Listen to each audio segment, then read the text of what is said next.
Ed Roth Taylor is the son of a powerful noble family of ruffian. He is feared for his bullying and bad behavior at the academy where he acts like king. One day, Ed receives a letter from his family. The letter says he is disowned and removed from the family register. He loses everything: his title, his wealth, and even kicked out of his dorm room. Students at the academy gossip about his downfall. They still avoid him because of his bad reputation, but many believe he deserves his fate for trying to cheat during the entrance exam. Ed feels that life is unfair. The people who judge him don't know the real him. He isn't the villain they think he is. The truth is strange. He has been transported into his favorite video game, The Failed Swordsman of Sylvania. In this game, he isn't a hero or a genius, but a minor villain who appears only at the start of the story. This character is weak, powerless, and destined to end up as a beggar in the game's ending. Ed checks his stats and feels hopeless. His stamina, strength, and magic are embarrassingly low. He is supposed to be a student of magic, but even a farmer NPC has better stats. He realizes this is why his character is so insignificant in the game. But Ed doesn't want the ending where he becomes a beggar. He decides he will change his fate, no matter how hard it is. The academy is still his chance to build a new life.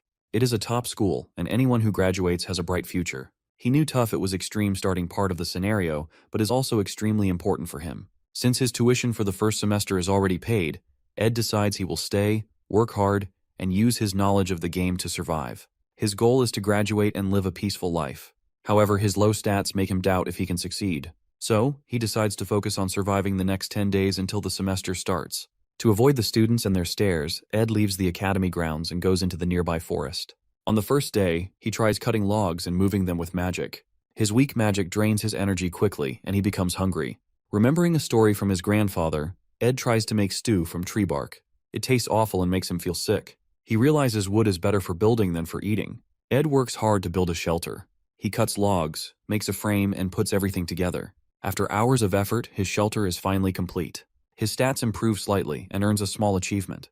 This gives him hope. Ed notices that not he is skilled with magic, but also good with his hands. Using his handy skills, he crafts a harpoon, which also unlocks an achievement. He uses the harpoon to catch fish, cooks them, and enjoys his first proper meal in 2 days. For the first time, he feels he can survive. While eating, Ed hears someone behind him. He turns and sees Princess Fenia.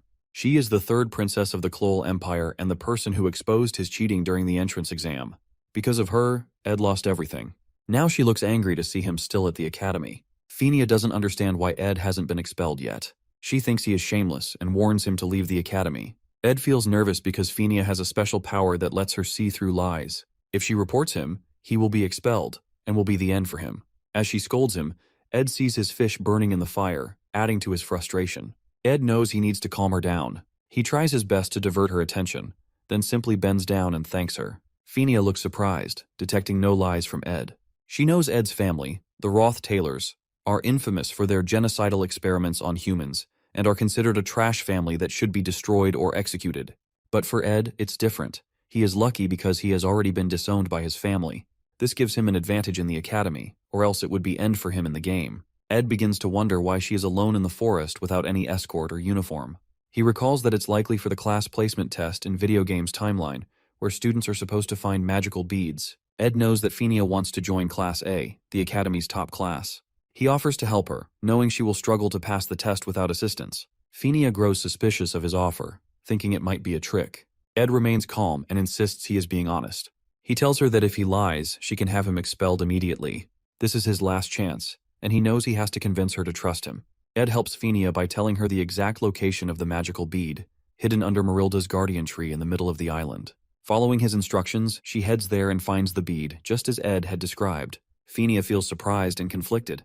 The Ed she knew from 3 days ago was a cheater and a liar, but now she finds herself unable to understand this new version of him. The next day, the class placement tests come to an end, and the students gather to await their evaluations. Professor Glast arrives and asks everyone to present the beads they have collected. Some students come forward with different objects, like magical eggs, but they are placed in Class F for failing to meet the test's requirements. The professor explains that the beads needed for success lack magical power, which makes them harder to identify. 2 of these beads were found by the main protagonists, Jix and Lortell. Then, Professor Glast raises his hand and points to the final student who has retrieved the 3rd bead from the guardian tree. He declares this student to be at the top of the class, leaving everyone in awe. Sitting by the riverside, Ed makes a crude fishing rod, earning another achievement. He remembers from the game that Princess Fenia developed sharp judgment skills because she grew up dealing with people who flattered her or lied to her. She became so good at spotting lies that no one could trick her. But this skill also made her life harder. In the game's original story, Fenia gets the title Princess of Love not because of her beauty, but because of her hard work. She fails the class placement test and works hard to improve, eventually proving herself and earning respect. Ed knows that if he tells her where the magical bead is, he can avoid getting expelled, but it will ruin the original story. If the story changes too much, all the knowledge Ed has about the game will become useless, and he will lose his advantage. However, the information Ed gives Fenia about the bead, though seemingly a gift, is actually a cleverly laid trap. Fenia wants to keep her royal identity a secret because she feels embarrassed by the special treatment her status brings. She wants to prove herself without relying on her status. While the bead would guarantee her top results in the placement test, she cannot accept it because finding it without her own effort would compromise her values. Fenia is determined to walk the righteous path, which is how she earns the title Princess of Love in the original story. Since Ed can't lie to Fenia, he uses mind tricks to control the situation. As he predicts, Fenia refuses to take the bead, leaving her without the bead she needs to pass the test. Another student, Lucy, finds the bead instead. Fenia is angry and frustrated. She knows Ed told her the truth, so she can't punish him, but his actions ruined her chance to succeed on her own. Ed feels relieved and happy to have retained his spot in the academy and kept the story on track. He quickly heads back to the academy to attend the opening ceremony for the new semester. At the ceremony, Ed eats and enjoys the food, feeling more at ease than before. Many students notice the change in his behavior. The Ed they once knew as a bully and infamous troublemaker now seems like a completely different person. Ed's focus is now clear. His one and only goal is to graduate from the academy. Among the groups of students, there is one girl who can't help but notice Ed. She observes him closely, surprised by how much he seems to have changed, as if he's an entirely new person. On his first day back at the academy, the faculty praised everyone who has made to the academy into new improved form. However, Ed is unexpectedly called to meet the principal. He fears the worst and thinks he might be expelled. However, to his surprise, the principal only smiles and speaks calmly. Ed suspects that the princess might have reported him, but feels relieved when he realizes the principal doesn't seem to know about his actions at all. This experience makes Ed more cautious. He resolves to stick closely to the original story and avoid straying from it. While living in the forest, Ed's survival skills improve significantly over time. He becomes skilled at crafting good quality arrows and begins thinking about how to enchant his arrows with magic spells. One evening, after hunting for food to prepare dinner, Ed heads back to his tent. On his way, he notices a girl sitting under the Marilda tree.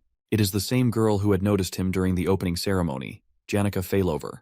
Janica is the genius spirit sorcerer of the second year, same year in which Ed is. She sees Ed and excitedly approaches him. She enthusiastically introduces herself and tells him that the magical Marilda tree has shared stories about him with her. The tree has observed Ed in the forest but isn't bothered by his presence. This reassures Ed, giving him a sense of calm.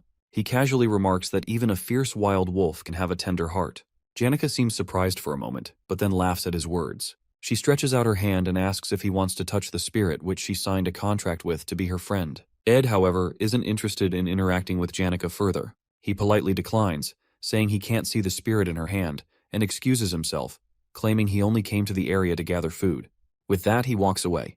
The real reason Ed keeps his distance from Janica is her crucial role in the original story. He knows that Janica Failover is a key character, and building a connection with her might alter the storyline, costing him any informational advantage he has to navigate the game's events. As Ed walks away, Janica calls her spirit friend, a wild wolf, Marilda, the guardian of the forest. She leans against Marilda, feeling comfortable, and starts talking to it. She thinks about Ed and finds him fascinating, just as Marilda told her earlier. Even though she tries hard to be nice to him, Ed only gives short yes or no answers. Still, she believes this won't be the last time they meet. The next morning, Ed works hard to avoid being late for the academy. His shelter is far from the campus, so getting there is always a challenge. But his efforts pay off, as his stats keep improving.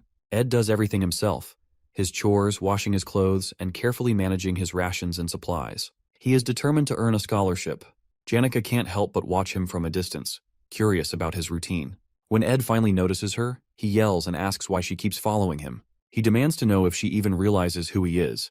Ed Roth Taylor, the most infamous and dangerous person at the academy. Ed tries to stay distant from Janica, despite her polite and friendly nature. She tells him she doesn't judge him based on others' opinions because she doesn't truly know him. Ed, however, is cautious and wary. He knows Janica may seem naive and innocent, but she is the final boss of Act 1. Ed decides it's safer not to get too close or engage with her more than necessary. Feeling overwhelmed by his challenges and hardships, Ed takes a risk and asks Janica for a favor. She becomes excited, thinking it's something important. But when Ed asks for money, her mood instantly changes. Money is Janica's weakness, and Ed knows this from the game's lore. She comes from a poor background and works hard to stay at the top of her class to maintain her scholarship. Without it, she wouldn't be able to continue her education. With a downcast expression, Janica apologizes and walks away, leaving Ed feeling conflicted.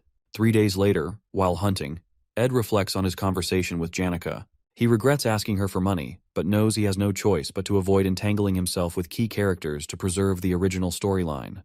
When he returns to his tent and lifts the curtain, he is shocked to find another important figure from the game. Lucy Marcel, the rare genius and the most powerful mage, sleeping inside.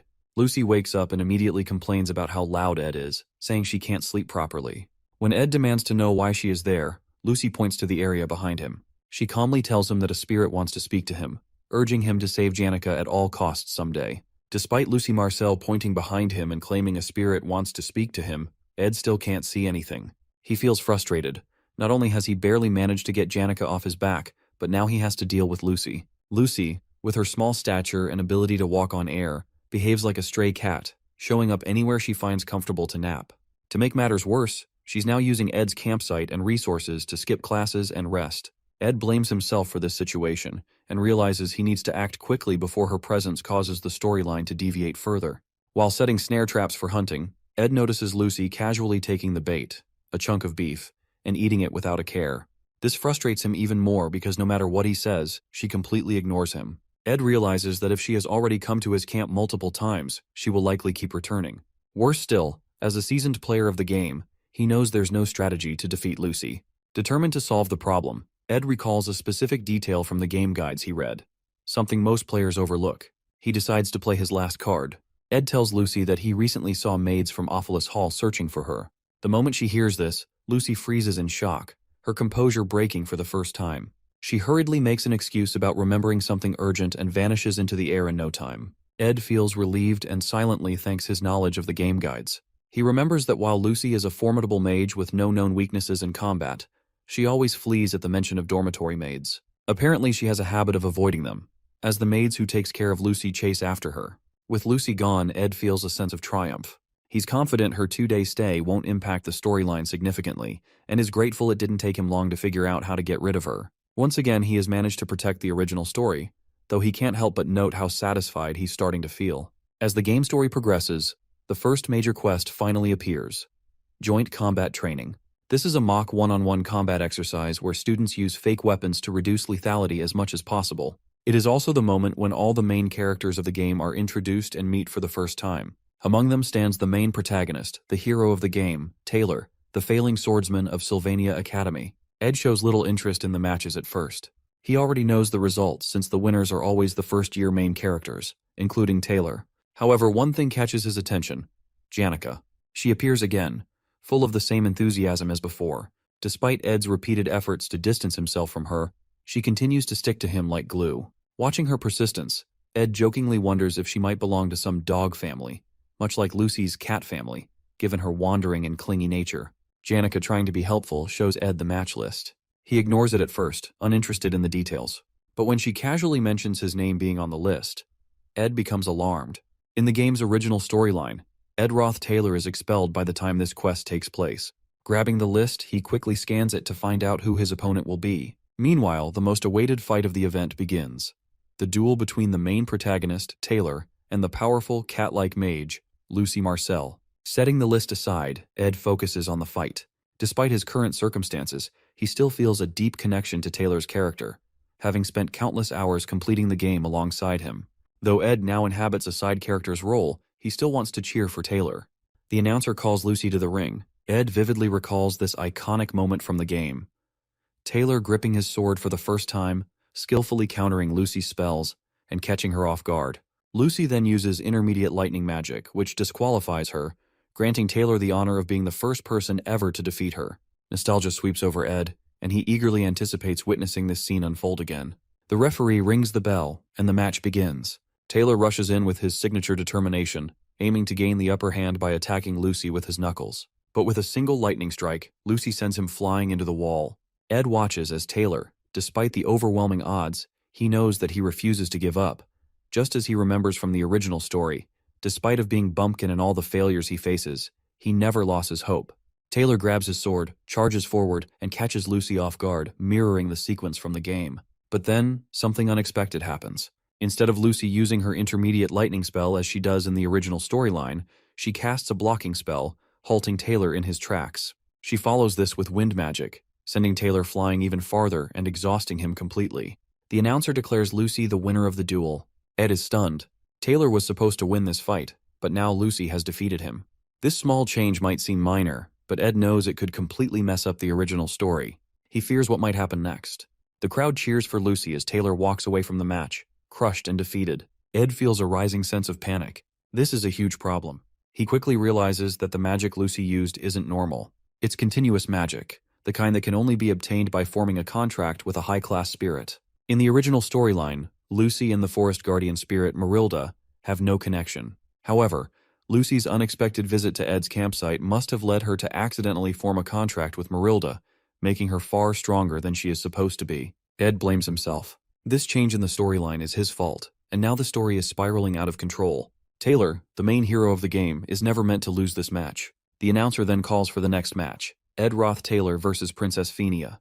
The princess, still holding a grudge against Ed, eagerly prepares to settle the score in the duel. But Ed doesn't even acknowledge her. Instead, he pushes past her and runs after Taylor, who is already leaving the hall, crushed by his loss. Taylor's defeat is entirely Ed's doing. In the original story, Ed's character would have been expelled from the academy long before this quest began. But because Ed is still present, everything has changed, and now Taylor's loss risks ruining the entire storyline. Catching up to Taylor, Ed urges him not to give up. Taylor's defeat is only one setback, and Ed knows how crucial it is for him to stay in the academy. Taylor's spirit as the protagonist is essential for the story to progress. Without him, everything will collapse. Ed does his best to motivate Taylor, reminding him of his strength and potential. Deep down, Ed knows he is also protecting his own future. If Taylor gives up, Ed will face an even greater struggle to survive in this game. Taylor must stay strong, not just for himself, but for the sake of everything Ed is desperately trying to preserve. For Princess Fenia, the first person to recognize her judgment ability is Emperor Cloel. Some believe it is a divine gift, but it isn't. She developed this ability on her own after enduring the endless politics and conspiracies within the royal palace. It became her means of self-protection, forged through years of navigating the treacherous environment of the imperial family. This is why Princess Fenia is so confident in her judgment. She has seen the harsh truths of the imperial world clearly, through the lens of the abyss that shaped her resilience and sharpened her perception. So, whenever she wants to confront any opponent or person for to judge, she had to stare straight into the person to find out. Before the match begins, Ed casually tells Princess Fenia to go easy on him, while Fenia, in turn, advises him to do the same. Meanwhile, the audience whispers harsh comments about Ed Roth Taylor. In the game's original storyline, Ed was notorious for bullying Taylor and later cheering him on, making him seem hypocritical. In the original backstory, he bullied Taylor and then later acted nice by cheering for him. They think it doesn't make sense. Ed knows they are right because in the story, his character used his position to humiliate his juniors, and when that failed, he cheated in exams and got expelled.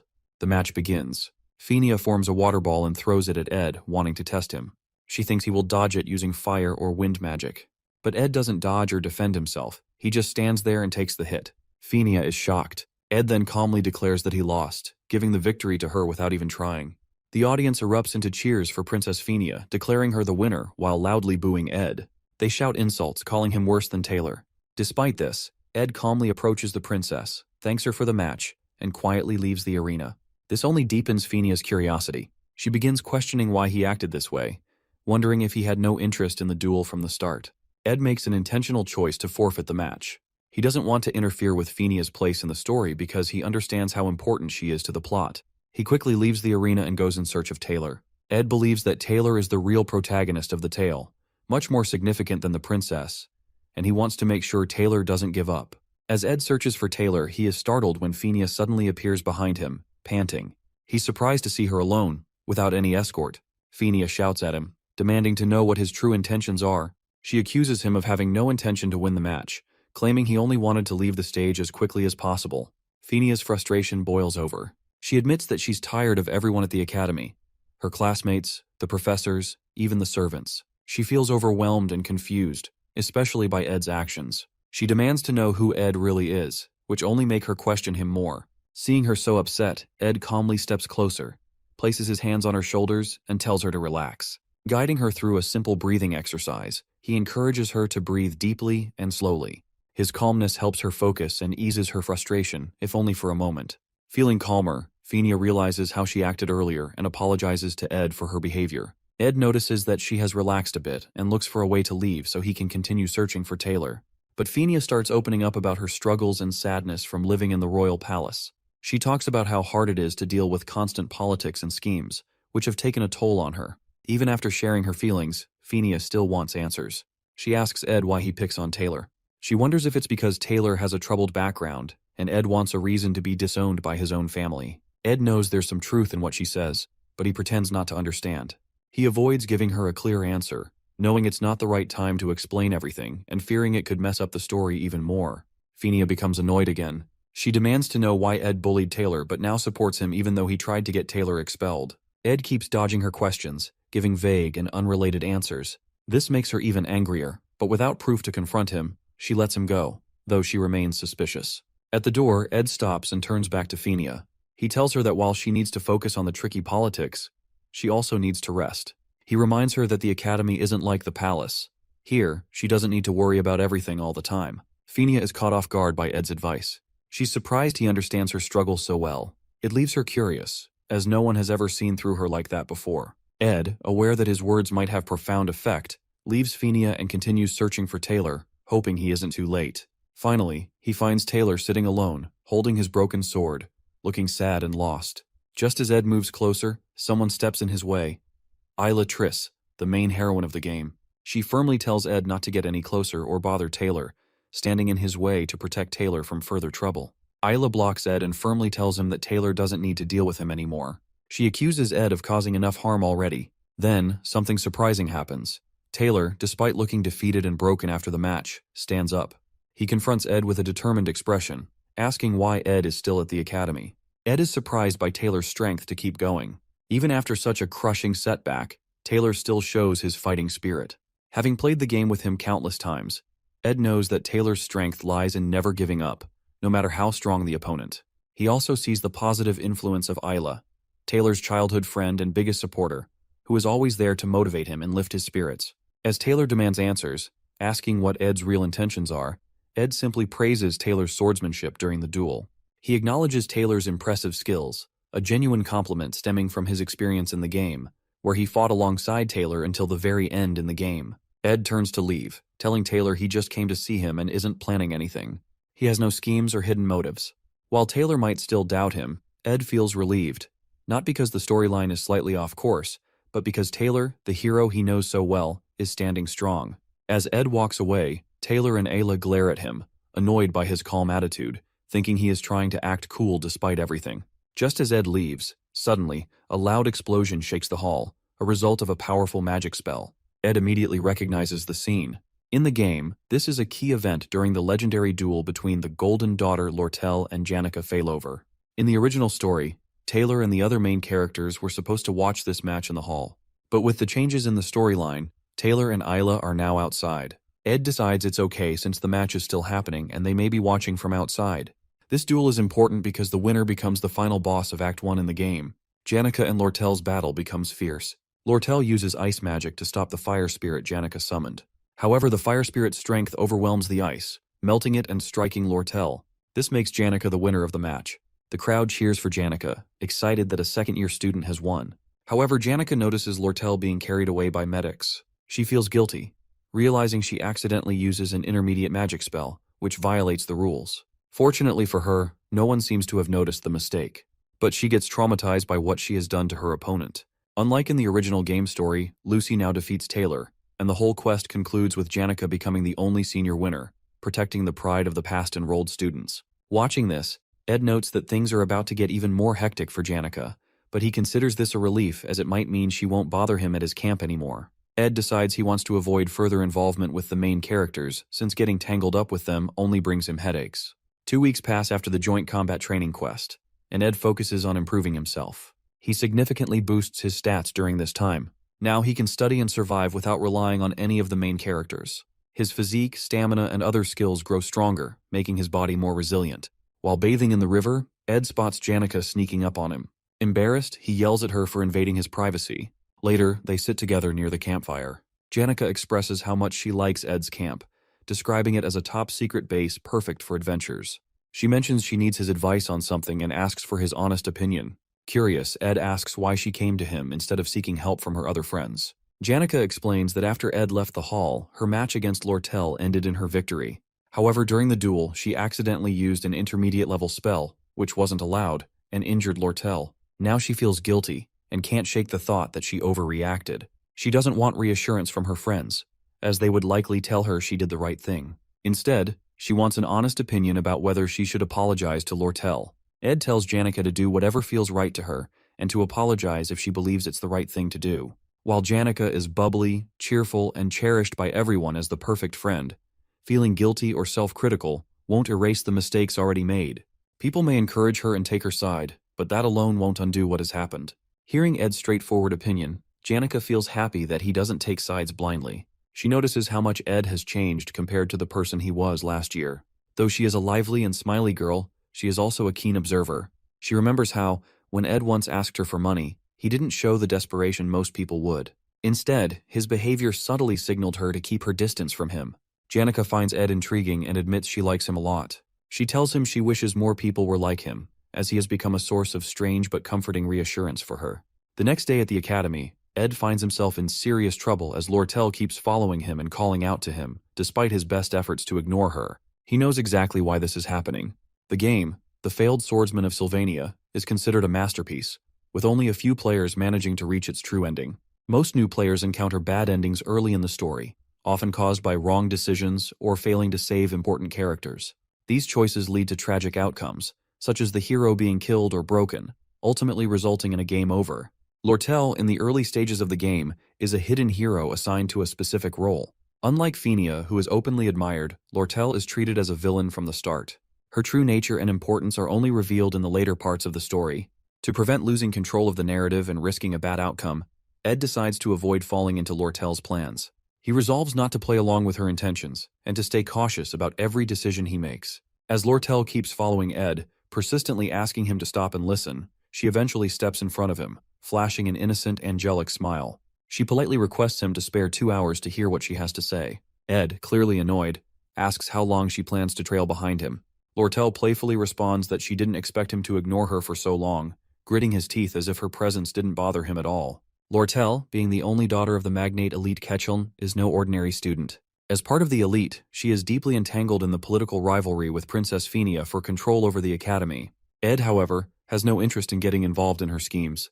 Determined not to fall into her cunning trap, he briskly resumes walking, hoping to shake her off. Undeterred, Lortell continues with her sweet, flattering words, trying to win his attention. She even offers to help him with anything he needs. Ed, unimpressed, advises her not to make promises she doesn't truly mean. Yet Lortell refuses to give up. She steps in front of him again, this time with even more charm, claiming to have great respect for him despite the rumors of him being arrogant and self-centered. To make her offer more enticing, Lortell takes out 3 gold coins, worth an entire month's earnings for most students, and presents them as a down payment, hoping to finally get Ed's attention. Lortell makes her offer. She wants Ed to be friends with Janica. With a sly, fox-like smile, she slips 3 gold coins into his pocket, saying that having more people on her side is always a good thing. Ed studies her carefully and, with a hint of curiosity, asks if the famed Golden Daughter also buys her connections. Impressed by Lortell's understanding of her political position, Ed realizes she is already strategizing for control of the academy. Despite being a first-year student, she is gathering allies to strengthen her influence, which Ed finds remarkable. He extends his hand for a handshake, acknowledging her ambition. During the handshake, Ed shares a lesson with her. He says that for people who have always been rich, even a small moment of poverty can break their spirit. But for those in desperate situations, even a small amount of money can make them abandon their pride, betray their families, or even sell themselves. Taking advantage of desperate people is surprisingly easy and common, and he is neither desperate nor wants to take money for any cunning offers. After saying this, Ed pulls his hand away, places the coins back in her palm. Then he walks off, leaving Lortell stunned and amused by his cleverness. Ed feels frustration, knowing that accepting the money could have made things easier for him, but he can't risk altering the storyline. Lortell doesn't feel insulted by Ed's straightforward rejection. She understands the balance of benefits and risks all too well. In the game, she is the ideal business strategist, always seizing any opportunity that comes her way. Her character is known to turn situations to her advantage in the game. In other words, Lortell has a determined attitude to turn Janica failover into one of her allies for political benefits. At night, Janica visits Lortell's quarters. Lortell greets her with a playful smile, teasing that she hadn't expected a visit. It's their first meeting since their intense duel. Janica apologizes for using an intermediate-level spell during the joint combat exercise, acknowledging the rules she unintentionally broke. Noticing Lortell's injuries still visible, she expresses concern. However, Lortell brushes it off lightly, assuring Janica that her wounds will heal soon. Then, with a playful grin, Janica casually shifts the topic and asks if Lortell's conversation with Ed goes well, adding a bit of dramatic tension. Lortell catches off guard, tries to deflect the question, claiming she doesn't understand what Janica is referring to. Janica, grinning knowingly, reveals her spirit powers, saying that although she usually keeps her spirits away from personal matters, they enjoy eavesdropping on conversations. This revelation momentarily stuns Lortell, leaving her at a loss for words. Seizing the moment, Janica asserts her seniority, leans in real close and calls out Lortell's strategy of using gold coins to gain allies. She emphasizes that sincerity and genuine bonds cannot be bought. To make Lortell feel a little jealous, Janica then talks about Ed's approach, saying it was much more genuine and heartfelt than Lortell's way of doing things. Janica laughs, feeling hilarious of herself for showing her authority as a senior. She thinks maybe she bragged a bit too much. Before leaving Lortell's room, she says sorry again for hurting her during the training, remarking that one day she'll be strong enough to summon a high-level spirit like hers, but she needs to keep working harder for it. As Janica leaves, Lortell thinks about her. She realizes Janica isn't as innocent as she seems. Behind her cheerful and friendly personality, Janica is strong and uses her happy attitude to survive in the dark world. But right now, Lortell feels Janica seems a bit different, like she's dealing with something difficult. Back at his camp, Ed is hanging his laundry when a strong gust of wind blows it all down. It's caused by Maya, the senior maid from Sylvania's Offus dormitory, who once kicked him out of the dorms. Seeing how he's living now, she comments that it's surprising but admits she's happy to see some positive changes in him. Offus Hall maids are known for their perfection in everything, from cleaning to cooking. Ed can't help but stare at the basket Belle is holding, filled with the finest ingredients she collected from the forest. Shocked to see her at his camp, Belle tells Ed not to be so much shy as he can ask her anything he wants. Taking advantage of the moment, Ed asks for the basket. He knows it will help him improve his crafting skills to make medicines, food, and other useful things. Seeing a chance to be good friend with the maid, Ed uses the basket to craft new tools and food. At sunset, he sits and enjoys his hard work, even having some fun. But the rest doesn't last long. Suddenly, someone crashes down from the sky, destroying Ed's entire tent, nearly killing him with the crash. It's Lucy. Seeing his precious camp ruined, Ed is furious. He angrily tells Lucy she almost killed him. When he demands an explanation, she admits it was Maya who was moody for some reason and got angry with her earlier for skipping class that morning. In her panic, she decided to teleport to the only safe place she could think of, Ed's camp, accidentally wrecking it in the process. Feeling no remorse, Lucy complains she's hungry and asks Ed if he has any beef jerky. Furious, Ed smacks her on the head and yells at her for causing such a big mess. He gets surprised when the most powerful mage doesn't defend herself with a protective spell. Lucy winces and explains she's out of magic, which gives Ed the perfect opportunity. He decides to teach her a lesson for destroying his camp and skipping her classes. At the library, Ed is busy searching for a book to help him learn how to build a sturdier house using real wood. He focuses on understanding the materials needed, planning the structure, and mastering techniques like smoothing wood and finishing a roof. As he flips through the pages, he notices it's almost closing time. While he's packing up the books, a girl approaches him with a friendly remark about his dedication to studying. Thinking she might be the librarian apprentice, Ed quickly apologizes for staying late. The girl, smiling warmly, reassures him that it's not a problem. She says seeing someone study so seriously motivates her to work harder too. She introduces herself as Elka Islan, a first-year student in the Faculty of Magic. But when Ed tells her his name, she freezes for a moment, looking surprised. Ed isn't surprised. He's used to people reacting this way because of his character's notorious reputation. Kay quickly smiles and says he seems very different from the rumors. She's especially amazed that he managed to read and understand difficult books on elemental studies so quickly. She admits it's hard to believe it's the same Ed everyone talks about. Before leaving, Elka says she'll be cheering for him and wishes him a safe trip back as she has to return to her dorm to clean up, leaving Ed feeling slightly encouraged by her kind words. Suddenly, a loud crash shakes the ground in the library, causing books to tumble from the shelves and fall on Ed and Elka, creating chaos all around. It marks the start of the final chapter of Episode 1 in the game. On campus, students rush toward a temporary camp led by the main character, Taylor. Among them, Ayla, noticing the disaster, recalls a passage from a spirit book she once read. It speaks of a summoning ritual for Glaskin, the highest-ranked dark spirit. Fenia listens intently as Ayla explains that only someone with a strong connection to spirits could summon Glaskin, and that person is Janica Failover. As per the storyline, Janica, now the final boss of Act 1, has lost control of the dark spirit, allowing it to take over her completely. Fenia, understanding the gravity of the situation, realizes that the barriers protecting the temporary camp will only hold for a limited time. Taylor steps up and urges everyone to head to the student center immediately. He explains that if Glaskin fully manifests, the chances of casualties will be extremely high, and the group must act quickly to ensure everyone's safety. The Royal Guard captain reassures the students not to worry, explaining that the faculty and expert mages will notice the situation soon and intervene. However, Elvira Aniston, an outspoken member of the alchemy faculty, urges immediate action from within. She warns that the dark spirit's power is too dangerous to wait for help, especially since Principal Obel is out of town. Elvira then calls for volunteers to face the threat directly. Klebius, a combat department student and another key character, quickly refuses to volunteer, clearly frightened by the immense power of the dark spirit. He explains that while intermediate-level spirits guard the building where Janica is located, two high-ranked spirits, Tarkin and Velosfer, are also inside. He claims entering the building is suicidal and strongly opposes the idea. Elvira grows more puzzled, questioning how Janica, still a student, managed to summon all these spirits, including the effort to summon Glaskin, the highest-ranked dark spirit. Ayla, with her knowledge of dark spirits, explains that such spirits are natural enemies of spirit sorcerers. Their overwhelming power often exceeds the control of even skilled sorcerers. This likely explains why Janica couldn't handle them, leaving her vulnerable to being overpowered. The dark spirits, now in control, are using Janica's abilities to summon Glaskin with the help of Tarkin and Velosfer, spirits whose controlling their command is a mystery. As everyone debates the best course of action, Jix stands up and reminds the group of the importance of making a decision quickly. He suggests that only Princess Fenia can devise a proper strategy. All eyes turn to Fenia as they wait for her command. Fenia, reflecting on Ed's earlier remarks about the burdens she carries and the importance of peace of mind, takes a moment to think. Finally, she announces her plan. Only the top students from each year and the Royal Guards will volunteer for the mission. She orders them to prepare within an hour to enter the building, free Janica, and stop the summoning of the highest-ranked dark spirit, Glaskin, before they cause further destruction. Princess Fenia encourages everyone to steel their resolve, promising to take full responsibility for the mission.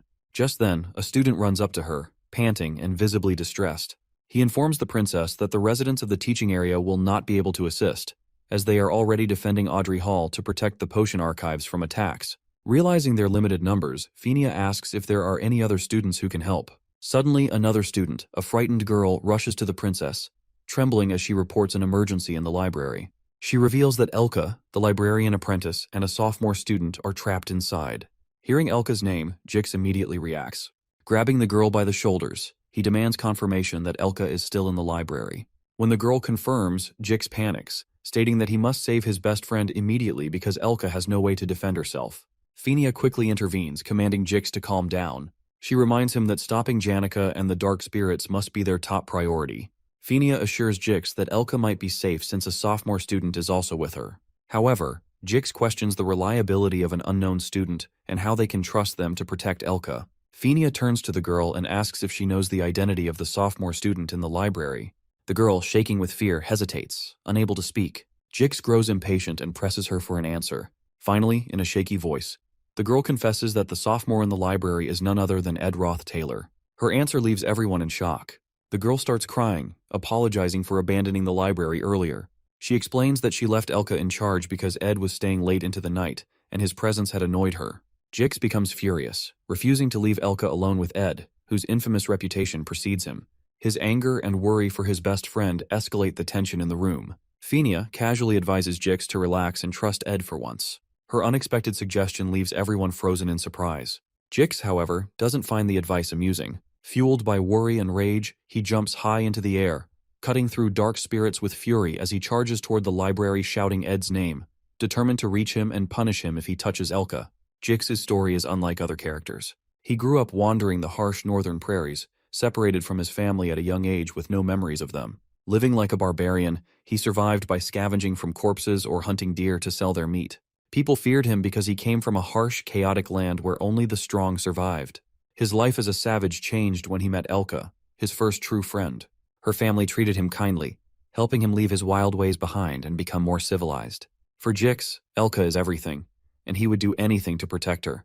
As Jix rushes to the library, he cuts through dark spirits, smashes the door open, and yells Ed's name. He only knows Ed from bad rumors about cheating and bullying. Inside, Jix finds Ed leaning against a wall, covered in blood and too weak to move. Jix grabs him and demands to know where Elka is. Ed, injured and exhausted, simply points in her direction. Jix pushes him aside and runs to find her. When he reaches Elka, Jix sees her lying safely on a shelf, asleep. He feels relieved but notices the barricaded bookcases protecting her. He wonders who set them up. Then, he spots a blood-stained coat covering her and a board with instructions written on it. Realizing the blood isn't hers, he understands that Ed had protected her, fighting off dark spirits and guarding her even while injured. Moments earlier, Ed uses his strength from training to lift the heavy bookshelves and carry the unconscious Elka. He sets up barricades around her for protection, places her inside, and writes instructions on a board nearby. Then he stays to guard her. From the library window, he notices the summoning rune but closes the curtain, choosing not to interfere with the major storyline involving other key characters. He reflects on Janica's impressive connection with spirits and wonders how she could have turned to the dark side, summoning and controlling materialized spirits, something he finds impossible for himself. When dark spirits approach Elka, Ed fights them head-on. After defeating the intermediate-level spirits, he notices his stats have slightly improved. Surprisingly, he even unlocks some spirit connection abilities, leaving him curious about his potential. As Jix carries Elka to safety, he asks Ed what happened in the library. Ed casually replies that he was just training. Jix laughs at the response and thanks Ed for saving Elka, promising to repay the favor someday. Ed recognizes Jix as Taylor's trusted ally and best friend in the game. Knowing Jix plays a crucial role in the storyline, Ed advises Jix to join Taylor and follow his lead to fix the ongoing chaos. Jix is surprised by Ed speaking so highly of Taylor, as they barely interact. However, Ed's motive is to ensure Taylor unlocks his slash element, essential for defeating the high-ranked spirit, Tarkin, with Jix's help, as it happens in the original game storyline. Jix thanks Ed for the advice and leaves, allowing Ed to finally rest. As Ed sits to relax, he notices something strange. Jix and Taylor aren't friends yet. He remembers that in the original game, Taylor and Jix become friends after a duel where Taylor learns the slash element by cutting through Jix's magic. This event was supposed to happen before the Act 1 finale, but now things are happening earlier than planned. Without their friendship, Taylor hasn't learned the slash element, which is key to defeating Tarkin. Ed realizes the storyline is falling apart and changing. Back at the camp, Jix returns with Elka and apologizes for being late. The team tells him it's no use. They already tried and failed to invade. The captain, soldiers, and some students are injured, and they've had to retreat. Now, they don't have the strength to fight Tarkin again. Ed arrives at the camp, surprising everyone. Seeing the situation, he realizes the ritual to summon Glaskin is almost complete. If they don't act soon, everything will be destroyed. Ed knows stepping in will change the storyline, but he has no choice if he wants to save the game world. He takes charge, forming two teams and deciding to lead one himself. From now on, Ed chooses to step into the storyline to stop the disaster. Seeing Ed Roth Taylor, everyone is shocked and keeps their eyes fixed on him. Klebius ridiculously laughs at Ed's suggestion, thinking it's a joke, but Jix interrupts, urging everyone to hear Ed out. Ed explained the situation. To reach Janica, they had to distract Tarkin, the fire spirit, and deal with Philosopher, the darkness spirit controlling her. Tarkin was protected by a strong shell, which they saw during their first attempt, and that was why they couldn't hurt it. Ed suggested splitting into two teams, one to lure Tarkin away, and the other to reach Janica directly. Lortell disagrees, saying it's impossible since they lack the training to handle a spirit as powerful as Tarkin. She reminds them they only escaped the first encounter by sheer luck. Ed agrees it's a huge risk but insists there's no other option. If they can take out Janica, Tarkin will lose its power. The group then decides who will be in the bait team. Taylor volunteers, but Ed immediately stops him, assigning Taylor should be in the combat group. Ed assigns himself, Lortell, and Klebius to the bait team, which makes both of them scared and nervous. As Lortell and Klebius argue with Ed, Princess Fenia speaks up. The princess said she didn't fully trust Ed, but she agreed with his plan. She split the group. Taylor, Elvira, Jix, and herself would go to stop Janica, while Ed, Lortell, and Klebius would lure Tarkin away. Before they set out, Fenia gives one final command to everyone that no matter what happens, don't die. As Ed and his team reach Nail Hall corridor, they see Tarkin, the fire spirit, standing menacingly. Ed reminds the team to follow the plan before starting their mission to distract Tarkin. Klebius, looking scared, hesitates, but Ed encourages him to stay calm. Klebius tells himself that their only job is to distract Tarkin, and the other team will handle the rest. Building up his courage, he attacks Tarkin and manages to grab its attention. Feeling relieved, Klebius turns around to ask what to do next, only to find he's all alone. Realizing he's been left behind, he panics as Tarkin starts chasing him. Running as fast as he can, Klebius yells angrily, blaming Ed and the situation for his trouble. Watching Klebius being chased, Ed calmly tells Lortell to focus on her part, assuring her that Klebius is doing his job. Lortell jokingly suggests they could let Klebius be sacrificed, but Ed strongly disagrees, saying he doesn't plan to let anyone get hurt. Ed knows Klebius well because he understands the story. Even though Klebius seems scared and unsure, Ed knows he has hidden strength. With Tarkin distracted, Ed gives Lortell her most important task to handle the spirit. Lortell stands outside the hall, focusing on her task to create an entry path for the other team and deliver a key attack on Tarkin. As she prepares, she thinks about Ed.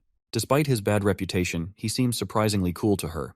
She reminds herself not to judge someone based on rumors alone. She uses her magic to blow a huge hole in the hall's wall, opening a path to where Janica is.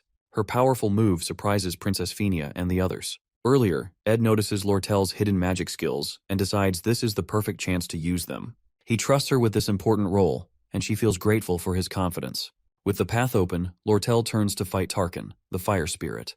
Meanwhile, Klebius runs toward them, shouting and apologizing for being scared earlier. He begs for help as Tarkin chases him. Ed quickly realizes Tarkin's protective shell blocks all attacks, just like before. They need something powerful enough to break it. Using his knowledge of the storyline, Ed grabs a pouch and climbs to the roof of the hall. Lortell protects herself and Klebius by creating a massive ice wall to block Tarkin's fire attack. On the roof, Ed finds Lucy sleeping. She isn't supposed to be part of this event, but since the story has already changed, Ed decides to involve her. He opens his pouch filled with beef jerky and tosses some into Lucy's mouth to wake her. Once she wakes up, he throws her at Tarkin while shouting for everyone to get down. Lucy, startled and crying out at Ed for being mean, unleashed her high-rank ability, Divine Punishment, to shatter Tarkin's protective shell, making it weak. With the spirit now vulnerable, Ed sees his chance. He rushes forward with all his strength to deliver the final blow to Tarkin. In Janica's whole life, people call her a symbol of hope. Her parents, friends, and teachers are always proud of her, piling on high expectations. But for Janica, it's just been this heavy weight she's carried since she was a kid. As she thinks about all of this, and these memories feel like they're shattering into tiny pieces. Then the hall's wall explodes. The subduing team charges in to rescue her. But instead of relief, Janica just greets them with this eerie smile. Velosphere, the dark spirit, is fully in control of her now. Outside, Ed is trying to keep it together. He knows the final act chapter will end before dawn.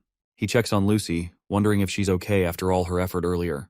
Lortell informs him about Lucy somewhere nearby, rolling around out after breaking Tarkin's shell. Lortell adds that she's been throwing ice spears at Tarkin, but it's still standing strong. Ed figures the only way to end this is to go straight for Tarkin's throat. But Lucy, who already runs out of energy, and Klebius, who's being chased around by the fire spirit, is way too panicked to land a proper hit. Ed knows what he has to do. He's going to take care of this himself. He turns to Lortell, tells her he's putting his life in her hands to keep Tarkin still. Lortell, ever the skeptic, calls it a wild gamble, but Ed just grins and says it's an investment in getting rid of the monster for her. This gets her attention as that's her area of expertise. She smiles, saying he's way cooler than the princess, who's always acting like a royal monarch. Fired up, Lortell starts setting traps with her ice magic.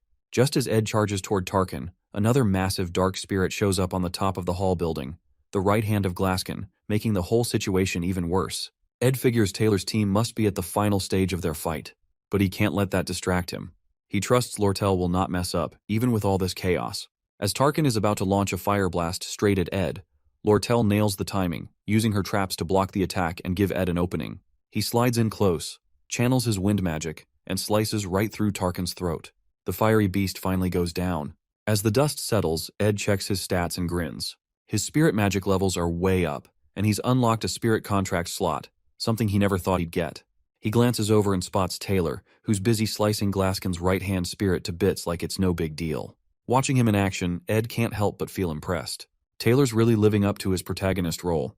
With Tarkin defeated and Janica freed from Velocipher's grip, the group finally catches a break. They've pulled it off. The danger is over. Lortell chuckles as she remarks that she's met plenty of people in her life who claimed they were risking everything, but most of them turned out to be cowards. She's amused that even after going through a life-and-death crisis together, Ed doesn't show much emotion. With a sly grin, she shakes hands with him again, this time slipping 3 gold coins into his palm as a token of gratitude. On the other hand, before he can process the moment, Taylor arrives. His hair has turned white from the immense power he used to defeat Glaskin's right hand, and there's a look of resentment in his eyes as he stares at Ed. Ed can't help but admire how incredible Taylor looks in his swordsman form, embodying the role of the game's protagonist perfectly. Even though Ed has his own reasons to resent Taylor, the sight is undeniably impressive. To Ed's surprise, Taylor bows deeply and thanks him for saving the academy, saying he owes Ed a huge debt.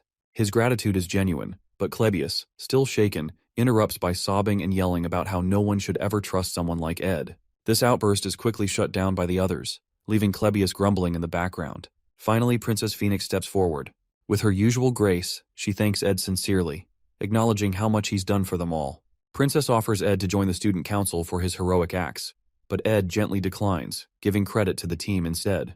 Elvira teases him in her usual playful manner, while Jix jumps in, insisting that she show some respect. Ed can't help but smile as he watches the group interact. Seeing all the key characters together makes him feel warm inside.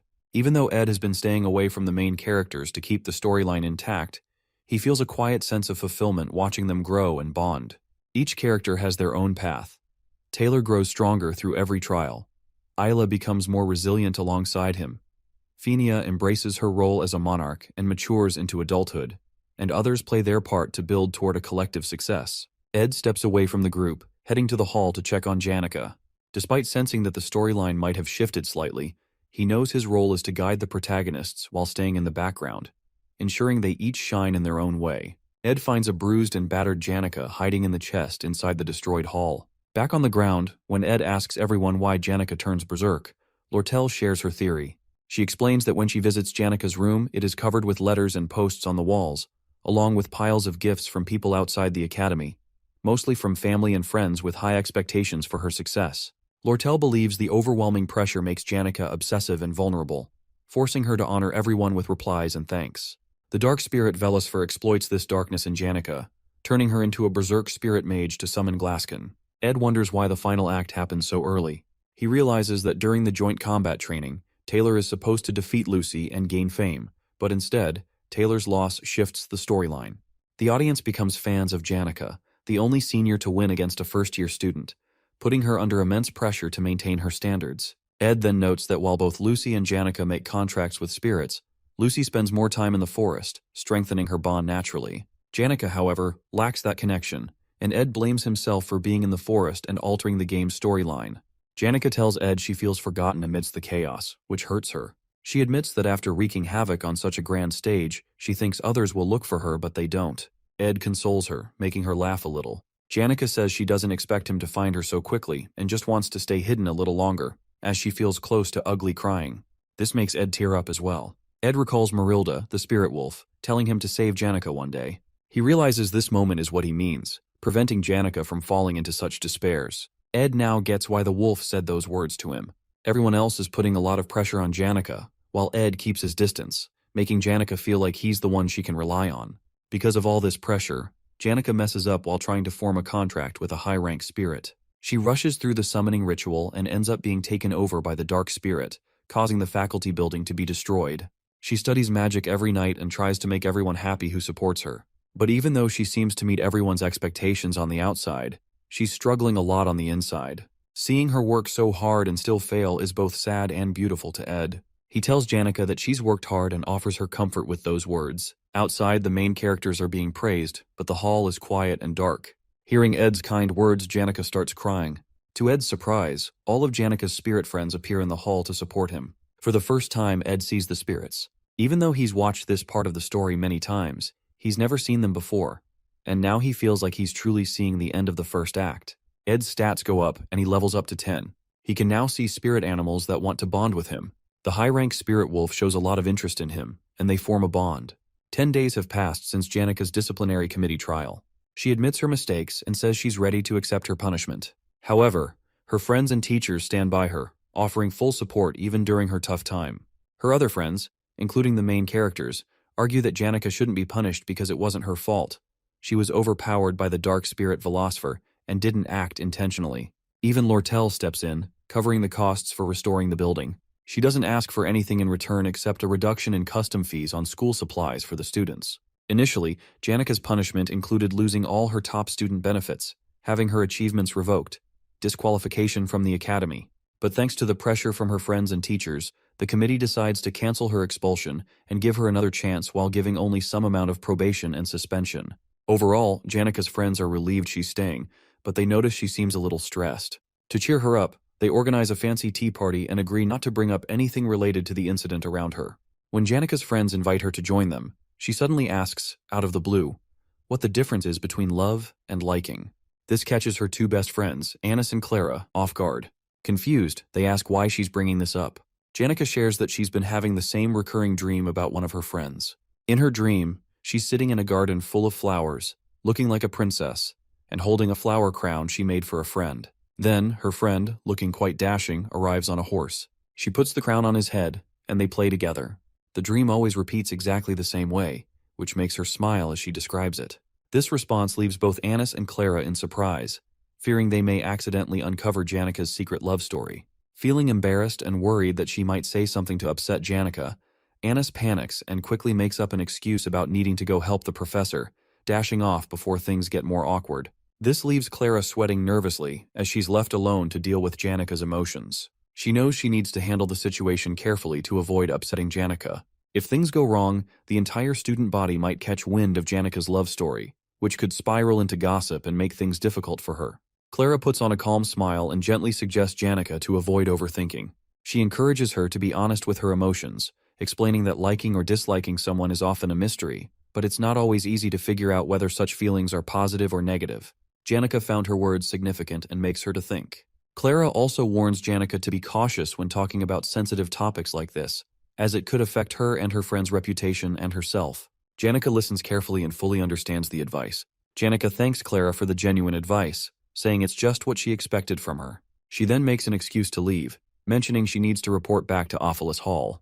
Clara waves happy goodbye, but then slouches forward to butt her head on the table in relief. She finally managed to prevent any rumors from spreading for now. Ed reflects on how he has been relentlessly saving his money. Thanks to a petition from the princess, he to build a proper house this time. When he arrives at the construction site, he spots Janica wandering nearby. He thinks to himself that since the first act is now over, meeting her shouldn't affect the storyline anymore. However, as he approaches her, Janica suddenly hides behind a tree, clearly startled. Confused by her behavior, Ed pauses.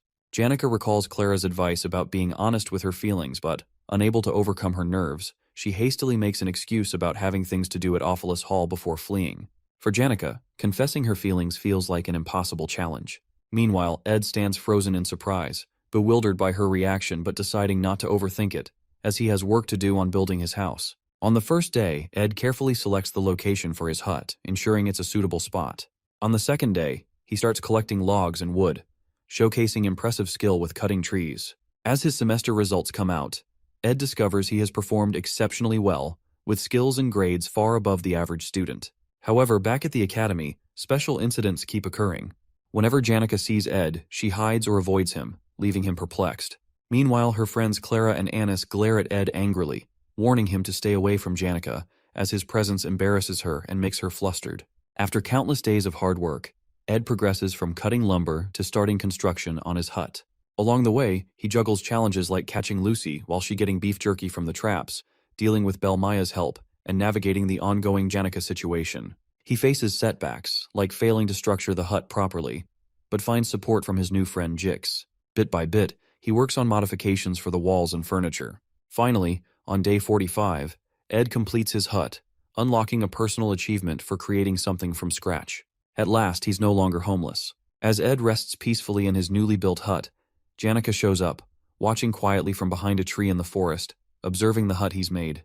After finishing the final touches, including the wall flooring, fireplace, and storage for firewood, Ed takes a moment to admire his hard work. However, his peace is interrupted when he notices Lucy lazily napping on the roof of his hut. To his surprise, Janica suddenly appears and greets him with a cheerful greeting. Ed, startled, asks how she found her way to his remote campsite. Janica explains she heard about his beautiful hut from the maid, who praised it as a masterpiece. Curious to see it for herself, she decided to visit, She marvels at the craftsmanship and natural beauty of the hut, voicing her admiration loudly as she wanders around. When Ed asks if the spirits told her about the hut since it's so new, Janica blushes. She admits they mentioned it, but teases that the spirits were more focused on how handsome and hot Ed looked while building it. Laughing nervously and hiding her deeper feelings, Janica says she simply wanted to check on how he's living. Ed smiles and invites her inside.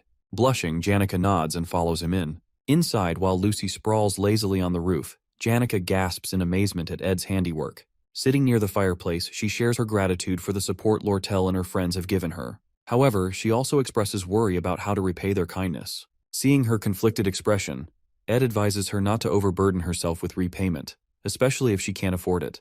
He remembers that the incident with the dark spirit happened because she took on too much unnecessary responsibility. Even moving to Offus Hall with 8 others won't change much, as the cycle of envy and expectations will continue. So, he tries to focus on her well-being to avoid repeating past mistakes. After a while, as they chat, Ed encourages Janica to visit anytime she feels lonely or overwhelmed, assuring her she's welcome at his hut and the forest. Surprised and touched, Janica smiles warmly, saying it would make her very happy. She extends the same offer to Ed, urging him to come to her if he ever feels overwhelmed. Ed smiles but sighs quietly at the word overwhelmed. He knows the second semester is approaching, marking the start of Act 2. This time, the Sage's Sealed Grimoire, a book containing records of advanced, dangerous magics, will create chaos capable of consuming the entire academy. Grateful for her kind offer, Ed thanks Janica but keeps his thoughts to himself. He knows he'll remain on the sidelines, letting the main characters handle the challenges ahead, quietly cheering them on. On a dark and stormy night, Act 2 begins. Students from Offus Hall live like royalty, enjoying special perks like first-choice seating, personal maids, and extra freedom. These privileges set them apart from the students in Dex's Hall, who don't get the same treatment.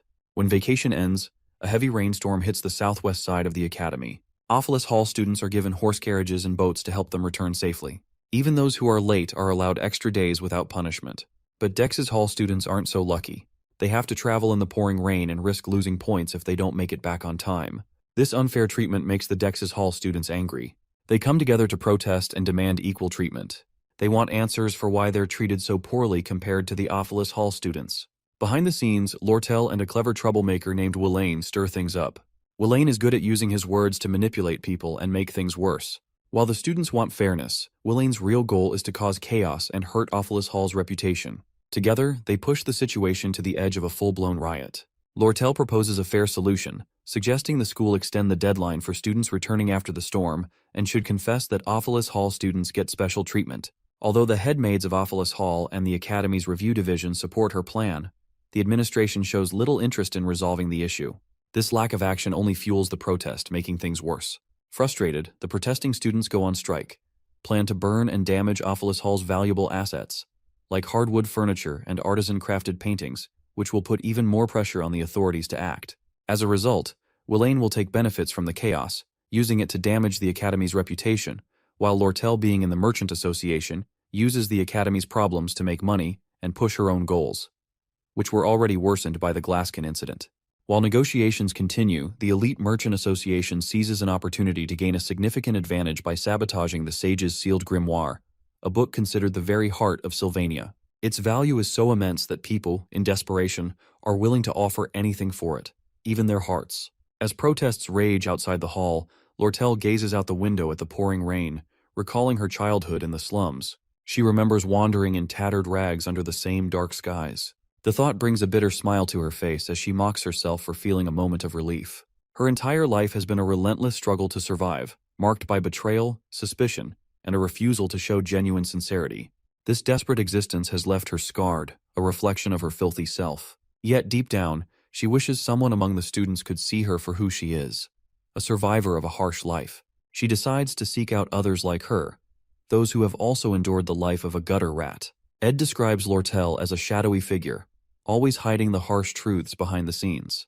That's why the audience and players of the game call her the Black Veil. The angry students protest loudly, full of frustration and determination.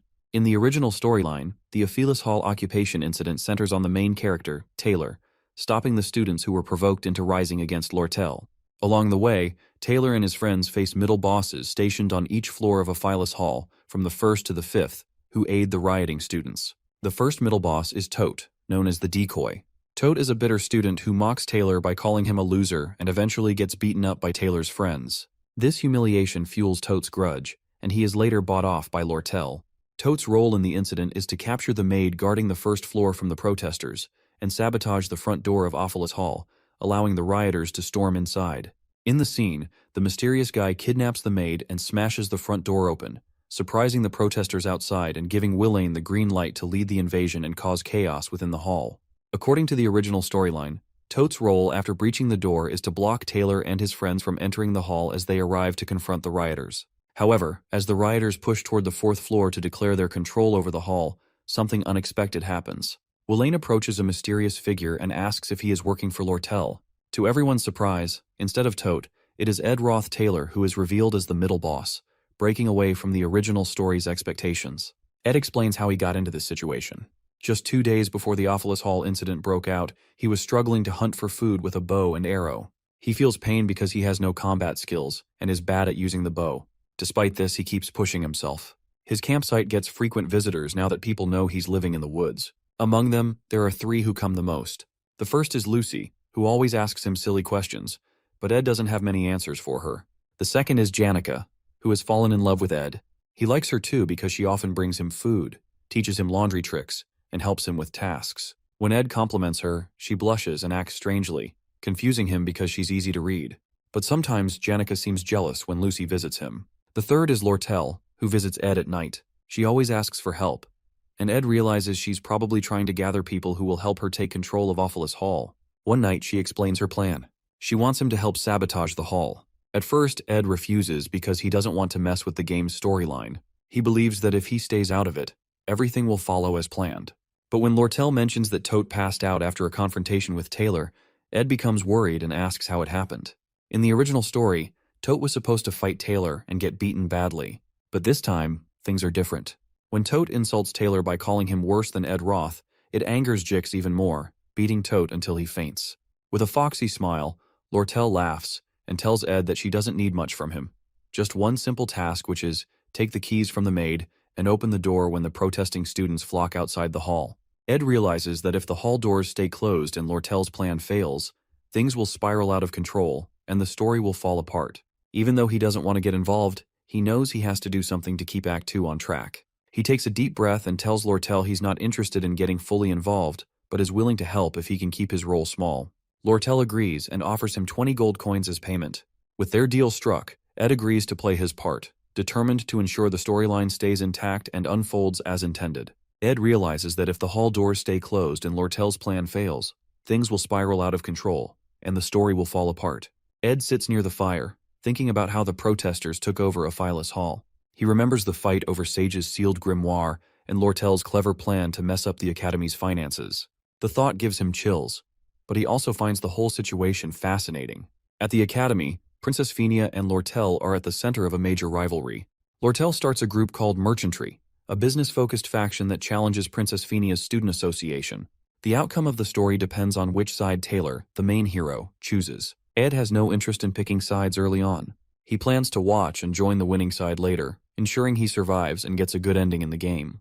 Before the protest, Janica visits Ed at his hut. She thanks him for always letting her come by and tells him she's moving to Dex's hall since her suspension is ending. She offers to give Ed some extra things she doesn't need, like cushions and pillows. Ed happily accepts, which makes her smile. Janica notices Lucky sitting on the roof in the rain and asks why she does that. Ed remembers Lucky's story about avoiding her fate and reflecting on her life on rainy days. He tells Janica not to worry about it, which seems to make her happier and special. Ed then asks Janica for a favor.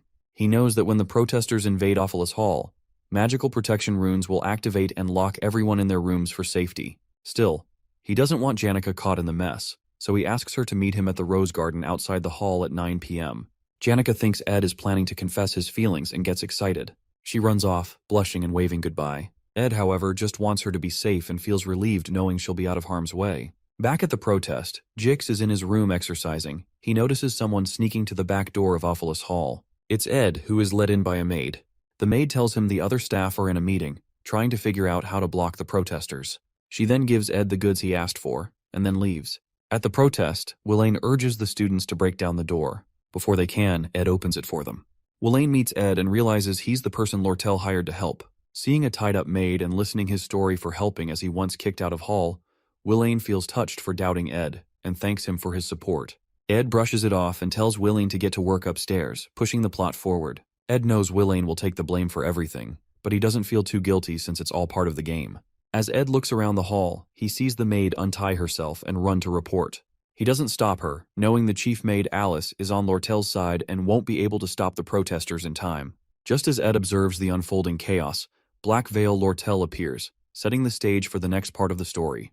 Lortell explains to Ed that the Academy's staff will quickly put an end to the chaos, so she needs to finish her plans fast. Ed, uninterested in the details, tells her to do her best. As she heads upstairs, she pauses and asks Ed a dark question if he's ever killed someone. Ed, uninterested in her games, replies that he hasn't. Lortell smirks and admits she hasn't either, but she's done things just as bad, destroying lives and betraying people to survive. She says that's how she earned the title of the Golden Daughter. Lortell knows she doesn't deserve sympathy, but she often looks for it in people like Ed, who might offer her understanding. Instead of outright denying her, Ed warns her to take responsibility for her own actions.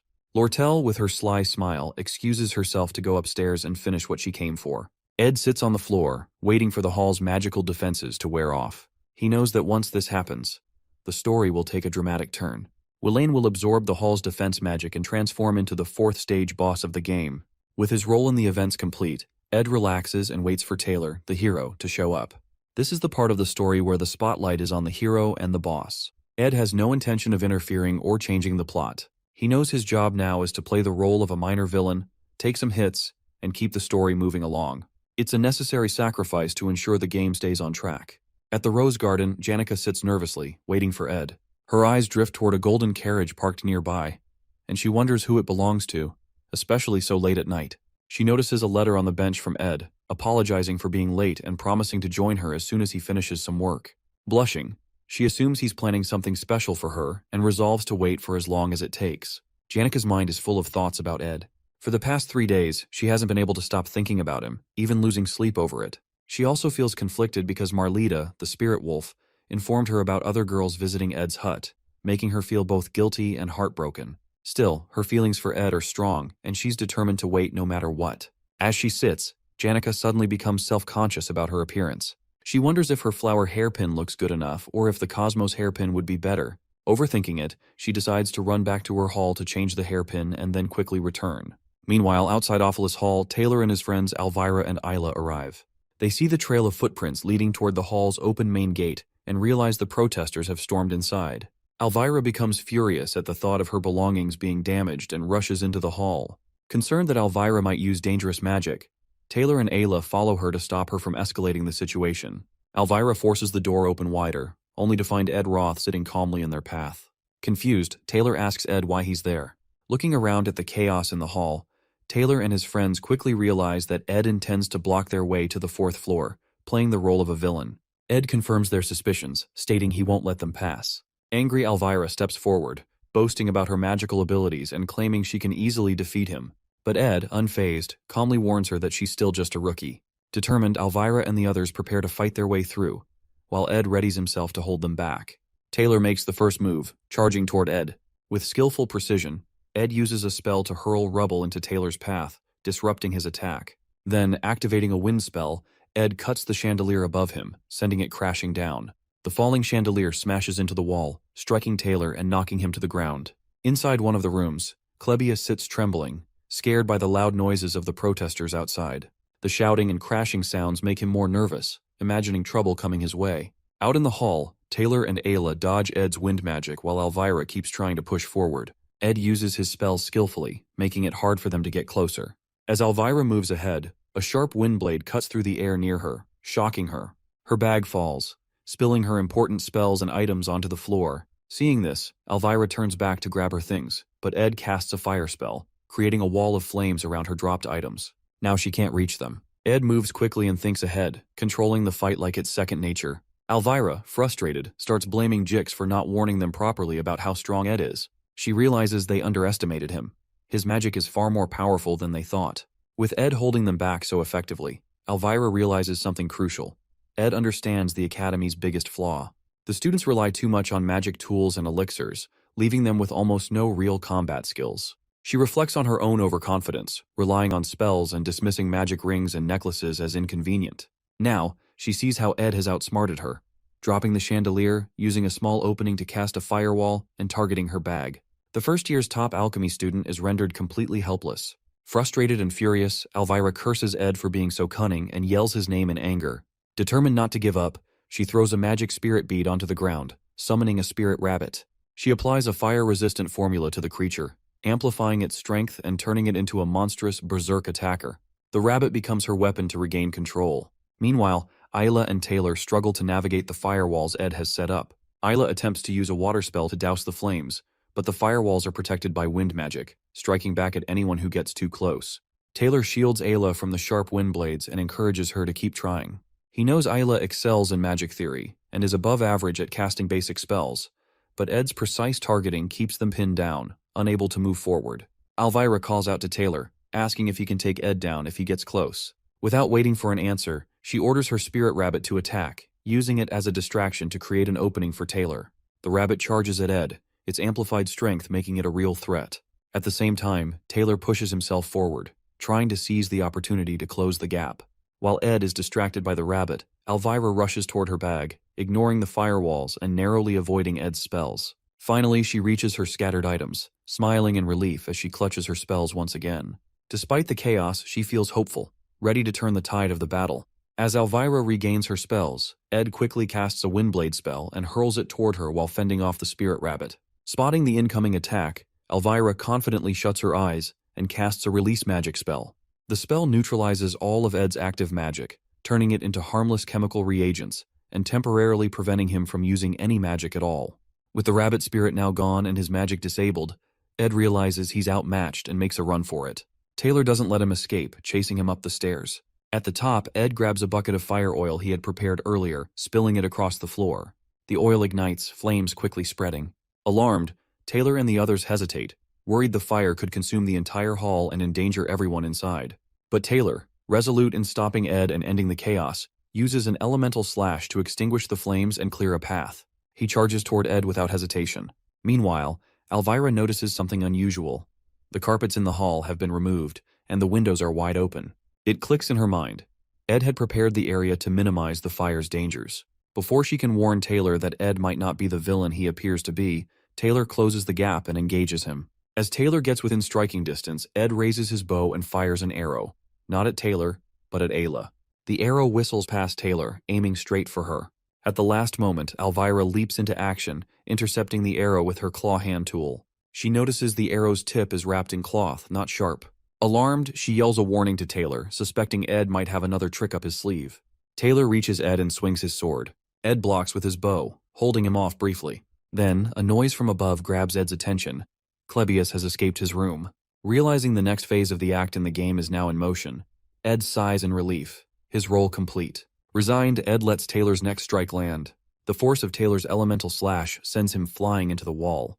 The battle ends with Ed defeated, leaving everyone stunned and questioning his true motives as if he was playing a deeper game all along. With Ed finally defeated, Taylor grabs him and demands to know why he went so far to stop them. Elvira watches uneasily, feeling that Ed had been toying with them the entire fight. It doesn't add up. Ed is a second-year student with more experience, and if he truly wanted to overpower them, he could have ambushed them after the chandelier fell. Instead, he stood his ground and deliberately engaged them, seemingly more to delay than to win. The group senses something is off, as if Ed's actions are driven by a deeper motive. Frustrated, Taylor shoves him away.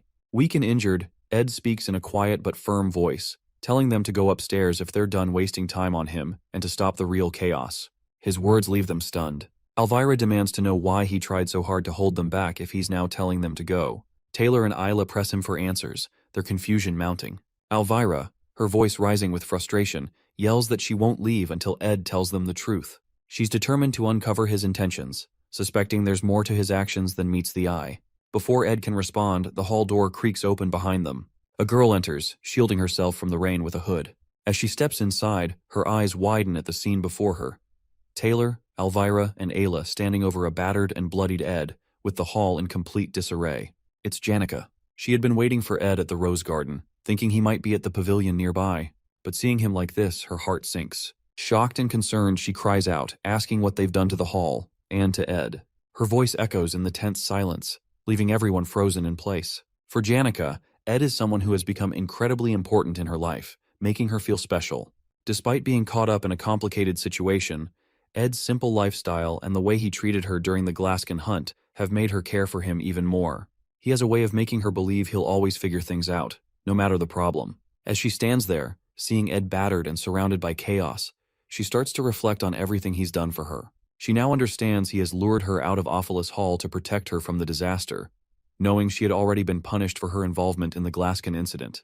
Now, feeling the weight of his kindness toward her, she feels an overwhelming desire to help him in return. She knows that he never asked for help, but this is her chance to repay him for everything he's done for her. With determination, Janica takes off her hairpin, setting aside her appearance and any distractions. She focuses, gathering her strength and preparing herself to confront the situation.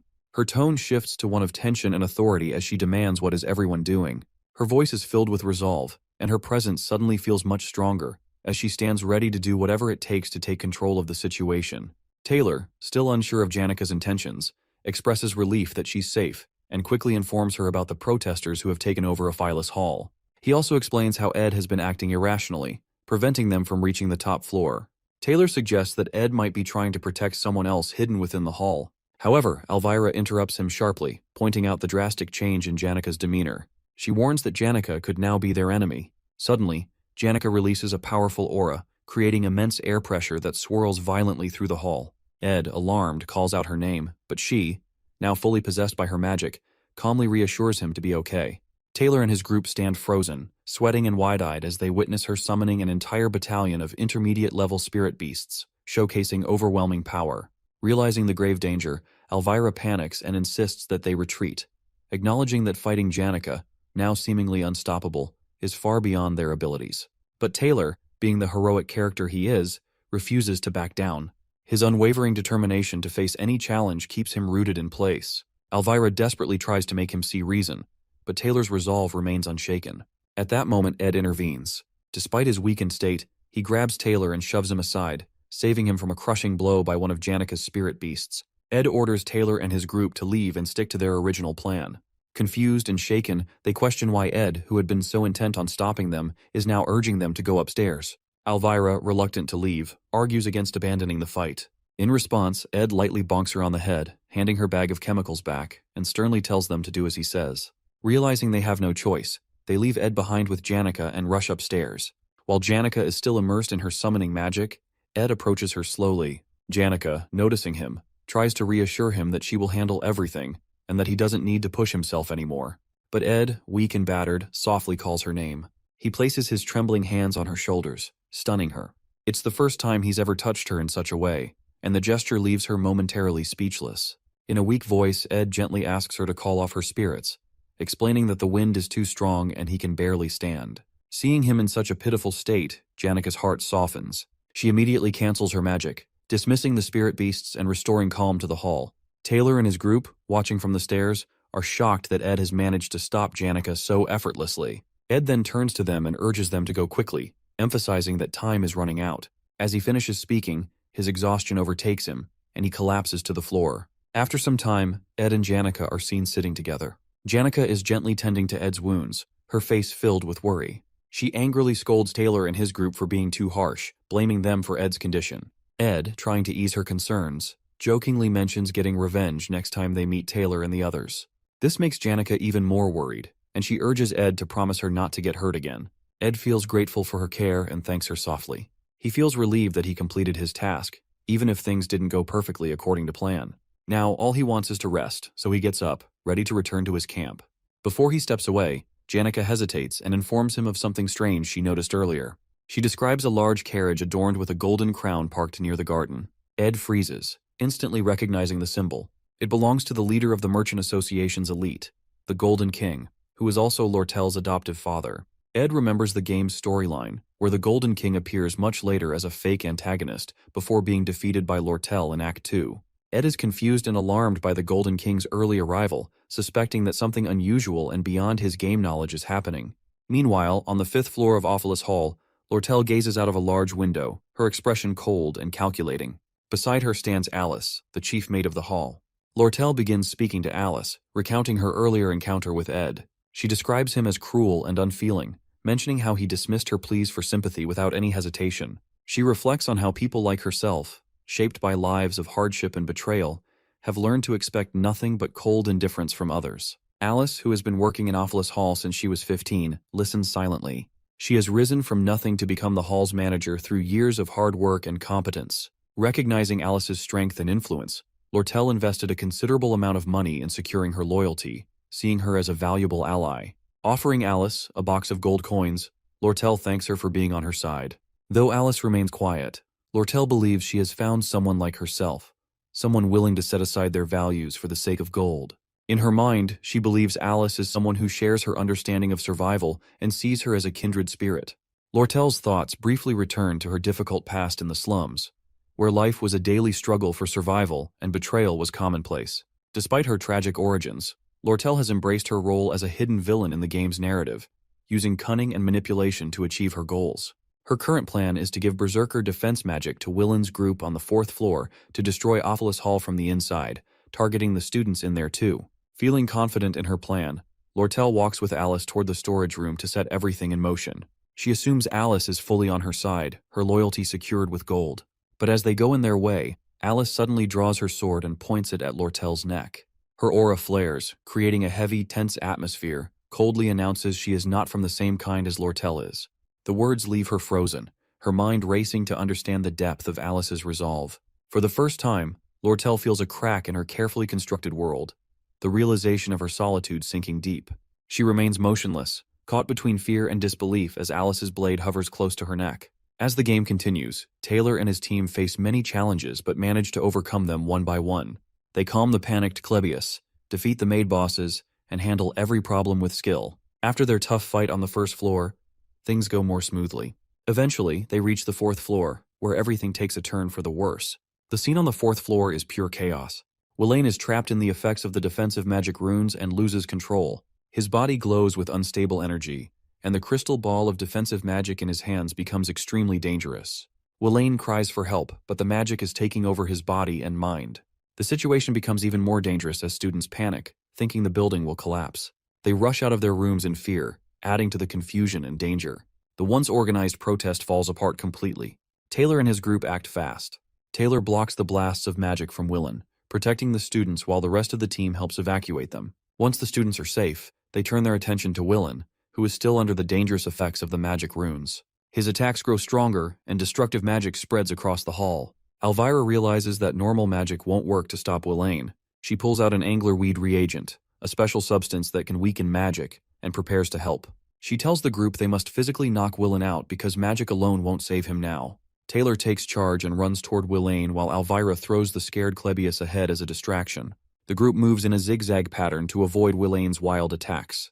The air is filled with powerful magic, and the pressure is intense. Finally, Taylor gets close to Willen, ready to stop him, but the magic runes become too unstable. Willen's body shines brighter and brighter before a huge explosion shakes the entire hall. The situation has turned into complete disaster. Ed and Janica watch the explosion from the garden. Janica, worried about Ed's wounds, hovers over him, urging him to rest. Ed reassures her, explaining that most of the blood isn't his, trying to ease her worry. However, Ed's attention is elsewhere. The biggest concern for him now isn't the explosion, but the ominous presence of the carriage parked outside the hall, the one belonging to the Golden King elite of the Merchant Association. The Golden King, Lortell's adoptive father, is a character who shouldn't appear in this act of the game right now. His presence at this time raises alarm bells in Ed's mind. Known as a fake boss who eventually vanishes after being defeated by Lortell in Act 2, his discreet and unexpected arrival suggests a secret motive. Ed's eyes narrow as he observes the carriage, piecing together the puzzle in his head. What catches his attention next is even more unusual. Shenny, one of the maids of Offus Hall and a subordinate of Alice, stands by the carriage waiting for the Golden King. This feels off. Alice is someone Lortell had invested in heavily to secure her loyalty. For Shenny, one of Alice's trusted maids, to be seen with the elite now seems strange and out of place. It hints at something deeper. A crack in the loyalty Alice pledged to Lortell. The pieces begin to fall into place in Ed's mind, realizing Shenny is involved with the elite as Alice may have betrayed Lortell. Ed understands the gravity of the situation. Lortell is an essential character for progressing through the game's later acts. If the elite take over Offus Hall and gain access to the sealed Book of Grimoire, Lortell's downfall could occur, causing the entire story to unravel. Ed knows he needs to act quickly. He decides to take on Lortell's role, doing whatever it takes to keep the Golden King away from entering the building and changing the original storyline. Before the chaos of the protest, Alice, the chief maid of Offus Hall, secretly writes a letter to the elite merchant king. In the letter, she exposes everything about him, how he is Lortell's adoptive father and the man responsible for killing Lortell's biological father. She reveals Lortell's plans to take revenge by manipulating the business magnates and directors of the elite merchantry to overthrow him. She also shares details about Lortell's scheme to acquire or sabotage the sage's sealed grimoire, a critical move intended to strike the Golden King by surprise and remove him from power in the Merchant Association. Alice ends the letter with a bold demand for more money than what Lortell has offered her, promising to switch sides and create a dramatic turn of events in the Golden King's favor. Now, with her sword pressed against Lortell's neck, Alice waits for the Golden King's arrival at Offus Hall. Lortell, usually clever and confident, is now shaken. She pleads with Alice, questioning her betrayal and pointing out that they both wanted revenge against the Golden King. Alice sighs and apologizes, but delivers a brutal truth. She tells Lortell that they, including the Golden King, are not so different, driven by ambition and survival. Her words cut deep, leaving Lortell speechless. Suddenly, an explosion echoes through the hall as the door bursts open. Taylor and his group arrive, dragging a restrained and defeated Willain behind them. They are battered but still resolute. Elvira quickly assesses the situation, deducing that Alice must be the one behind the chaos, as only she could have provided Willain with the defensive magic runes. Spotting an opportunity amidst the commotion, Lortell acts to collapses dramatically to the floor. Taylor and his group rush to check on her, concerned for her well-being. Hiding her tears and masking her turmoil, Lortell pretends to be overwhelmed and helpless. Without a word, she suddenly gets up, sprints away, and retreats to her room. Her mind races with plans for what to do next. Lortell stands frozen, stunned by the unexpected arrival of the Golden King. The man who pulled all the strings in the shadows has come all the way to Offus Hall himself. Though shocked, she quickly shifts her focus to the opportunity now at hand, blaming him for the large-scale tampering with the Merchant Association's account books and the damage caused during the chaos could finally lead to his downfall. Her plan to overthrow him feels within reach, but she knows she must act fast. She knows what she has to do. She needs to get to her room, where a carrier pigeon is hidden. The pigeon will carry a message to the Merchant Association's officials, exposing the Golden King's crimes. Once she sends it, she plans to hide somewhere in the hall to stay safe. Even though her heart aches from Alice's betrayal, Lortell doesn't let herself cry. She's used to being hurt by others and has learned to blame them to protect herself. Wiping away her emotions, she quickly heads to her room, determined to complete her plan. At the same time, the Golden King elite enters the hall with his guards, carrying an air of authority. Spotting a student near the entrance, he calmly advises the student to evacuate for safety. However, the student doesn't budge and instead informs him that no one is allowed inside the hall due to safety protocols. The elite looks puzzled but intrigued by the student's firm stance. The student is none other than Ed, standing in front of the stairs like an immovable wall, blocking the elite's path to the upper floors. The elite, maintaining his calm, asks Ed if he has any official authority or permit to enforce such rules. Ed boldly replies that he's acting on his own judgment. In this tense standoff, Ed evaluates the situation. He knows that only 3 people truly understand the flow of the story. Lortell, who wants revenge on the elite for destroying her childhood and plans to oust him. The Golden King elite himself, who seeks the sage's sealed grimoire for ultimate power. Alice, the chief maid, who has become the central villain in this act by betraying Lortell. Ed decides to trust Taylor and his group to deal with Alice, the act's main antagonist, while he focuses on keeping the elite from going upstairs. By doing so, he hopes to preserve his understanding of the game's storyline and secure his role as a successful character in the end. The elite tries to defuse the situation, claiming he needs to consult with the Academy about the chaos inside, but Ed remains unmoved. His unyielding stance begins to irritate the elite, who activates his aura and then asks a pointed question whether Ed is siding with Lortell. 10 minutes before the confrontation with the Golden King elite, Ed and Janica arrive at Jix's room. To their surprise, Jix is calmly exercising while the building is in chaos, with most students already evacuated. Curiously, they ask why he hasn't left. Jix explains that he's trying to avoid rash actions and prefers to focus on his routine, rather than getting involved in the protest. Noticing Janica and Ed together, Jix foolishly asks if they're dating. Embarrassed, Janica yells to instantly denies it. However, she becomes flustered, giving eye contact with Ed as she worries she might have made him uncomfortable. Picking up on the awkwardness, Ed subtly makes Jix realize his rudeness. Jix hurriedly apologizes to Janica for his careless question. After a brief moment, Jix asks why they've come to him, especially considering they barged into his room, even breaking part of his wall in the process. Ed straightforwardly asks for a favor, promising to repay him later. Though Jix seems reluctant at first, he eventually agrees. Back in the hall, as the Golden King elite Keklin argues with Ed, Janica and Jix secretly observe the scene from a hidden spot. The elite tries to persuade Ed, painting Lortell as a treacherous and ungrateful person. He recounts how he raised her since childhood and accuses her of plotting against him. In an attempt to win Ed over, he even offers to double the amount of gold coins Lortell promised to anyone on her side. Ed stands firm, making it clear that he isn't interested in money or personal gain. Frustrated, the elite gives up on diplomacy and orders his guards to dispose of Ed. As the guards surround and overpower Ed, Jix springs into action. Using wind magic, he sends the guards flying, creating a moment of chaos. Jix and Janica reveal themselves, stepping in to help Ed. Janica summons her spirit companions while Jix prepares for a fight. Ed thanks them for their intervention, promising Jix he'll repay him later, before heading upstairs to check on Lortell. The elite, now realizing these students are formidable opponents, commands his guards to fight with everything they've got. A fierce battle begins as Jix and Janica engage the guards, holding their ground with determination.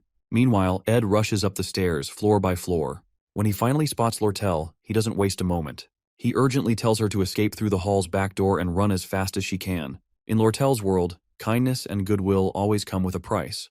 A reason, a tag, or a coin. Everyone she's trusted has only shown loyalty because she invested in them.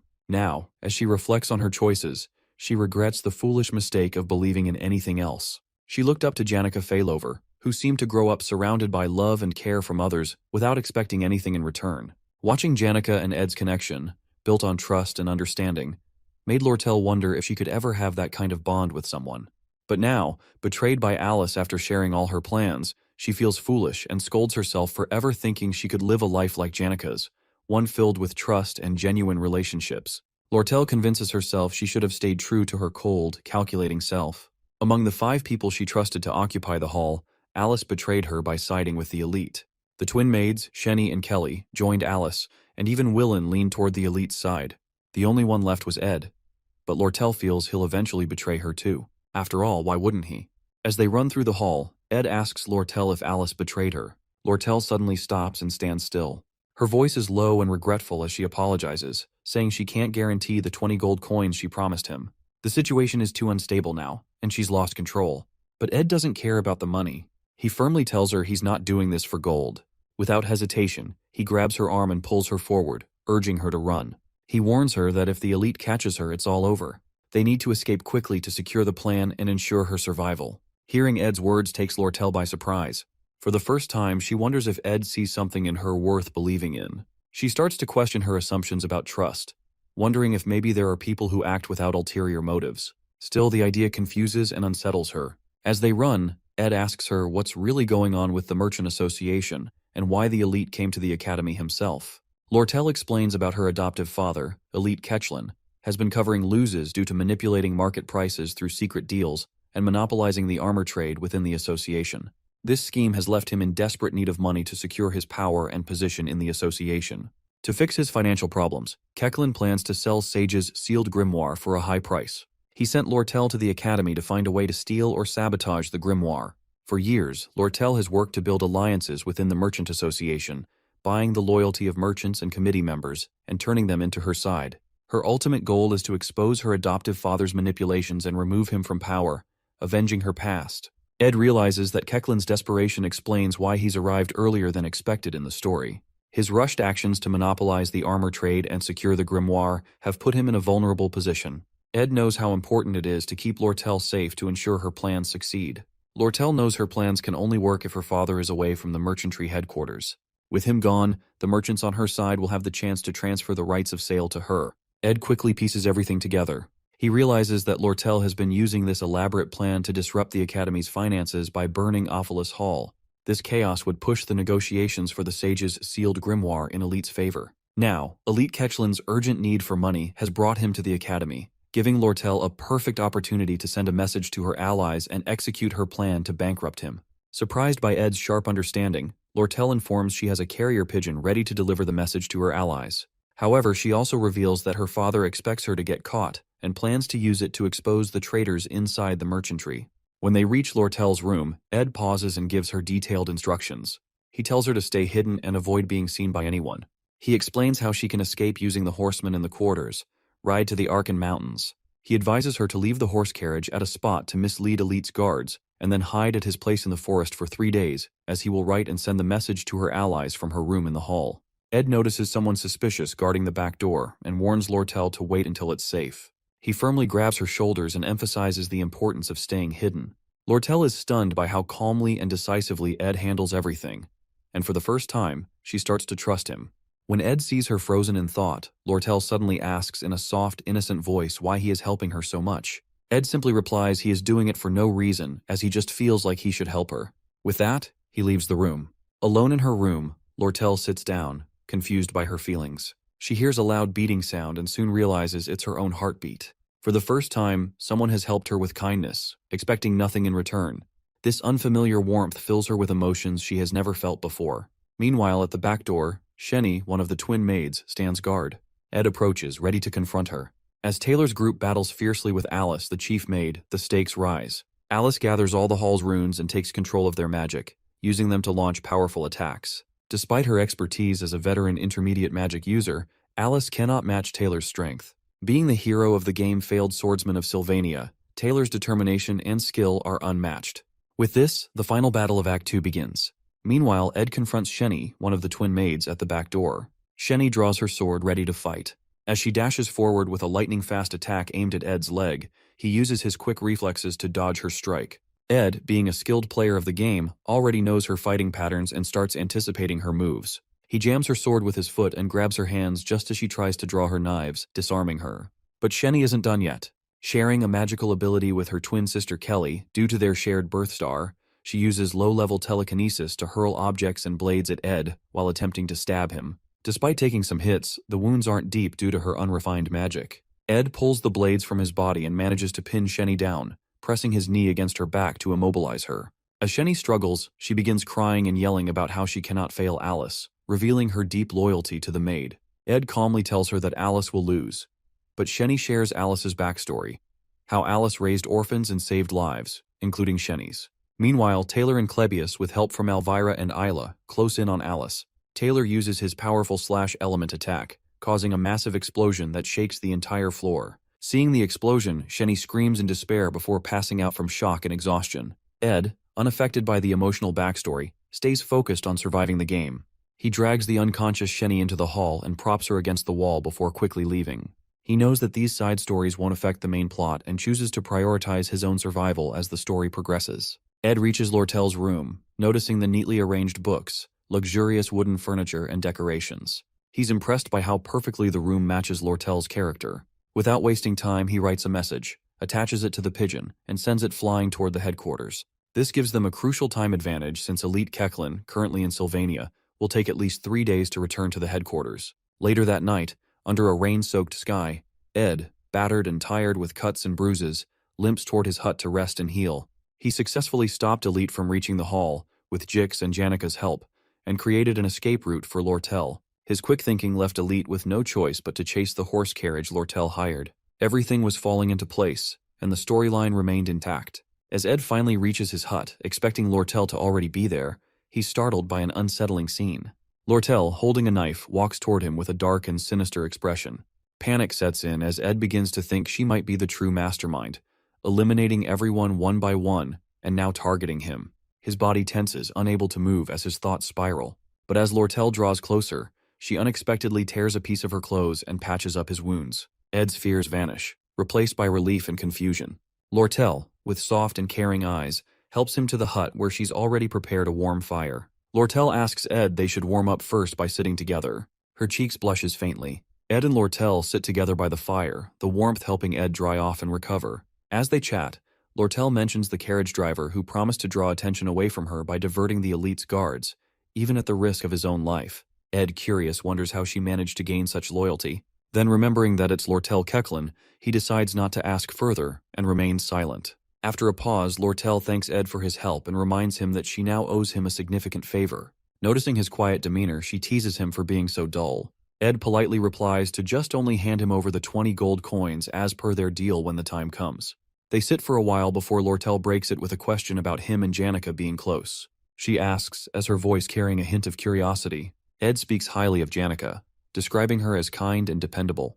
Lortell listens quietly, her expression softening but showing a hint of sadness. After a moment, she adds her own compliments about Janica, though her tone is glum. Sensing something behind her tone, Ed asks what she wants to say.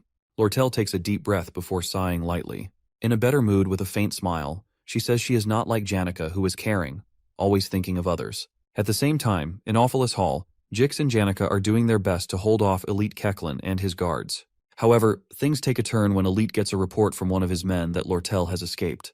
Without wasting time, he leaves the hall to chase after her. The fight isn't going well for Jix. He's struggling, and it's clear he's no match for the guards. But Janica, who was nervous before, suddenly activates her spirit magic aura. A powerful tornado forms in the hall, throwing guards in all directions as her spirits unleash their full strength. Jix panics and yells at her to stop, worried about the destruction and casualties. Janica pauses, then turns to him with an unsettling, almost eerie smile. Her eyes gleam with a strange intensity, as she calmly says she is not mad at all. The next day, at Ed's hut, he is busy washing his ruined academy uniform. After the long and exhausting night, he skipped classes to take care of things. Jix arrives with a spare uniform for Ed and shares some surprising news. He explains what happened after the incident. Willain has taken all the blame for the destruction of Offus Hall, while Chief Maid Alice, who was captured, hasn't said a word about what happened. Lortell has vanished, safely hiding in Ed's hut, and there's no news yet from Elite Kechlin. As Jix talks, Ed feels relieved.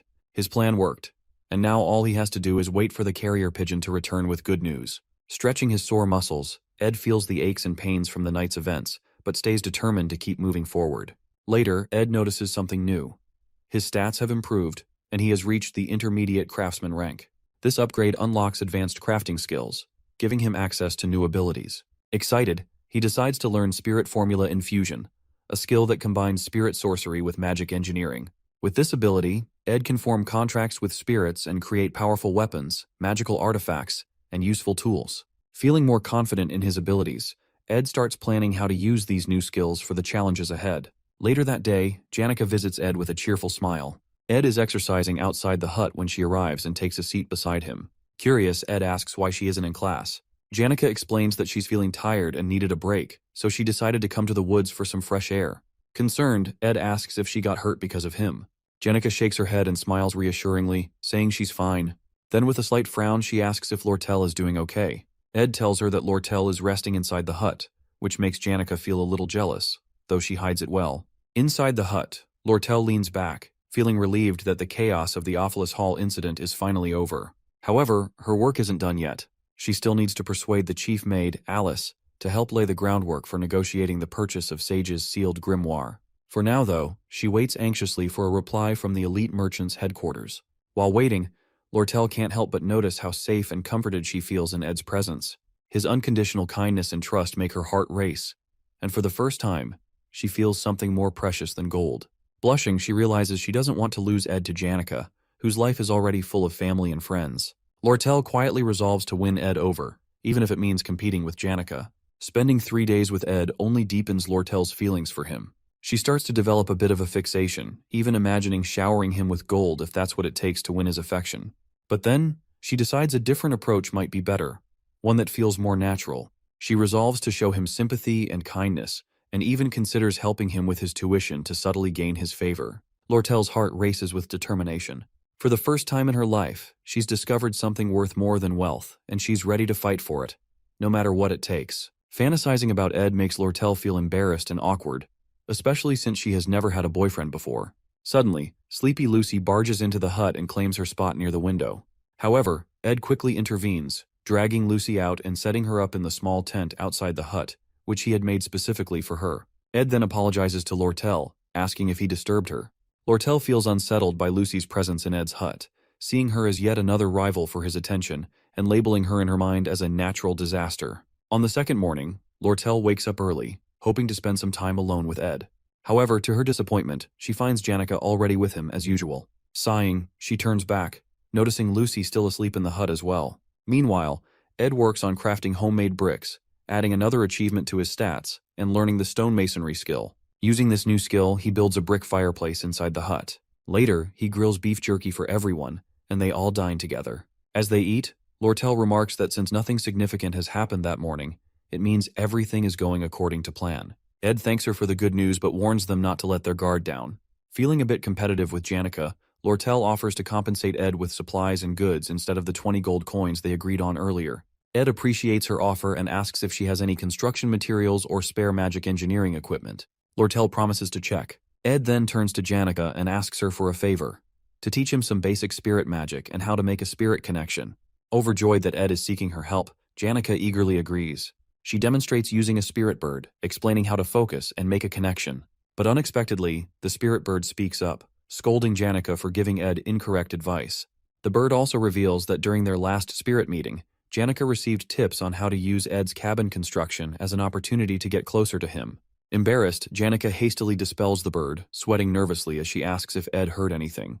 Lortell, seizing the moment to tease Janica, jumps into the conversation and mentions her leftover food stock at the headquarters, which she eagerly offers to sell to Ed at a discount. Ed negotiates, asking her to include the stocks in their agreed 20 gold coin deal. Playfully, Lortell suggests giving the supplies for free, further annoying Janica and sparking a light-hearted debate between the two women. Ed sits back, eating his beef jerky with amusement, realizing he can now learn both spirit magic and magic engineering with the help of Janica and Lortell. As their conversation continues, a new figure appears at Ed's hut.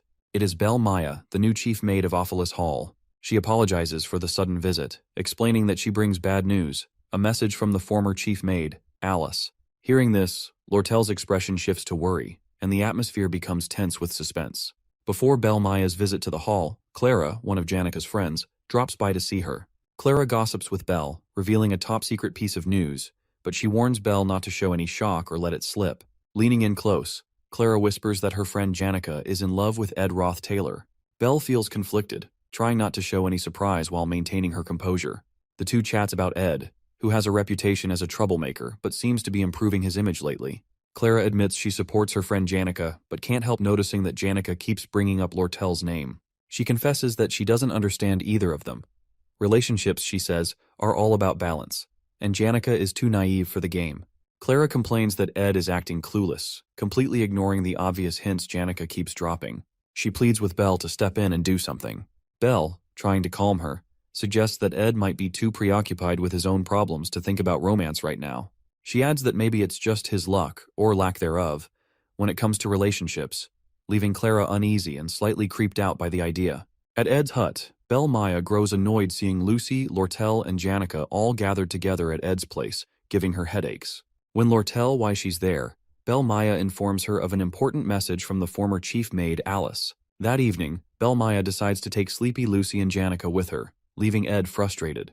He's uneasy about Lortell's location being exposed to someone connected to Offus Hall, especially since Lortell is in hiding.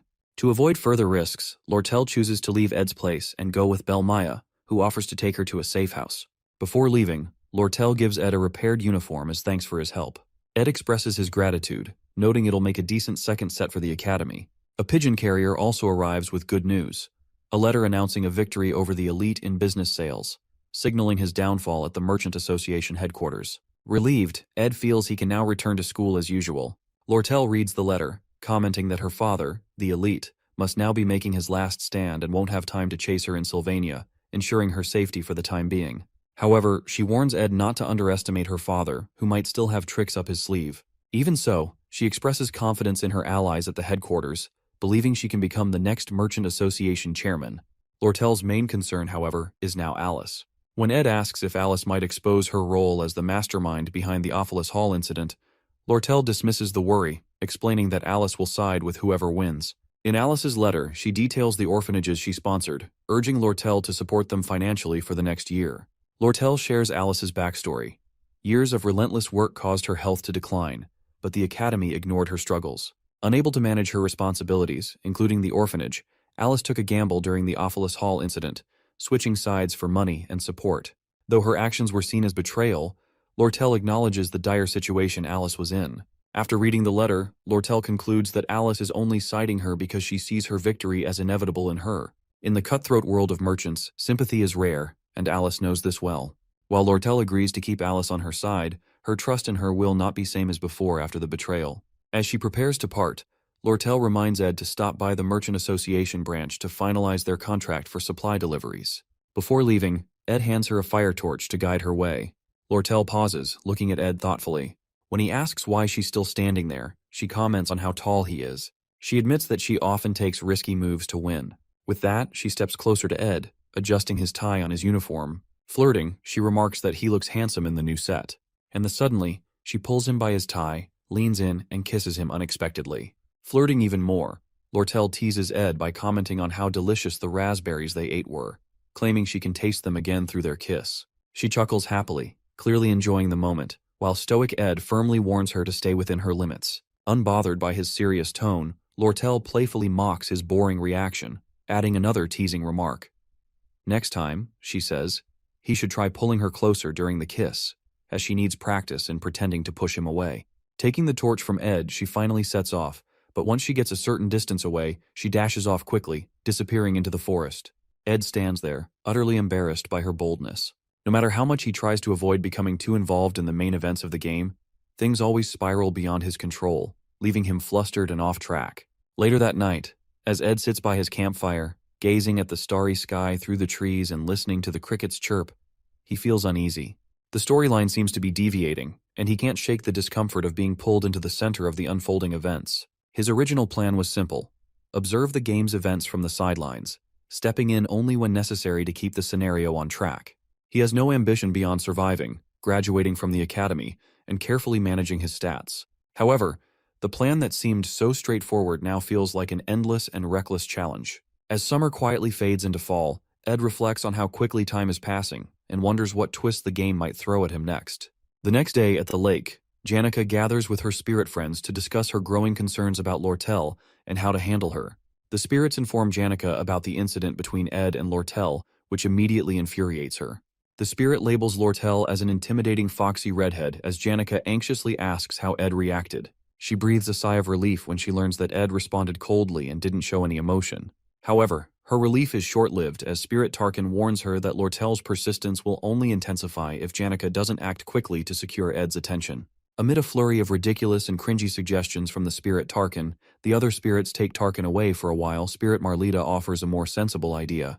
Marilda advises Janica to create a memorable and thrilling experience with Ed to make him think about her. After some thought, Janica decides that sharing a meal together might be a good start. That evening, Ed prepared his new recipe he learned and let Lucy have a taste of it. However, upon tasting it, she immediately recoils in disgust, exclaiming that it tastes awful. Ed listens to her criticism without reacting, calmly noting down his mistakes and deciding to delay perfecting his cooking skills until he receives a wider variety of ingredients from the stock deliveries. Despite the setback, Ed gains an upgrade in his stats, advancing to an intermediate level in craftsmanship. He reflects on how his core stats significantly affect his practical skills and resolves to balance and improve all his stats efficiently. However, Ed's packed schedule leaves him little time to focus on personal development. Between attending classes, honing survival skills, and keeping a close eye on the progression of the game's scenario, his hands are full. He observes that Taylor's combat abilities are steadily improving. Isla continues to support Taylor, and Princess Fenia seems to be on track. Still, Ed knows the pivotal event in the storyline, Fenia's clash with Lortell, is approaching. He's also aware that another key character, Clarice, won't enroll until next year, so he doesn't need to worry about her yet. While Elite's early dismissal creates some uncertainty regarding Lortell, Ed is sure it won't stop her from pursuing the sage's sealed grimoire. As the academy day comes to an end, Ed steps outside, looking back at the main building. He realizes it's time to start monitoring the faculty building closely since the final boss of Act 2 is about to emerge. Meanwhile, in a quiet room within the academy, someone receives a letter revealing the mastermind behind the Offus Hall incident. That person who receives letter is none other than Professor Glast. Professor Glast stands in his quiet office while his assistant, Claire Elfin, stood nearby. Trying to impress him, Claire praised his sharp thinking for suspecting someone behind the Offus Hall incident. However, Glast, a no-nonsense figure, ignores her attempts at charm.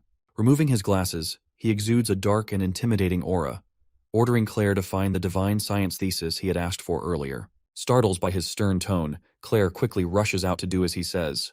At the Offus Hall faculty building, Claire receives all the materials about the incident from Annis. Relieved, Claire thanked her and started looking through the files of students involved. Among the files of students linked to the incident, 3 catch her attention: Ed Roth Taylor, Jix, and Janica. While most of the case seemed straightforward, Claire couldn't help but feel something unusual about Ed's file. His reputation and some missing pieces made her curious. That evening, Ed visited the Sylvania Merchant Association branch to collect the supplies he'd ordered under his contract with Lortell. Lortell, clearly enjoying his company, teasingly apologized for forgetting the contract details, as she is using it just an excuse to make him visit again. She prepares tea and snacks, inviting him to sit and chat. As they talk, she tells him to pick up his magic equipment at the counter when he leaves. Trying to keep his attention, Lortell shows off her fancy dress, asking how she looked for an important meeting. But Ed, uninterested, simply asked what kind of meeting it's. Lortell smiles, amused by how little he noticed her flirting. Then the conversation shifted to Ed's cabin. Lortell suggests he may need furniture, but Ed explains her company's products were too expensive for him. Lortell agrees but says she cannot give away items for free because of her merchant ethics. Suddenly she used her magic to break a chair's leg, claiming it is now damaged and she will throw it away tomorrow. She hinted that Ed, with his crafting skills, could fix it. Ed thanked her for the broken chair, still keeping his calm and serious demeanor. Lortell, entertained by how he never shows much emotion, moves closer to him. Sitting on the table nearby, she teasingly says she has made her move and asks if he doesn't see her as a woman. She boldly admits that she isn't helping him out of kindness, but because she has her reasons. Smiling confidently, she tells him she is determined to stick around and get the answers he is searching for, making it clear she has no plans to let him ignore her. Ed calmly responds, making it clear he isn't looking for any answers from her, and has no interest in getting involved in battles he knows he cannot win. Despite her attempts to get closer, he stays composed and distant. Lortell, unfazed. Lortell smiles and warns him that one day, it won't just be her struggling to hold back feelings for him. Her smile is the same as always, calm and confident. Ed notices she never shows her true feelings, whether she's winning or in trouble. He realizes it's part of her nature as a merchant, always keeping her cards close to her chest and never letting her emotions give her away. At the academy during recess, Janica excitedly teaches Ed how to control a spirit. Using her staff, she explains that he should focus on his magic to try to form a connection and summons a small fire spirit named Mug. Mug appears serious and promises to serve Ed well, surprising him. Ed remembers that before he came into this world, when he played the game as Ed, he once formed a bond with a spirit duck. They used to laugh and joke around, but in the end, he let it go. However, looking at Mug now, he feels this will be different. Curious about Mug's strict nature, Ed asks Janica why he acts that way. Janica laughs and explains that Mug is a good spirit with great energy efficiency and was carefully chosen by the high-level spirit, Tarkin. Since Ed wanted a strong spirit, she picked the best one for him. After going through a tough selection process, Mug is finally handed over to Ed, and he successfully forms his first spirit connection. Holding Mug, Ed is impressed to see how warm it is, almost like a portable heater. He checks its abilities and stats, and Janica happily tells him that Mug is a great survival tool because it doesn't need wood for heat. Seeing Ed happy, Janica smiles, even though he still looks tired. Before leaving, she reminds him to let her know if he ever needs more help. She offers to teach him more about spirit connections, and suggests that he will learn faster if he spends more time with her. As Janica talks with Ed, she suddenly changes her tone and expression.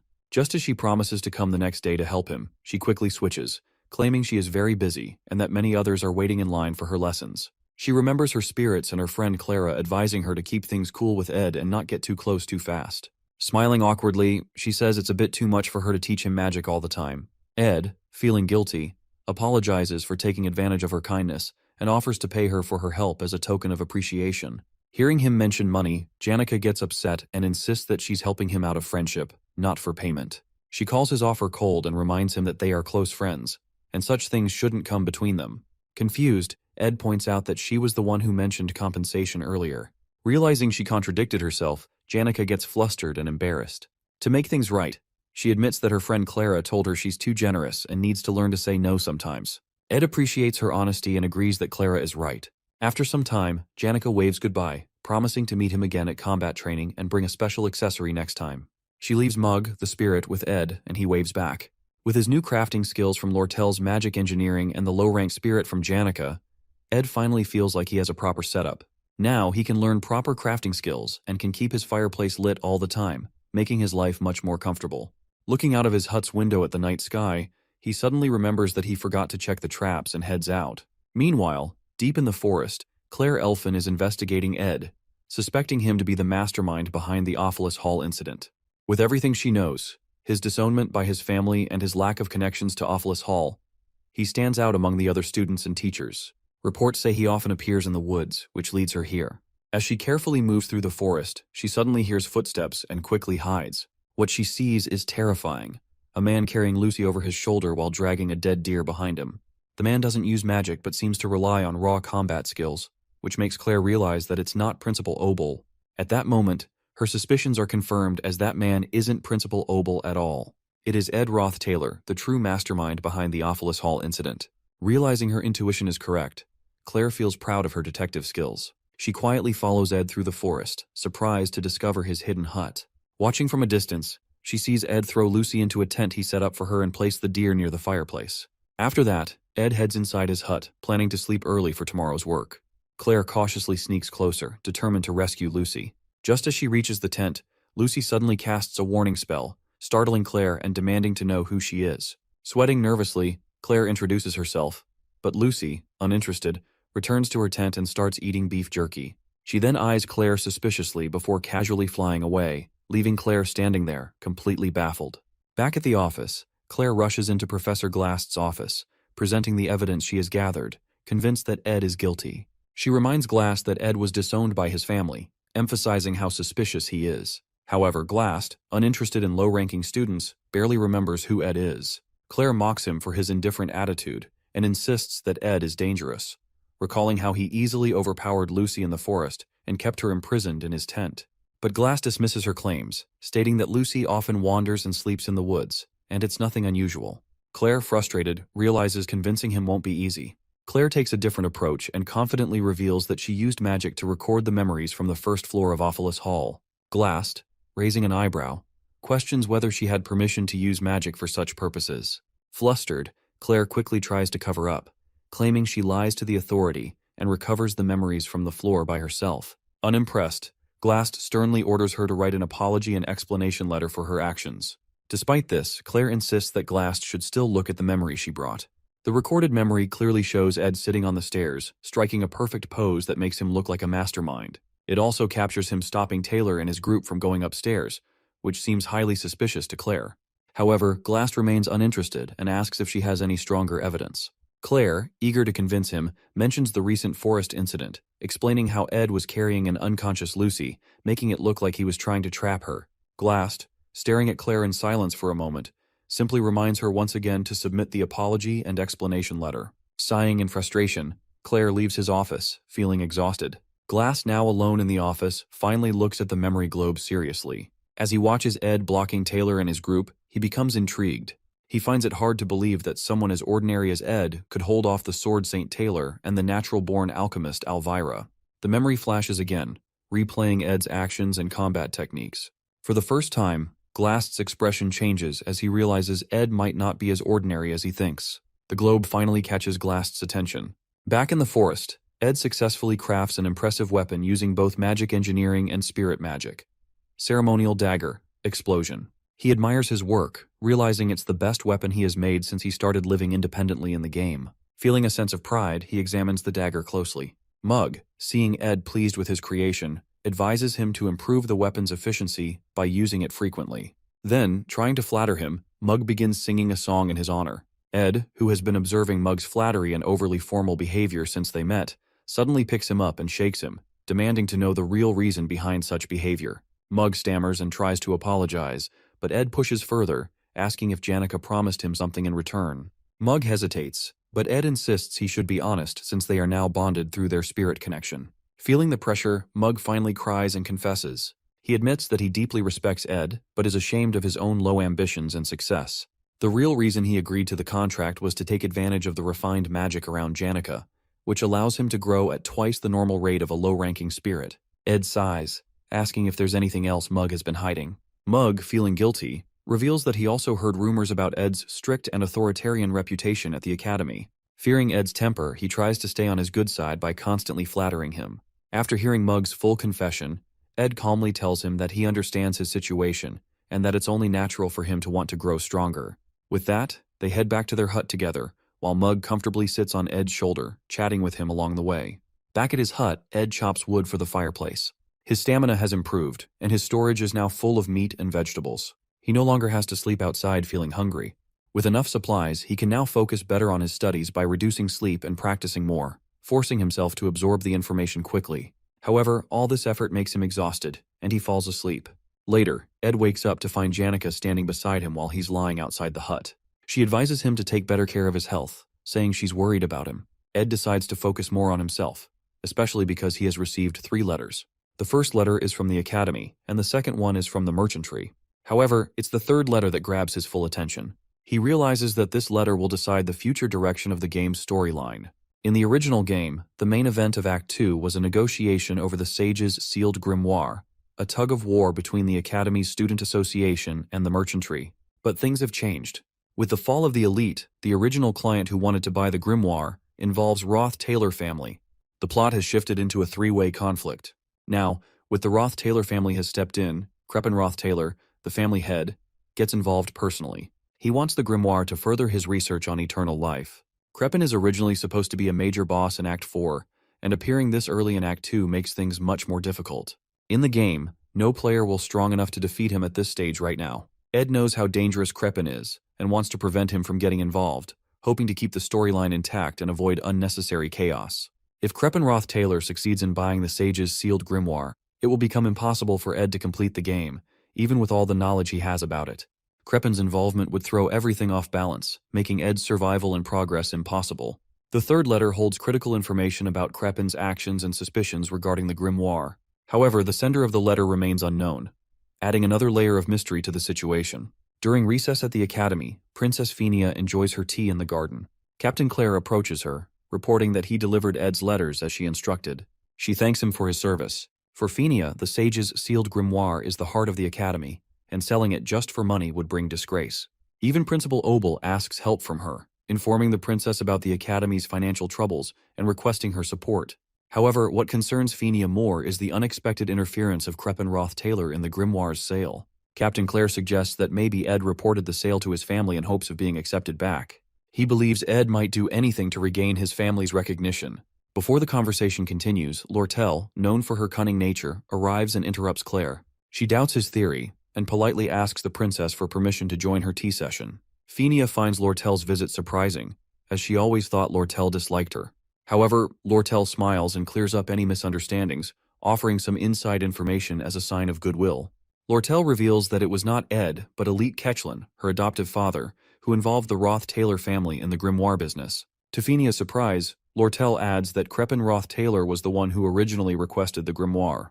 However, with Ketchlin's influence weakening in the merchant headquarters, he is still determined to purchase it with Creppen's help, as the elite merchantry has invested too much effort into the deal. This makes Fenia realize that the grimoire sale might be an attempt to form a business alliance between the two families. But she wonders about why are they now competing for it instead of working together. Lortell smiles and explains that, since she now controls the merchantry, she wants to save the grimoire by purchasing it herself. She assures Fenia that she has no intention of selling it to the Roth Taylor family. Surprised by Lortell's honesty, Fenia asks why she is sharing such internal matters. Lortell, still smiling, calls Fenia an ally in this situation. She explains that if Fenia helps her obtain the grimoire, it will strengthen her position in the merchantry, while Fenia can keep the Roth Taylor family in check, marking a win-win situation for both of them. Lortell continues explaining her reason for stepping in to protect Ed from further trouble. She tells Princess Fenia that Ed has already been disowned by his family, and it would be unfair to suspect him of being involved with them.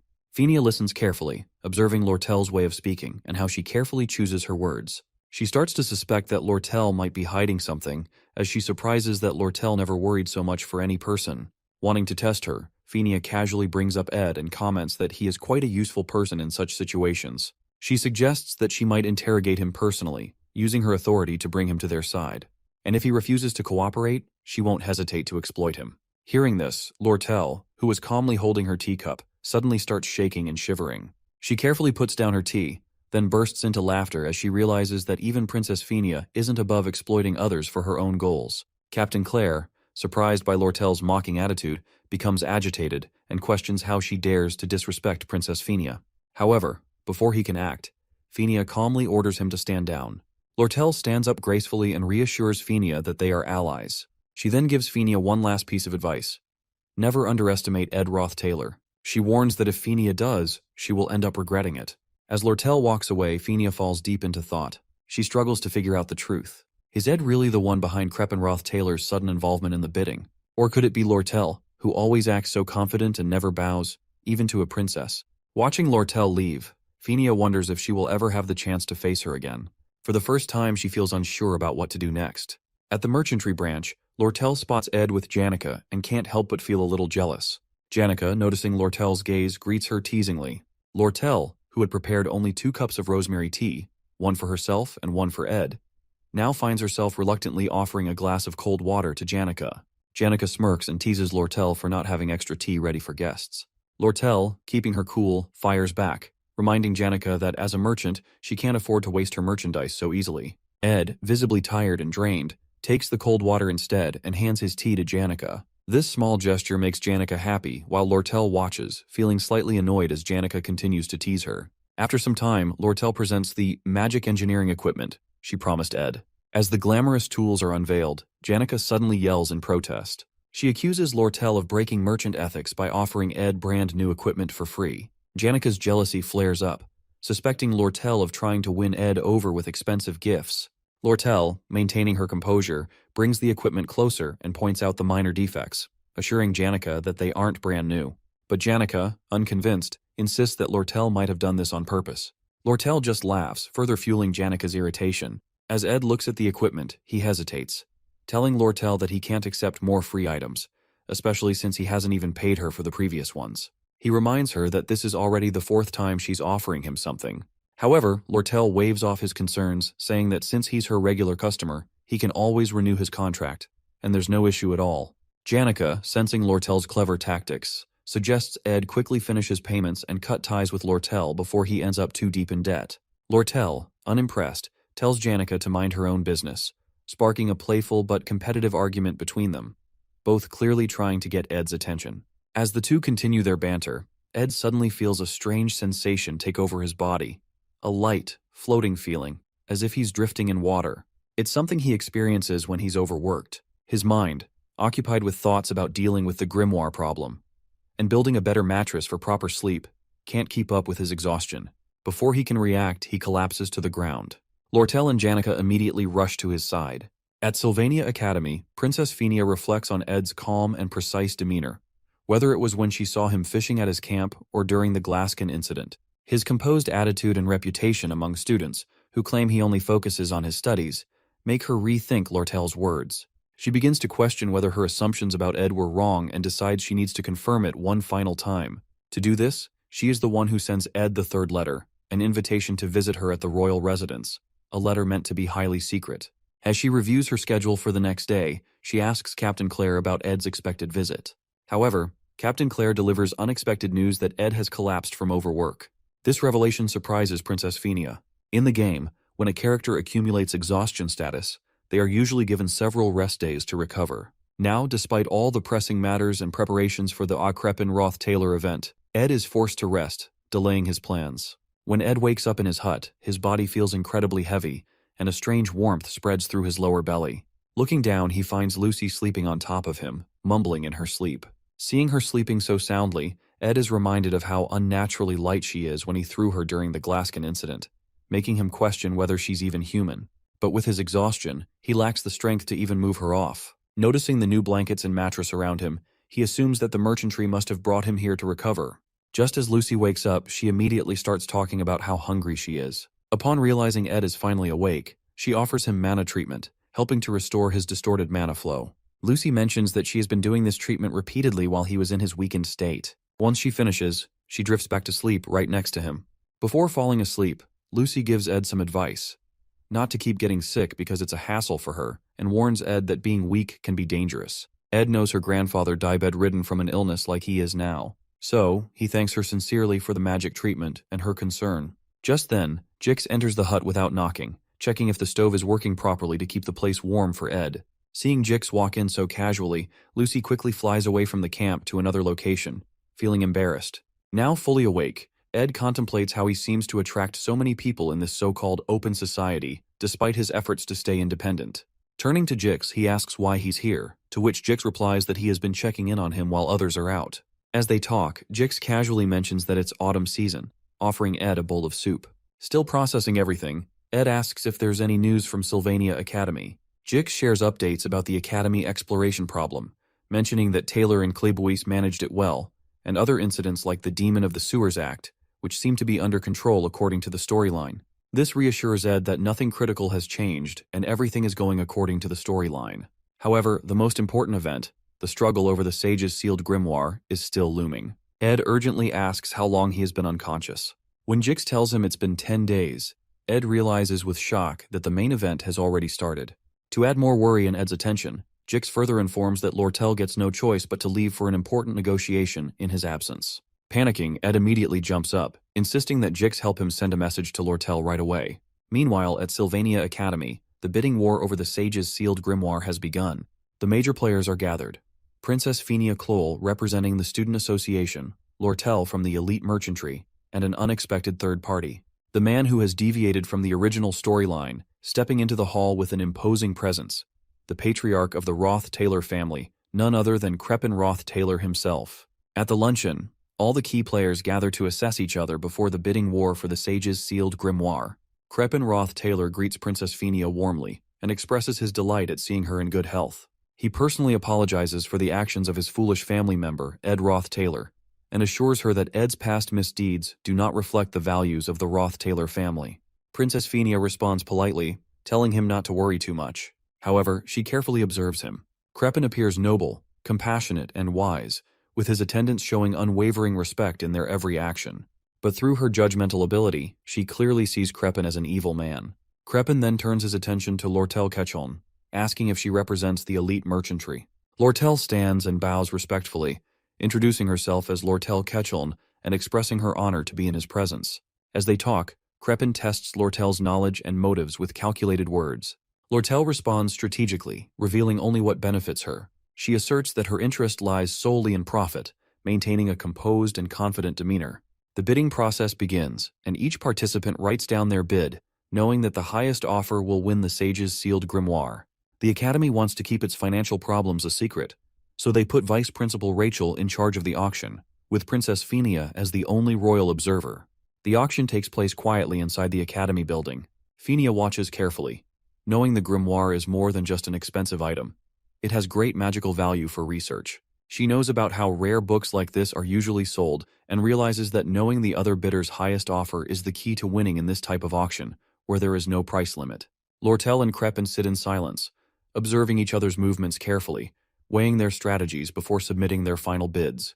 Lortell, driven by profit and market trends, keeps her expression calm and composed, while Ed's demeanor remains inscrutable, exuding confidence and authority. Vice Principal Rachel collects the bids and thanks both Lortell and Ed for their participation. As Rachel prepares to announce the winner, Fenia quickly looks at the bid amounts. She guesses that Lortell, who always thinks about profit, probably bid around 8,100 coins, the highest price a similar book has sold for before. If Lortell offered more, it would be risky because selling it again at a profit might be difficult. But still, Fenia worries that if Ed bids just a little higher than Lortell's estimated maximum of around 8,000 coins, he will win the grimoire. Vice Principal Rachel finally stands and begins announcing the bid amounts. When she reveals Ed Roth Taylor's bid, as expected, he offers 8,500 Flen gold coins. Fenia isn't surprised. Ed didn't come to the Academy just to make a profit from book trading. However, when Rachel announces Lortell's bid, the entire room is stunned. Lortell has bid 9,400 gold coins, far exceeding expectations and securing the grimoire. Ed's face darkens with frustration as he realizes his loss. Without a word, he leaves the building with his attendants, his bitter expression revealing his disappointment. Meanwhile, Lortell calmly moves to a private room to complete the transaction, leaving Fenia in disbelief. Fenia struggles to understand why Lortell, who claimed she only cares about profit, would spend such an enormous amount just to secure the grimoire. The princess recalls their previous conversation over tea, when Lortell suggested they become allies. Now, it becomes clear. Lortell's true intention was to prevent the grimoire from falling into Ed's hands. Yet Fenia remains skeptical. She cannot believe that Lortell would act purely out of a sense of justice. There must be someone behind her, someone who ordered or influenced her to stop Ed Roth Taylor. The princess's suspicion grows, wondering who could be pulling the strings behind the scenes. As Princess Fenia recalls Lortell's words about Ed's ties to the Roth Taylor family, a realization strikes her. Ed had been fighting against his family's darkness all along, struggling to the point of collapsing from overwork. Overwhelmed with guilt, Fenia panics, questioning how she could have driven such a person to ruin by pushing for his disownment. Regret washes over her as she reflects on the consequences of her actions. However, for Ed, Fenia's misunderstanding may have been a hidden blessing. Living in the forest forced him to sharpen his survival and combat skills, turning him into someone far more capable than before. Meanwhile, in her quarters at the elite merchantry, Lortell admires the sage's sealed grimoire she just acquired.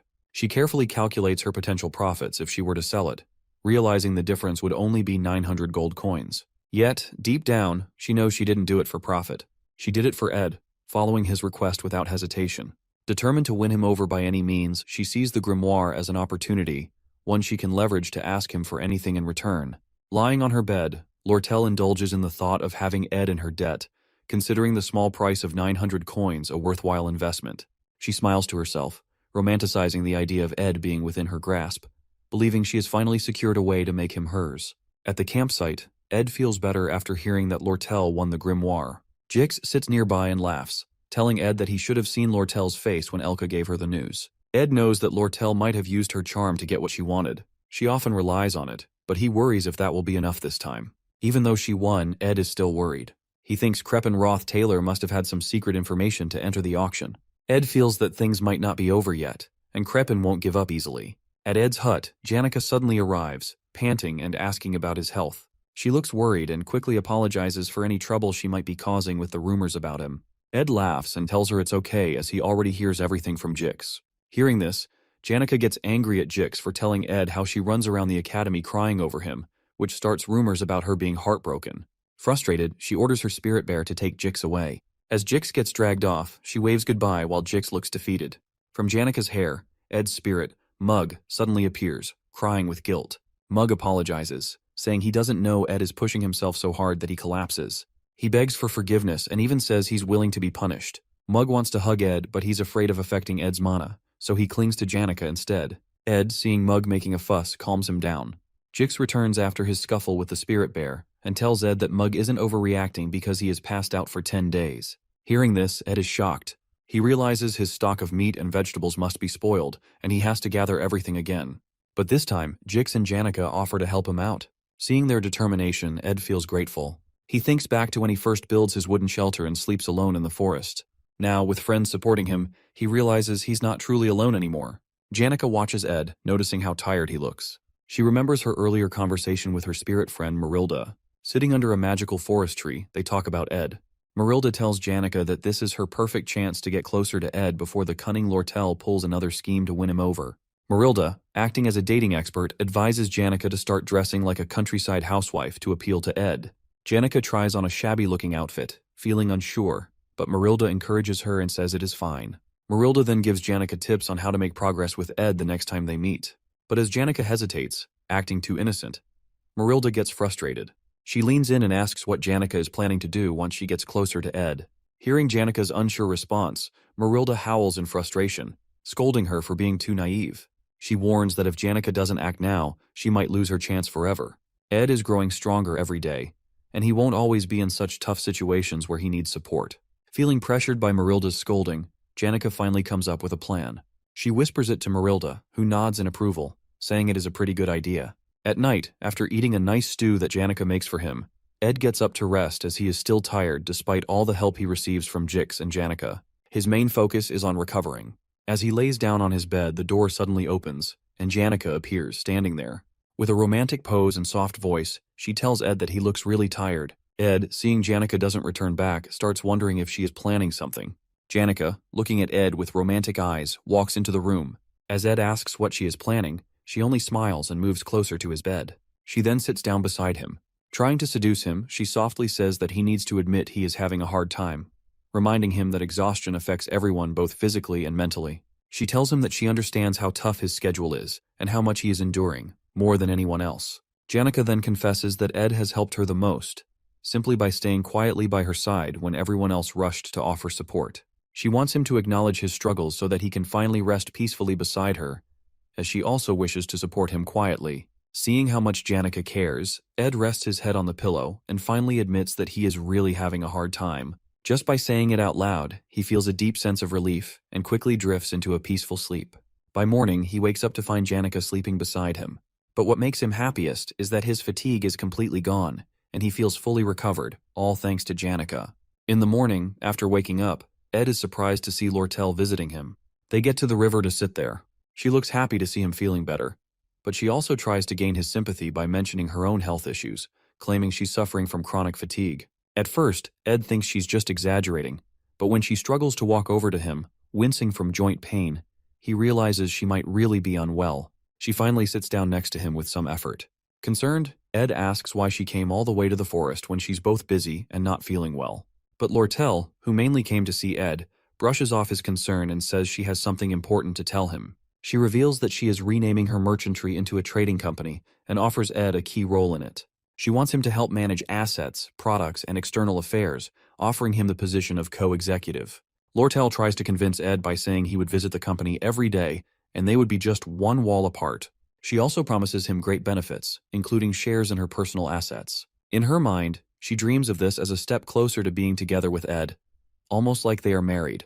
As Lortell continues talking, lost in her own thoughts, Ed hesitantly interrupts and asks if she doesn't think it's a bit much to go this far for him. Hearing this, Lortell takes a deep breath, pulls up the hood of her cloak, and looks at him seriously. She tells Ed that he doesn't understand anything. She explains that she knows what he must be thinking, that something is wrong with her, or that he can't make such an important decision based on the fleeting emotions of a young girl like herself. Lortell acknowledges that Ed wants to keep things professional until the very end, but he doesn't realize what she has been through.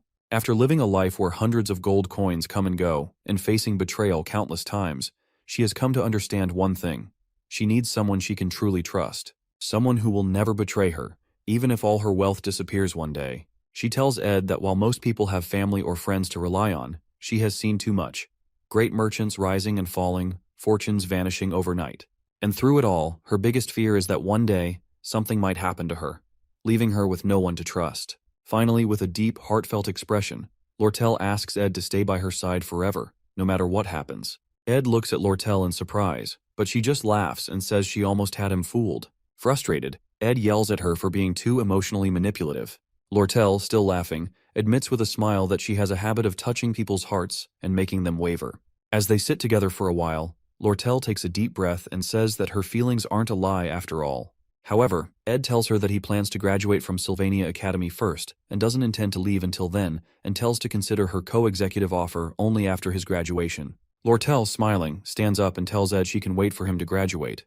But then, with a playful smirk, she shows him the grimoire document letter. She reminds him that he's in her debt and warns him that she'll use it as a free pass to win him over someday. Waving goodbye with the letter in hand, she cheerfully tells him it was great seeing him again and walks away. As Lortell leaves, Ed sighs, feeling like he's made a mistake. He realizes he truly does owe her for the sage's sealed grimoire, and now he feels stuck.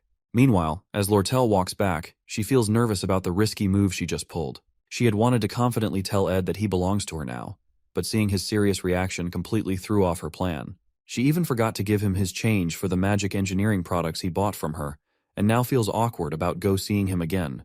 Deciding to quietly drop off the change at his hut, she heads back. But as she reaches Ed's hut, she's shocked to see Janica already there, stepping outside after just waking up. Both women freeze in surprise, gasping at the sight of each other. They immediately start questioning why the other is there, and tension rises. Anger and rivalry fill the air, marking the beginning of a new disaster, not just for them, but for Ed as well. Both are determined to win him over, no matter what it takes. Ed, after taking a refreshing bath in the river, gets back to his daily routine. He starts cutting logs for the fireplace, all while being constantly reminded by his spirit, Mug, not to overexert himself. Taking Mug's warning seriously, he carefully manages his stamina and completes all his tasks efficiently. Now that his food and firewood stocks are full, thanks to Jix and Janica's help, Ed can finally shift his focus back to his health and studies. With a clear mind, he turns his attention to the 3 letters he received before collapsing from exhaustion. The first letter is from Lortell, warning him to stay alert since neither of them knows what the elite might do next. The second letter is from Fenia, discussing Crepin's possible involvement in recent events. But it's the third letter that catches Ed's attention the most. It's a highly confidential message from an unexpected sender, Professor Glast, requesting a private meeting with him after the conference. Unfortunately for Ed, he couldn't meet Professor Glast because of his sudden collapse, leaving him in the dark about Glast's true intentions. However, based on what he knows from the game, Ed is well aware that Professor Glast is the final boss of Act 2, and the events of this act have already begun. In the game's story, Glast believes that only a few talented people can change the world. He wants to bring back Sylvania, the greatest sage in history. To do this, he has been studying espectual magic, which can change the natural laws of the world. However, Glast needs the sage's sealed grimoire to complete his plan. Since the Academy sold it to Lortell due to financial problems, Glast steals it. He then kidnaps Taylor's friend, Ayla, who has a special magic ability. He wants to put Sylvania's spirit inside her body to start a new era, but his plan is dangerous and crazy. In the game, Taylor fights through many obstacles and defeats Glast to save Ayla. In the end, Glast falls from the magic tower and says something important before he dies, but Ed can't remember what it was. What Ed does know is that Act 2's final battle begins when Ayla is kidnapped. He realizes that he must be ready for what's coming. In a tense moment, Ayla wakes up and finds herself locked inside a dark, damp dungeon, guarded by a terrifying demon from the underground waterway. Fear grips her as she realizes the horrible situation she's in. The eerie silence of the dungeon makes her heart pound, and she can't help but feel overwhelmed. However, Ayla soon realizes she's not alone. Another voice echoes in the dungeon, blaming her for ending up in this mess. Tears well up in Ayla's eyes as she yells at that person, calling him mean for blaming her at a time like this, insisting that she hates being stuck in this awful place. To her surprise, the person with her in the dungeon is none other than Ed Roth Taylor himself. In Act 2's final scene, Ed doesn't plan on being kidnapped. To explain this, he reflects on the past 3 days. While working on his magic engineering gadgets, Ed realizes that despite his hard work, it's still not enough for the final battle. He needs better materials and blueprints. Suddenly, an idea clicks in his mind as he recalls a key detail from the final battle where they must enter a secret laboratory during the 3rd stage of Final Act battle, which is filled with valuable blueprints. Although Taylor is responsible for handling the middle boss battle in the secret laboratory, Ed is more interested in the contents of the lab. Knowing it's dangerous to go alone, he decides asks Janica for help.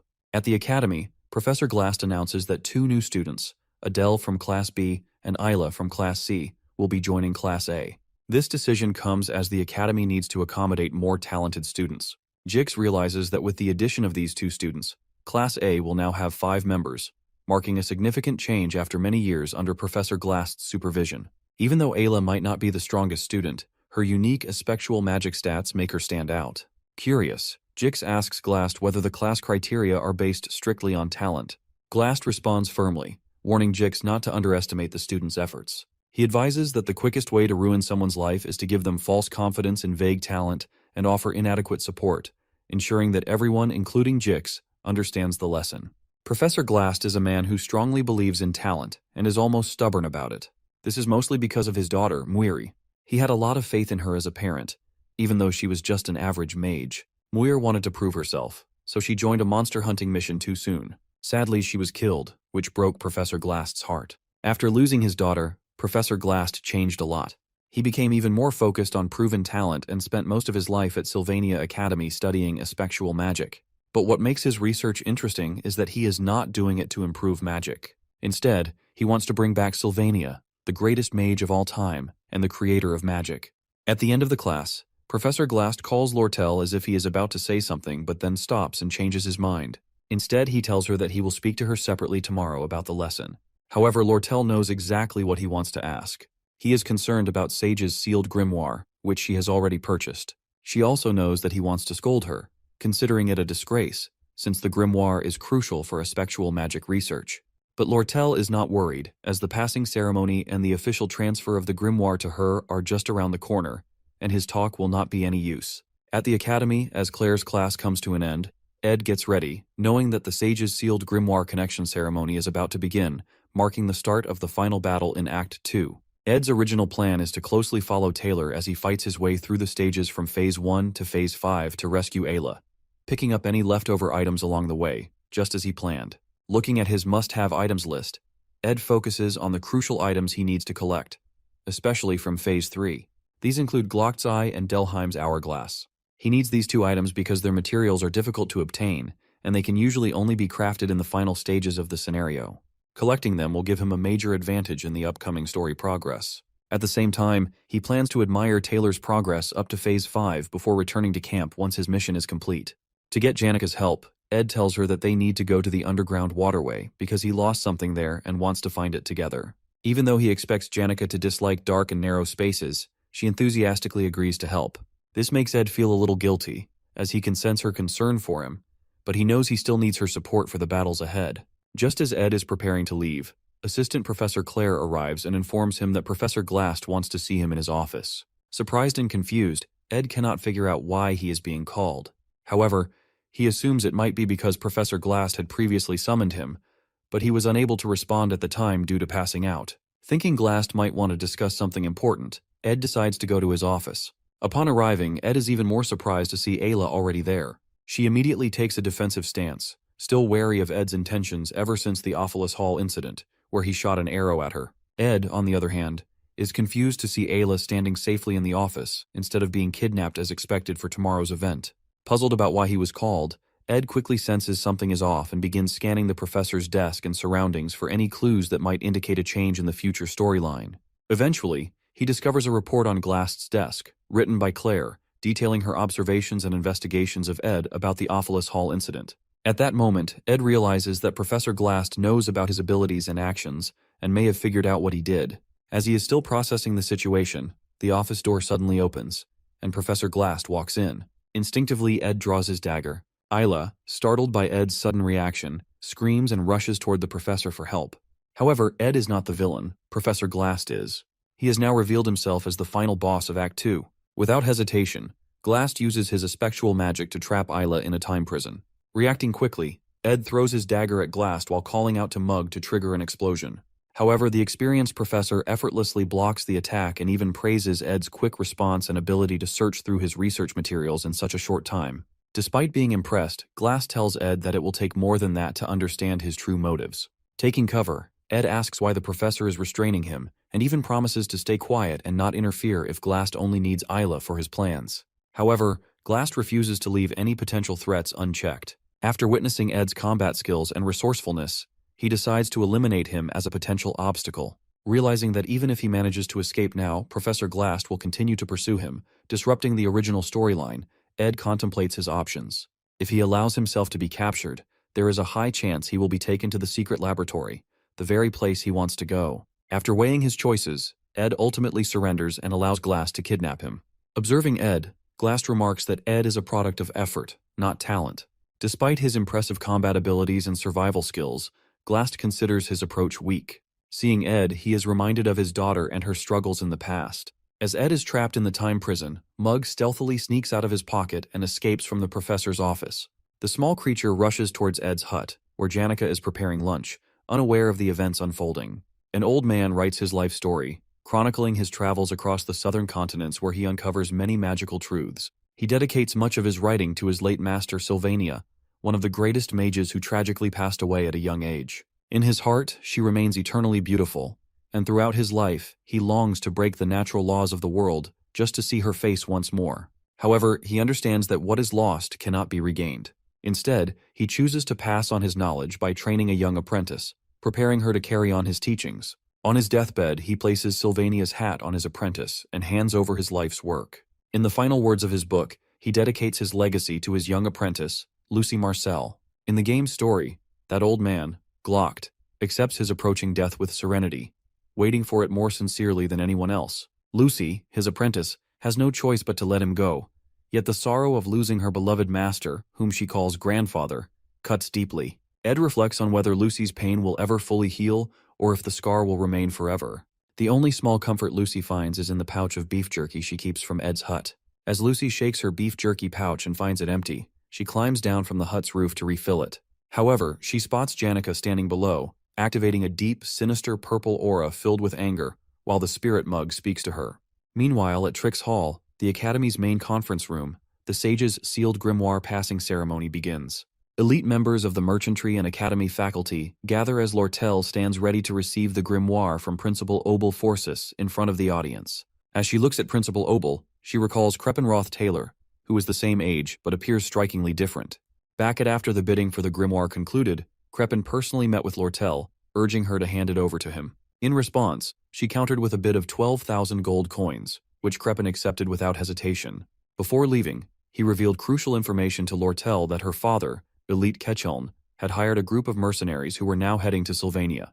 Despite Crepin's unpleasant personality, his information proves valuable to Lortell, strengthening their alliance. Holding the grimoire in her hands, Lortell contemplates her options to whether to sell it to Crepin for a significant profit or use it as an opportunity to get closer to Ed.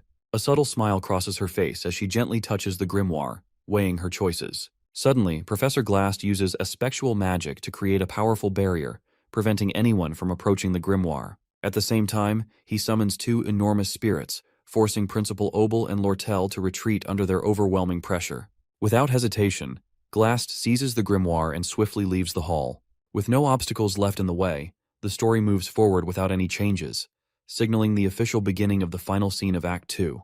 In Professor Glast's secret laboratory, Ed finds himself trapped in a prison cell alongside Ayla. Frustrated and angry, Ayla yells at Ed for being mean and expresses her hatred towards him. Suddenly, Coom, Glast's friend and fellow researcher in Aspectual Studies, appears. He warns them to consider themselves lucky for not being used in experiments and advises them to stay quiet, fearing that the monstrous guard outside may awaken and put them in danger. However, Ed remains calm and responds confidently. Impressed by Ed's composure, Coom tells them to sit silently and avoid any foolish actions, as he will be watching them closely. Ed leans back and waits patiently, expecting Taylor to barge in and rescue them. His plan is to seize the opportunity, gather all the magic engineering recipes and equipment, and quietly return to his hut. In the meantime, he tries to strike up a conversation with Ayla to pass the time. However, she snaps at him every time he speaks, still angry over the arrow he shot at her earlier. Ed attempts to calm her, insisting he holds no grudges and could have hurt her if he truly wanted to. Stunned by his reasoning, Ayla continues to yell, calling him a liar. Finally, Ed firmly tells her to stop and wait patiently for Taylor. As tension lingers, Ed eventually apologizes, explaining that his actions were driven by his own circumstances. Hearing an apology from Ed for the first time, Ayla is left speechless. Just then, Ed's spirit, Mug, appears, crying and asking if Ed is safe and unharmed. Seeing Mug, Ed feels relieved and grabs him tightly, finally having someone to talk to in the cell. Ayla, surprised to see Ed with a spirit companion, suggests that Mug should go and warn others for help. Mug excitedly informs them that he has already asked Janica for help, and Lucy is also preparing to come. Hearing Lucy's name, Ed's mood shifts instantly. He becomes furious, realizing the disaster that will unfold if she arrives. In frustration, he spanks Mug, sending him flying across the cell. Coom notices the commotion and approaches Ed, but Ed warns him to release them or risk facing serious trouble. Amused by Ed's confidence, Coom ignores him and returns to his work. Meanwhile, Mug stealthily returns with the dungeon keys, having swiped them while Coom was distracted. Ed quickly unlocks the cell and gets a chance to escape. Convincing Ayla to stay behind the cell as her leg hurts and dangerous monsters out there, after some hesitation and arguing, she reluctantly agrees. Without wasting time, Ed rushes out, determined to stop Lucy before she arrives and causes chaos. Ed knows that even the most dedicated players of the game avoid involving Lucy in major events, fearing the unpredictable changes she could bring. With his future hanging in the balance, Ed races against time to prevent Lucy from reaching the lab. At Offus Hall in Jick's room, Taylor arrives, bruised and exhausted, seeking Jick's help to rescue Ayla. Having lost track of Professor Glast after the events at Trix Hall, Taylor urgently requests Jick's assistance and plans to lead his companions into the underground waterway to pursue him. Meanwhile, Ed, having escaped from the laboratory, begins retracing his path in reverse order, unlike the original scenario. He finds it amusing to experience the final scenario this way, but at the same time, he feels relieved. In this reversed sequence, all the monsters remain confined, which works in his favor. However, his greatest fear lies in the possible encounter between Lucy and Professor Glast, which could lead to a disastrous ending. Determined to prevent this outcome, Ed hurries to finish the scenario before things spiral out of control. Eventually, he reaches the secret library, where Reyna, the librarian boss and a banshee, stands guard. Familiar with Reyna's movement patterns, Ed decides to avoid engaging with her, leaving the battle for Taylor. He knows Taylor will benefit from the experience gained by defeating Reyna and Coom, making future scenarios easier to clear. Quietly, Ed sneaks through the library, collecting only the necessary magical tools and magic engineering recipes while avoiding Reyna's sight. As Ed watches Reyna's movements from cover, Mug signals him to move. Carefully they navigate the area, but suddenly, a violent earthquake shakes the ground. The unexpected tremor causes enough disturbance to alert Reyna, who immediately spots Ed and Mug. In an instant, Reyna locks onto them, and as she approaches, both Ed and Mug scream, realizing they are in serious trouble. 30 minutes before the earthquake, Principal Obel finally puts down the giants summoned by Professor Glast in Trix Hall, saving everyone. Lortell stands in surprise, unable to believe that Glast steals the grimoire right in front of the Academy's top faculty. Obel tries to calm everyone, assuring them that he takes full responsibility and will retrieve the grimoire.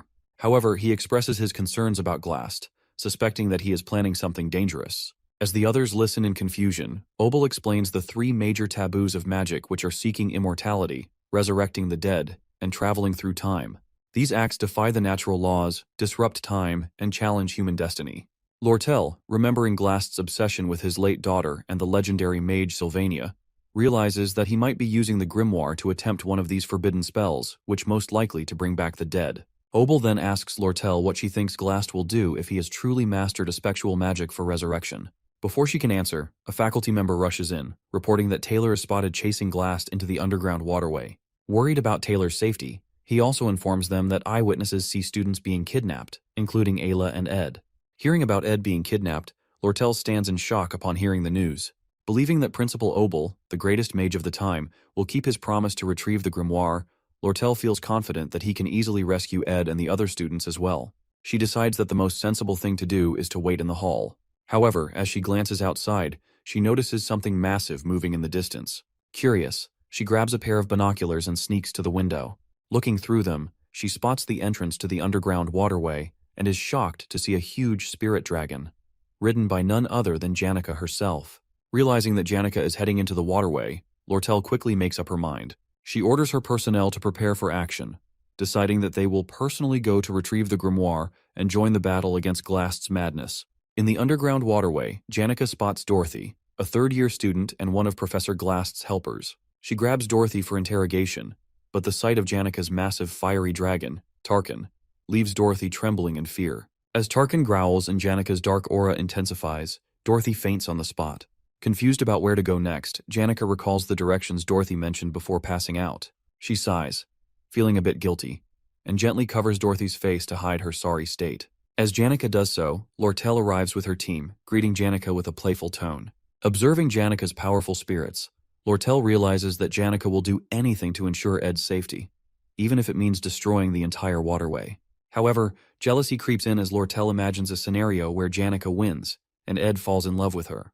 Determined not to let that happen, Lortell approaches Janica with a cunning smile, and casually tells her that Ed has already been rescued and returned to his hut, suggesting she should check on him.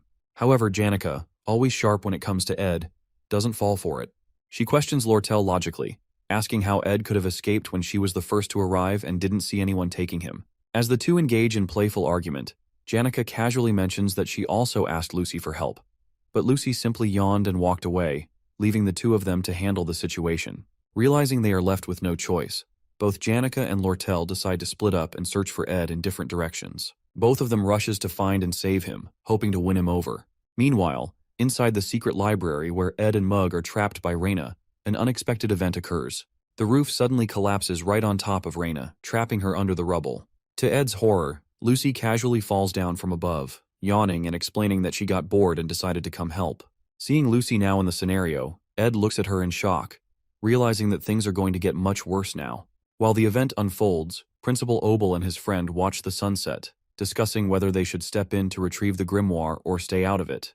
Obel considers letting the students handle the situation, believing it's a valuable opportunity for them to grow, as they are the future mages and warriors of Sylvania Academy. However, his friend questions if the students really need to push themselves so hard. He acknowledges that this is the greatest golden era in the Academy's history, but wonders if they should interfere to ease the burden.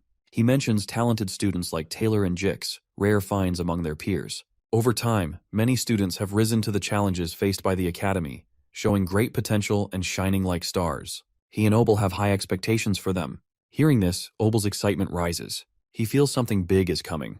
Upcoming challenges that will be even more intense and difficult, pushing the students beyond their limits. During the event, Lucy crashes straight onto the secret library underground, landing right on top of Reyna and trapping her under the rubble. Sitting on the pile and yawning, Lucy's casual attitude leaves Ed completely stunned. As Ed regrets her unexpected arrival, Lucy innocently asks if he has any beef jerky left for her. Still upset by the situation, Ed tells her he doesn't have any, making Lucy sad as she starts looking for a place to take a nap. But before she can, Ed quickly grabs her shoulder, coming up with a new plan. Ed knows that Lucy's arrival has messed things up, but he also realizes that by now, Janica and Lortell should have entered the hall to help him rescue. To allow Taylor to defeat the remaining enemies and gain experience, he needs to stop Janica and Lortell from interfering. Most importantly, he must keep Lucy from rushing into the final stage and defeating Glast, which would lead to the bad ending. Thinking fast, Ed convinces Lucy to stay with him and not wander off. He recalls something Janica once said, sticking quietly with someone ensures safety. Using the same logic, he tells Lucy to stay close, promising her beef jerky once they escape.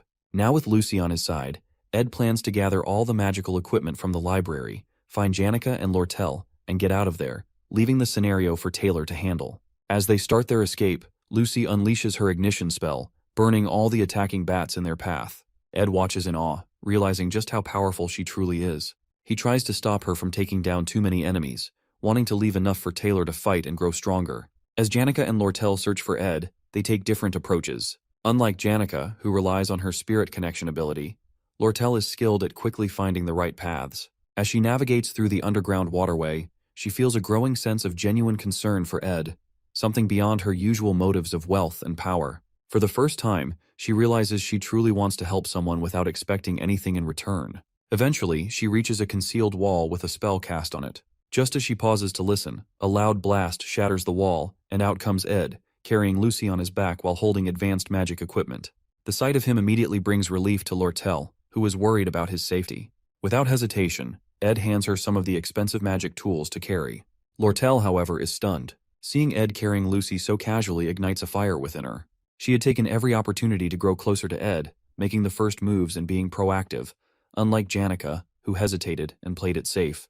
But now, with Lucy in the picture, it feels like all her efforts might be in vain. Her frustration builds, and she can't help but angrily yell Ed's name. But before she can say more, Ed suddenly pulls her close, looking straight into her eyes and telling her that he trusts her more than anyone else. Lortell freezes, completely caught off guard by his words and actions. Her heart races, and a deep blush spreads across her face. In that moment, all her anger melts away, replaced by happiness. She feels like she's finally making progress with Ed in a way she never expected. Before she can fully process the moment, one of her crew members rushes over, bringing urgent news about a major problem unfolding nearby. Meanwhile, Taylor and his group enter the underground waterway. Clebius, always scared and complaining, starts mumbling nonsense about wanting to leave. Annoyed, Elvira kicks his foot to shut him up. Clebius yells in pain and angrily asks why they even have to save Ed Roth along with Ayla. Taylor tries to calm him down, reminding him that Ayla is a good person and asking him to stay strong and help her. As they walk deeper into the waterway, Adele, the romantic and self-proclaimed fortune-teller of the group, raises her finger dramatically. She happily warns the group that something dangerous is ahead.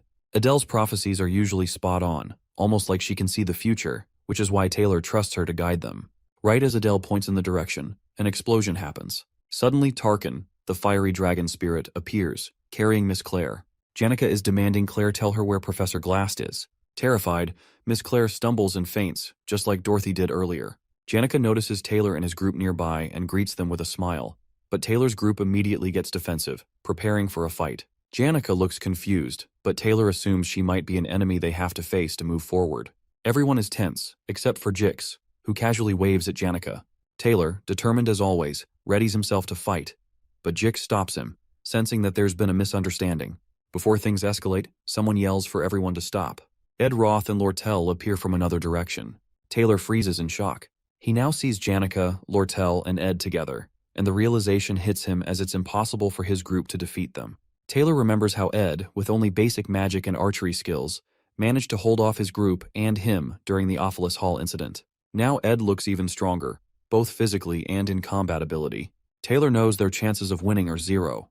But to Taylor's surprise, Ed walks over and taps his shoulder. Ed calmly tells Taylor to focus on saving Ayla and defeating Glast.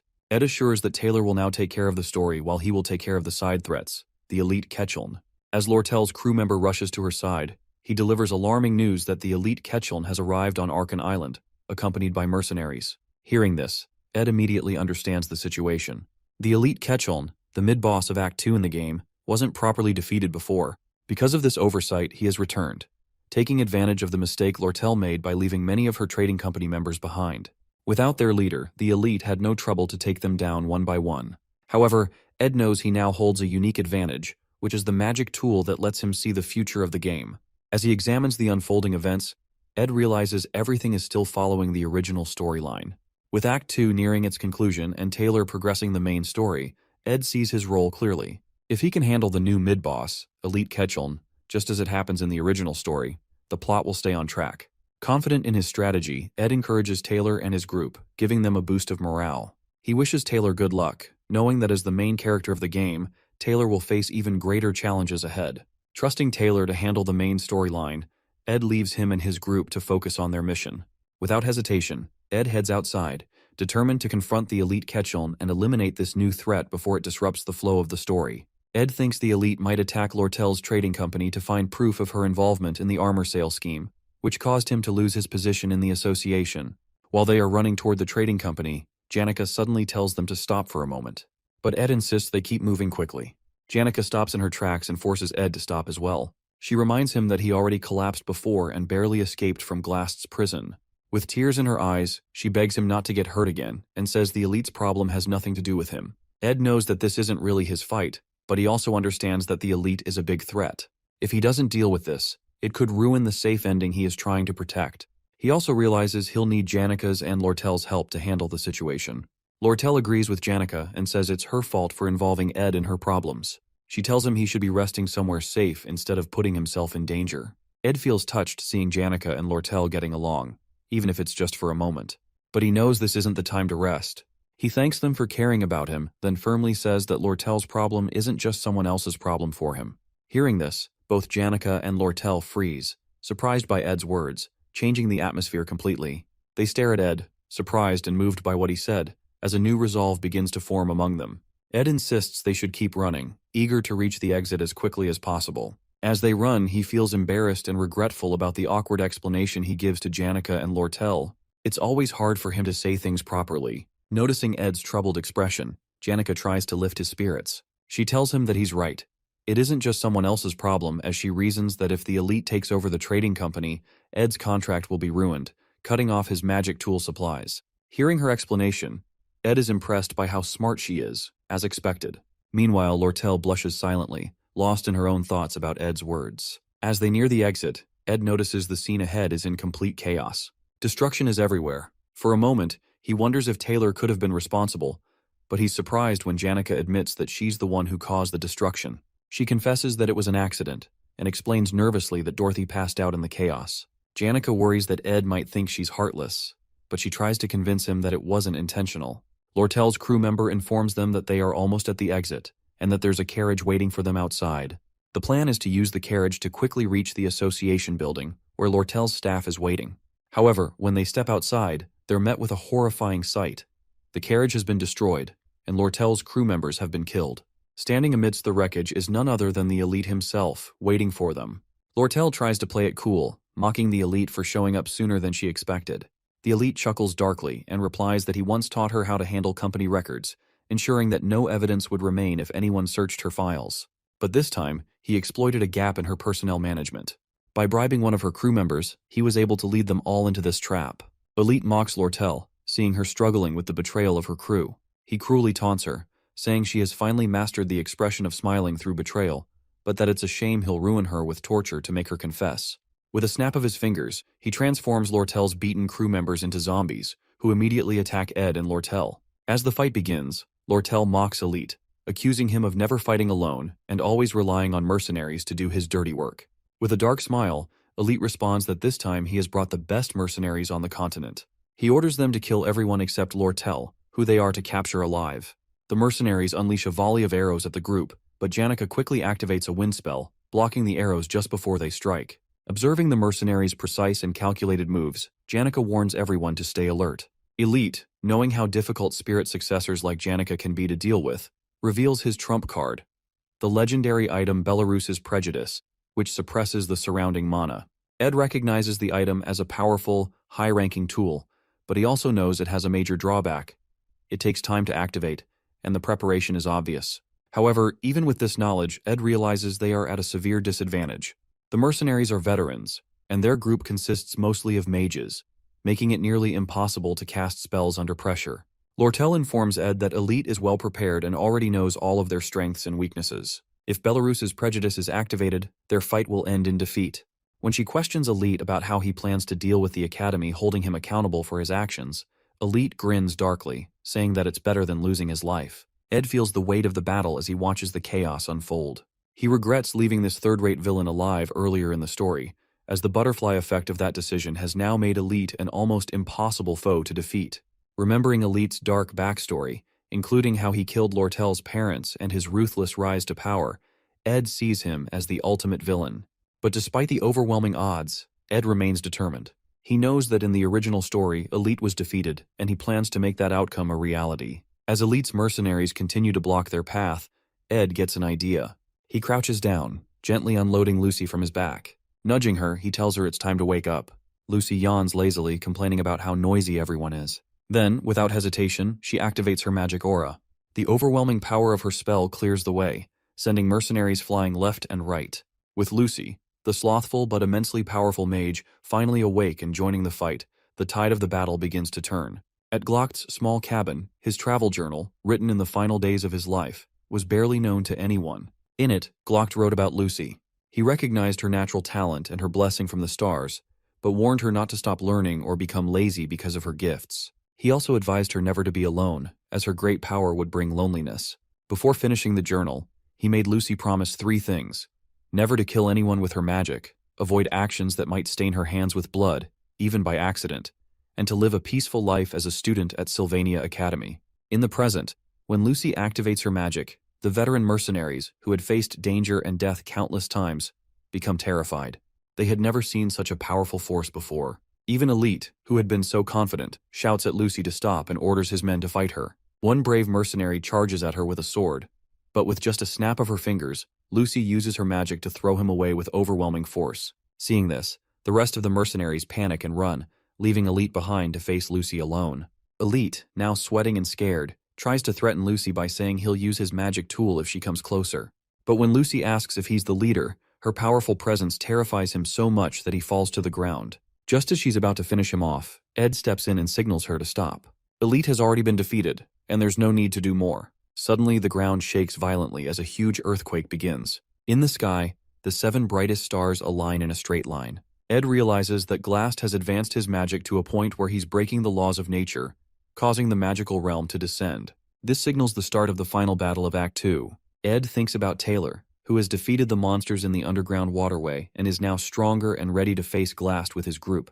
Feeling relieved that the story is progressing as it should, Ed starts to relax. But then, to his shock, he sees Lucy flying toward the magical realm. Lucy watches as the realm's towers begin absorbing magic from the air, hinting that reviving the dead might actually be possible. Surprised and worried, Ed realizes Lucy might now be caught up in something far more dangerous than anyone expected. As Ed watches Lucy, he recalls the bad ending of the game. In the original storyline, Lucy naps on the roof of Trix Hall during this event. However, if players awaken her early and bring her to face Glast, he offers to revive her mentor, Glocked. This temptation causes Lucy to turn against the players, becoming an enemy and annihilates the entire group, including the hero, leading to a bad ending. No matter how skilled or dedicated a player is, there's no way to defeat Lucy. Ed now fears that his actions of being kidnapped and escaping the prison cell may have unintentionally triggered this bad ending. As Lucy watches the realm and Ed watches her nervously, Elite seizes the moment to activate his legendary magic tool to suppress Lucy's mana. With Lucy temporarily weakened, Elite orders a mercenary to attack Ed. The mercenary charges, but Ed, remaining calm, uses his Windblade magic to counter, throwing the attacker aside. Elite is stunned by Ed's skill. However, Lucy's overflowing mana proves too much for the tool to handle, and it shatters under the immense pressure. Once again, Elite finds himself defeated. Realizing his situation is hopeless, he falls to his knees, begging for mercy. But Lucy, furious, is ready to end his life. Just as she's about to strike, Ed steps in between them and urges her to stop. He reminds her that killing, even if it feels justified, is not the answer. His words echo Glock's advice to her about avoiding bloodshed and keeping her hands clean. Lucy hesitates, remembering her mentor's teachings. She spares Elite and turns her attention to the realm once more. As she prepares to leave, Ed asks where she's going. Lucy responds vaguely, but Ed presses further, asking if she will regret her decision. Lucy recalls Glock's final advice from his book, to be strong and accept that what's lost is lost. He dedicated his life and his writings to her, urging her to move forward. With a calm resolution, Lucy assures Ed she won't regret her choice and flies away, disappearing into the sky. With the battle over, Janica oversees the mercenaries, ensuring they retreat safely by boat. Meanwhile, Lortell captures Elite and takes responsibility for handing him over to the authorities for his crimes. With the situation under control, Ed climbs to the top of Trix Hall. His body feels heavy, but he pushes forward, knowing he must reach Lucy. When he finally reaches the roof, he finds Lucy sitting alone, gazing at the realm. Quietly, Ed sits beside her. He reflects on how much Glock contributed to the Academy, even founding the scholarship that Ed benefits from. Despite living a frugal life, Glock donated all his wealth to the academy, shaping the future of countless students. The Glock Hall, which Janica accidentally destroyed in Act 1, was built in his memory. Ed understands Lucy's sadness that this entire academy is her mentor's legacy, and his presence lingers everywhere. For Lucy, the academy is a constant reminder of Glock's life and sacrifices, a legacy. After sitting with Lucy for a moment, she suddenly asks Ed if he has any beef jerkies left. Ed shakes his head, chuckling softly as he tells her he doesn't have any. Curious, he then asks what she's doing all the way up on the roof. Lucy remains quiet for a moment before replying, her voice thoughtful and distant. She says she's just thinking about the old days while watching The Realm. As the stars twinkle in the sky, Lucy begins to share her story. She recalls how, back in the day, she used to cry a lot because of all the sad things that happened to her. But at some point, the sadness started to fade. She explains that it wasn't because the pain went away. It was because so much time had passed. Her old man passed away a very long time ago, and even if she were to use a spectral magic to bring him back, he'd eventually leave again. She muses that he was already prepared for death, so much so that if she revived him, he'd probably be upset, die again, and scold her for it. She looks up at the sky, her voice quieter now, and says that resurrecting someone as legendary as Glock, a mage who dedicated his entire life to studying magic and using forbidden magic, would be nothing but an insult to his legacy. Calling herself selfish, she admits that her desire to bring him back was purely for herself, not for him. Ed listens carefully, letting her words sink in. He can't help but ask to make sure if she is okay. He knows Lucy's decision to give up on reviving Glock feels recent, almost like it might be a passing whim. If she changes her mind again, it could lead to something catastrophic. He wants to make sure she's truly at peace with her decision. To his surprise, Lucy doesn't respond with her usual sass or ask for beef jerkies again. Instead, she leans her head on his shoulder, seeking quiet comfort. Ed stays still, realizing that despite everything, Lucy has come to terms with her loss. Even though finding another spectral magic user like Glast in the future will be near impossible, and resurrection magic won't be available so easily, Lucy understands now that the dead are dead, and what's lost is lost. She's accepted that reality, and is beginning to heal, covering her wounds with the life she has now. Together they sit in silence, staring at the beautiful night sky as the stars seem brighter, and for a moment, the sky feels peaceful. As the second act finale begins, Taylor and his team finally find Professor Glast. A massive golem, summoned by Glast's spectral magic, stands before them. Trapped in its heart is Ayla, unconscious, about to be sacrificed. The final battle of Act begins. Jix and the others launch magic attacks at the golem, trying to create an opening for Taylor to save Ayla. Taylor rushes forward, but Glast blocks his way. While fighting, Glast remembers his life as a teacher. He spent his days reading ancient books, studying magic, and creating lessons for his students. He hardly noticed the seasons changing outside his window. His visitors, Dorothy, Miss Claire, and Principal Obel, who would stop by for tea, but Glast stayed focused on his work. However, one memory never left him: the death of his daughter, Muiri. That pain pushed him to do anything to bring her back. As Taylor tries to push forward, Jix and Elvira distract the golem. Glast uses his spectral magic to trap them in a time prison, freezing them in place. Just before freezing completely, Jix shouts for Taylor to dodge. Taylor barely avoids the spell and gets back up, never refusing to give up. Glast moves into the final stage of his plan to revive Muiri. Taylor uses his powerful slash strike to destroy the golem. The golem's destruction reverses all of Glast's creations, restoring time and freeing Jix and the others. Furious, Glast tries to fight back, but Jix hits him with an ice spell, freezing him momentarily. Taylor sees his chance and delivers the final blow, saving Ayla and destroying the golem completely. Seeing his plan fail, Glast falls from the building in despair, missing his daughter Muir. He teleports to a quiet forest, ready to face his death alone. In the forest, Glast leans against a tree, weak and bleeding. He knows his end is near. As he closes his eyes, he notices someone standing before him. Opening his eyes slightly, he sees Ed. He has come to ask Glast something to confirm. After the events settle, Lortell arrives outside the island after securing her adoptive father, Elite. With all threats now resolved, she heads to meet Ed near the underground waterway. Ed arrives, with Lucy holding onto his coat sleeve. As Lortell sees Lucy clinging to Ed, she becomes slightly wary. Before anything can be said, Dorothy and Assistant Professor Claire emerge from the underground waterway. However, upon seeing Janica together with Tarkin, both Dorothy and Claire scream in terror. Janica calmly approaches the gathering to check on Ed's condition and ensure he is unharmed. Janica then shares what her spirit friends have told her about the reports of a spectral magic being used in the forest. Tarkin detected an unusual type of magic coming from the magic tower. Upon realizing that this suspicious magic is a spectral, the group concludes that it must be Glast's doing. Ed, though hesitant to interfere, decides to investigate. His recent encounter with Elite teaches him how dangerous leaving unresolved threats can be. Knowing how much damage Glast's influence could cause if he resurfaces, Ed determines it's best to face him now. In the forest, they find Glast in a terrible state. His wounds are open, and blood flows freely as he leans weakly against a tree. Seeing him in this pitiful condition, both Janica and Lortell are stunned. They ask him what he's doing there. With a faint smile, Glast jokes that he's just admiring the moon. His humor seems misplaced, but Ed keeps his tone serious, telling Glast that he must have known he would fail with forbidden magic. Glast weakly chuckles and admits he was aware of his fate. What surprises him most, however, is being defeated by students. He then compliments Ed, telling him that he's a far better student than he thought, but unfortunately for him, he discovers Ed's potential too late. Ed, seeing the opportunity to ask Glast the question he wants to, finally asks, why did he kidnap him in the first place? Weak from his injuries, Glast finally explains. He confesses that he was impressed by Ed's exceptional talents. Initially, Glast had planned to use Ed as part of his schemes. However, when Glast fainted from overwork, his plans failed. He captured Ed as a precaution, intending to make him an offer, but by the time he returned to the dungeon, Ed had already escaped. Glast accepts that he is paying for his sins with his life and says it's not a bad deal. However, he admits he still misses his daughter, Muir. He reflects on the 17 years he spent with her, realizing they weren't lonely after all. Seeing Glast lost in grief and consumed by memories of his daughter, Ed decides to speak up. He reminds Glast about his assistant, Professor Claire, who deeply admires him despite his harsh and mean demeanor. To her, Glast wasn't just a professor.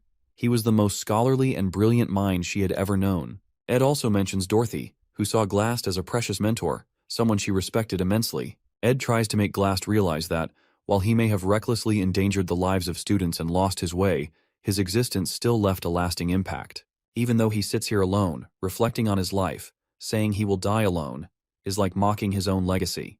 For many, Professor Glast will always remain a part of their hearts, whether as a mentor, a scholar, or a colleague.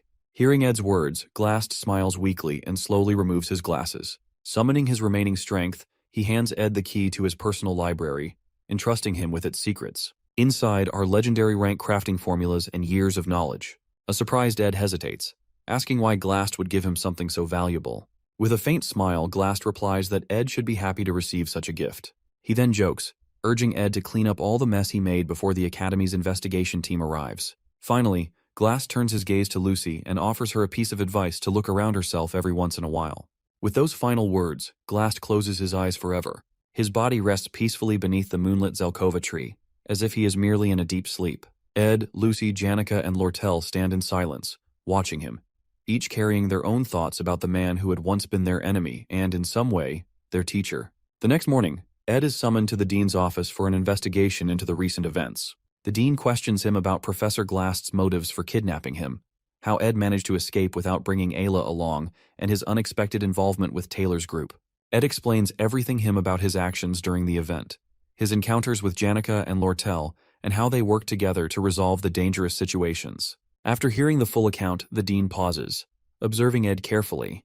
He expresses some suspicion, pointing out how Ed seems to know a lot while claiming to know very little. However, after reviewing Ed's past reports, including the Offus Hall incident and the recent Glast event, the dean acknowledges Ed's exceptional talent.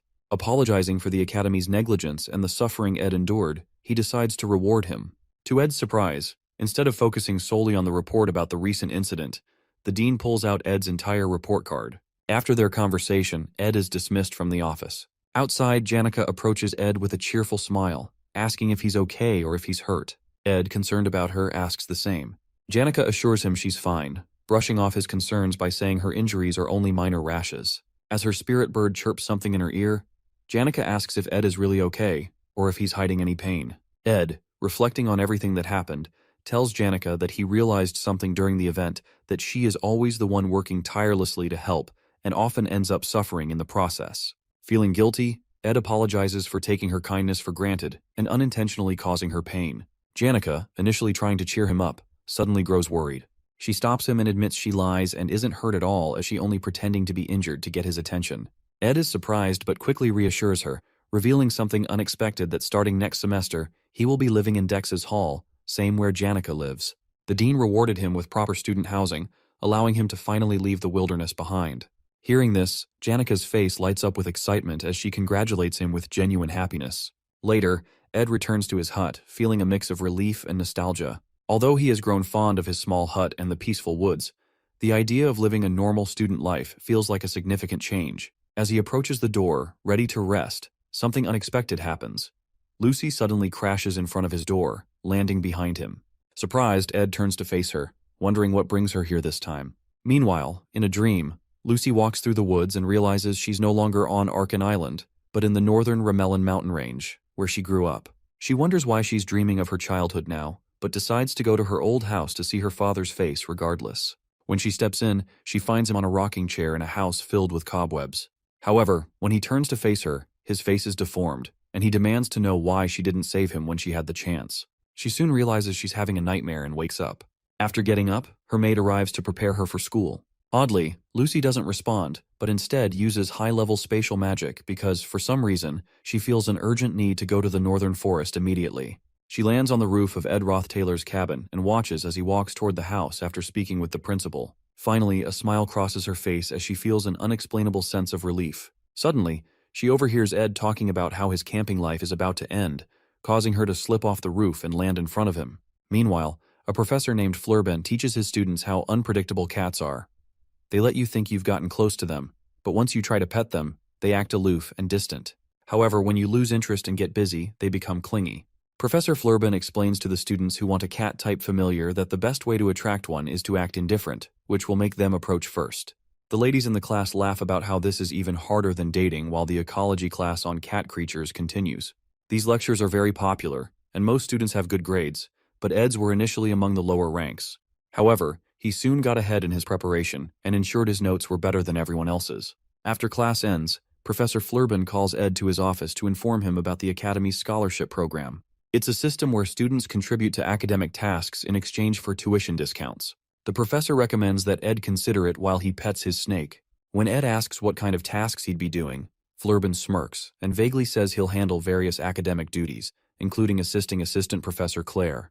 Claire already has a capable assistant named Anis, but the workload is too much, so there's work to do, including semester-end evaluations, academic society agendas, and freshman class assignment tests. Frieren reminds him not to be too strict when dealing with the freshmen. Ed then realizes that someone he knows will be among them when the professor continues talking about the new students. Meanwhile, Lortell appraises the sage's sealed grimoire, now in her possession, and senses its immense magical resonance. She wonders if it's wise to sell the grimoire to Creppen Roth Taylor, the head of the Roth Taylor family, recalling that Ed desperately begged her not to let Creppen have it. She finds herself in a dilemma, considering that she originally bought the grimoire to resell it, yet she also recognizes that she needs to be more ruthless in her business dealings. She gazes once more at the message she received from Ed about how he'd do anything for her if he could obtain the sage's grimoire purchase certificate, which ultimately changes her mind. Additionally, she considers signing up for a special winter break class at the end of the semester to keep herself occupied since Janica, Ed, and Lucy will also be busy. However, as she prepares to sign the documents, she hesitates, feeling uneasy. Back at the cabin, Lucy notifies Ed that they're running out of firewood and asks why he hasn't been hunting lately. He's surprised that she's saying something productive, which is unlike her usual lazy self. Although it's true that he has been neglecting camp activities, and that's because he's thinking of moving to Dex Hall. If that happens, he won't see Lucy as often, though he hopes it turns out well. While they're walking around the compound, Janica arrives after one of her classes gets cancelled and decides to rest in the cabin. She takes a seat and pushes Lucy away, stating that they won't be able to stay at the camp once winter break starts, so she has to come as often as possible. She explains that she really enjoys spending time there, and it's a bit sad that it's coming to an end. She also adds that she hopes Ed calls her if he eventually decides to move to Dex Hall since she can help him with anything he needs. She keeps talking about how they'll see each other more, how they should eat together in the cafeteria, and how she can show him around the hall. While she's talking, Ed takes out the key that Professor Glast gave him before he passed away, and considers that it's time to unlock the secret vault in the library that the late professor mentioned. While he's lost in thought, Janica hands him an application form for Dex Hall, warning him that he might miss his chance if he applies late. Surprised, Ed thanks her for her thoughtfulness, and she urges him to fill it out with her. While she's speaking, Lucy stands between them, looking tense. She signals for Janica to stop and then turns to Ed, insisting that he not move to Dex Hall. That moment marks the beginning of an intense rivalry between the two ladies. Shortly after, while Janica helps Ed increase his spirit and mana resonance, she can't help but notice Lucy glaring at her, making her wonder if she did something wrong. However, Ed's magic power keeps increasing until he decides it's time to try intermediate magic. During that time, Lucy keeps clinging to him everywhere he goes and continues to be particularly hostile toward Janica, but her hostility seems more like fear than resentment. Eventually, Ed realizes that intermediate magic is much harder than he expected when he fails to grasp the basics, despite practicing all day. Suddenly, Lucy approaches him and asks what he plans to do once she leaves. He explains that he needs to run an errand and check the fireplace, something he wouldn't have to worry about if he moved into Dex Hall. Without warning, she kneels in front of him and proposes that they go together. Shortly after, they both create a secret entrance through the top of the school library, and Ed uses a rope to get down. While entering, he asks Lucy why she followed him to a place like this. She doesn't reply but insists that she could have helped him with magic. However, he refuses because he needs to know how to get down himself since he won't be able to take everything there all at once. Eventually, they find the secret safe and Ed tries the key. After opening it, a bright light bursts out and he sees something spectacular inside. Not long after, Ed climbs back up and recalls that it's almost time for Lortell to send the magic engineering item he requested. The object they found is a legendary rank magic tool known as Glast's Golden Phoenix Ring, which can distort the timeline to bring the magic one possesses in the future into the present. Being able to use his future magical abilities means Ed can access high-level magic right now. However, depending on how much magic he borrows, he'll be unable to fight for a while. He realizes it's wise not to use it impulsively, but only when he's driven into a corner. Another way he could use it is for a spirit contract, just like Janica, who can command countless spirits because of her vast magic reserves. Beginners like him only have 1 or 2 slots and must practice to communicate with low-ranked spirits due to their limited magic capacity. Temporarily increasing his maximum magic ability means he'll be able to form a contract with a high-ranking spirit, but there may be risks. Lucy wonders why Glass didn't act differently since he had the time to create something like that. But Ed reminds her that it's all in the past. He believes this is the most precious thing the professor could have left them, because he didn't have a habit of wasting time. This ring can break the barrier of talent known as maximum magic capacity, and must have been the reason the professor was researching magic engineering items. The reason he hid it until the very end was that it was supposed to be a gift for his daughter. When they get out, Lucy talks about how she usually only realizes the importance of something after it's gone, and she tells Ed she followed him because she had something to ask. Finally, with a solemn expression, she asks if he's going to Dex Hall and whether he can avoid going. Her words shock Ed because it must have been difficult for Lucy to say that. Eventually, he confesses that entering Dex Hall would make life more comfortable. After all, it's not normal to live outdoors in the cold winter. Lucy glumly agrees. Lucy sees the clouds in the sky and senses that it's going to rain, but it turns out to be little specks of snow, which is unusual for the weather. However, Ed mentions that he hasn't gathered enough firewood for the winter and asks Lucy for help. With a smirk, he watches as she jumps on him, realizing what he's saying. Excitedly, she asks if he means it, and he nods. He's completely adjusted to camp life.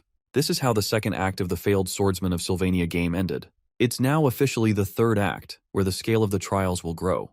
There's much to deal with, including Princess Fenia, who is aiming for the Student Council President position, and her clash with Lortell.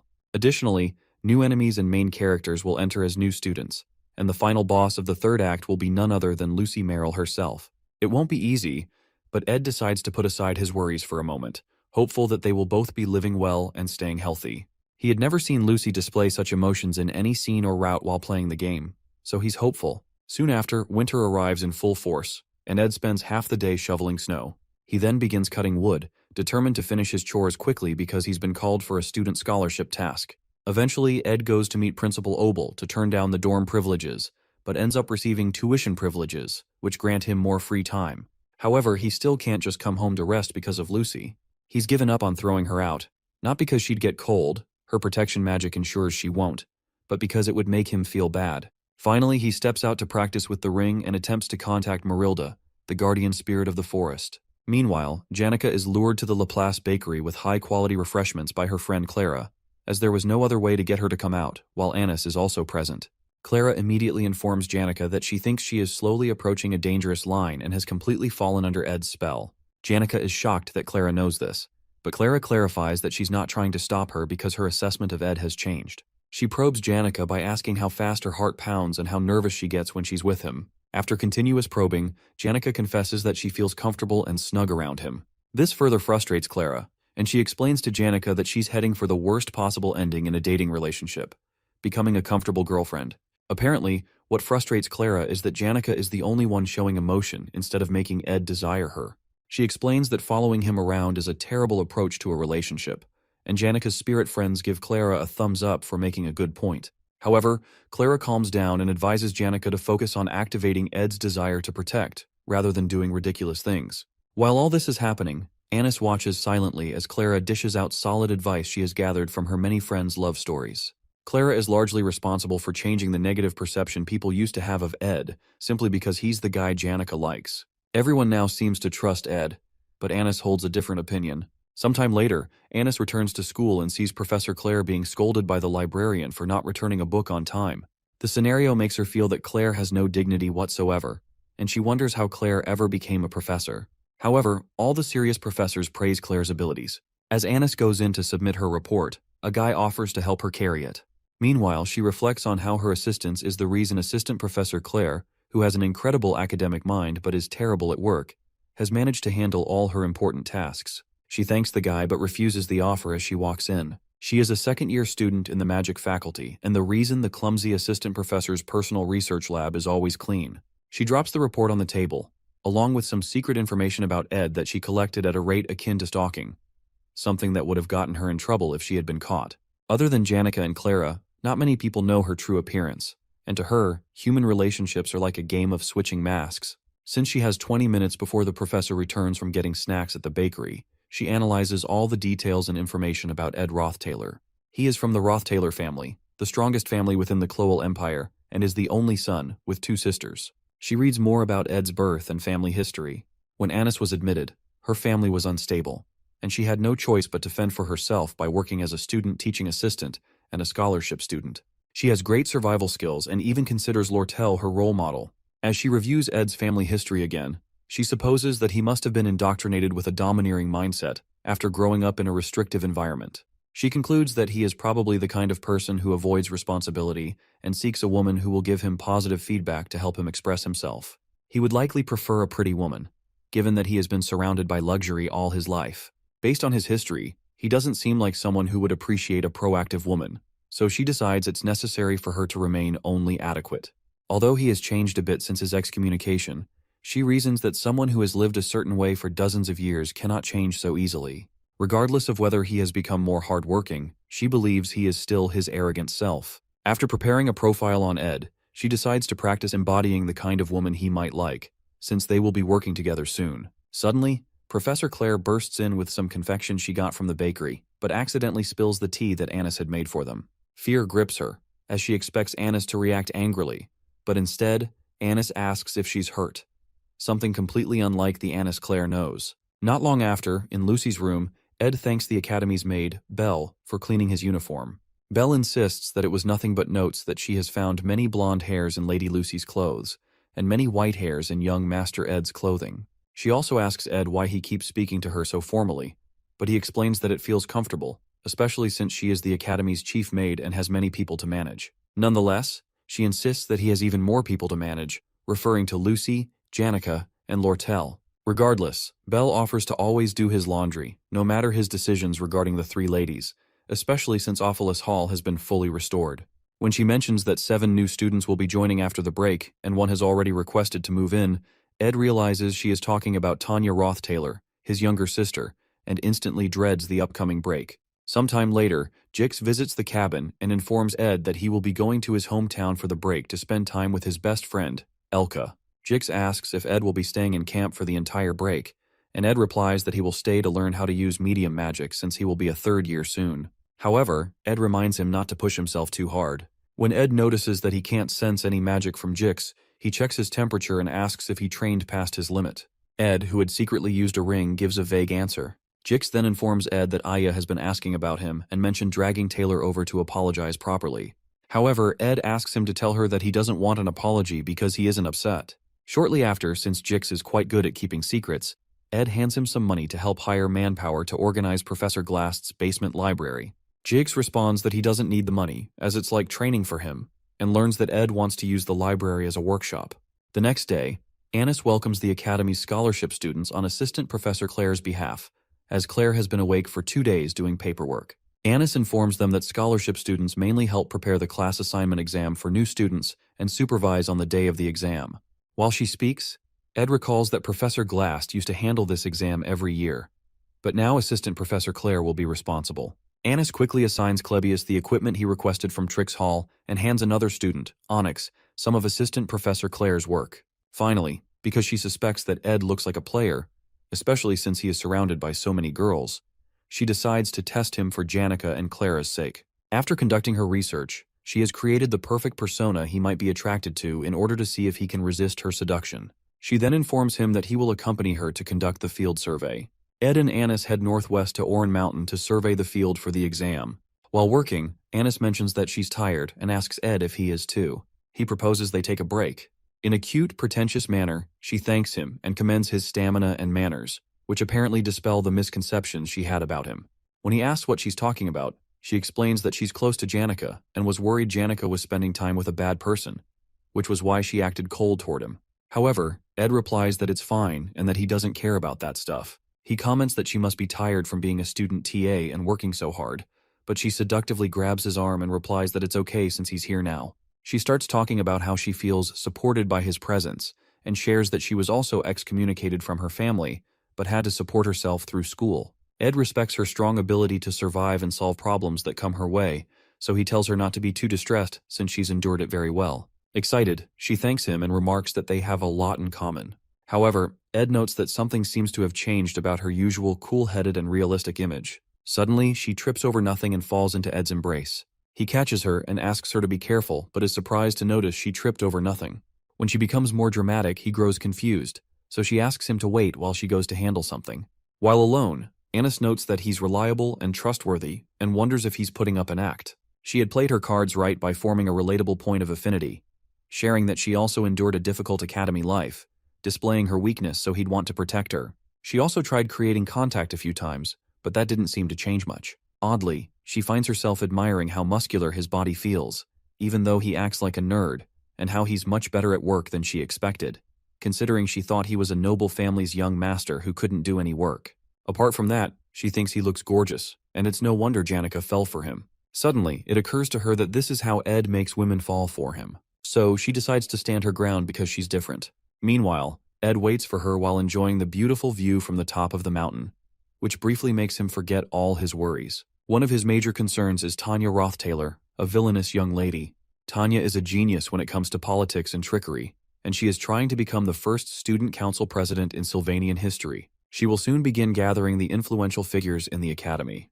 The reason Tanya is arriving at the dorm earlier than others is to cement her position before the semester starts. She's a villainess, and Ed had thought he'd have time to prepare before her appearance. But the problem is that he doesn't know how Ed Roth Taylor will treat him. In the game, Ed Roth Taylor is a villain who briefly appeared at the beginning before disappearing, and there was nothing much about him in the epilogue, meaning he was really just an extra. This is why he has no idea how to handle this problem. To Ed Roth Taylor is garbage. Meanwhile, Tanya arrives at the academy in a coach. To her, Sylvania consists of elites, including Princess Fenia of the Cloel Empire, Lortell, an elite trading company's executive Janica, a spirit sorcery prodigy, Alvira, a great alchemist, Clebius, Nortondale's sword demon, and the coolest one, Lucy, a rare genius mage. This gathering of nobility makes Tanya's heart pound, and she can't help but long to be part of it. She soon arrives, and Belle comes to direct her to her room and help her complete the entrance procedures. Before they do that, Tanya states that she has somewhere to be first. The first thing she plans to do at Sylvania is get rid of Ed Roth Taylor, the trash who disgraced the family name. Not long after reaching the academy, Tanya receives a letter from her father, Frieren, who encourages her ambition, instructing her to show her face around to represent him and strengthen her position. She eagerly promises herself to satisfy her father's expectations. He told her that Sylvania is a land of learning, and as such, she must treat her professors with respect as masters, so as not to commit discourtesies just because she's a noble. He also reminded her to regard everyone a grade higher than her as a senior. Just as her father counseled, she thanks a specific senior for taking the time to speak with her. Tanya talks about Ed, referring to him as a disgrace and blemish on their family.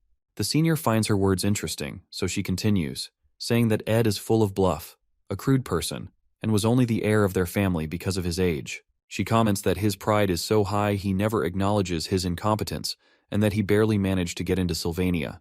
The senior responds with intrigue again, but Tanya becomes uncomfortable because the conversation seems to be one-sided. Her father had warned her to be careful when meeting people he introduced her to, so as not to disrespect them, especially when it came to Lortell, as he had met with her regarding the sage's seal grimoire business. She notices Lortell's hostility and stops talking, but Lortell asks her what's wrong and urges her to continue.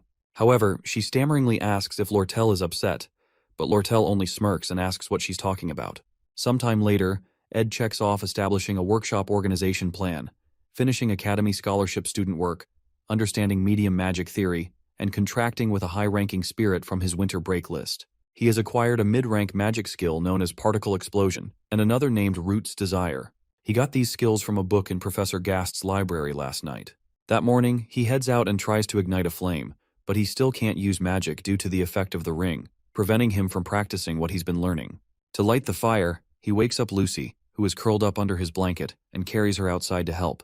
He points at the fire, and she lazily blasts it with flames before requesting that he leave her outside so she can enjoy the warmth. As they sit together, she mentions that she smells perfume on him, which must have come from the flower scent on Anis's body since he was working with her all day. Lucy also asks if he's feverish or sick, and when he confirms, she tells him not to die. She attempts to release his magic in case it's twisted, but when she notices it's empty, she accuses him of doing something reckless. However, he replies that it's manageable. Suddenly, Lucy makes a strange request, asking him to pat her head.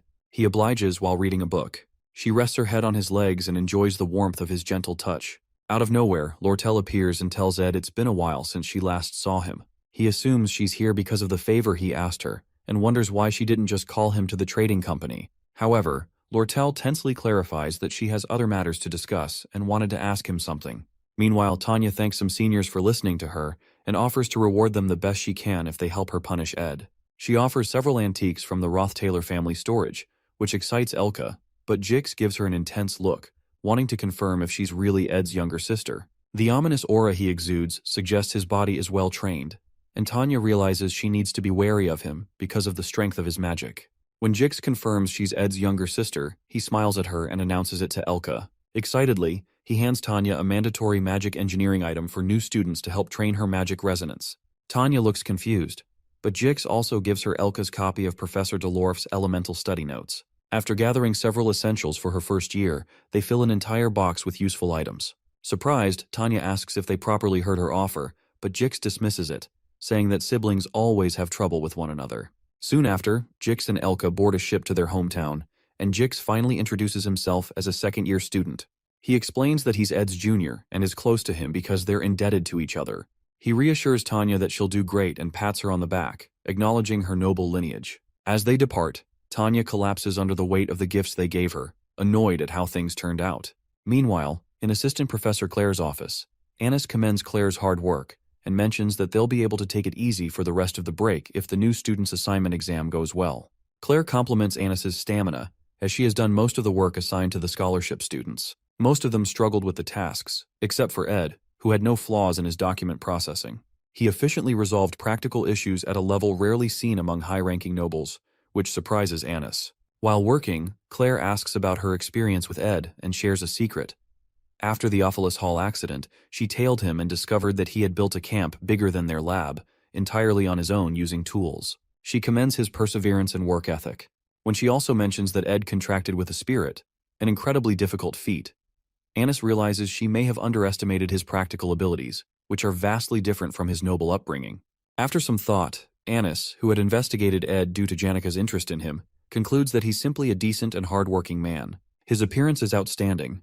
He's not arrogant, and even Claire likes him. As she starts thinking about his good physique, pleasant scent, and how well he takes care of himself, Claire notices her spacing out and calls her back to reality. Embarrassed, Anis quickly opens the windows to let in fresh air. Concerned, Claire asks if she's feeling well and suggests she may have overexerted herself. However, Anis realizes she's in big trouble. She recalls Claire mentioning that Ed made a contract with a spirit and suspects that he must have required Janica's help.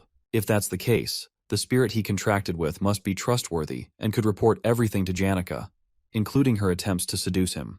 Trembling, she rushes out of the office, ignoring Claire's offer to grab a bite. By the way, the Failover family's motto is harmony and coexistence, and Janica Failover's love for everyone always made her shine. She gained many genuine friends, but what currently troubles her is learning about Anis and Ed. Meanwhile, Tanya approaches Janica to introduce herself and talk about Ed, just as she has been doing with others. Tanya came here on Lortell's advice, believing it would help her achieve her goal of ruining Ed.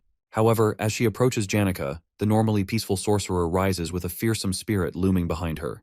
Lortell had told Tanya that Janica is kind and considerate by nature, but the Janica standing before her now looks ready to rain hail and brimstone upon her. In Ed's camp, Janica informs him that they've finished arranging most of the production materials he requested, but the legendary rank materials are difficult to find during the winter. However, he thanks her for accepting his request despite her schedule, but she tells him not to worry about it. When he asks why she went through all the trouble to come to him, she assures him that she came here to rest. Shortly after, Lortell notices Lucy and asks why she's sleeping here. Caught off guard, Ed replies that it's winter, but Lortell doesn't know how that's an appropriate answer. Eventually, she calms down and informs him that she came to talk to him about something other than engineering items. When he asks what it is, she shows him the sage's sealed grimoire she won, and the letter where he had promised to do anything for her, as long as she bid on the grimoire for him. With a smirk on her face, she informs him she's willing to get her money's worth from him. Tense, he asks her how much she's willing to get from him, so she clarifies that she won't ask him for something that's too much of a burden. Her request is for him to pick her side. It's about time for the third act, and the opposition between Princess Fenia and Lortell will begin. Lortell is getting started on her politics and strategizing. The benevolent Princess Fenia Elias Cloel is Lortell's fated enemy, and according to the storyline, will rise to the position of student council president, control the academy, and gain power. With that power, she is the main character who begins to dig up the darkness of the Roth Taylor family in the fourth act. In the time when people in the academy have to choose sides, Lortell asks Ed to choose her side. However, the winner of this election depends on Taylor, the main character, and not on Ed, so he informs Lortell that his support won't change much. Lortell agrees since he's just a student, but explains that his reputation is improving in the academy. However, she clarifies that she wants him on her side, not for political reasons, but for reasons that are private to her. Upon hearing that, Ed agrees to join her. Oddly, Lortell is always the person who devises plans and is known for having 1,000 faces. But for the first time, he sees her genuinely happy just because he promised to join her. The next morning, Ed wakes up early as usual and asks Lucy to light the fire as usual. During his long conversation with Lortell last night, she had told him about how his little sister had been preparing something. Lortell isn't sure if Tanya really sees him as an enemy of the family or just holds a light grudge against him like all siblings do, but she explains that she introduced her to a few people. That morning, Tanya arrives with some of her workers to meet Ed. She mentions that it's been a while and shows him a present she brought for him. She seems nervous or scared of him, but she's not carrying any ill intentions as he had expected. He wonders why she's scared and recalls that he must have lived a very terrible life in her eyes while at the estate. He realizes he has misjudged Tanya. When he gets up, she shrieks in fear, and he remembers a time when he stepped on a maid who offered him food in Tanya's presence years ago. He recalls how she begged him to stop, but he condescended to her for feeling attachment to maids who were mere tools. In the present day, he thanks her for the present and promises to wear it at the start of the next semester. He also explains that he's been excommunicated and is no longer technically her brother, but he appreciates her gesture. When he turns to go in, he signals her to sit by the fire and tells Lucy, who groggily sits by the fire, trying to figure out what universe she woke up in, to give the guests a seat. He soon comes out with a few drinks and asks Tanya about those she's been speaking with. She confesses that she's been talking to them about him, and when he mentions Janica's name, an expression of fear develops on their faces. Ed comments that Janica is the kindest person he knows, and Tanya forcefully replies that she was truly kind. She mentions that Janica was very strong and summoned a high-level spirit fire lizard that threw all their workers around. To avoid him relaying the information to Janica, she eventually lies, saying that Janica was very kind and wished her luck in her school life. Ed asks her if Janica really summoned a high-level spirit, but Tanya lies that it didn't happen and that she didn't know what she was saying. At that point, Ed realizes why Tanya is being this awkward, so he decides to clear the air. He explains that he's living to the best of his abilities now and paying the price as someone who's been excommunicated. He accepts that he must have lived a terrible life at the estate and apologizes for the things he can't take back. Our boy mentions that he heard she plans to run for student council president and promises to cheer her on. Even though he's saying this, he knows Tanya will not become president since she is a villain who is here to help Fenia, but he's attached to her since she's a relative. Shocked, she stares at him as if she had seen a ghost, and Ed doesn't know how their relationship will go judging from her expression. When she returns to her dorm in Offus Hall, she convinces herself that Ed is still trash who is just hiding his true nature. However, since she was almost burned to death for talking badly about him, she realizes that Janica truly believes in Ed and is following him. But it's strange to her that a land full of elites can tolerate Ed's acting, so she hopes that his true nature is eventually exposed. As she trudges to her door, she spots an inelegant and unsophisticated human who is her next-door neighbor, someone she had seen at Ed's camp. The girl immediately asks her if she's Ed's younger sister and offers to let Tanya know if she needs anything. When the lady walks into her room, Tanya notices the golden nameplate on her door, which only the top students have, and is shocked that the person who just spoke to her is the legendary genius mage, Lucy Merrill. At this point, nothing makes sense to Tanya. Sometime later, Annis meets with Chief Maid Belle in the Rose Garden and asks her to introduce her to a handsome and distinguished boy since she must know many students. However, Belle knows she's not someone who casually meets boys, especially because she's always so busy and has no interest in dating. Unsure of what to say, Belle mentions the young master Ed, who she thinks shares similar attributes with Annis. Annis, already feeling guilty, then confesses her sins. She admits that she met Ed to confirm the negative rumors about him, but eventually discovered they're more similar than she thought. She also found him to be quite thoughtful and considerate. When Belle probes further, Annis admits she feels a bit attracted to Ed and accepts that it's good news because it means Janica has truly found the one. Her plan is to rid herself of these feelings like a malignant tumor by finding another boy to replace him and making it known that they're dating. Upon hearing this, Belle asks if Janica has caught on to her feelings, but then corrects her, pointing out that finding another person just to replace Ed is incredibly disrespectful to the new person. Annis recounts how she ran into Janica yesterday, how awkward it was, and the dark expression Janica had. Apparently, she will have to supervise Ed in the next exam, and she feels sorry for hurting Janica. However, Belle reassures her that it may not be as bad as she thinks. After all, it's true that Annis and Clara were simply trying to watch Janica's back, so her goody-two-shoes attitude wouldn't lead her into trouble. Belle expresses how grateful she is that Annis opened up to her, and eventually Annis starts to feel better about her guilt. That evening, Ed walks around the camp and finds Janica waiting for him. He plans to collect materials to build storage for himself and expand his living room space, but when he notices Janica's aloof expression, he pours her a cup of tea and asks her to talk to him. However, she refuses because she can't bring herself to say it, so he tells her she doesn't have to. She is surprised to hear that and watches as he covers her with a cloth to protect her from the snow. Concerned that she may be struggling academically and looking like an animal backed into a corner, he can't bring himself to brush her off. Eventually, she rests her head on his shoulder, and they both warm each other in the cold. Meanwhile, Tanya recalls how the Roth Taylor residence was always peaceful. However, after the heir and eldest daughter Arwen Roth Taylor died, a new heir took over, and everything changed.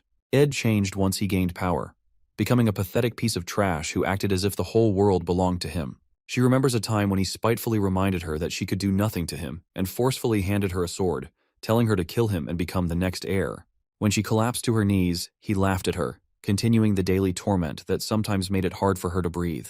She always lived under his oppressive gaze, but he never hit her because they shared the same blood. Still, she couldn't save her family or the estate from him, making her life miserable, as if she were already dead.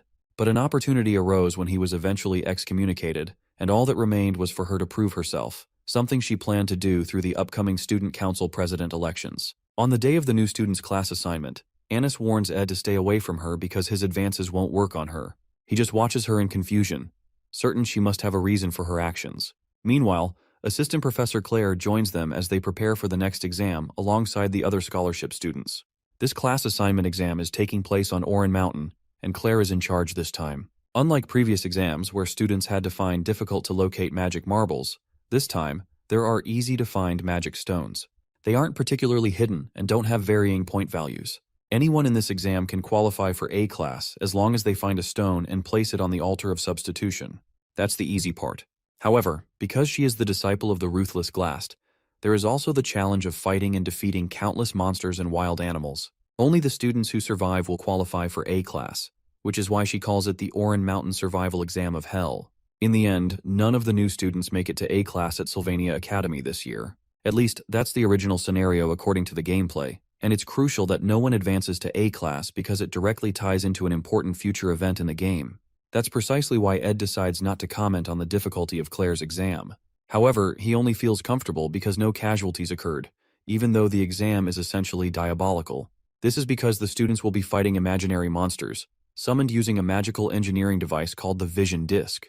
There are standard vision discs, which summon apparitions of low-level monsters and beasts. However, there are also purple vision discs, which summon high-level monsters, beasts, and even humans. This latter type ensures that no one will reach A class, and Anis is responsible for handling them. Because she struggles to carry them, Onyx offers to help, but she refuses. However, Lin swoops in and signals for her to give him the purple disc. She instinctively jerks backward upon seeing him and mistakenly trips over a rock. To stop her from falling, Ed wraps a hand around her waist, and they end up in an unexpectedly intimate position. Unfortunately, the purple disc slips from Anis's hands and tumbles away, but they are lucky that Clebius catches it in time. Ed is relieved it didn't break but fails to notice Anis, who is nearly exploding due to the way he is holding her. However, Clebius doesn't notice the small crack on the disc, and moments later, it completely shatters in his hands. When Ed sees this, he immediately releases Anis, realizing that they've messed things up. Last year was the year that the failing student, Taylor, picked up a sword for the first time, and that was when he was supposed to beat Lucy and receive attention. But the scenario went wrong when Lucy beat him instead, leading to Janica going off the rails. The joint combat training for this year is equally important. The elite first years get to request combat training against the previous generations, and when the match begins, the first years go on a rampage against their seniors to win by any means possible. However, according to the storyline, they're all supposed to lose to Taylor alone. At that point, Taylor, who had gotten stronger during the year, becomes known to everyone. St. Clarice, who has also been hiding her identity, fixes her gaze on Taylor, and this act ends. The relationship between the Saintess and Taylor is important because her power plays a crucial role in the third act, Lucy's showdown, and what happens after. She has to help Taylor, so this class assignment exam has to follow the initial storyline to ensure that the elite first-year students can go crazy as planned during the joint combat training. However, the only reason they'll go into a frenzy is that none of the students get placed in the A class, and that is because Assistant Professor Claire used 2 purple discs to make the class assignment exam harder. They all look at the broken circuit and realize that it's beyond repair. Anis feels devastated and apologizes for being careless, but Ed clarifies that apologizing won't bring back the purple disc. At this rate, there'll be too many A-class students, so he proposes a solution and chooses Clebius, who doesn't know what he's talking about, as the one they're going to use. At the Oran Mountain entrance, Tanya is happy to meet other noble students as her classmates. Even the princess and the chancellor are part of her class, and everyone is dressed without showing their status or birth. However, there is one peculiar person among them from the Telos order, Saintess Clarice. The other first years bow to her, but she asks them to spare her the formalities to maintain the Academy's order. While she's speaking, Tanya introduces herself and expresses how much of an honor it is to meet her. The Saintess is happy to hear that Tanya is from the Roth Taylor family, and comments that Crepin, the patriarch, was baptized by her, although she was too young to remember. Regardless, Tanya replies that it was an honor and expresses her hope to be baptized when she becomes an adult. Soon after, an announcement signals the start of the exam, and each faculty member is directed to their assigned area, even though the goal for all of them is to get into A class. Everyone soon sprints toward A class, which affords them free student welfare activities, fame, tuition exemption, and access to Offus Hall. One redhead quickly finds a stone and rushes to place it on the altar before anyone else so he can secure A class. While he's talking, another student named Joseph runs past him and reminds him to stop yapping and start running. Meanwhile, Tanya notices that there are too many magic stones on the mountain and figures there must be something else making the exam harder. She decides to conserve her energy, stay on guard, and move slowly. Suddenly, she notices a student taking off her shoes. Initially, she suspects the student slipped, but she is surprised when the girl leaps up cheerfully, explaining that she just wanted to feel the snow on her feet. Tanya is confused as to why she'd do that now of all times, but the girl doesn't see the issue. Tanya then becomes certain that the girl must have hit her head during the exam. Soon after, Tanya introduces herself, and the girl mentions that she heard members of the Roth Taylor family hold high status. Tanya clarifies that not all of them do, as some are scoundrels, referring to Ed. Although Ed seemed reformed when she met him at camp, she believes he's hiding his true nature, which has ingrained deep fear in her over the years. Regardless, the girl thinks highly of Tanya and expresses deep respect. Finally, she introduces herself as Kylie Ekney, a country girl from a small city-state called Terranay Principality. She apologizes for her strange behavior, explaining that she doesn't know much about the modern world. However, Tanya cuts her short and signals that they need to hurry since they're in an exam. Kylie agrees but explains that she's not too concerned about getting into A class because it would draw too much attention to her, which irritates Tanya. However, knowing that Tanya is interested, she excitedly grabs her hand, thrilled to have a friend her own age for the first time, despite Tanya's protests. 30 minutes after the exam begins, the redhead keeps going and is fairly certain he'll secure first place, especially since his stamina is better than Joseph's, whom he calls a bastard. Eventually, he stops to rest due to exhaustion, but doesn't notice Clebius, who is transformed into the sword demon and is aiming a grueling punch at his cheek. The punch knocks him to the ground, and the redhead protests, asking Clebius why he suddenly popped up, saying it's unbecoming of a senior. Meanwhile, Clebius recalls how Ed had earlier explained that he and Annis would block new students from reaching the altar from halfway up, since only the strongest should be worthy of A-class. In the present, Annis beats herself up for putting them in this situation and vows to do her best.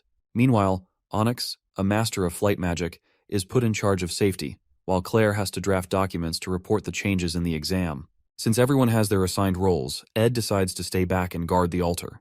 However, Claire is concerned because Ed still can't properly sense magic, but he assures her that he has something in mind. As Clebius pounds the students, Onyx arrives to retrieve those who have been knocked down. Meanwhile, Ed checks out the purple vision disc and realizes that completely fixing it will be difficult, especially since his magic hasn't returned yet. However, since they have a large stash of high-quality magic stones containing immense magical energy, he decides to offer them on the altar to continuously recharge his magic. When he offers the first one, Mug, the spirit he contracted with, appears and tries to communicate with him, even though he still can't hear what it's saying. While Annis and Clebius stall for time, Ed offers a large number of magic stones to ensure that no one gets past him. After several students are knocked down mercilessly, some try to warn the others to run. Meanwhile, Tanya and Kylie find the unconscious students and spot the sword demon, who menacingly approaches them. While that happens, Clebius notices an explosion behind him at the northern entrance, where Annis is stationed, but he's certain the explosion isn't from Annis's magic. Because he's distracted, the girls use the opportunity to run past him, so he chases after them. Although Annis, the top teacher assistant, is talented enough to be considered a specialist in academic and practical fields, she's just a little above average in combat. She's not an easy opponent for first years, but Joseph Whitefeltz is on a completely different level, unlike his sister, who had to work her ass off to become a top alchemy student. Joseph was the youngest to reach the status of Magic Society researcher and can freely use mid-rank magic, making him a genius. After she tells him to pass, Joseph tells her there's no need to be upset because he's certain she's talented in something other than fighting. However, Annis clarifies that she is upset, but not because she lost to him. She then asks him to go up. He moves forward, and Annis recalls that everything was going perfectly without a flaw, but she made it difficult by breaking the purple vision disc. The worst part is that she was unable to think of an alternative and left it to Ed, who had to lead the situation. She blames herself for losing to a new student and failing to block the northern entrance. But what frustrates her most is that she keeps thinking about Ed, who had calmly taken charge of the situation. Meanwhile, Joseph reaches the altar and runs into Ed, who welcomes him and reminds him that he only needs to place the stone on the altar, even though he won't let him do that. Surprised, Joseph comments that the exam method is kind of strange, since there'd be no one left for the other students to fight if he successfully defeats Ed. When he doesn't get an answer, he assumes there's an alternative. But in truth, he's making small talk to buy time and assess his surroundings. When he spots the purple disc, he notices it's a different color, meaning it could be stronger. He also notes that Ed isn't emitting much mana and senses that he has used magic stones, indicating a low mana reserve since he was the first visitor. Joseph prepares to blast him with fire, disappointed that Sylvania hadn't met his expectations. He releases a mid-rank particle explosion, which can hit hard if the target isn't ready. If Ed doesn't see the direction of his hand and dodge in advance, he'll get hit. But Ed quickly evades it, proving he has some combat experience. Joseph immediately assumes Ed will use fire magic, either the spell ignition or scorch. Based on Ed's hand placement, he predicts ignition, but the scale of the flame is much stronger than expected, meaning Ed has trained his basic magic to a level close to mid-rank. However, Joseph easily blocks the attack with a shield and remarks that it's a waste since it can't penetrate his defense. Battles between mages are usually determined by who has the higher mana reserve. Joseph, still unimpressed, believes that Ed lacks real combat experience and won't be able to block his offensive magic once his mana runs out. Oddly, Ed transforms into a fire monster and informs him that while he can block spells with defensive magic, he can't block physical force. Our boy grabs him by the head, kicks him in the stomach, and smashes his jaw right after. He asks Joseph why he assumed he'd only face mages just because he himself is a mage. Joseph quickly retreats and demands to know how Ed walked through the fire. Joseph prepares a mid-rank ice attack but plans to be more cautious this time. However, Ed responds with a basic level ignition spell, making Joseph wonder if he's trying to mix his fire magic with ice to create steam and obscure his vision. Annoyed, Joseph quickly switches to fire, using the basic spell Scorch. However, Ed walks through the flames again, using the Blessing of Recovery, a spell that temporarily increases his immunity to fire. Our boy charges through the fire and attempts to stab Joseph with a knife, but Joseph quickly casts a spell that blocks physical attacks. He's confident that his casting speed is faster than Ed's, but Ed throws the knife at his shield and jumps back. It turns out that the knife is actually Mug, who had transformed. Ed signals the spirit to use a spirit formula known as explosion. The explosion easily shatters the shield and sends Joseph tumbling several feet backward. Badly injured, Joseph remains certain that Ed's casting speed isn't faster than his, and deduces that he used a spirit formula, which also explains how he walked through the fire. Exhausted, Joseph wonders who this person is and drops the stone when Ed approaches him with a knife, conceding defeat. As soon as Ed lowers his guard, Joseph rushes forward with a mid-rank ice spear attack, but suddenly switches to a punch to confuse Ed, landing a solid hit on his jaw. After being punched, Ed is surprised that Joseph, who had spent his entire life researching magic, was able to make such an impact with his fist. However, a strange energy suddenly appears around Ed, Marilda's spirit formula. It's the protection of the wind, which blows enemies away when an unexpected attack occurs. A powerful gust sends Joseph flying several feet into a nearby rock. Now more injured than before, Joseph finally accepts his loss. Ed commends his punch, and Joseph soon asks for his name. When Ed tells him, Onyx arrives to pick up the wounded boy. Meanwhile, in a carriage, Elka asks Jix why he joined the magic faculty. He's surprised by the question, so she mentions that he would have been the top student if he had joined alchemy or combat, and she feels bad that he gave up so much for her. However, Jix explains that he doesn't place much importance on being the top student. He admits he may have been the best in alchemy, but certainly not in combat, because the top student of the combat faculty is Clebius Northendale. Meanwhile, Clebius is knocked down by a terrible energy that completely stuns him. Kylie, who landed the hit, hopes she hadn't injured him, but Onyx quickly arrives to tend to him and tells the girls to continue the exam. With only 20 minutes left, Tanya and Kylie reach the altar, where several other students lay unconscious. Tanya spots Ed, the object of her fear and hatred, and he immediately tells her to give up. In the past, Saintess Clarice had two dreams. One of the dreams she had that day was planted by Archbishop Verdio, and the other was a beautiful song by Adele about the outside world, the woman in charge of the holy fire. After leaving the Telos Order, she called herself the Romantic. Although it was unclear how she moved from building to building, she sang a song at Clarice's window when the world went to sleep. The second dream Clarice had was about the outside world, which her only friend, Adele, whispered to her while looking at the stars. Adele told her about a life where she could take classes normally, have normal friends, love normally, and hug someone who loves her, rather than receiving countless prayers from believers who revered her. After leaving the order, Adele joined Sylvania, and when vacation came, she traveled around the world and visited Clarice. However, after Adele left, Clarice went to the places she spoke of in her dreams every night, and at the end of each dream, she would share a deep hug with someone. She and that person would explore the world together and enjoy a colorful journey, which contrasted with her pure white life up to that point. Before leaving for Sylvania Academy, Archbishop Verdio reminded St. Clarice, who was behind Kylie's disguise, to ensure she didn't reveal her identity. She assured him she'd be careful, and with the order's arrangement to divert attention from her, she was brought to the academy. In this form, no one paid any attention to her, and she enjoyed sitting on a wooden bench, which deeply satisfied her. No one revered or bowed to her, and no one suspected that Kylie was the saintess, except Ed, of course. Meanwhile, in the present, Ed tells the girls to give up. Tanya watches in surprise as it turns out that facing her brother is the final exam. Ed pleads with the girls to return, but then activates a gnarly aura and challenges them to step forward if they insist. The aura is incredibly strong, and Tanya feels that this level of power is impossible even for people who have trained in spirit magic their entire lives. It surpasses even graduate-level skills. Currently, spirit sorcerers are called veterans if they can handle 5 to 6 mid-rank spirits, but Tanya is shocked to see a high-level spirit, Marilda, behind him. After seeing that, Kylie proposes that surrendering is the rational choice, and Tanya recalls the trauma she suffered when facing another high-level spirit while meeting Janica. However, she can't accept the idea of running away from her brother again, just as she did in the past, so she refuses to give up. Tanya recalls how Ed was 2 years ago, and wonders how someone who couldn't even use elementary magic could suddenly summon a high-level spirit. She concludes that it must be a fake. She plans to defeat the real spirit behind him, assuming it must be weaker. But as she moves closer, the energy is so overwhelming that she has to accept the reality. She really might be facing a high-level spirit. After a series of attempts, the energy knocks both girls backward, and Kylie is shocked to learn that this person is Tanya's brother. Secretly, Kylie had a fantasy about noblemen, neatly groomed, with charming smiles and graceful manners. However, meeting Ed, she is shocked to see that this is the same person Tanya had spoken of so disdainfully. Eventually, Kylie gets up and signals to Tanya to go for the spirit's main body, as planned, while she acts as bait, since she can't die except in special cases.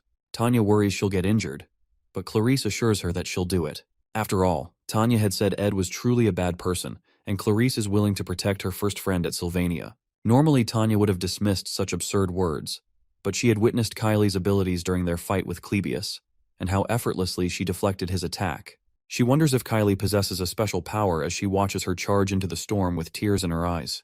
The sudden action confuses Marilda, who immediately tries to smash Kylie into the ground, but Kylie's holy magic blessing is suddenly activated. The blessing manifests a mid-rank or above power that automatically defends against any hostile force attempting to harm her. The clash between the two forces knocks Kylie backward, though her shield still protects her. Ed asks if she thought she could make him give up, but he soon notices Tanya leaping at him from the side with a basic magic attack known as Emit. The attack knocks him away from the altar and onto the ground, where Tanya spots the purple vision disc lying nearby. As she scans the area for Ed's body, she notices several arrows flying around her and hears Ed's voice telling her to stay still. She is stunned to see that the same person who once couldn't wield a sword properly now skillfully wields a bow. He reminds her that the first shot was a warning, and as Tanya observes the arrows made of magic, she wonders if the person standing before her is truly Ed Roth Taylor. Realizing that nothing has changed since childhood, when he used to oppress her, tears fill her eyes because no matter how hard she tries, she still feels powerless. However, Ed acknowledges her efforts, commends her for working so hard, and apologizes for putting up such a fight. He explains that there is a reason behind his actions, and adds that she wouldn't have enjoyed the challenge if he hadn't resisted. As she listens, he praises her incredible performance, admitting that he would have given up if he were in her position. When she notices him wearing the gift she gave him, she realizes that something truly has changed about him. Ed reminds her that she should be proud that she fought till the end, even though it was an illusion caused by the purple disc vision. As she cries, he tells her she's impressive, but that doesn't seem to help as she keeps crying because she didn't get into Class A. Suddenly, Kyle hugs Tanya and cautions Ed to step back so she doesn't attack him. Suddenly, Claire calls out to Ed for help because Clebius is completely knocked out and the exam is over. However, Kylia notices that her voice is beginning to revert to its original tone, meaning her transformation magic is being undone. This must have happened when she pushed back and dropped the magic engineering item Verdio told her to carry. She begins to panic that her identity will be revealed and her school life will end, but Mug suddenly shows up with the magic item. Ed hands it to her and almost calls her by her title but quickly corrects himself. She looks at him in shock as he walks away to meet Claire.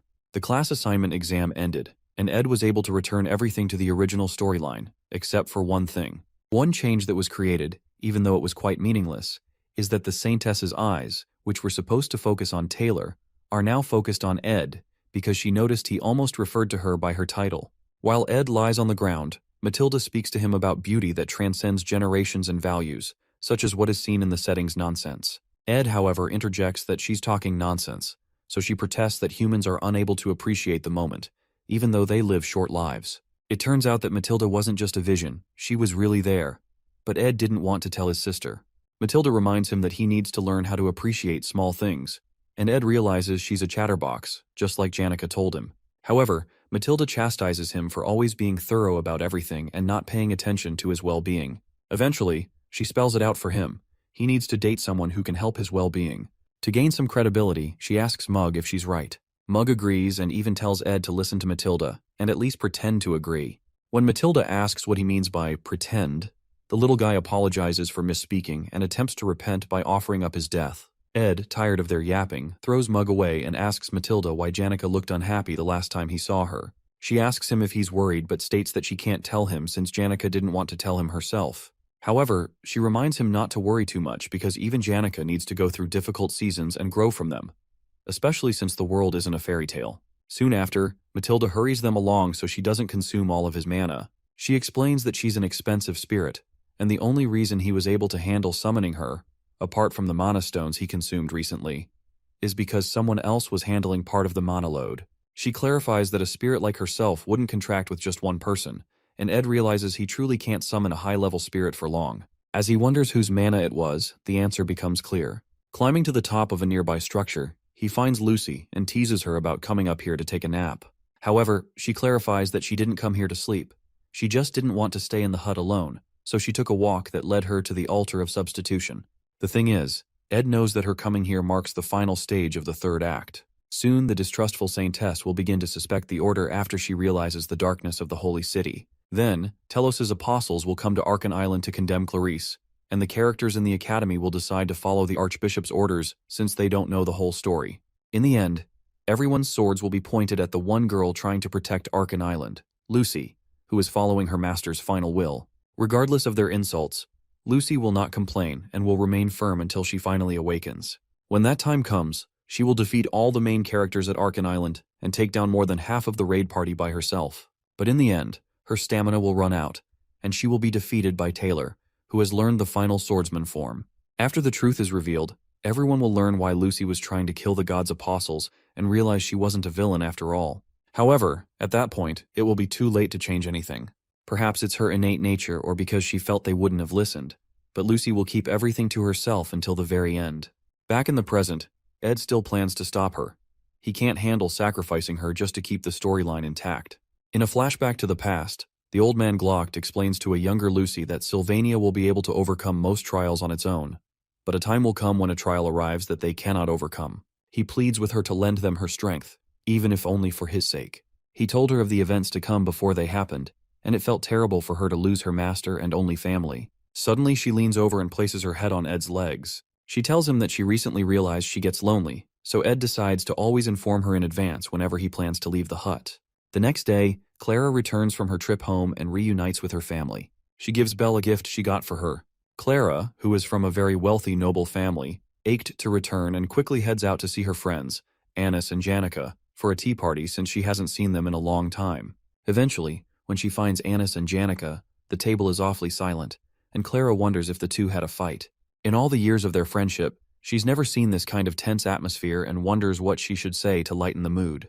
Before she can say anything, Janica finally asks Annis about the hug she received from Ed.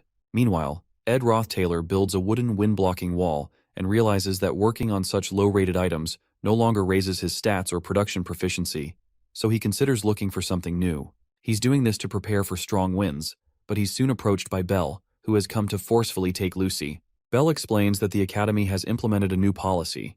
Students in the dorms can only leave when absolutely necessary during snowstorms. Lucy whispers to Ed, asking for help, but Belle explains that there will be surveillance in the dorms to keep her in place. Despite Lucy's pleading, Ed doesn't flinch. Finally, Belle asks if he really thinks he can survive a week-long snowstorm in such an environment, because she doubts this kind of wind blocker will be enough.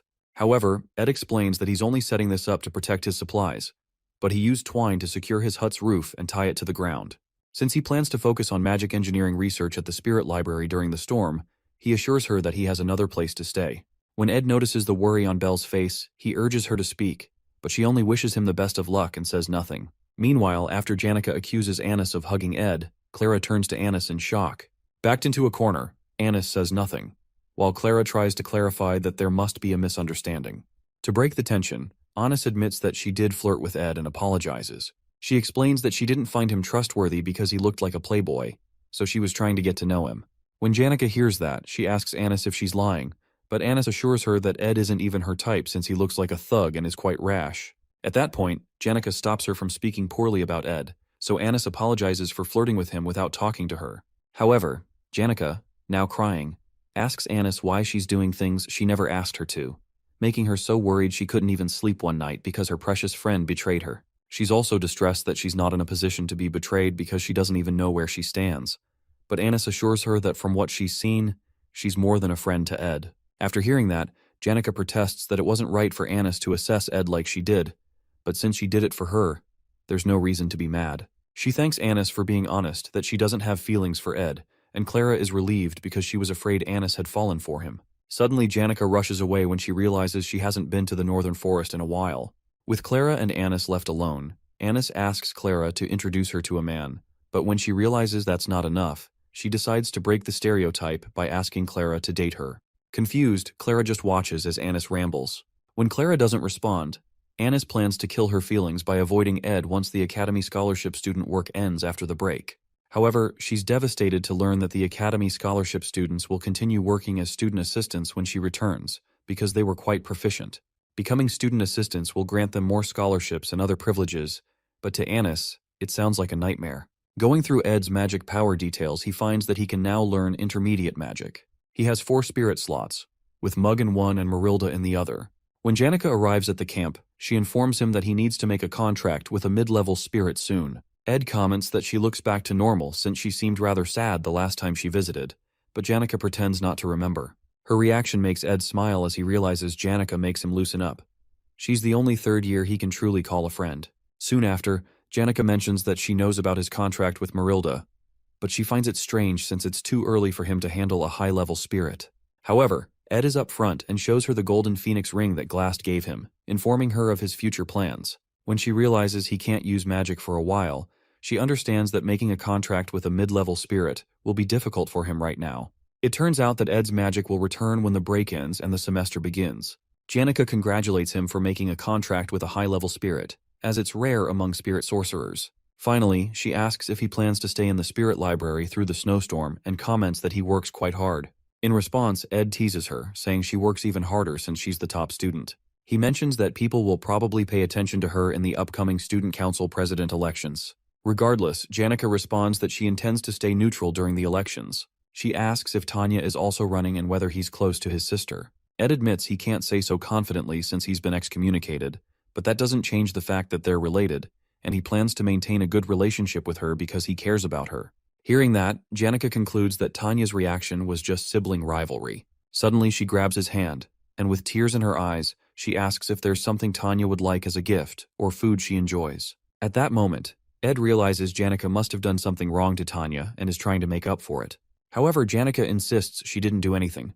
Ed just keeps staring at her, knowing she's a terrible liar, and soon, the guilt overwhelms her into confessing. However, Ed doesn't think it's such a serious issue.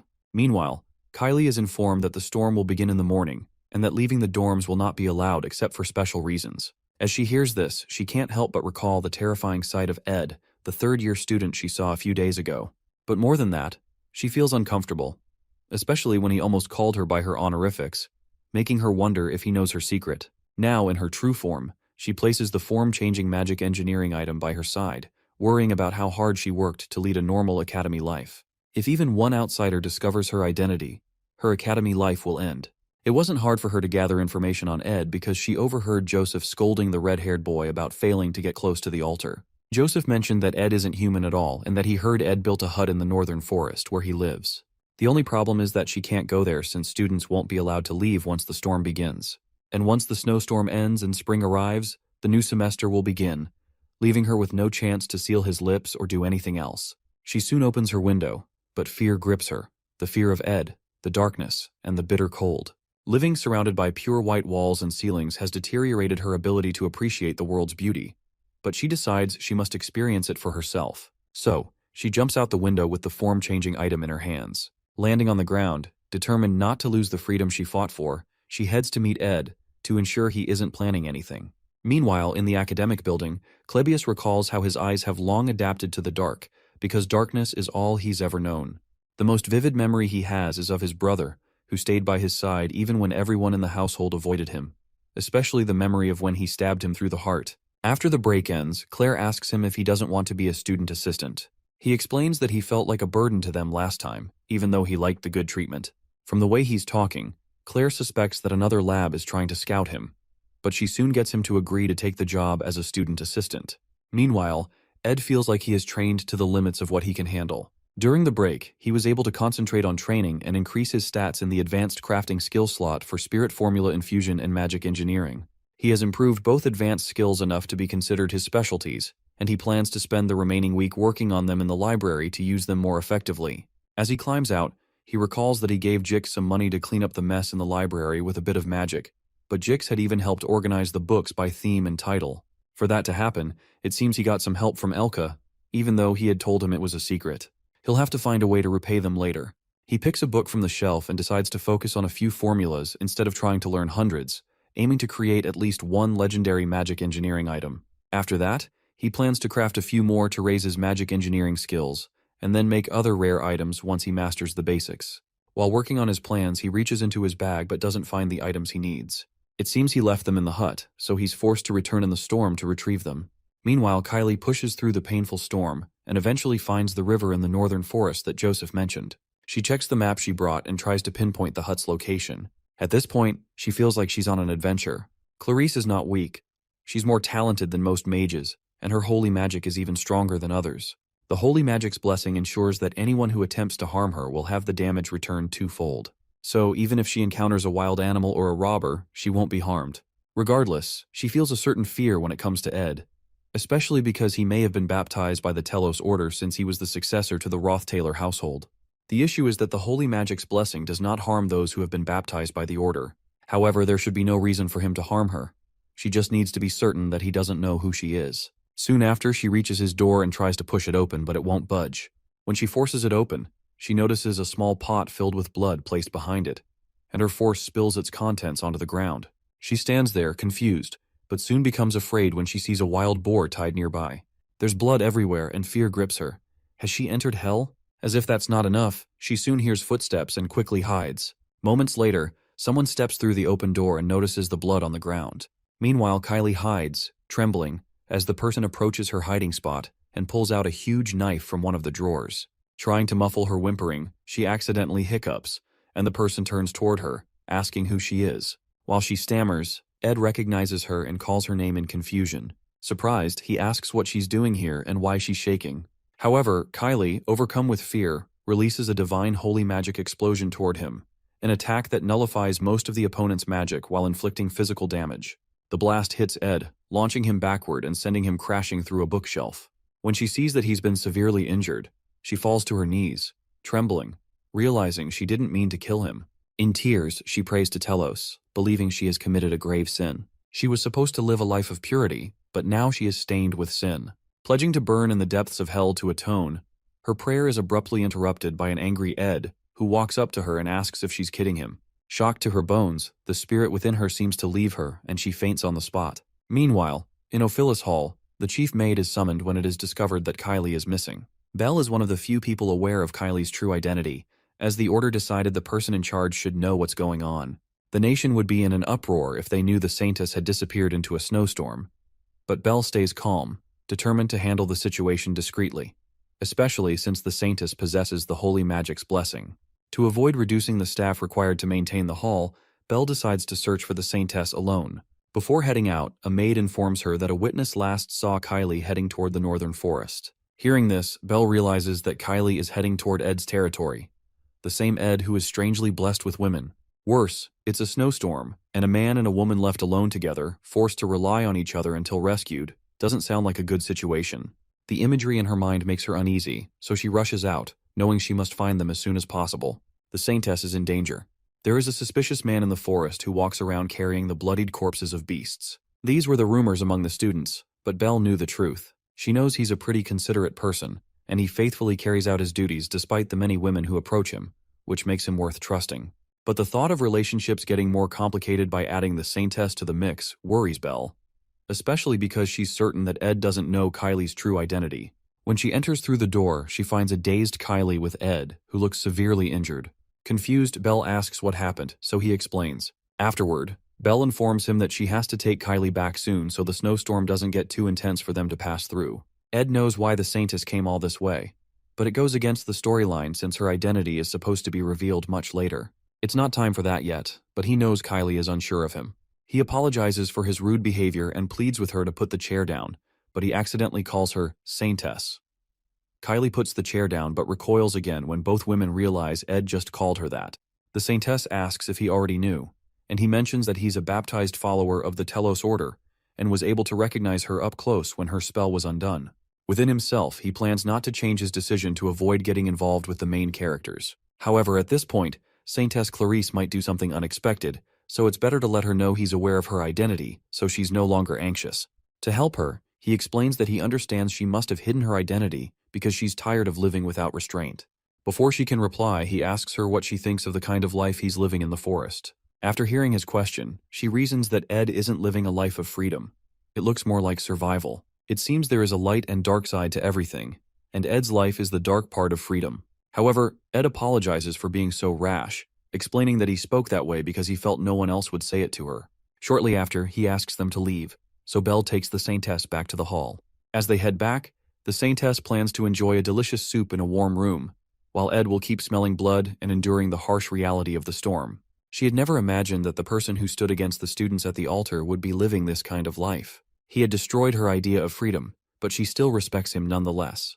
While they're leaving, Belle notices the Saintess looking back and hopes she hasn't also fallen for Ed, but she's not certain. Soon after, spring comes and the Laplace bakery opens again. Lortell meets Ed at the bakery, securing a seat for them without reservations because she supplies them with goods, and they can't refuse since she runs a monopoly. She finds it amusing, but Ed doubts the baker does. Later, Lortell explains that there was a bit of an error in the distribution process due to the snowstorm.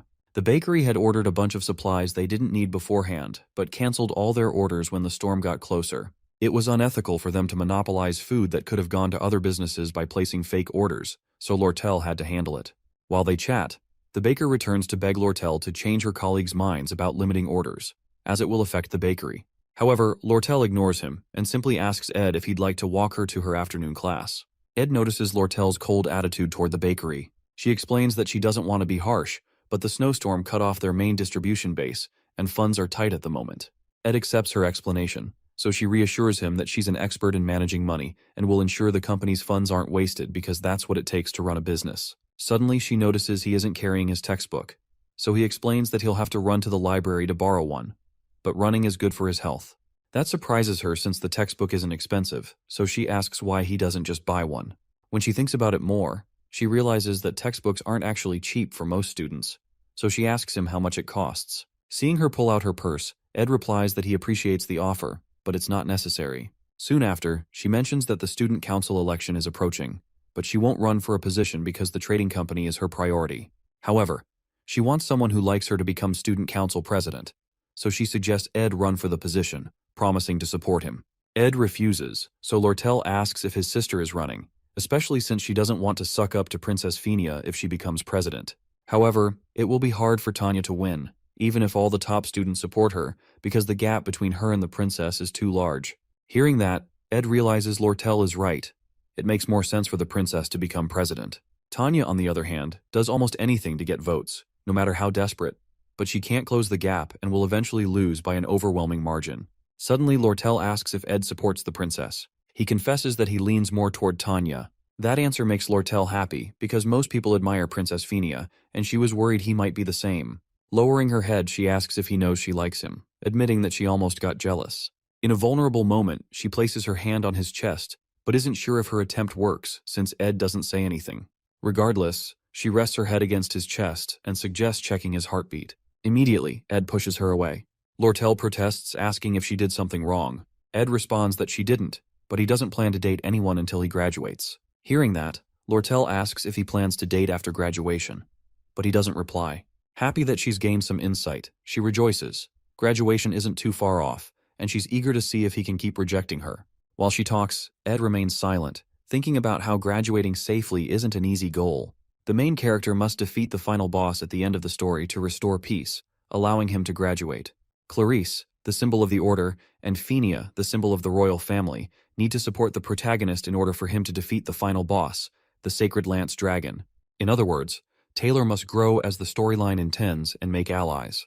The class placements went as planned, and Clarice seems to be hiding her identity well. Even though he feels bad for Tanya, Fenia will become the council president, allowing the storyline to return to normal so he can rest easy. However, despite Ed's expectations, the scenario is already breaking down, because Princess Fenia suddenly wakes up one day and decides she doesn't want to run for council president after all.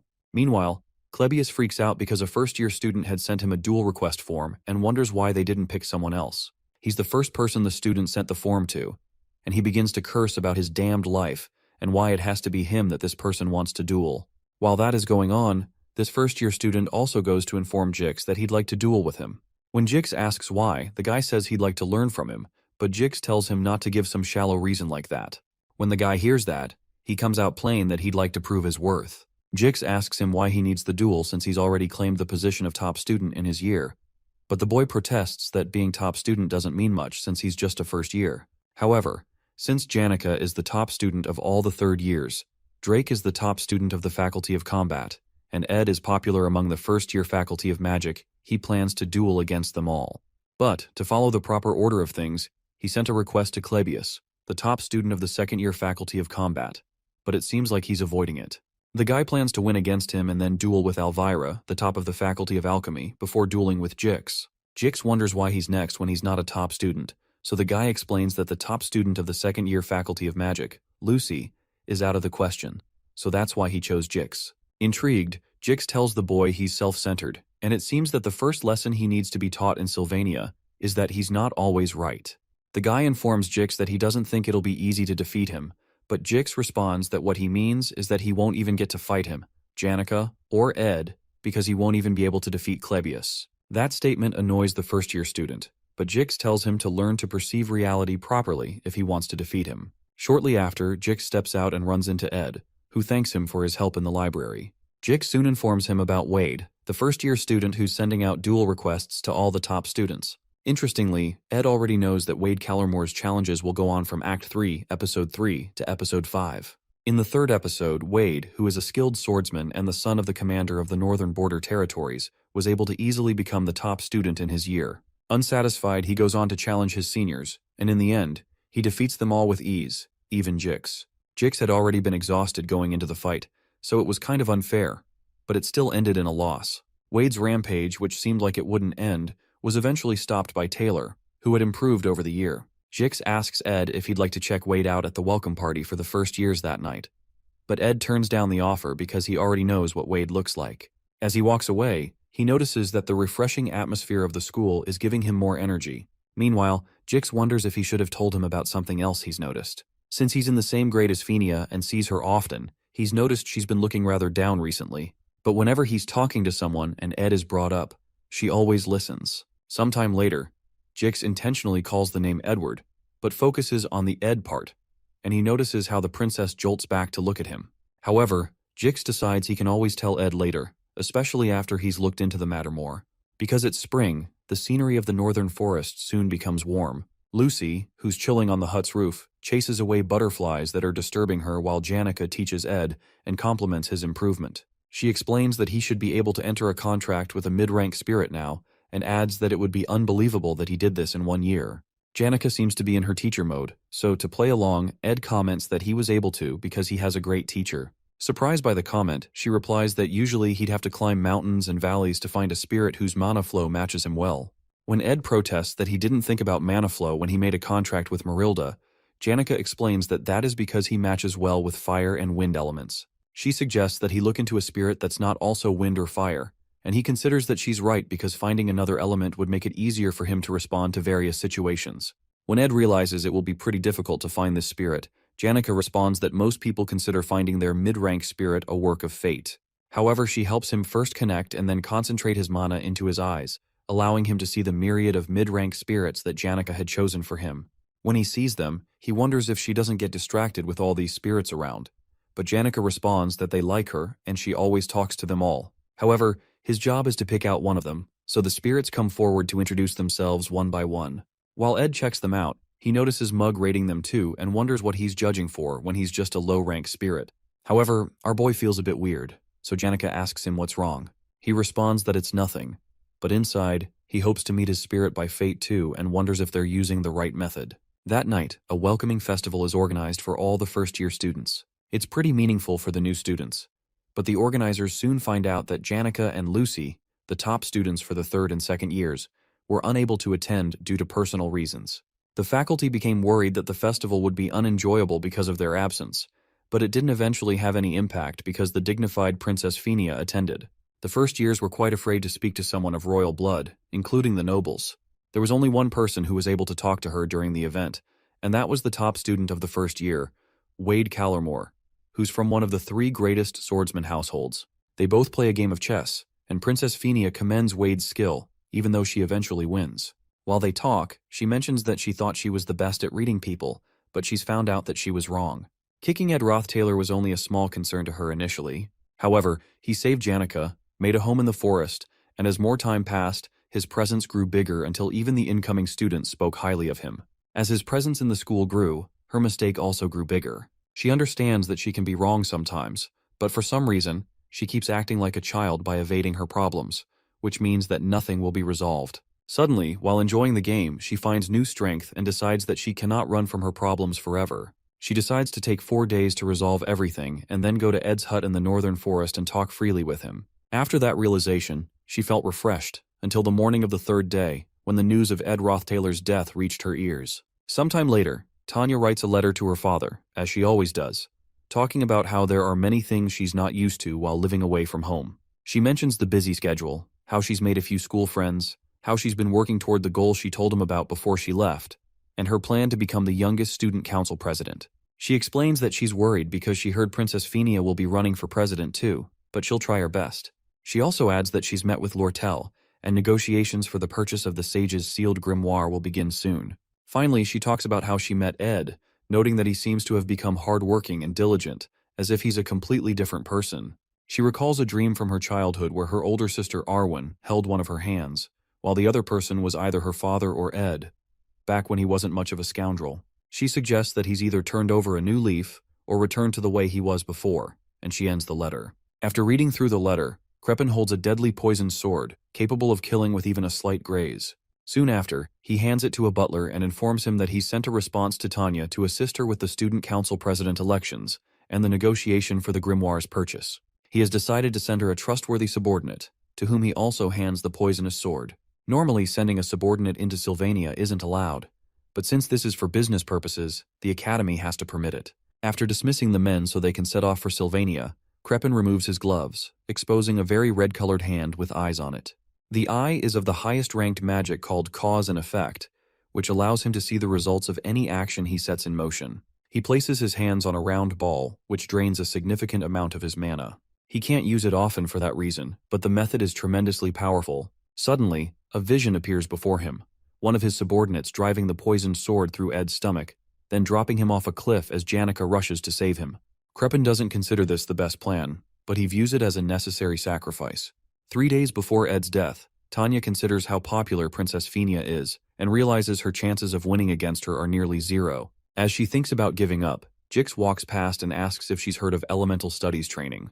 Noticing her expression, he asks what's bothering her and suggests they have tea with Elka later. Meanwhile, the other girls in their class fawn over Jix, whom they consider the strongest person in the academy, impressed that he's talking to Tanya.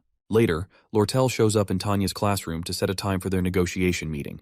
Her classmates are also impressed that she just spoke with an executive from the elite trading company. Shortly after, Lucy Merrill, known as the Academy's greatest genius, greets Tanya while passing by. The other students are amazed by Tanya's high-profile connections, noting how she never boasts about them. Tanya overhears her classmates' chatter and uses it to motivate them, encouraging everyone to work hard to become exceptional students. As she steps out, she realizes her status within the academy has risen drastically in the past few days, even though she hasn't done anything. The only reason she's receiving this treatment is that she's Ed's younger sister. She had always thought of him as trash, but now she feels like the trashy one. The overwhelming realization unsettles her, but she's soon distracted when 2 of her father's subordinates, Kadek and Nox, arrive to greet her after a long time. She's glad to see them and appreciates her father's thoughtfulness. Kadek informs her that he'll be gathering information on the grimoire's market price and the trading company's funding to facilitate negotiations. Meanwhile, Nox explains that he's here to assist with the student council president election. When he suggests gathering intel on Fenia, Tanya stops him, revealing that they've received news that Princess Fenia will no longer be running for president. Meanwhile, elsewhere, Janica and Ed have a drink together when she mentions hearing an announcement that the princess is withdrawing from the election. The news surprises him, so he asks if the announcement is final or still subject to change. The final boss of Act 4 is Kreppen Roth Taylor, known to the world as the benevolent patriarch of the Roth Taylor family. However, only Princess Fenia recognizes his true darkness. With her influence in the imperial family and the academy, she is the only ally who can lead the fight against Kreppen. Her withdrawal from the election is a major problem. Suddenly, Janica walks up to Ed and tells him she has a feeling he's about to do something reckless again. She protests that she can't bear the thought of him getting hurt and bleeding on his own while she remains unaware. To avoid making things harder for himself, she offers to help him. In response, he admits that he believes it would be better if Princess Fenia became student council president. Janica finds this odd, considering that the princess has always been mean to him and that Tanya is his sister. As they talk, Jix approaches and jokingly remarks that they're being scandalous in broad daylight because of how Janica is holding Ed. Apologizing for interrupting their quality time, he mentions that he thinks he knows why Princess Fenia withdrew from the election. Embarrassed, Janica quickly lets go of Ed, but Jix pays her no mind and explains that Fenia is like an alpha wolf that has lost her pack. Because she made the wrong decision, her pack died, and now she has lost her confidence and is incapable of acting. Before leaving, he casually mentions that it's going to rain tomorrow, so they should prepare accordingly. After Jix leaves, Ed reflects on how Jix's animal-like instincts often surpass human senses. The worst possibility he considers is that Princess Fenia has lost all hostility toward the Roth Taylor family. He wonders what he should do. While he's deep in thought, Janica remarks that the rain will be perfect for training the water spirits, and suggests they head to the northern cliff tomorrow to train a mid-rank spirit. Her words make Ed smile, and he decides to focus on what they can handle for now. Meanwhile, Lucy, lounging on a rooftop as usual, wonders if it's really going to rain. Suddenly, something occurs to her, so she jumps down to light a fire. Later, Ed returns home, reasoning that the rain will make it harder to go out, so he hopes it passes quickly. Shortly after, the rain begins, extinguishing Lucy's fire. The next day, the rain continues as Ed and Janica head to the northern cliff to train a water spirit. Mug, snuggled in Ed's coat, is excited to visit the coast, even though it's desolate and far out. Mug thinks it was an excellent choice to contract with the mid-ranking water spirit, Leisha. As they talk, two men approach them. Ed immediately aims his mana arrow at them, but Caddick greets the young master, claiming that it's an honor to see him again. These two are the mid-bosses of Act 4's final chapter, subordinates responsible for the darkness within the Roth Taylor family. They're veterans who have been part of the Roth Taylor family's history all their lives, and they're Crepin's right-hand men. Although Ed should be happy to see them, he doesn't feel quite excited for some reason. When Caddick calls him young master, Ed replies that he's thankful he still calls him that despite his excommunication. Furthermore, Caddick mentions that they've come under Master Crepin's order to assassinate him, but they've decided to repent. As they kneel down, Caddick explains that the family's vassals harbor great hatred toward him, which is why they plan to assassinate him. However, after investigating his new life, they've discovered that he has changed and returned to his true self as the heir. While kneeling, Knox declares that they'll explain everything to Crepin and plead for Ed to become the heir of the Roth Taylor family once again, to restore the family's glory to the world. Suddenly, Ed tells them to stop with the bullshit. Both men smirk when they realize Ed has seen through their plan. Caddick commends Ed's growth, rushes at him with a poisoned dagger, and sends sword strikes of wind ahead of himself. However, Ed, who knows his fighting style, quickly dodges the windsword strike, but he's soon ambushed by Knight Knox, who wields a flaming mace. Quickly, Ed rolls out of the way to avoid the flames and strikes at the men with a water attack, which Caddick easily blocks with his daggers. While they're fighting, Knox asks Ed if he remembers someone named Meliana, the poor child who lost vision in one of her eyes for his amusement. Meliana turns out to be Knox's daughter, and he is clearly fighting with the rage from that experience. Deeply angry, he blasts Ed with fire, but is shocked when Ed completely protects himself with a shield. Our boy doesn't flinch and admits to what he did, but reminds Knox that revenge is useless. He explains that only emptiness lies at the end of vengeance, but Knox, enraged, smashes his shield, unwilling to hear it from someone like him. As Ed moves backward, Caddick retorts that even though Ed has grown, it'll be impossible to block Knox's magic-infused mace. He's dodging well, but he'll die the moment he gets hit, especially since the bow he's carrying is hindering him. The struggle continues as Ed desperately avoids Knox's attacks. Seeing that Ed's movements are becoming sloppy, Knox charges at him with his mace, sensing he has nowhere left to run. As Knox is about to land the final blow, Ed agrees that he's out of options, but Knox is suddenly stabbed in the back by a dagger. The attacker turns out to be Mug. Shocked, Caddick wonders if Ed has used telekinesis or spirit formula, but he soon realizes that Ed had only been using basic magic to force them into attacking while he prepared a counter. Suddenly, Ed tells Mug to trigger the divine explosion, and he does, spilling Knox's blood everywhere. While the explosion is still happening, Ed quickly fires 2 mana arrows at Caddick, who can't comprehend how the boy is still attacking inside an explosion. Soon after, our boy emerges through the blast, using his blessing of recovery that grants him immunity to flames. Surprised, Caddick asks how a scoundrel like Ed has grown so strong in such a short time, but reminds him to aim for vital points next time. Suddenly, Caddick unleashes a barrage of wind attacks that knock Ed backwards several feet toward Knox's body. It seems Knox had used his own body as a shield to protect his vital points from the explosion. Enraged, Caddick charges in to end the fight. While he's still in the air, the water spirit Lycia ambushes Caddick from behind, completely enveloping his head in water to make him choke. The attack forces Caddick to drop his dagger, and he struggles to breathe. Suddenly, Knox, who seemed to be dead, grabs the poisoned dagger and leaps toward Ed from behind. Normally, burns and stab wounds like his would easily render most unconscious.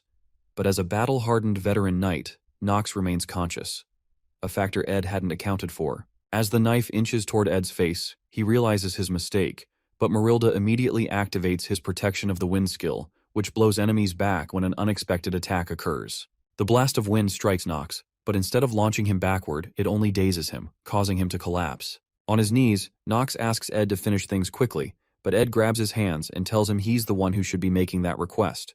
Ed acknowledges that the two of them would only be here if his father truly wanted him dead, meaning he is destined to die regardless. He concludes that killing them won't end this, so he'd rather die here. He informs Nox that his death would only leave emptiness, but it wouldn't be meaningless, because at least Nox wouldn't live shackled by revenge anymore. He offers this as a small gift for his loyalty to the Roth Taylor family, so Nox pushes the knife through his stomach. Soon after, Janica arrives, apologizing for being late because her class ended later than usual. As soon as she reaches the scene, she sees Nox pushing Ed's body off the cliff and rushes toward him, but she's too late to catch him.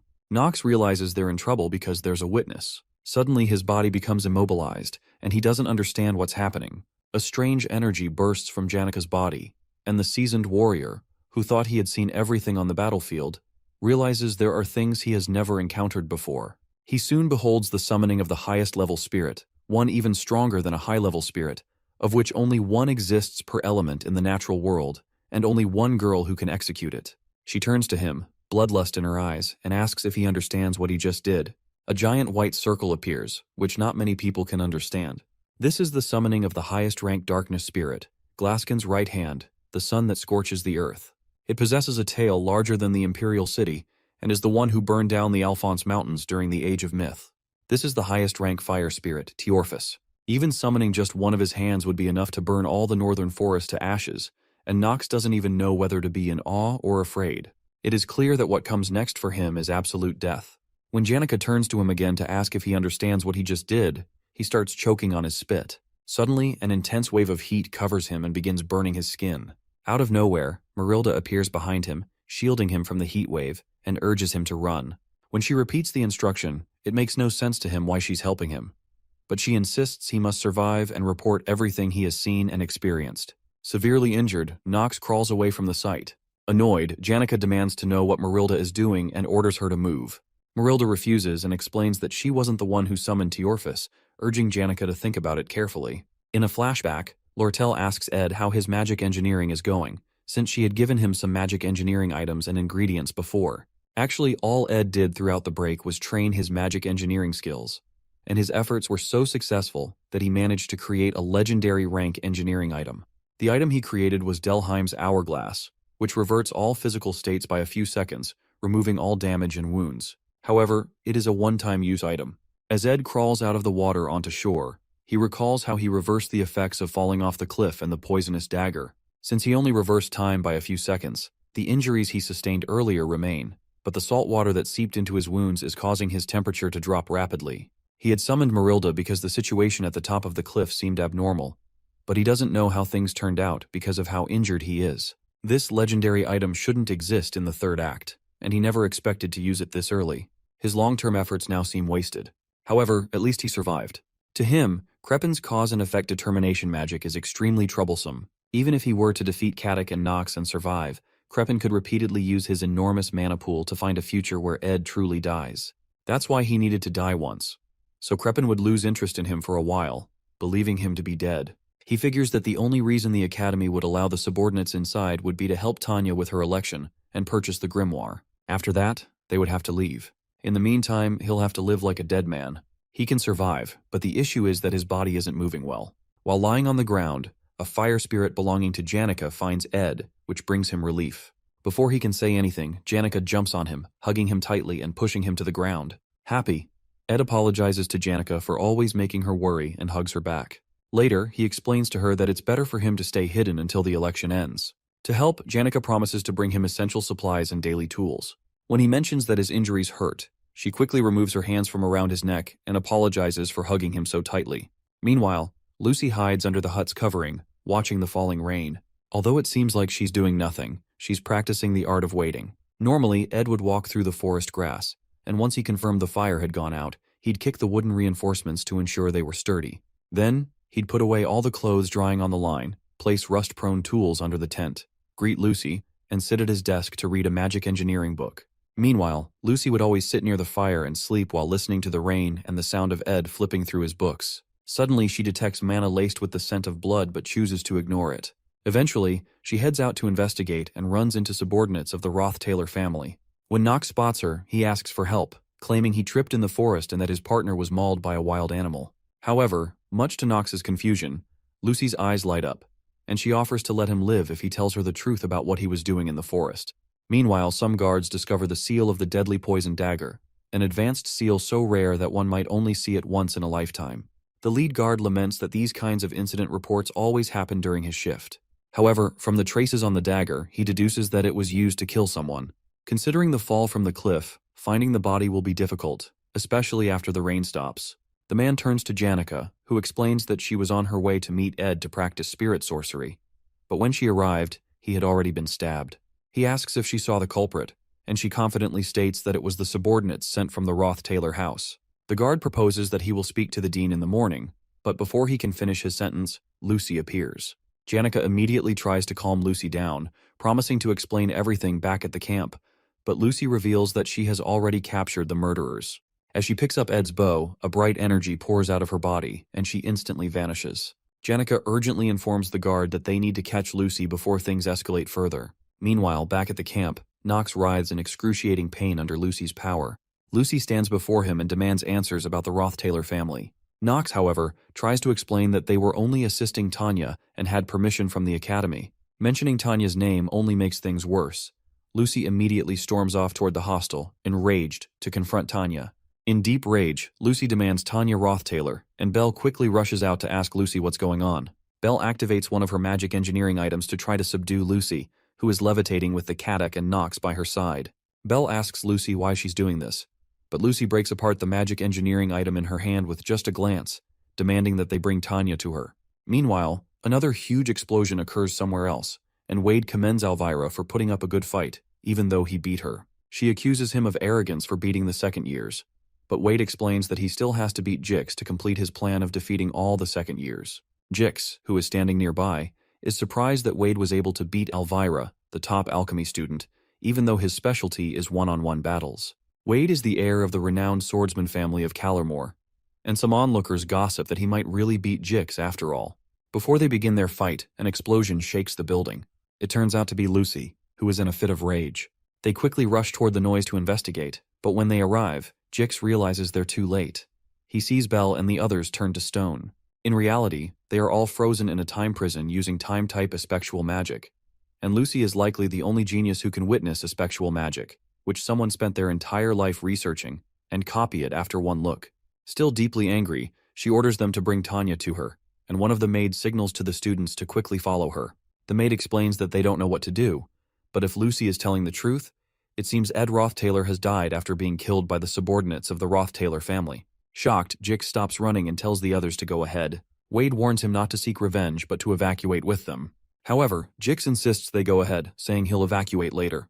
Jix rushes to Tanya's room and realizes that no one has seen Tanya Roth Taylor 5 minutes after the first loud noise and that her door is locked. The only place she could be hiding is her wardrobe. He opens it and finds her trembling in fear, wondering why any of this is happening. All the evidence points to Tanya, but Jix doesn't understand, especially since Tanya's reputation was improving due to Ed's influence. Although she had some ill feelings toward Ed, orchestrating an assassination seems strange. Immediately, he calls her attention and asks truthfully if she had Ed assassinated. Trembling, Tanya swears she didn't. Even though he can't be sure, Jix decides to protect her because he knows Lucy will eventually kill her. Though he feels desolate hearing about Ed's death, there are too many things he doesn't understand. He decides to get the details later and tells her to stay in the room for now. If she steps into the square, she'll die. He must stop Lucy because he knows Ed wouldn't have wanted her to get blood on her hands. Suddenly, Wade appears and informs Jix that he has to achieve his goal, even by force, so he demands that Jix hand over Tanya. Meanwhile, Lucy continues destroying the hostel, and Clybius, who jumps into the square, stumbles upon another frozen statue. Dorothy, a top third-year alchemy student. Shocked that even a top student has fallen victim, he notices Lucy spotting him from above. He quickly runs for his life, lamenting that there is no peace in his life and that he didn't come to Sylvania to die. Suddenly, he trips over a stone, falls on his face, and curses once more about how much he hates this. While he's on the ground, Elvira approaches him and asks what he's doing. She informs him that only the top students can stop Lucy for now, and they need to hold out for 30 minutes until the academy workers arrive. She then walks away and tells him to escape to the academy building once his legs have recovered. He watches as she heads toward Lucy, preparing to subdue her until the academy workers arrive, knowing that she is also a top student. Meanwhile, Lucy rushes to Ed's cave with Teorphus and informs him that the situation is bad. The academy workers are on their way. She explains that Lucy found out before she could explain everything, so she doesn't know what might happen. When Ed asks about Lucy's whereabouts, she replies that Lucy has gone to the hall to find Tanya. Upon hearing this, he immediately gets up, realizing he must go himself. In a flashback, Lucy recalls how Glock had attended to her while she was sick, and how he warned that she'd get sick like this again if she kept rolling around in the rain. In a funny manner, he reminds her to remember this feeling because, slowly, the number of times she will get injured or sick will reduce. He informs her that she will meet weak people who could spend their entire lives just barely managing to do the things she does easily. In the present, several academy workers fire different attacks at Lucy, but they don't affect her at all. When she realizes they're not going to bring Tanya to her, she tells them it's fine because it won't be long before she finds Tanya herself.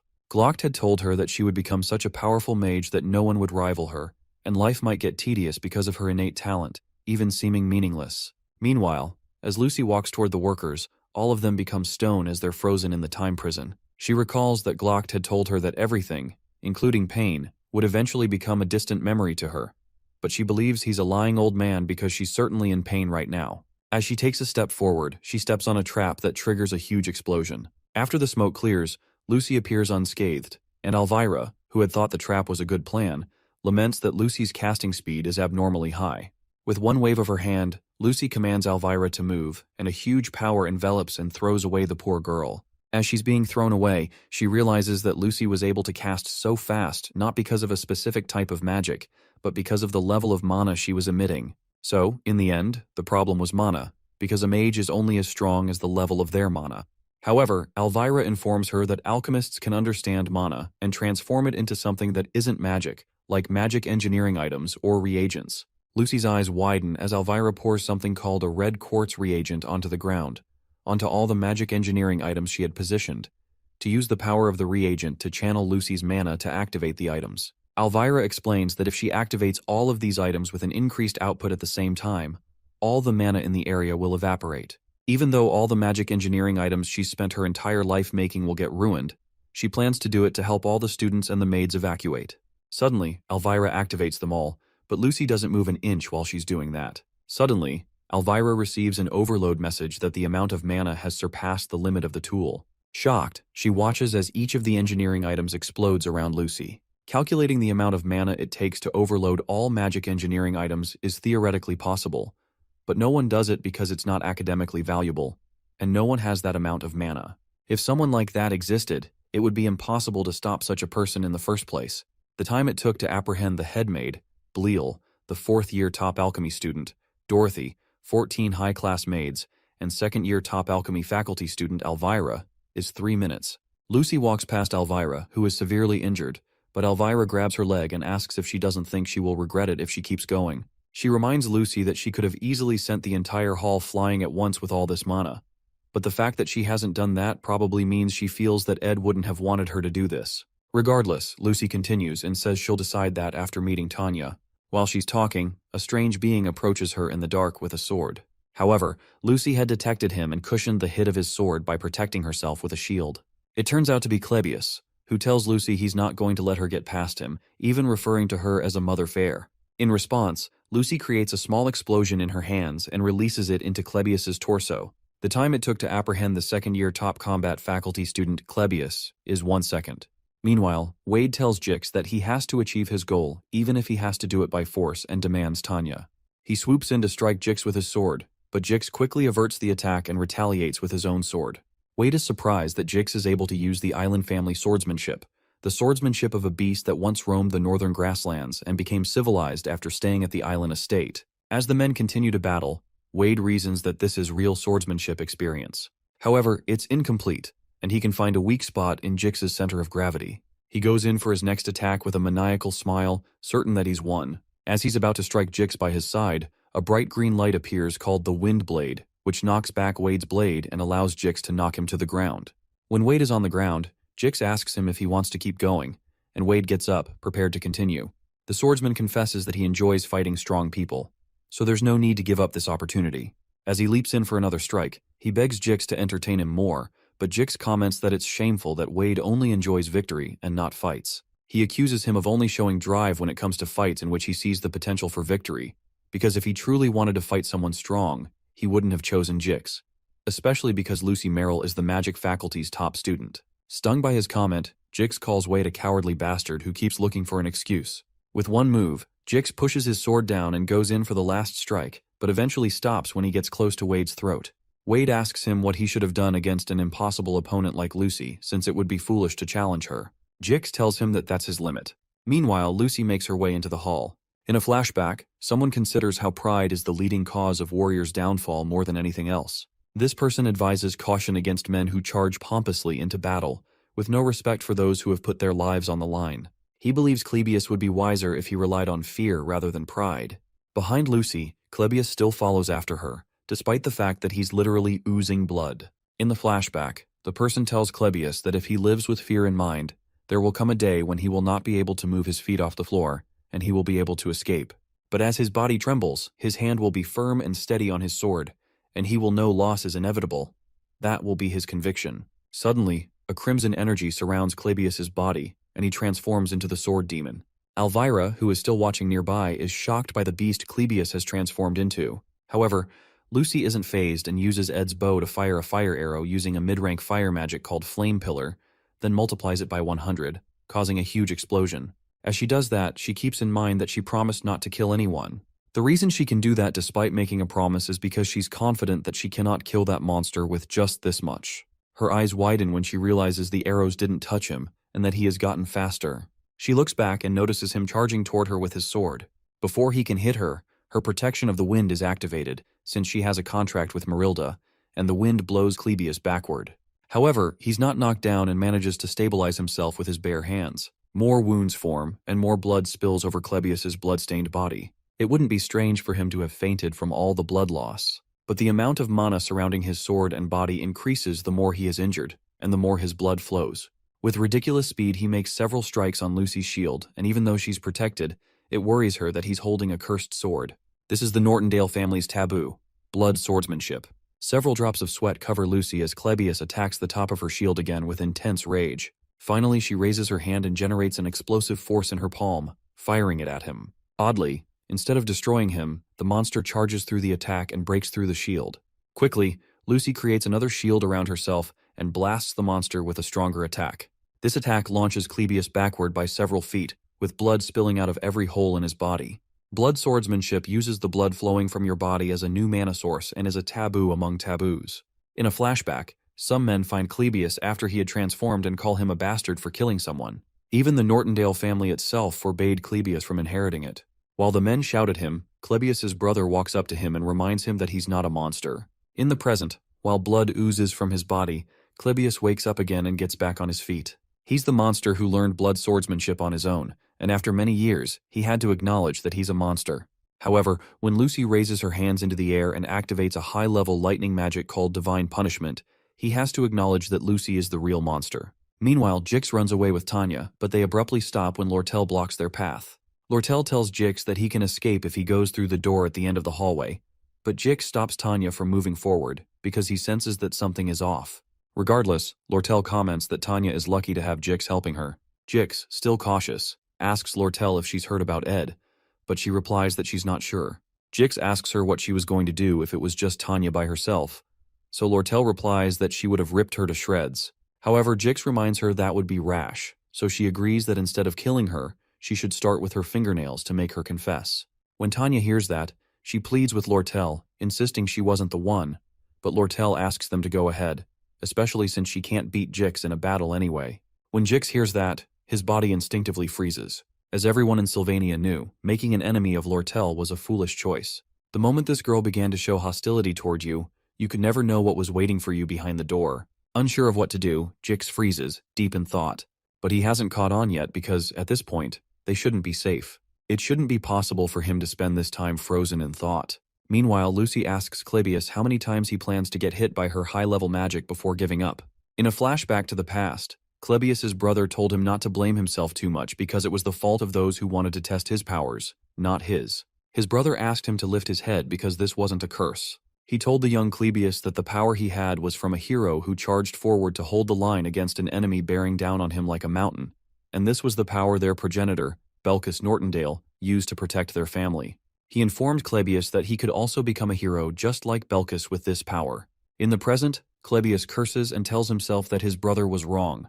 As he charges toward Lucy one more time, he believes he's just a demon who bathes his surroundings in blood once he loses his rationality. At that point, concepts like rationality don't apply to a monster like him. As Lucy blasts divine punishment lightning once more, Clebius leaps into the air to avoid the trajectory of the lightning, inching closer to tearing her in half. As he comes in close, Lucy intensifies the power of the lightning around her to stop him, but is shocked when Clebius manages to charge through it and point his sword at her neck.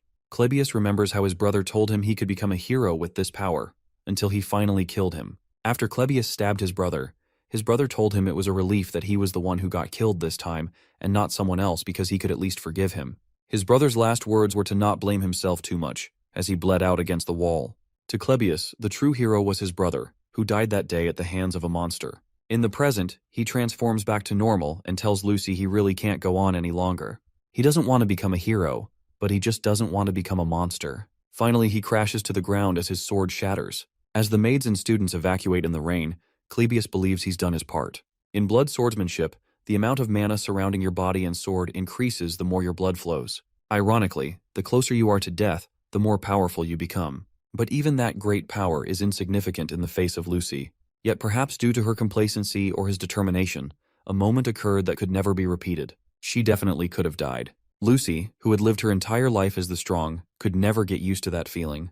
The fear of death she experienced for the first time made her determined that she had to kill the weak who no longer had the ability or will to fight. As she generates great power to bear down on Clebius, she notices a drop of spirit water that draws her attention. When she looks to her side, she sees a hooded person who fired this spirit water arrow.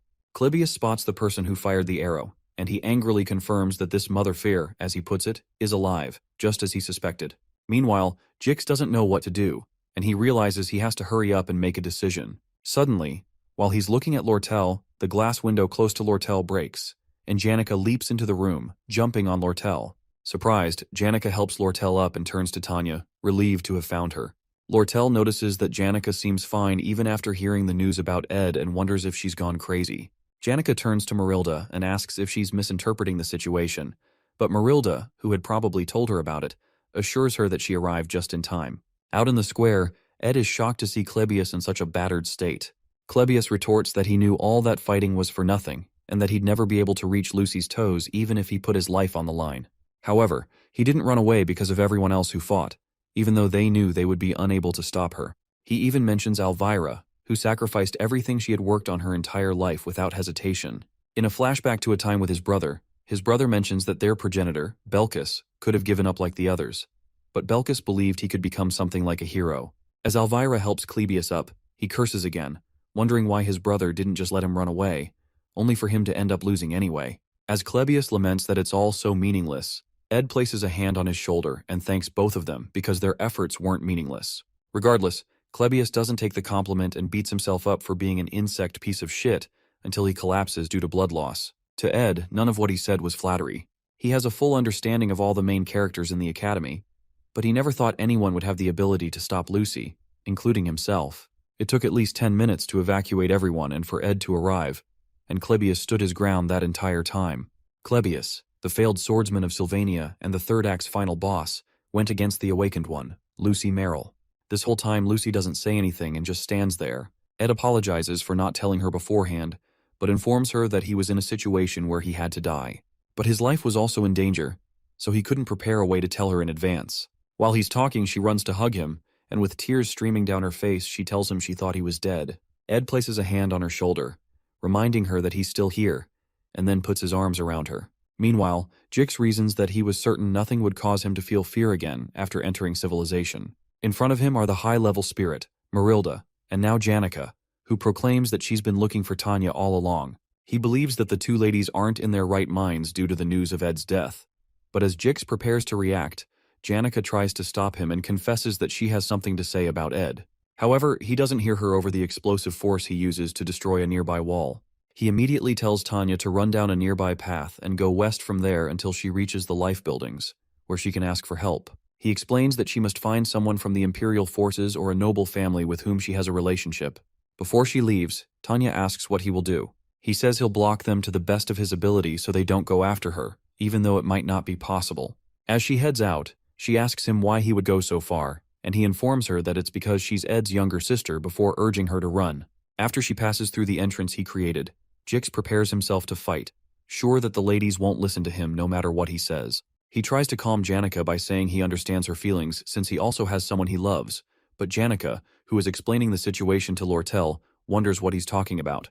Jix continues his speech, saying he'd be extremely hurt if he lost the person he loves, and that he understands if her entire body is burning with fury, especially because she loves Ed more than anyone. When he mentions how serious and precious her love for Ed is, Janica turns red in the face, surprised by what he's saying. When he continually describes her passionate love and feelings for Ed, which will remain in her heart forever, he suddenly receives a huge fire attack that literally knocks him out of the building. Completely dazed, he hears Janica tell him that Ed's not dead as she strikes him with the staff in her hand and pleads with him to stop talking. Meanwhile, Lucy remains in Ed's embrace as the rain continues falling. Emotions are the same, and you regain your composure once you release them. Lucy had believed that the way she felt about Glocked was the same way she felt about Ed, but those overlapping feelings were similar, yet slightly different. Suddenly, she pushes him away, which shocks Ed, so he calls out to her. Although he had only said her name like he normally did, her heart felt like it was burning. Lucy finally realized that the emotion she was feeling was. Lucy considers how the smell of settled grass makes her feel serene. When that scent comes from the stack of hay near the hut, she lets it linger because she doesn't particularly dislike the smell. However, the maids feel the exact opposite. While Ed speaks, she detects that familiar scent of grass on him that makes her feel serene. Ed informs her that those from the academy will arrive soon, and he'd have to explain his circumstances. He proposes that they go see the others since the rain has stopped, but Lucy, whose face is as red as a tomato and has just been staring at his face all along, asks him what he said. Ed chides her for not listening and explains again that she'd probably have to face a disciplinary committee and apologize to Elvira and Clebius because they got really hurt, and Elvira lost all of her engineering items. Lucy is surprised by that because, according to her, Elvira came at her first, and Clebius cut himself to lose all that blood. Even though the magic she used may be cruel from their perspective, she feels like she worked really hard to ensure she didn't kill them. When Ed notices Lucy crying because he said she'd have to apologize, he sighs and informs her he'll take care of it since he's also responsible. She doesn't even hear any of that, but is stung by the fact that Ed sighed. She feels like she's been treated like a pathetic person, that she's been hated, and that Ed is disappointed in her. To avoid him becoming disappointed, she quickly proposes that she'll apologize, and Ed commends her wisdom. The scent of grass wafts past her again, and Ed proposes that they start moving since she's not hurt. Meanwhile, Lucy, who is love-struck, just keeps staring at Ed's face. When she smells that scent of grass, if she lets her guard down for even a second, she can't breathe and feels shivers run down her spine. She wonders why this has happened since she had just considered Ed as someone who took care of her perfect nap spot at camp, who fed her, sat with her, and allowed her to lay on his leg. She realizes they've spent most of the year together, and now she's awestruck by his scent. Meanwhile, Ed turns to go look for Janica, but Lucy suddenly grabs him from behind. With tears in her eyes, she asks him if he really has to leave now, but Ed doesn't seem to understand what the heck is going on. At the Offus Hall central entrance, Janica chides Jix for talking too much, and Ed soon arrives with Lucy. Suddenly he notices Lortell looking the other way and asks her what she's doing. She's obviously red in the face, so she clears her throat and calmly turns around to acknowledge the fact that Ed is safe after all. Our boy immediately apologizes for making her worry, but Lortell claims she didn't, because she had logically thought that he wasn't someone who would die easily, especially since he had the Delheim's hourglass that he requested from her. As she continues to narrate how merchants always remain calm and rational, Jix looks at her in confusion, and she turns to Jix to confirm how calm she was. Since he's scared of her, Jix affirms that she wasn't emotionally stirred at all. Furthermore, when Tanya glares at him, he also covers up her own emotional outburst. Soon after, Lortell fixes Ed's collar and claims that she didn't think he had died. She explains that seeing his face puts her at ease and confesses that she was a bit anxious though. Suddenly, she grabs him by the collar and attempts to pull his face toward her because he has to pay for making her anxious. But Ed doesn't understand that logic. Before she can make her move, Lucy comes between them and pushes Lortell away, red in the face with jealousy. For a moment, everyone remains silent, and Jix just looks at them all in confusion. At this point, Lortell becomes extremely angry that Lucy just blocked her chance. Worried, Ed places a hand on Lucy's head and asks her what's wrong. He explains that Lortell was just saying she was worried, and that there's no need to push her away. However, he doesn't notice that Lucy is about to burst because of the way he's touching her, and is literally oozing out smoke from her head. Suddenly, Janica yanks Lucy out of Ed's reach and protests that they're both standing too close. But Lucy aggressively pushes her away too. At this point, all three women face each other defensively, and for some reason, Ed feels like there's an emergency. He stands there in shock as he watches the face-off, and Jix watches from behind with keen interest. All three women glare at one another in an intense staring competition, and Jix watches excitedly, hoping for some action. However, the emotions are doused when Elvira reminds them that they don't have enough time to be doing this. Ed quickly agrees with her because the Academy people will arrive soon, so he informs them that he plans to hide the fact that he's alive, and he explains why he's doing that. Eventually, Lucy apologizes to Clebius and Elvira and decides to help Tanya, who had run away. Jix suddenly regrets letting Tanya run away, and they eventually agree on a story about what happened before Lucy turns everyone back from their frozen state. Meanwhile, Nox and Caddick remain tied in the middle of the square, while Ed disappears from the Academy before anyone discovers that he's alive. Shortly after, Clebius is shocked that all his injuries have been healed, and he wonders what happened. When he looks up, he sees Elvira, and he starts to panic because he thinks he's dead since he was certain that he was bleeding profusely just a moment ago. Elvira soon stops his yapping and informs him that the Academy workers are coming soon, and he has to testify that he stopped Lucy. Moments before, Lucy bowed her head to apologize and healed Clebius's injuries. Lortell promised to provide secret maintenance funds for Ed, and Elvira still can't wrap her head around the unexpected things that Ed said to Clebius while he beat himself up. After Elvira drags him down to rest, Clebius concludes that it must have been Ed who blocked Lucy and beats himself up for not being able to beat Ed again. While he talks, Elvira considers how the most intriguing thing she's discovered from this experience is Clebius. When he laments that life is shitty and expects her to yell at him, she affirms that life is truly shitty, and they both look up to watch the night sky for a while. Meanwhile, Tanya, who had been frantically running through the woods, slips over some mud, and she quickly gets up, urging her legs to move. She urges herself to move because she's certain Lucy would be after her. Unfortunately, no one is chasing Tanya, but her plan is to get to a safe place and find out the truth about how Ed died to clear her name. With tears in her eyes, she runs through the woods so she doesn't get caught, but there's no one to stop her. Sometime later, the guard who was summoned to the site of Ed's murder reports that the investigation into Ed's death is nearly concluded. They use something called thoughtography magic to analyze the scene and attempt a reenactment, which matches Janica's testimony. It appears that subordinates of the Roth Taylor family stabbed Ed, causing him to fall off the cliff. The subordinates, who seem to be the culprits, have been imprisoned in a facility in the Academy basement, and their punishment will be transferred to the royal palace. The principal, Obel, listens to the guard's report and confirms that Ed's death has been essentially verified. He proposes organizing the facts properly for an official report to the royal palace, aiding in the conclusion of the investigation. The influence of a student's death seems greater than expected. Lucy had an extreme reaction upon hearing the news, leading to a situation where students had to be evacuated in the middle of the night. It's clear that Ed had a significant impact on many people, and reports indicate that Lucy was eventually stopped by Clebius. Obel is intrigued by Clebius's strength and suggests that the Academy prepare a commendation for him. Regarding Lucy, they plan to hold a disciplinary committee hearing, which is overseen by the Academy's vice principal, Rachel. During the hearing, Elvira and Clebius are called to testify. While the damage to Offus Hall is not insignificant, it is minimal compared to the previous Offus Hall occupation incident. Lucy might have received a lighter punishment if she had shown any sign of remorse. Other educational institutions, as well as the royal family, consider Sylvania the best academy because it produced the rare genius mage, Lucy, and the Academy frequently uses this for promotion. At this point, expulsion is not an option, and it would be preferable not to leave any disciplinary records. However, Lucy's attitude toward the situation greatly frustrates Vice Principal Rachel, despite her intent to be lenient. Eventually, Rachel revokes Lucy's scholarship eligibility, suspends her for 10 days, restricts her access to student facilities for 70 days, lowers her practical exam score by 2 ranks, and revokes her eligibility to stay in Offus Hall. Although the punishment seems harsh, the scholarship means little to Lucy since the Glocked Scholarship Association has already covered her tuition. Even with a 2-rank grade reduction, the gap between her and Jix, who ranks second, remains vast.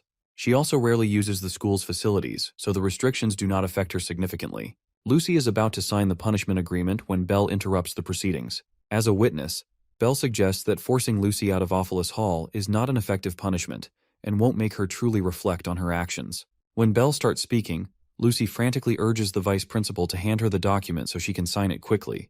But Belle argues that expelling Lucy from Offus Hall is a reward rather than a punishment. Instead, Belle suggests restricting her movements within the dormitory for a probationary period. Lucy pleads with the vice principal to just suspend her from school entirely, but Belle assures Rachel that the maids will stand guard 24/7 to ensure Lucy doesn't leave. In the end, Rachel grants a 30-day probation. Upon hearing this, Lucy bursts into tears, finally beginning to reflect on her actions. As she begs, Belle reassures her that she will personally make sure Lucy is unable to step outside. Sometime later, Janica visits a cave to inform Ed that Lucy is under probation. Ed considers the punishment lenient, though he knows Lucy must feel like she's dying inside. Meanwhile, Janica prepares her favorite beef stew, which piques Ed's interest. He is surprised that she insists on doing his laundry, helping him with spirit classes, school lessons, and cooking. The student council president elections are approaching, but three concerns trouble Ed. First, Fenia has seemingly lost the will to run for president. Second, Tanya, who was supposed to be Fenia's rival, is currently missing. Third, the Roth Taylor subordinates Caddick and Knox remain imprisoned at the academy. Ed staged his own death so that Crep and Roth Taylor would hear about it and stop searching for him. However, since things have taken an unexpected turn, Caddick and Knox have been arrested at the academy, and Ed now needs to find a way to free them so Crepin truly believes he is dead. Only then can he safely come out of hiding. Suddenly Janica comments that Ed, a noble young master from a duke's family, keeps getting involved in various troubles despite being excommunicated. As a simple farm girl, she doesn't understand his struggles or how to properly comfort him. Ed assures her that she doesn't need to overthink it, especially since she has already done so much for him. However, she explains that she doesn't want him to keep suffering and wishes he would stop having such a hard time. Her words surprise Ed, and for a moment they share an awkward silence before abruptly looking away from each other. Shortly after, Ed thanks Janica, acknowledging that she is the only one who worries about him this much. She laughs, embarrassed by her own words. Anyway, their top priority now is finding Tanya. Ed mentions that he has a hunch about where she might be. In the failed Swordsman of Sylvania game, Tanya Roth Taylor was always portrayed as a proud, fearless, and strong girl. Since he has witnessed her strength firsthand, he is certain that Tanya is fine and is somewhere, confidently planning for the future as always. Meanwhile, Tanya is in tears in front of Princess Fenia, desperately trying to explain that she never ordered anyone to kill her brother. Before Tanya arrived, Fenia had already heard of Ed's death and had cancelled most of her work to deal with her complicated emotions about him. She had wanted to talk to him, and with just one more day, she might have done so. But she was too late. If she had acted sooner, things might have been different. But her pride held her back. The goal she had pursued since enrolling, the presidency of the student council, now seems out of reach. Although the position holds little power compared to the royal family, it would have given her authority within Sylvania, ensuring she didn't end up like the third prince, who relied solely on royal influence. She wanted to win the presidency on her own merit, to challenge the darkness within the Roth Taylor family. However, now she wonders if she even deserves power. As she cries, Claire knocks on the door and brings in Tanya, who had been on the run. Although Fenia doesn't yet know the full story, the Academy's initial investigation suggests a strong possibility that Ed was assassinated by Roth Taylor subordinates. With Ed gone, Tanya is now the only remaining Roth Taylor family member on Arkan Island. Uncertain whether the princess will believe her, Tanya tearfully insists that she did not kill her brother. In response, Fenia hugs her, sympathizing with her suffering. Realizing she must learn from past mistakes, Fenia asks Tanya to explain everything, so she doesn't jump to conclusions about the Roth Taylor family. After hearing Tanya's account, Fenia decides to believe her and promises to help her hide until the situation clears up. Overwhelmed with gratitude, Tanya profusely thanks her. Fenia, in turn, reflects on Tanya's gentle nature. She had expected a fierce political rival, but instead she finds a girl with a soft heart. While they talk, Claire enters to inform the princess that she has a visitor. To Fenia, her true opponent in the election has just arrived. When she opens the door, she finds Lortell, who casually remarks that, despite Ed's unfortunate death, the Academy's plans must proceed. The princess, on guard, demands to know why Lortell came looking for her. Lortell, smiling, replies that she wanted to ask why Fenia is hiding Tanya. In the Offus Hall, Lucy lies in her bed and prays for death, with 29 days left until the end of her probation. This is 3 hours before Lortell and Princess Fenia meet. Meanwhile, Leisha and Ed spar. Leisha comes in with a strong hit, but our boy sticks the knife in his mouth and breaks her form into a pool of water. Moments later, she regains her form and attacks him from different directions, but he still manages to defend himself. Shortly after, Mug commends Ed's incredible reaction time and ability, expressing how touched he is. Leisha, on the other hand, proposes they end things here for today because his close combat skills are outstanding for a mage. She comments that he must have been training for a while, and Ed replies that it's because she's an excellent duel partner. Ed mentions that Mug is too small and training with Marilda is a bit too much, but Lacia interjects, saying she thinks fighting with Marilda would be more helpful. However, Ed believes that fighting with a house-sized wolf would send him to an early grave. Leisha explains that high-rank spirits can freely change their forms, which is why Marilda can easily travel around the entirety of Arkan Island. After a workout session, Ed realizes his stats barely increase once they pass 15. Once you go past that, you need to fulfill special conditions like clearing hidden quests. Considering what he can obtain as Ed Roth Taylor, he's certainly getting closer to his upper limit, so he considers acquiring a special ability once his long-term goal of mid-rank magic is achieved. He can't afford to grow complacent and stop improving. Suddenly, Lortell enters the cave and turns red in the face upon seeing him with his shirt open. She comments that she was enjoying the view and comes closer to attend to him, noting that he needs to find time to rest. When Ed mentions that he's at ease because his needs are mostly provided by others, especially Janica, Lortell realizes that he must have been training with spirits. When she notices the spirits are watching all of this, she wraps her hands around his arm, prompting Mug to start screaming about an emergency. Lortell enjoys a good laugh, and Ed asks what she's planning to do. She informs him that she's planning to see Princess Fenia soon, because she realized there are things she can profit from before the election begins. Based on his request, she explains that releasing the two knights, Caddock and Knox, would be easy, but it's not free, so she'd like to take the deposit for it now. Ed wonders what she's talking about, so he asks if he can hug her once. She's initially shocked, but then decides to play along. When he pulls her close, she immediately turns red. With her hands on his chest, she pushes him away and pleads for him to wait. Her reaction makes Ed ask what's wrong, and she responds that it feels different from how she imagined it before coming. She asks why he's not wearing clothes, protesting that he should know she's already walking a tightrope in her heart and should have some courtesy. When he replies that he only did what she wanted, she hugs him again and says he was supposed to do it slowly. Eventually, she confesses that she came because she wanted an answer in advance to her request for him to take her side once the election begins. Ed wraps his arms around her and suspects she's up to something regarding the elections. With her head still on his chest, she explains that she thinks she'll have many enemies soon, but if the entire school turns against her, she at least wants him to remain her ally. Later on, at the royal dorm, which is exclusive to Princess Fenia, Lortell informs her that she's come to find out why she's hiding Tanya. Lortell had overheard Jix telling Tanya to run to the imperial or royal family for help, so she deduced that Tanya would most likely be here. The princess asks why Lortell is even looking for Tanya in the first place, and Lortell explains that she has business with her. She states that Tanya acts weak to those she can't dare touch, but cruel to those weaker than her. In response, the princess mentions that the Roth Taylor family holds enough power to make the royal family cautious. So Lortell realizes that getting Tanya will be difficult since the princess is on her side. In preparation for something like this, Lortell declares that she's going to run for student council president because becoming both the student council president and association leader will force Tanya to come to her. After Lortell leaves, Fenia tells Tanya that this isn't a situation where she can keep hiding. The Roth Taylor Knights have been arrested, and all the routes off Arkan Island are in Lortell's hands. Because of Lortell's evident feelings for Ed, she mentions that Lortell must believe Tanya is the culprit, which is a dangerous situation. Suddenly, Princess Fenia asks Tanya who she thinks may have killed Ed since she didn't. Finally, Tanya confesses that she was the one who killed Ed, shocking Fenia.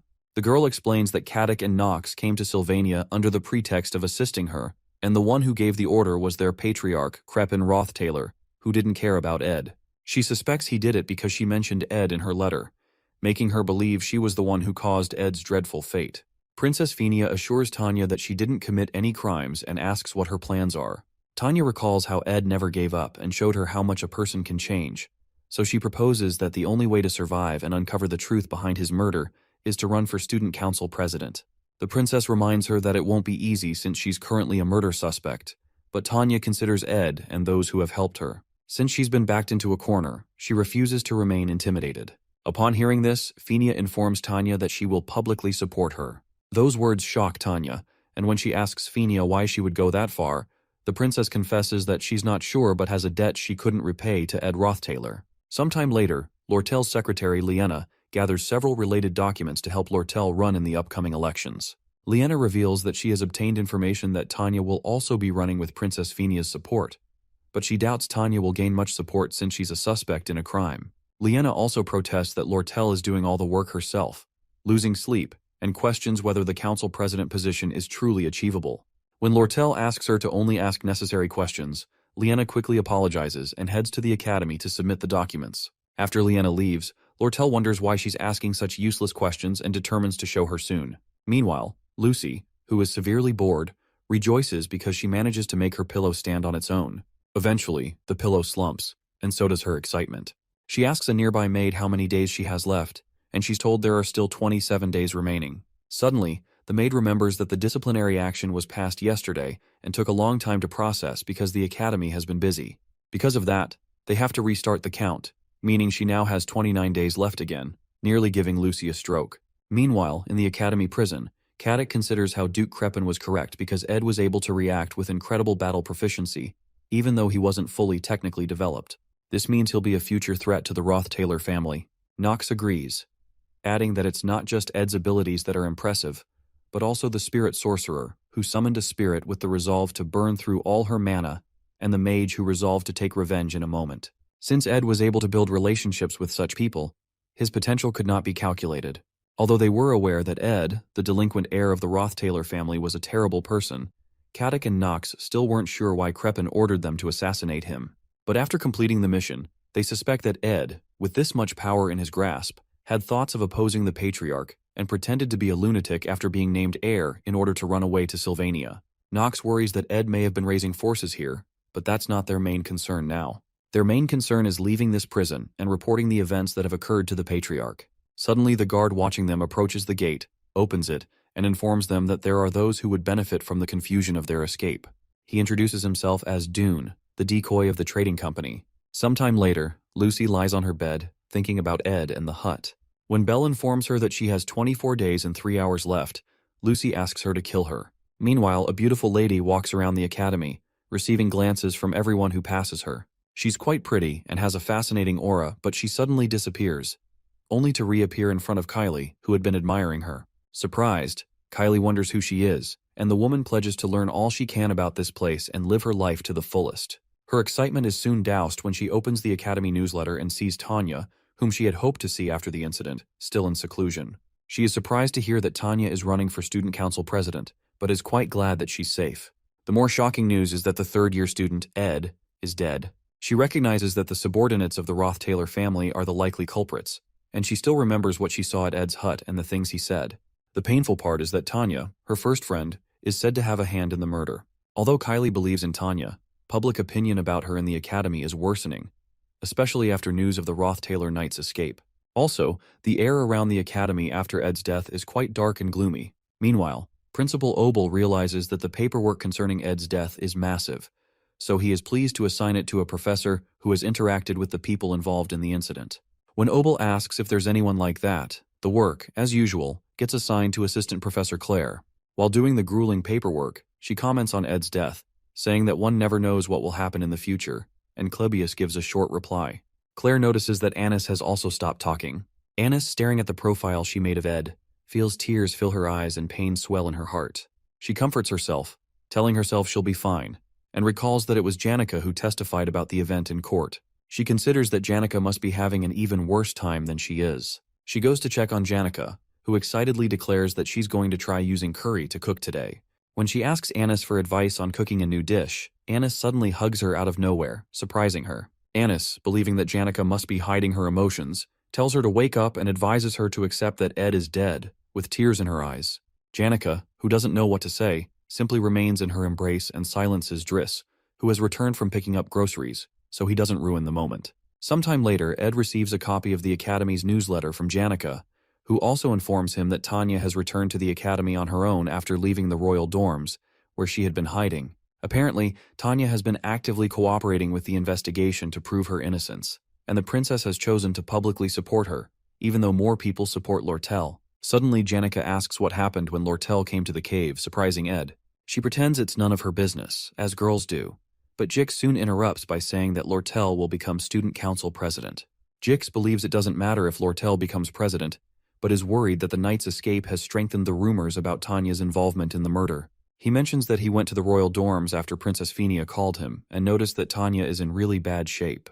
Initially, Tanya received attention from the top students because she was Ed's younger sister, but now she is being framed for murder and suspected by all the students in the academy. After the candidate registration period ends, she'll have to stand in front of everyone, and it doesn't seem like she'll be able to handle it.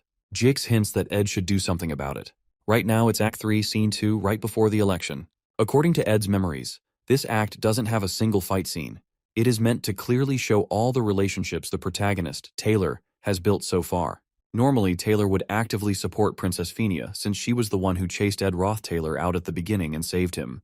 Because the top students in each year have a large influence on the students, Taylor would go convince the top students he has a relationship with. However, Lucy, who doesn't vote because she's lazy, Janica, who wants to give everyone a vote, Wade, who is on the princess's side, and fourth-year Dorothy, who supports Tanya, cannot be convinced. The ones who can be convinced are Joseph, a first year in the magic faculty, Claude, a first year in the alchemy faculty, Clebius, a second year in the combat faculty, Elvira, a second year in alchemy, Drake, a third year in combat, Adelante, a third year in alchemy, Deke, a third year in alchemy, and Traciana, a fourth year in the magic faculty. These top students make a total of 8 people. In the elections, as long as you can get 5 of these 8 on your side, you can win.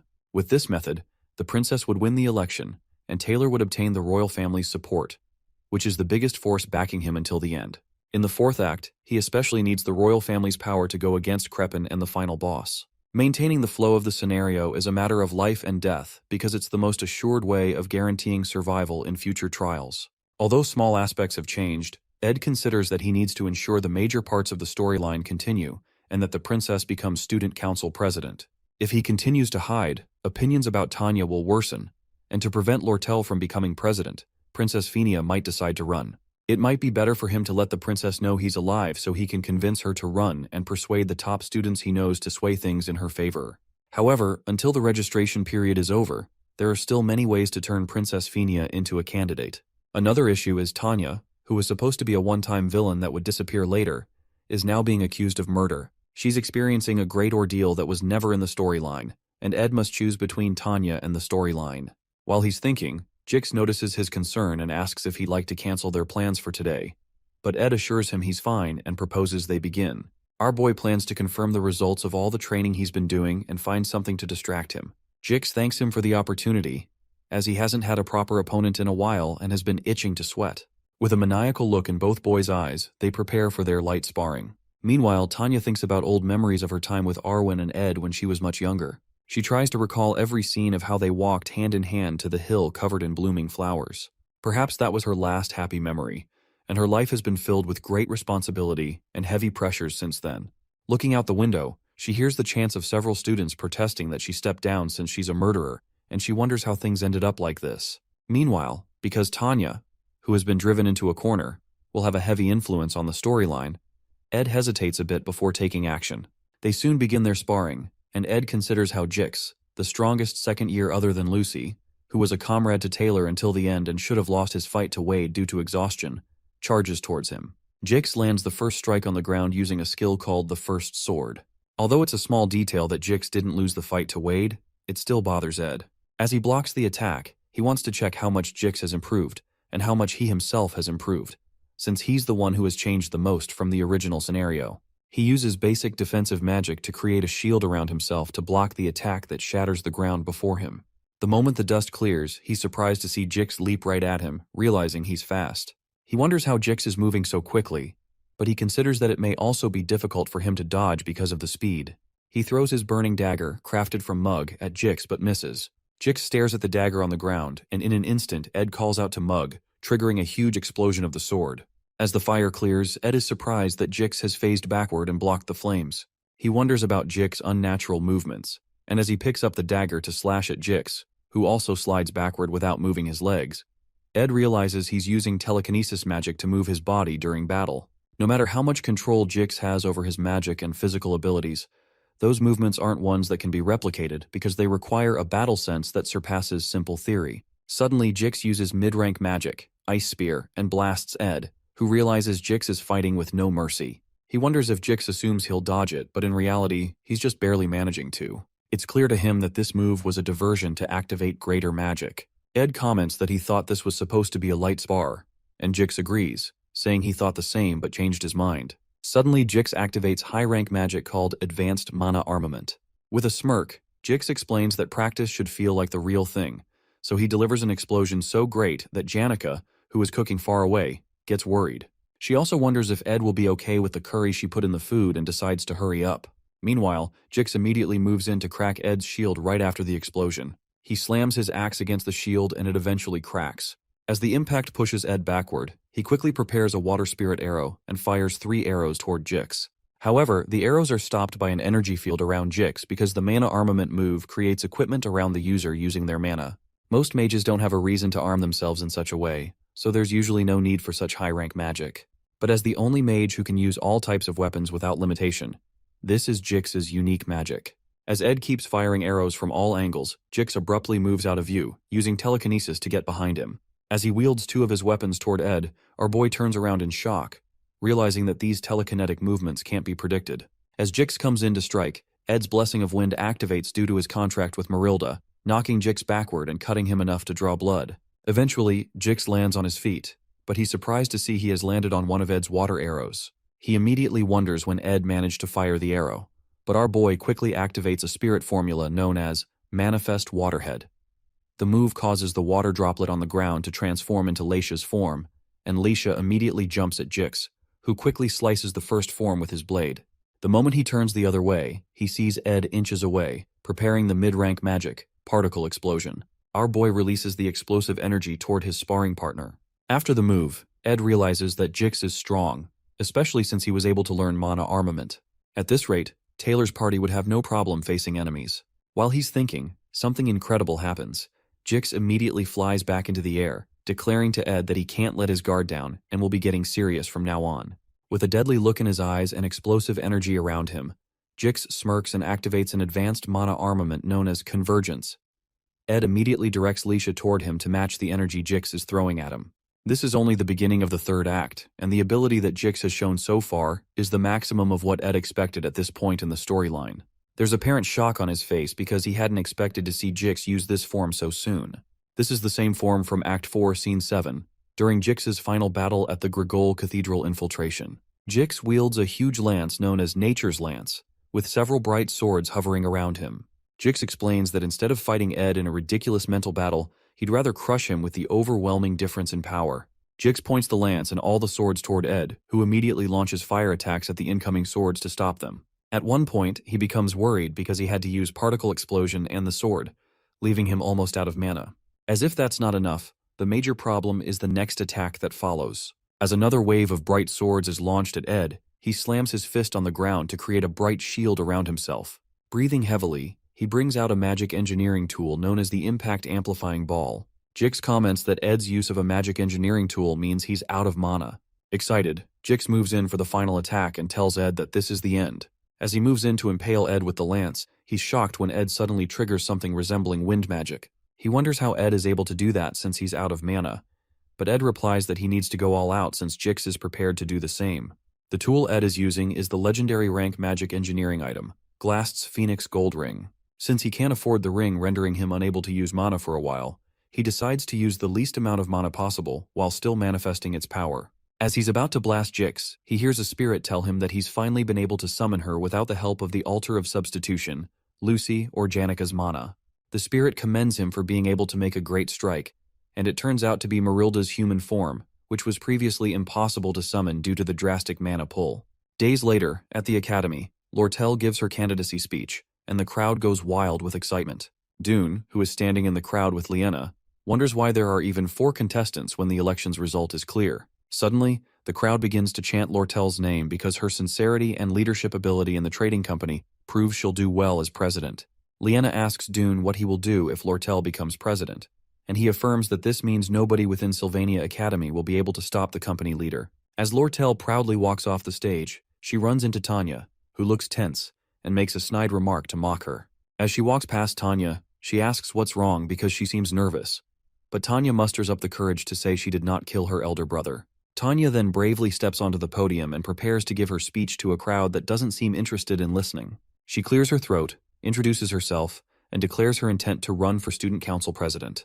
The air in the crowd grows cold, but Tanya continues to deliver her heartfelt speech. While that's happening, Lortell notices that Tanya is putting on a mask, pretending nothing is wrong. However, no one has reacted to her words since her speech began 10 minutes ago.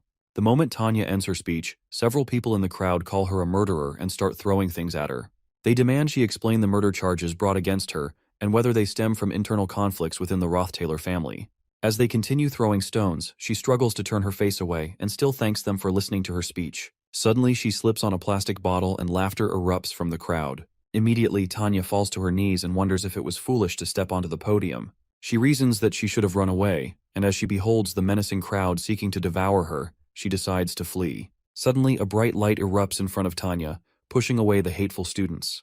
It turns out to be Marilda, who has arrived with Ed on her back. As Marilda scares the students away, Ed stretches his hand toward the now crying Tanya and informs her that while he has much to explain, he needs to resolve this situation first.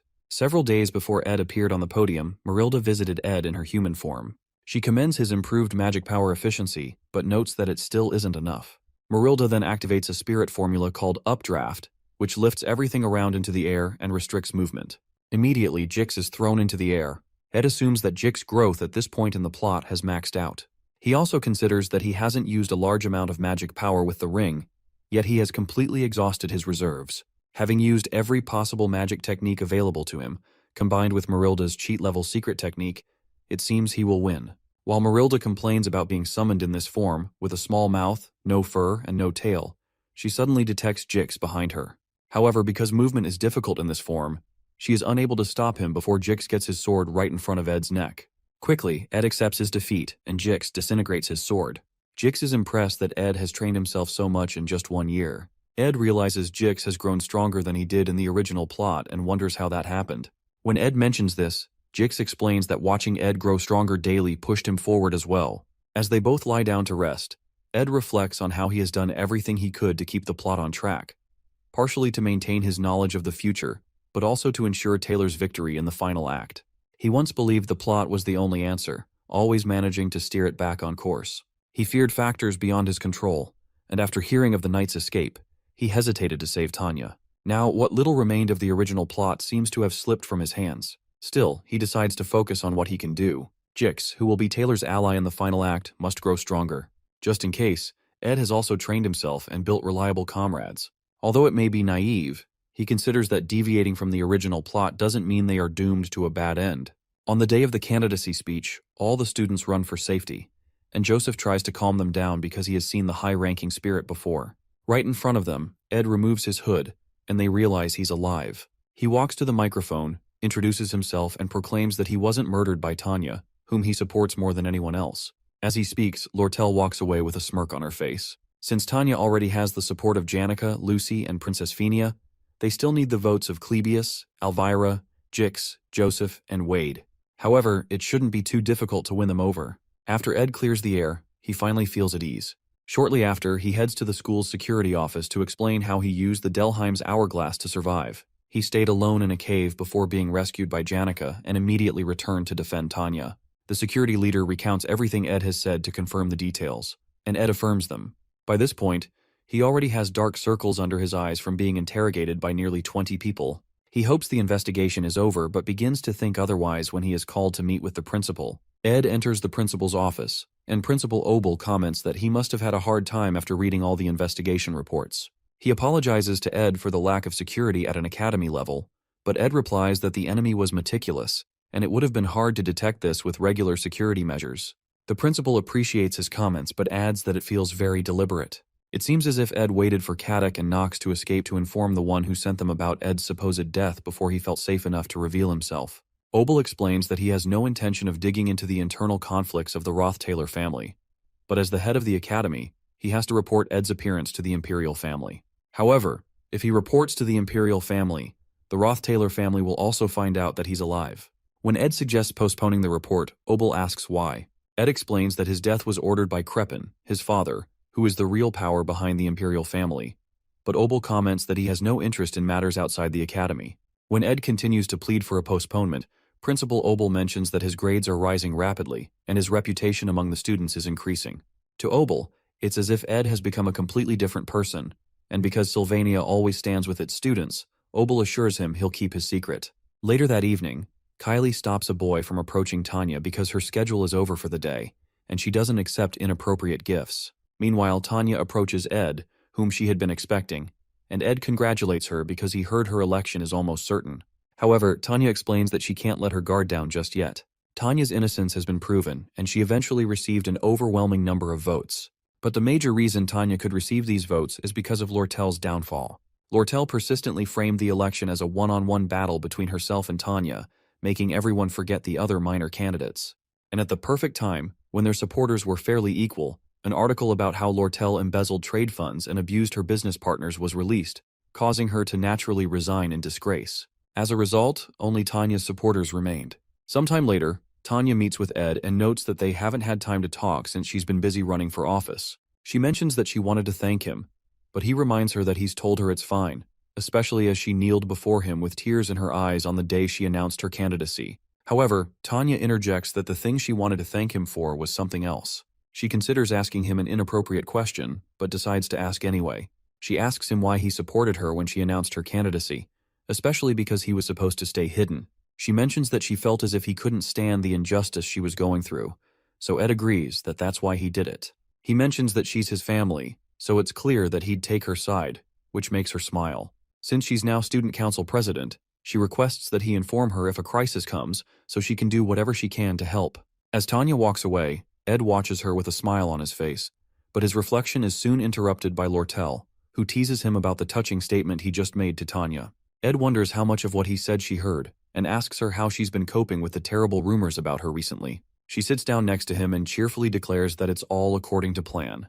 The factor that secured Tanya's victory is the article about Lortell, and Lortell's company deliberately exposed this scandal to help Tanya, setting up a competition with Tanya for the presidency position, and everything else Lortell did was to pressure Tanya into becoming president. Lortell told Ed about her plan the day she came to the cave, and his duel with Jix erased the hesitation in his heart. He had truly saved Tanya because she is family, but he also considered her usefulness. The upcoming fourth act is a battle against the Roth Taylor family. He's already an enemy of the family, but Tanya is an insider and the perfect connection for diversion tactics and gathering information. Eventually, Lortell comments that her infamy in the academy has been rising, and Tanya doesn't seem to think too highly of her, so she'll leave it all to Ed. Ed replies that she has a bad habit of manipulating everyone around her, but she jokes that it's just an occupational hazard. However, Ed asks her if she's really okay, but since rumors don't take away her money, Lortell doesn't care, especially as long as Ed doesn't turn into her enemy. At this point, the storyline is entering a new phase, and the future actions of Princess Fenia, who did not take the president's position, are now uncertain. The power struggle between the Roth Taylor family and the Imperial family is also uncertain. All Ed can do is watch and see how the remaining part of the third act will unfold. Soon after, he returns to his hut after almost a month. There are many things to do, but when he enters, he finds Lucy sleeping on his bed, which makes him smile. He immediately goes to his usual spot to read his books, but he eventually falls asleep due to fatigue. The news of Tanya's election as student council president came 3 days later. Meanwhile, Janica goes to meet the senior professor of spirit studies, Melina, who offers her a grading job for extra bonus points. Melina is offering her this because she's already at the highest level, even among active spiritists. Janica still wonders why Melina chose her, so Melina advises her to establish her dignity as a senior in the next joint combat training. Janica, however, doesn't seem interested in doing that, so Melina mentions that she's the top student in her year, the best spiritist in the academy, yet she's always smiling like the happiest person in the world, with her head floating in the clouds. Melina mentions that it's obvious she's dating Ed, but she looks like she's lost her mind from an outsider's perspective. Janica immediately turns red and wonders why Melina would say she's dating Ed. Melina clarifies that they're always together, and that Janica is always grinning and spacing out in classes, which is typical of a kid who just started dating. Janica begins to stutter and tries to stop the professor from speaking in front of the other students. But Melina loudly declares that everyone already knows she's dating Ed, which makes Janica feel like disappearing. In the southern mountain range of the eastern Sparta region, there's a land of farming known as Pulin. Deep into the ridge, there's a small farming village called Torin. There, we see a young Janica Failover, who would bring light to this village. Suddenly, she meets a young male boy who speaks to her formally. However, the boy's manner of formal speech was quite unfamiliar to her. Regardless, the boy eventually became comfortable with her and started to tell her about the Imperial Holy City. Janica remained cheerful and loved by everyone. Eventually, the male boy comes to confess his feelings for her. The young girl didn't know how to reject people, but she rejected the boy's heart. After that, the male boy ran away and didn't visit the village for a long time. Later on, he brings her a letter of admission from Sylvania and bids her farewell with his formal speech. She then opens the letter to read its contents. 3 years later, Janica is still scared of rejections and uncomfortable with formal speech. She gets startled when the administrative officer asks if she has any questions. The lady promises to quickly deal with any issue if it's an administrative task. However, Janica is short of words as she stares at the leave request from Trick's dorms. Regardless, the lady still tells her that a lot of people will help her if she just asks. Despite having a lot of people in the past, Janica finds the attention to be a burden. After that, she meets up with Anise, who realizes that Ed was alive all along. Anise sees that her friend must have had her reasons, but she wonders what's worrying Janica now. Janica then mentions how she finds it hard to reject other people's requests. Anise then calls her out for always cooking for Ed and acting like his maid, but Janica says she did those things because she wanted to. However, due to how close they are, she finds it hard to request things from the MC sometimes.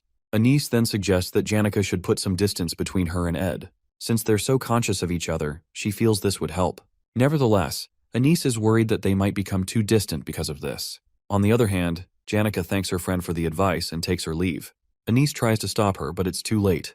In the end, the girl worries that she might have just done something horrible. Meanwhile, our MC has been able to unlock a lot of crafting formulas. The one he wants the most is the thunderstruck 1,000-year-old wooden cane.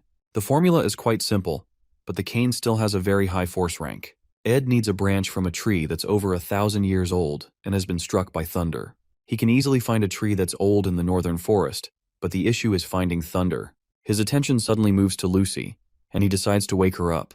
As she opens her eyes and sees his face, she quickly runs to the top of a tree.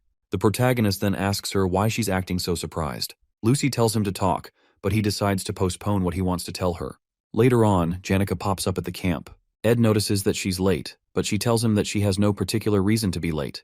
He then asks if she wants tea, and she accepts while wondering how she's supposed to put distance between them. Later that evening, she commends how good he has gotten with handling spirits, especially Mug. Our MC suddenly stops as he sees Belle, who tells him that Rachel has requested for Lucy. He apologizes for making her worry due to the news of his death, but she's glad to see that he's fine. As the two of them lock eyes, the protagonist lets the maid know that he'll continue to speak formally to her. She tries to persuade him, but Ed refuses. Janica, on the other hand, is shocked to see Belle acting so frustrated. This suddenly reminds her of the male boy from back then. The maid then mentions that she's glad to see that Janica is doing well too. As she heads off with Lucy, Janica bids her farewell. After that, our hero's lover asks if they can speak to each other formally. She tries to explain how it's better to talk in a manner where they show respect towards each other. After she tugs on his shirt, the MC nervously agrees to her request. After that, Janica addresses our protagonist as Sir Ed. This catches him off guard, and he finds himself short of words. At the same time, Janica is feeling embarrassed as well. 3 minutes later, they try to have a conversation around the campfire, but Janica brushes it off. The air is really awkward and Ed has no idea what to do. While she remains quiet, he tries to think of a way to get rid of the awkward atmosphere. Suddenly, she gets up and remembers that her curfew is almost over. Janica thanks the MC and quickly runs back to her dormitory, leaving our boy completely speechless. A chilling fear runs over Ed's body as he realizes that he has to keep up this formal speech with Janica. Later on, we see Ed reading a book in the middle of the forest. Marilda then asks if he's going to continue his formal speech with Janica, but he doesn't get why the spirit is asking when she saw everything. However, Marilda says that she wants to know if anything interesting happened in the academy. Ed then explains that things are still quite awkward between him and Janica. Because of this, he's worried that something may be up with her. Marilda then teases him about being worried about Janica, and he accepts it. He quickly brushes the topic aside and asks for permission to snap some branches of the tree. The spirit points out that he doesn't need her permission for a few branches. Despite the tree being named after her, Marilda says she's protecting the forest because of an old friend who put her name on the tree. She then points out how her human form wasn't easy to get from the start. Usually spirits take on the forms of animals because it's more convenient. She then asks the hero if he knows the form she had to copy. Since she can read his thoughts, she tells him that her human form is closest to his ideal type. Ed is shocked to see that this is his taste in women, but Marilda confesses that she was just lying. The spirit points out that she can't just copy anyone, since transformation magic is difficult. The form she has belongs to a child she met when Arkan Island was uninhabited. Upon hearing the girl's description, it finally clicks in Ed's head. The girl is the same one who established the school and is none other than Sylvania. As night falls, our hero sits by his campfire when Janica comes to meet him. He then offers her some apples while still trying to maintain their formal speech. As she sits down, he asks her to pass her plate, and she hands it over. While eating the apples, Janica still wonders what to do about the awkward situation. With her face down, she decides to ask Ed something strange, but she asks him to hear her out before he replies. As the protagonist continues peeling his apples, she asks what he thinks of her coming to live with him at the camp. Upon hearing this, he mistakenly hurts himself with the knife. Janica then freaks out as his blood spills everywhere. Later on, the protagonist bandages his finger and also has the time to collect his thoughts. After that, he addresses Janica, saying that she's someone who's incredibly kind and sincere. He also tells her that he likes her a lot. As he continues to talk about her lovely charm, she hides her face in embarrassment. She then asks for a moment to catch her breath. Ed explains why he's worried about them living under the same roof, but she tells him that she's fine as long as she's with him. At that moment, they both look at each other with red faces and are unable to say anything. Ed then gets up and slowly walks to her while thinking of her sudden proposal to live together. He then sits beside her and asks if she's going through a tough time. He wants to think rationally about this since her request is out of the blue. The girl looks up to the sky and talks about how she misses the days of having a room to herself. Right from the beginning, it hasn't been easy for her to live in the normal forms where she couldn't escape everyone's gaze. Ed understands how hard this must have been for her. Janica then tells him how she wanted to escape to the camp if it was possible. Even though it would be a burden for him, she still just wanted to ask. Regardless, the MC points out that it being burdensome to him is unrelated. He decides to make his own wait request next time. Since they're going to know each other for a long time, he suggests that she should stay in a second hut. With tears in her eyes, she gives him a tight hug and thanks him. At that moment, he points out that she's no longer speaking formally. Ed then pats her head and comforts her for the moment. The next day, the MC gets up to prepare for lessons. Suddenly he hears a huge rumbling sound outside. He opens the door and sees Tarkin along with other spirits who have come to build the hut. Tarkin tells him how they celebrated in the spirit world last night. Right now, they've decided to build Janica's hut directly opposite Ed's own. While spirits debate on where to place the hut, Mug shows up and says they have to finish the work in 10 days. Tarkin isn't too happy about this, and he yells at Mug for having it easy, unlike during his own days. With no other choice, Mug decides to have the work done within a week. After that, the fire dragon heads off. The protagonist is worried about Mug having to finish the hut in 5 days, but the little spirit doesn't have much of a choice. After that, our hero decides to go make the thunderstruck, 1,000-year-old wooden cane. Since Janica has done a lot for him, he wishes to repay her by crafting this new cane, and he hopes she'll like it. Meanwhile, Lucy is having a hard time sleeping, partially because of the construction work going on. However, her true anger is because of Janica, who is moving into the camp. As Janica greets the little girl, she sees her expression and recalls their battle of wits before. She then proudly tells Lucy that she'll be living in the camp. However, this only makes the little mage more upset. Later on, we see the protagonist at the faculty building with a lot of borrowed books. These elemental magic books are supposed to help with the firepower of his particle explosion spell. While being lost in thought, he suddenly sees a girl playing her guitar by the water fountain. Her name is Adele Saris, and she doesn't really appear often in the game. As he passes her, she calls out to him, and he wonders why she's talking to him. She tells him how much she's heard from Taylor and Ayla, but our boy doesn't really care. According to Jix, Taylor has been growing much stronger recently. Adele then offers to play a song for Ed, but he declines. As he walks away, she tells him that if he rises to the patriarch's throne, he'll have to kill the person he respects the most. The protagonist becomes shocked by this sudden prophecy. However, he feels he doesn't have to worry much since her prophecies don't always come true. On the other hand, he feels more unsettled because Adele will die in a scenario in the third act. Our hero returns to the camp and doesn't seem too happy about his current situation. He wants to make 2 canes for both him and Janica, but Lucy says she'll only strike one of them with thunder. Seeing how stubborn she is, he decides to make only one and give it to Janica, but this irks the little girl even more. Hearing Ed talk about Janica makes Lucy want to rip out her hair. Suddenly, she agrees to strike both canes. However, it's on the condition that Ed goes somewhere with her. It is said that Archmage Glocht was renowned for his research results. He also possessed 2 of the highest-ranked spirits, Teorphus and Frieren. After the old mage retired, he invested his life savings into the education sector. In the end, he made Sylvania Academy become the best educational facility in the world. As our hero walks around campus with Lucy, people start looking at him weirdly.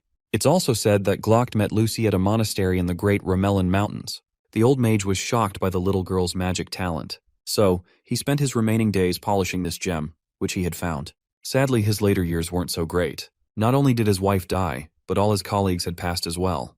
This is why he secluded himself in a hut in the mountains. There, Lucy brought him relief and would be someone who could continue his will. Due to this, the Archmage was able to pass away happily. Lucy then tells Ed that this is how her journey began, but she says it's over now. According to his history lesson, Ed learns that the old man is from the lawless area of Cohelton.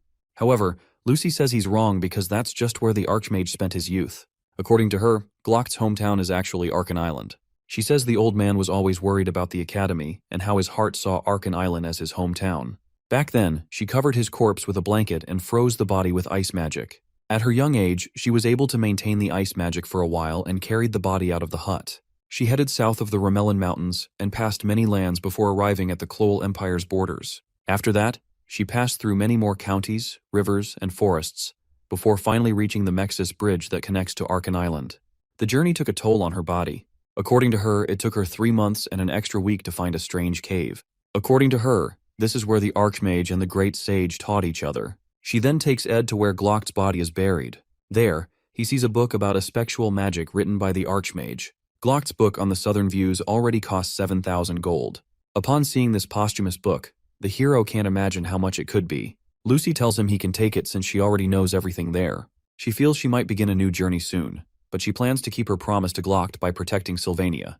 It's not really a happy story, but she says she just wanted to show it to Ed. Since the young girl is yet to escape her master's shadow, she waits for danger to approach Sylvania. Nevertheless, once the trial has passed, she'll be able to start a new journey. The MC decides to spend time with Lucy, listening to the sound of the waves while comforting her.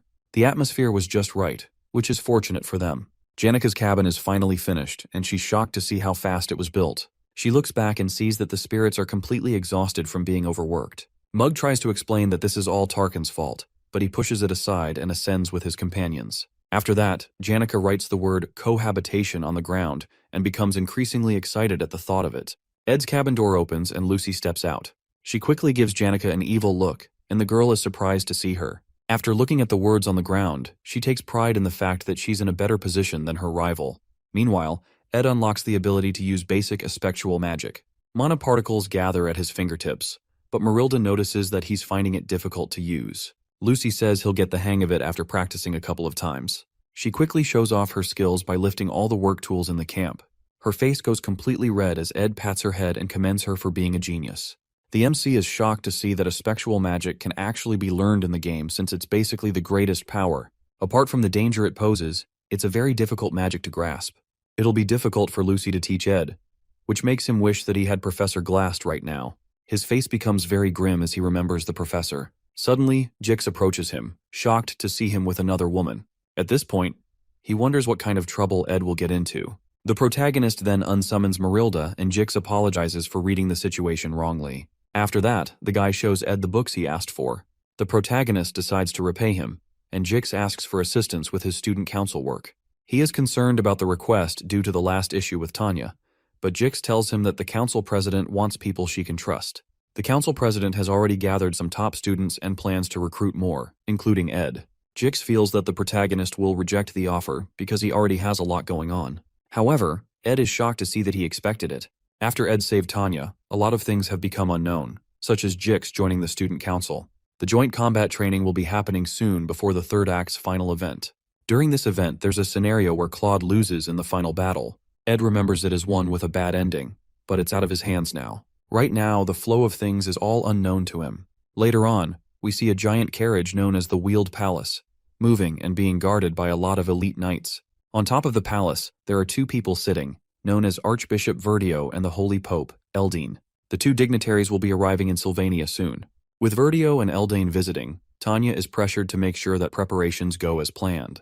We also see other students helping her to sort out some paperwork. She sees that the dignitaries are worried about Saintess Clarice and that the Holy Pope also wants to meet Adele. Meanwhile, the real Saintess is getting ready to show up for the first time in front of the students. Sadly, the Pope's visit overlaps with the combat training, which she was hoping to attend. Clarice will rather much remain a student than return to the Holy Imperial capital. Also, she hasn't been able to meet Adele because the girl is usually in and out of places. Not only that, but the Saintess has had some nice adventures and now has stories of her own to tell. Of course, she can't tell the Archbishop about the incident with Lucy and Ed as well because Verdio will make her leave the academy. She finds it hard to refuse the Archbishop's words because he's always been like a teacher to her. Belle then tells her to eat comfortably after seeing how nervous she is. Clarice just needs to make sure that no one finds out her real identity, but she suddenly remembers that the protagonist knows who she is. Because of this, She fears what would happen if Ed and Verdio were to meet. As she shudders in fear, Belle offers to make tea for her, but she refuses and asks her to help with preparations to go out and meet Ed. The Saintess tells the maid that she needs to meet the MC quickly. On the other hand, Belle didn't want Ed and the Saintess to meet. The students gather to look at the matchups for the joint combat training. Meanwhile, Janica is feeling bad about not having any challengers for the training. Just like last year's exam, the results reflect in the grades of the students, and lower grades fight with higher grades as well. The only difference this year is the rule that you can challenge an opponent through a duel request. Currently, there are no first years in Class A, which makes them eager to win against a second-year student. These matches between the first and second years will be worth watching too. On the other hand, not many people are interested in the third and fourth-year matches. Aside from when Janica beat Lortell, no one else was able to beat their junior. Janica notices that Ed is reading the book Lucy gave him, and he says it's important. She starts feeling jealous, and he wonders why she's making such a face. Suddenly, the knights clear the way for the Saintess to come through. The protagonist becomes nervous when he sees the chariot because it's weird for Clarice to be there. As she steps out, he starts wondering if the Pope's visit was delayed. He and Janica are shocked as Clarice steps up to our boy, saying that she wanted to hurry and meet him. After greeting him, the Saintess requests to have a short conversation with the MC. On the other hand, Janica nervously introduces herself to the Saintess. Ed figures her reaction is normal since the Saintess isn't a regular person. However, he can't believe that the girl in front of him is the same as Kylie Ekney. Clarice then tells him that Eldine is currently visiting Offus Hall. This makes Ed more wary as to why Clarice came to see him. She then mentions how Verdio is really smart and could make someone wonder if he could read minds. She explains that there are rumors stating that the Archbishop can read one's thoughts. As Ed listens to her, he finally realizes why she must have come to see him. This is because she's worried that Verdio will find out that Ed knows her identity. He then tells her that there's no way the Archbishop will meet him. Since he'll be partaking in the joint combat training, he'll most likely never meet Verdio. Upon hearing this, the Saintess is relieved. Suddenly, Janica asks her if she just came there to see Ed. She then starts to give Clarice a deadly look. The Saintess tries to explain herself but only makes things worse. In the end, she admits that she wanted to see our boy. After getting embarrassed, she runs back to her carriage. As the carriage zooms off, all eyes suddenly focus on our hero. Ed also admits that Clarice is a hard person to spend time with. Later on, we see students cheering as the combat training takes place. Rumors are also flying around about Ed being just strong among the third-year weaklings. One of the combatants, Kordek, brings out an upgraded weapon and says he'll show why the upper grades are different. The other students become nervous and scared as they see the guy's blunt weapon. The professor then signals the start of the match between Ed and Kordek. In a split second, the fourth-year brute appears in Ed's face and tells him that it's not too late to run if he's scared. However, our boy blocks his opponent's strike with his magic and blasts the guy. Kordek lies on the ground, wondering how a third-year student is so strong. The protagonist then sends his spirits after the guy and finishes him with a huge explosion. The other students are left speechless as Kordek lies like a roasted chicken on the ground. Ed commends his opponent, but his mind was focused on other things during the fight. After Clarice's visit, he escorted Janica to the stadium. On his way to the other stadium, he suddenly meets Adele. The girl feels that their meeting is by fate, but Ed is confused by her words. As she leaves for the hall, Ed thinks about the consequences of influencing the scenarios. After recalling Glast's death, he finds it hard to just let things pass. He then calls out to Adele and tells her that she'll die soon. Shockingly, she tells him that she already knows with a wide smile on her face. Upon hearing this, Ed bursts out of the room and runs fast to search for Taylor. Suddenly, the ground starts rumbling as if there's an earthquake. He looks outside the window and sees that what's happening now is far more than he imagined. His eyes grow wide with fear as he sees a creature thought to have gone extinct. The sacred lance dragon awakens, wreaking havoc in the whole vicinity. In the original story, Taylor crushes the strongest freshman and takes down Claude, who drank the evil god's blood. As he exits the room, he hears of Adele's death.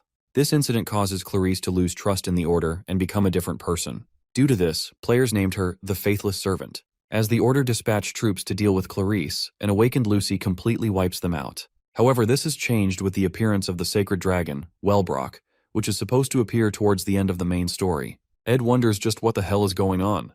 Meanwhile, the dragon is causing so much destruction with just its foot. As it takes a step forward, the shockwave is too much for him to handle. Students run for their lives, trying to escape the explosions as well. As the protagonist staggers to get back up, he sees that half of the dormitory has been reduced to ashes. After that, he dashes forward and breaks out of the window. He then powers up his magic ring, knowing that he might never be able to use magic again. He uses all the power he can muster to summon Marilda and tells her to run quickly. Over in Offus Hall, the knights try to get the Saintess to safety. She tells them to gather the others as they offer to take her back to her carriage. In the blink of an eye, the knights are impaled by sharp objects that burst through the window. Clarisse shields herself, and as the dust settles, you can see the frightened look on her face. She sees the scales, and as she walks out, she wonders who could have created such a horrid creature. The surviving knight tells Marv to prepare the carriage. The guy tells them the carriage has been destroyed and offers them a horse instead. Clarisse is then told that the horse will take her outside Arkan Island. With tears in her eyes, she says she can't ride a horse, but the knight urges her to hold onto it tightly.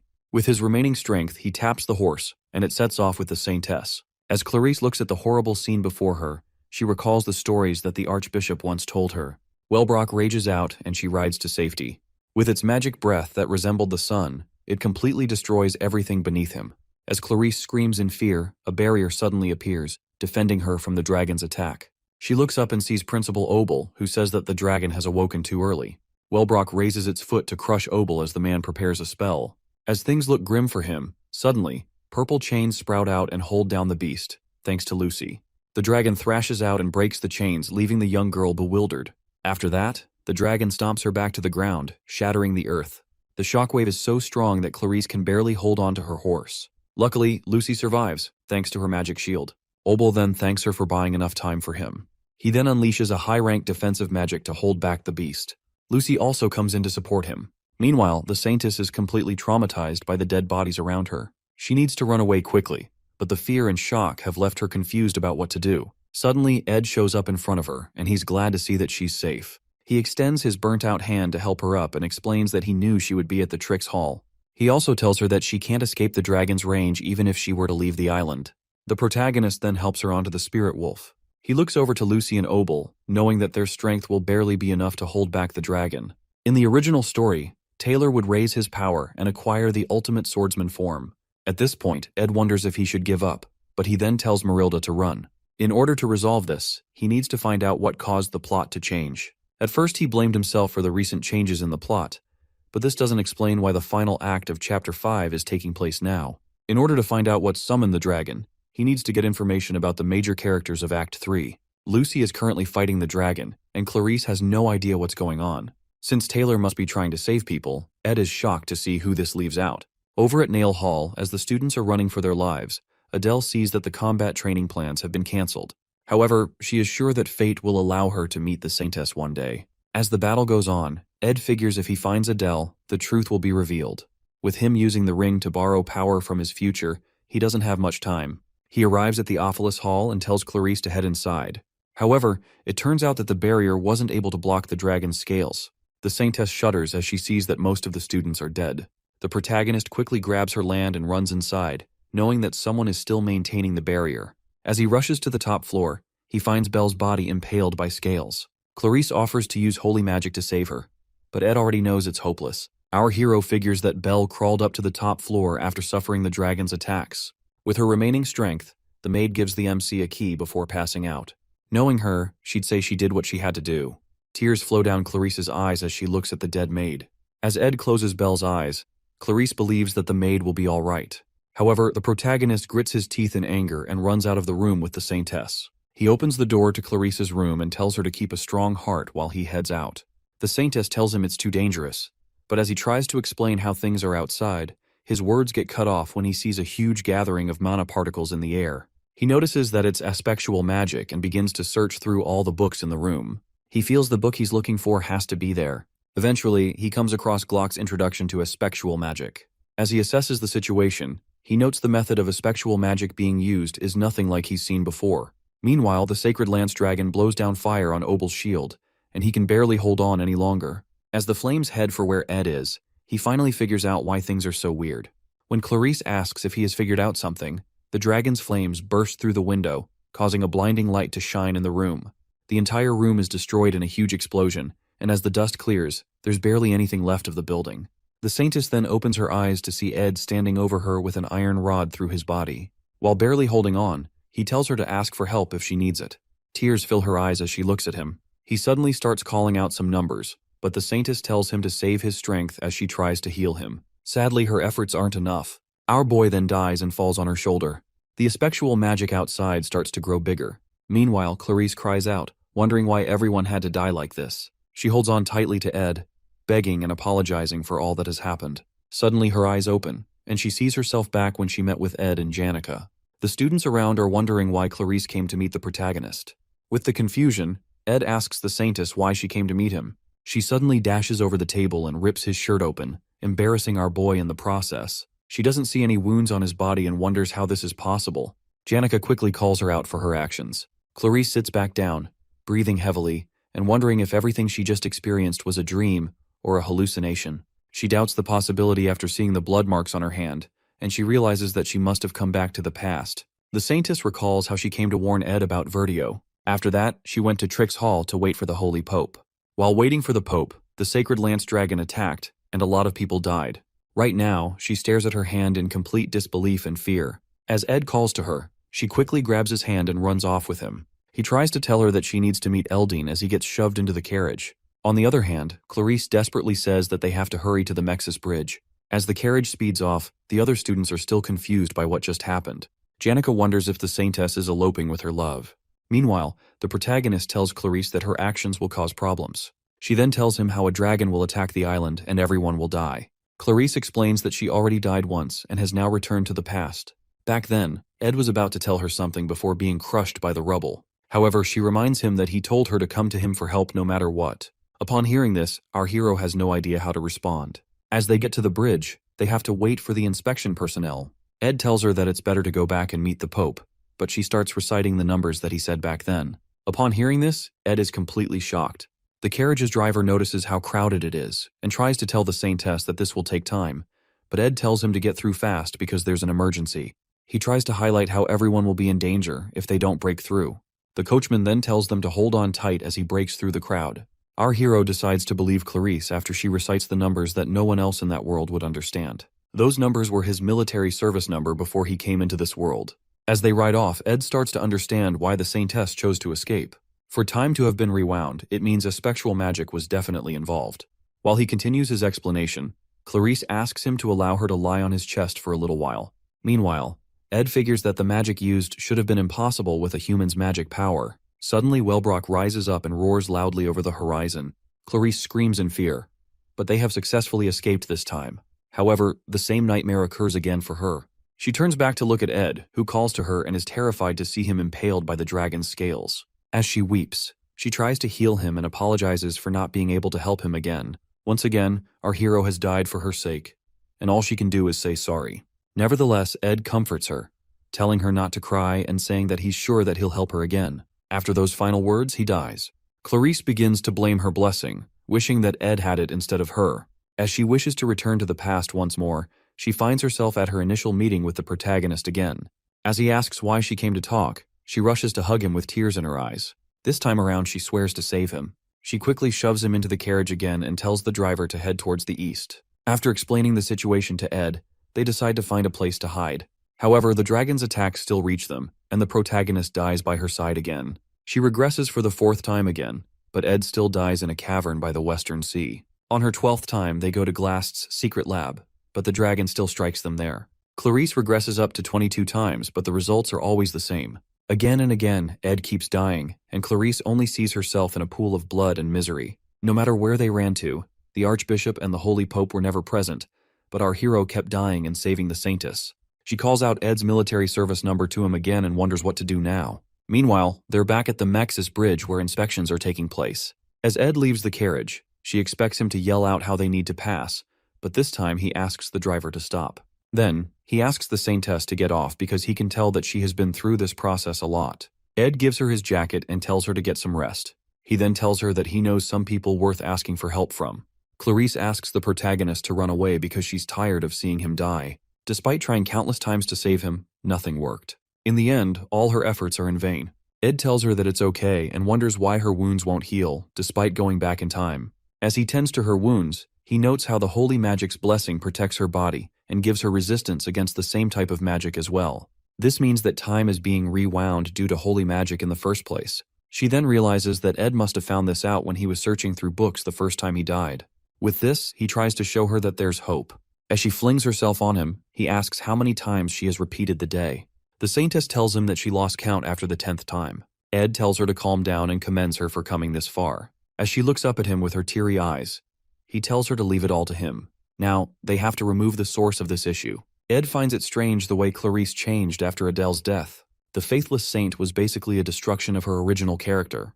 It only makes sense that she experienced so much for her personality to change. Now that he has seen how much she has gone through, it makes sense why Clarice would go against the order.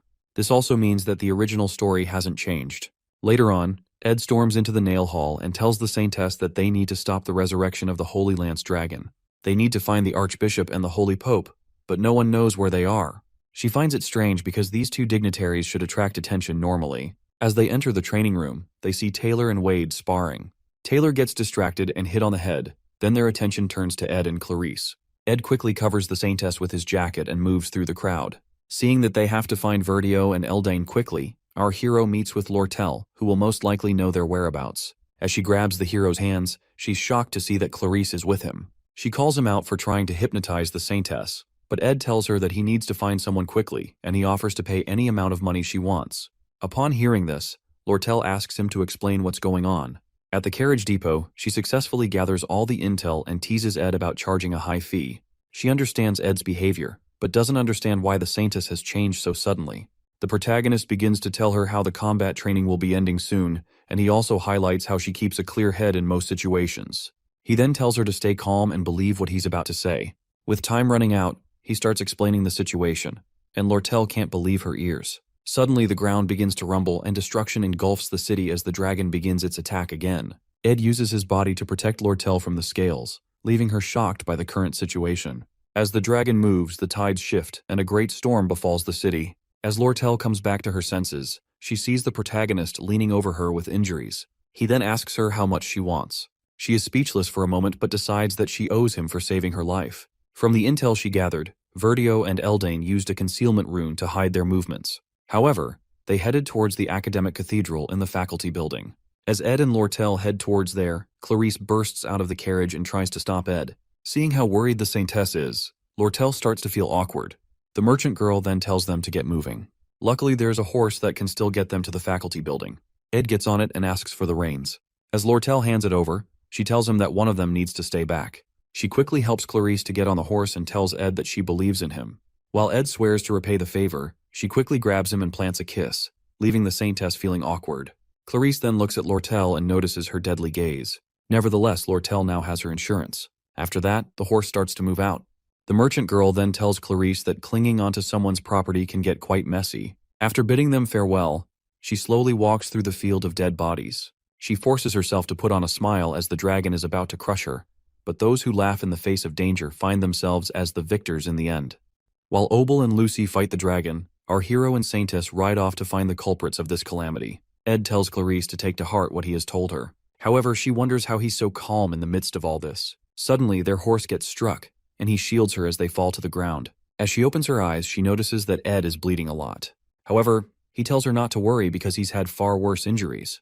Luckily, they finally arrive at the cathedral, where they see a strange person standing on the roof. This is one of the people revered as the greatest of holy sorcerers. Even Lucy will have a hard time against one of them, and they are known as the Apostles of Telos. As the guy lands before them, Clarice tells him to step aside. However, the apostle tells her that he can't let them pass because of Eldon's orders. In that instant, Ed's dagger reaches his face, but the guy quickly parries it. The protagonist then tells Clarice that she needs to break through quickly. As the apostle tries to stop her, he sees a magic wave ball that Ed tossed towards him. The ball explodes and pushes the guy back. After that, he gets attacked with wind blades, but he is able to block it. However, the Saintess uses the chance to enter the building. The Apostle of Telos then wonders who Ed is. Seeing that he has lost a lot of blood, he tells the MC to give up.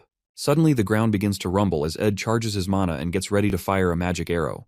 The Apostle goes ahead to fortify his body with high-rank magic. As the protagonist fires the arrows, his opponent quickly evades them and introduces himself as Lightspeed Taldarak. The guy dives toward Ed and impales him with his spear. The scene then flashes back to when our hero told the Saintess not to give up. As she runs through the building, she recalls his words, telling her to break through and come to an understanding of what's going on. Meanwhile, Ed grabs the Apostle's hand, refusing to die easily. He stabs the guy's hand and charges up the power in his ring, leaving Taldarak scared. With this, Marilda is summoned, and she devours the Apostle in a single bite. As our hero falls to the ground, the spirit tells him that he should have summoned her from the beginning. She tries to get him to keep it together, but our hero is already losing his vision. The last thing he sees is a bright light shining from the cathedral as Marilda screams out his name. Clarice finally reaches the door, but it's locked, and she doesn't know what to do. Past the door is a sacred chamber that she knows of. She tries to use her magic to force it open, and it explodes. After that, she suddenly sees Adele covered in blood. She runs to help the girl and asks what happened. Adele is shocked that the Saintess has come sooner than expected, but she tells her that there's no need to come back again. As she walks off, Clarice sees the mark of a holy blessing on her arm.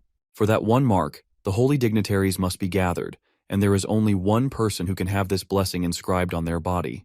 This is none other than the Saintess, so seeing this on Adele makes no sense to Clarice. However, the girl tells the Saintess to wait a bit longer because it'll all be over soon. As Clarice reaches out for her, Adele's body bursts out with magic, and the Saintess regresses to the same day again. With the anger in her, she gets up and decides to tell Ed about everything immediately. The first memory Adele recalls is seeing seagulls flying above the harbor.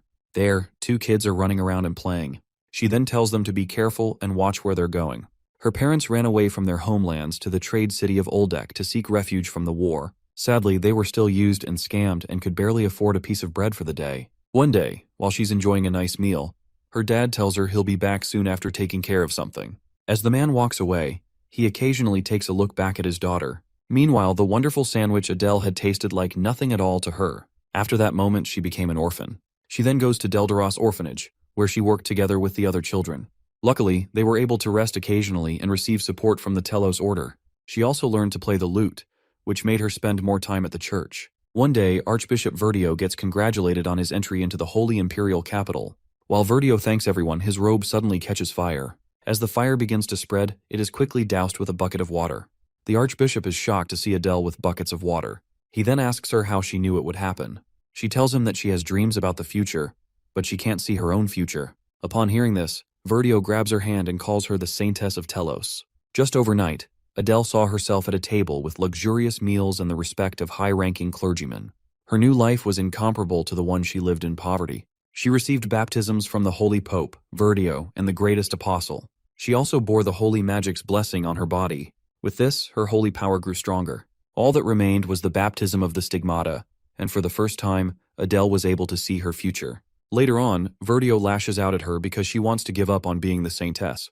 She thanks him for all the care, but she wants to use other means to serve Telos. Seeing that she can't be convinced, the Archbishop tells her that her ability to see the future is the reason she was selected as the Saintess. He gives her a nasty look as he realizes that she can now see her own future. As years passed by, Adele remained as the caretaker of the Holy Flame.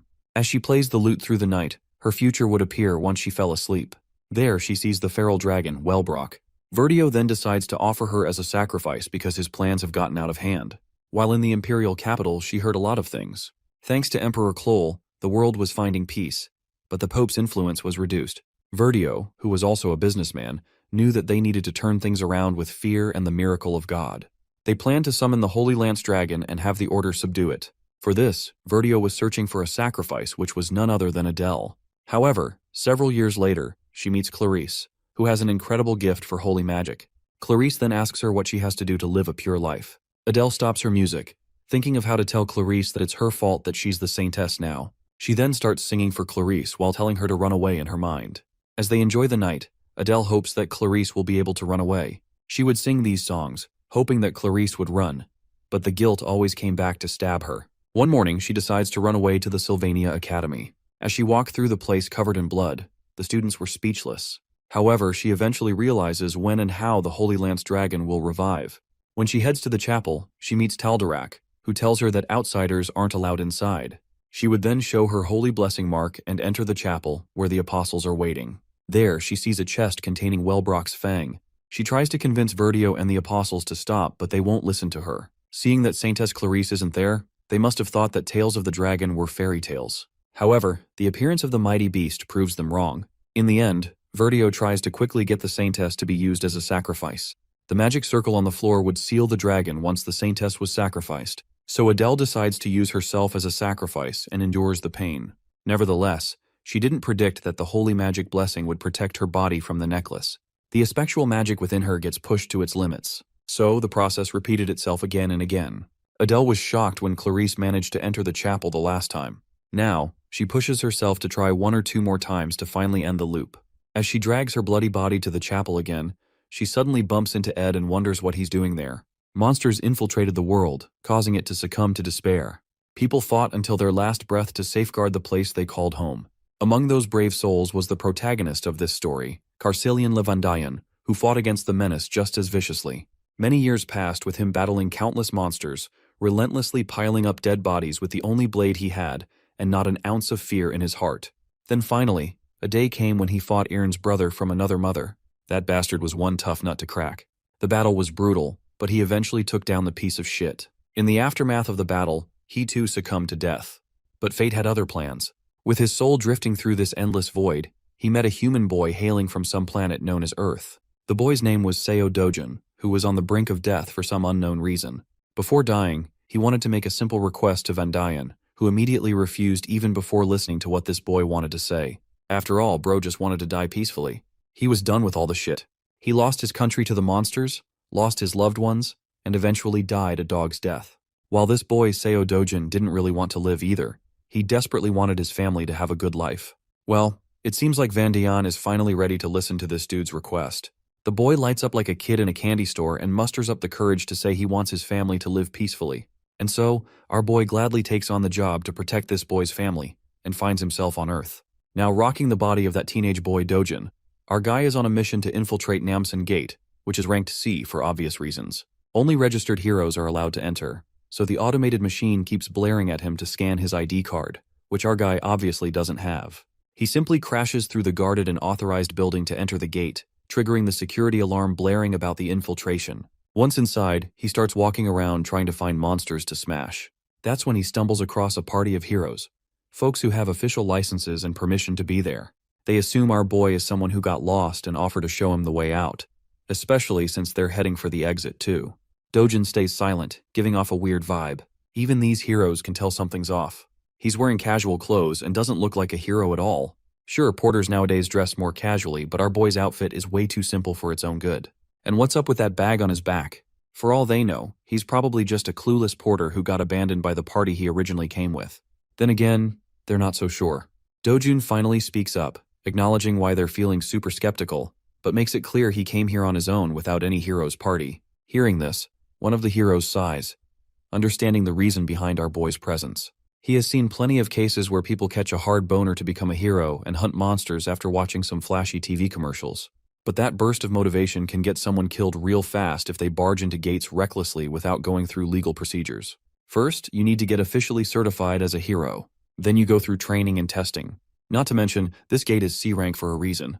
If you're a rookie just starting your career, you better go find an F rank gate before you lose your life for real. After listening to this dude yapping and generously handing out advice no one asked for, Dojin makes it abundantly clear he doesn't need shit. Naturally, the crew of heroes is bewildered by this kid clapping back with such a cold tone. After all, they were just trying to help.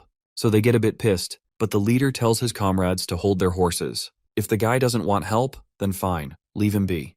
The leader is confident this kid will eventually learn the hard way why you don't cover your ears when someone wise is talking. They hope he finds out just how unforgiving these gates are, unlike the TV shows that glamorize being a hero like it's the second coming of Christ. Soon enough, Dojin finally comes across a giant troll staring him down, ready to eat him alive. The monster unleashes an attack, only to miss and hit the ground. Bro moved so fast the troll couldn't even process what the hell happened. Then he balls up his fist and delivers a devastating punch, hard enough to blow the orc's face clean off. It's basically something out of One Punch Man, or Omni-Man on a killing spree. Now that the monster's out of the picture, here comes the juicy part. Time to loot, baby. First, he grabs the sword that bastard was carrying. Then he uses that same sword to dig further into the monster's body and extracts a shiny gemstone. It's actually a low-grade magic stone, so insignificant that Dojin never even bothered with them before in his previous life. But since he's broke right now, he's got no choice. Suddenly more monsters swarm the area, pissed after seeing their buddy decapitated. Dojin turns around and chucks the gemstone so fast it literally blows one of their heads clean off. The other two dumbasses charge in like they've got some death wish they want fulfilled. Well, Dojin's more than happy to grant it.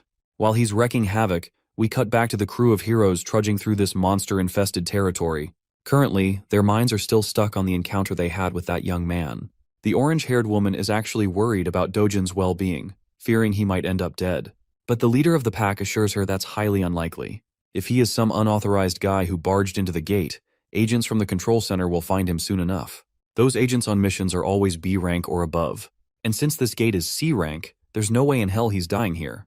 As long as the kid steers clear of recklessly rushing at monsters, he's got no chance of losing his life.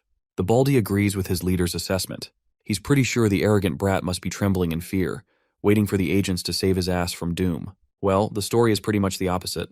It's our guy who's literally making these plus-sized sandbags shake in fear. One punch and the prey is down. He's so fast they can't even touch him, let alone crush him under the weight of their blades. He appears right behind one of the dumbasses and delivers a kick so hard it demolishes the guy's head. With all the suckers down, he grabs one of their swords and proceeds to harvest the sweet magic stones all for himself. After a while, he's done stuffing his bag and ready to leave. Though honestly, he's pretty disappointed with today's grind. It's basically dead weight in his bag, all those low-grade gems.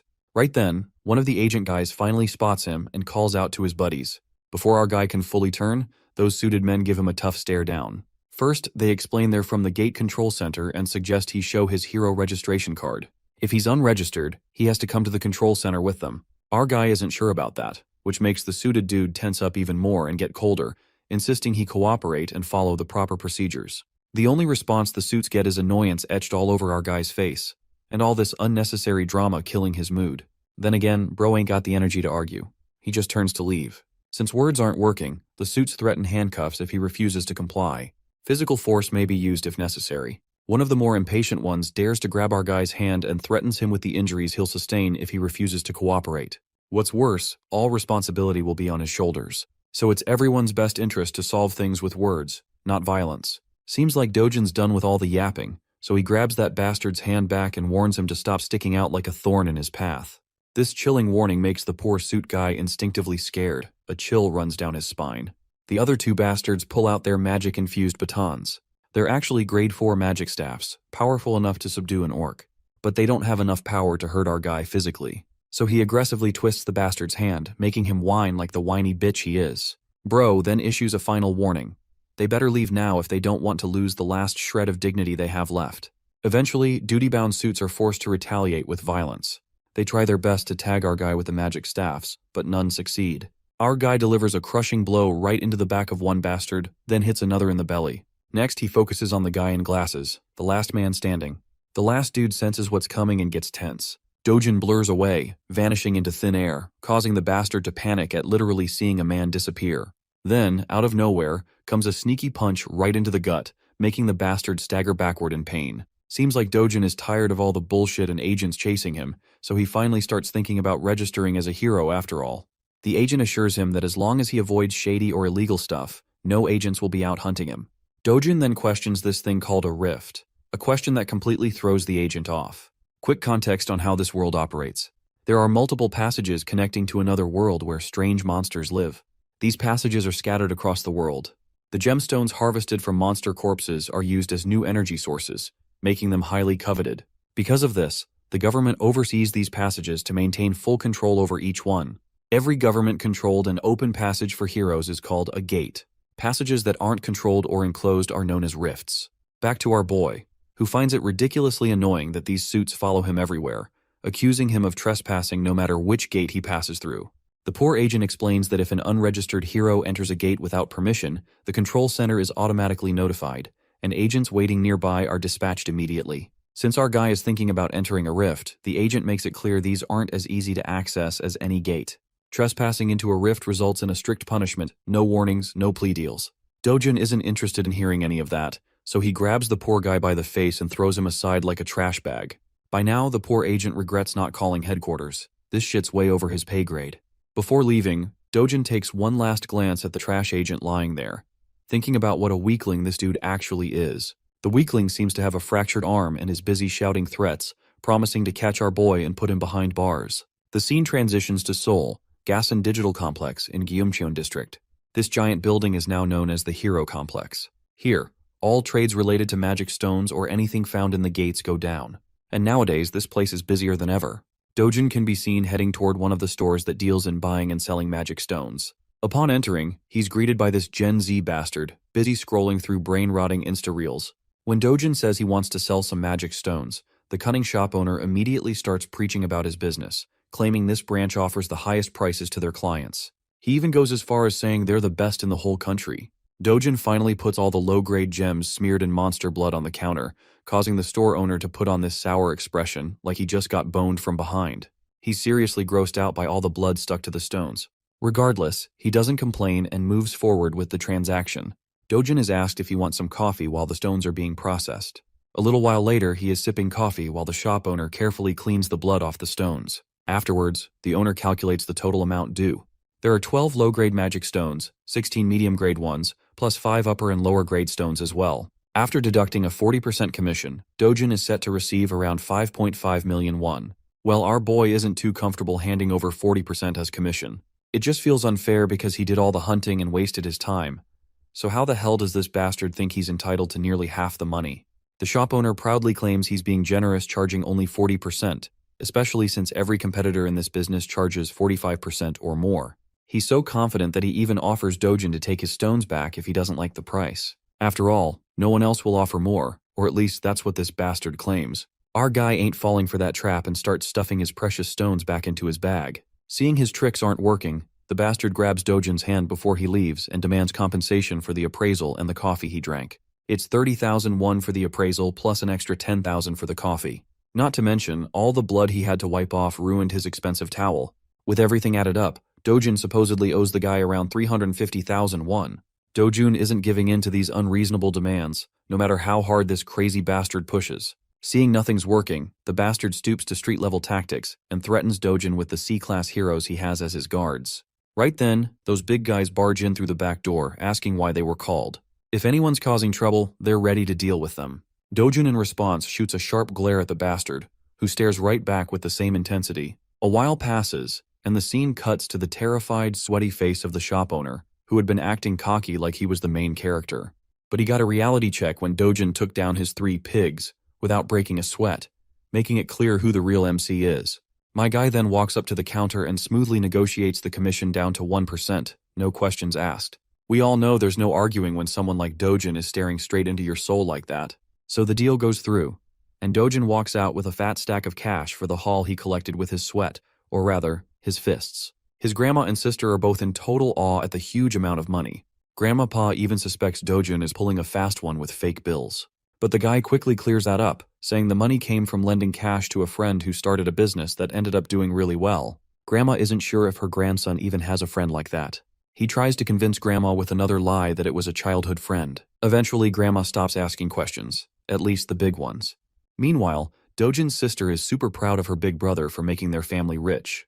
The doting brother pats her and gives her hope about the luxury life they'll be living from now on.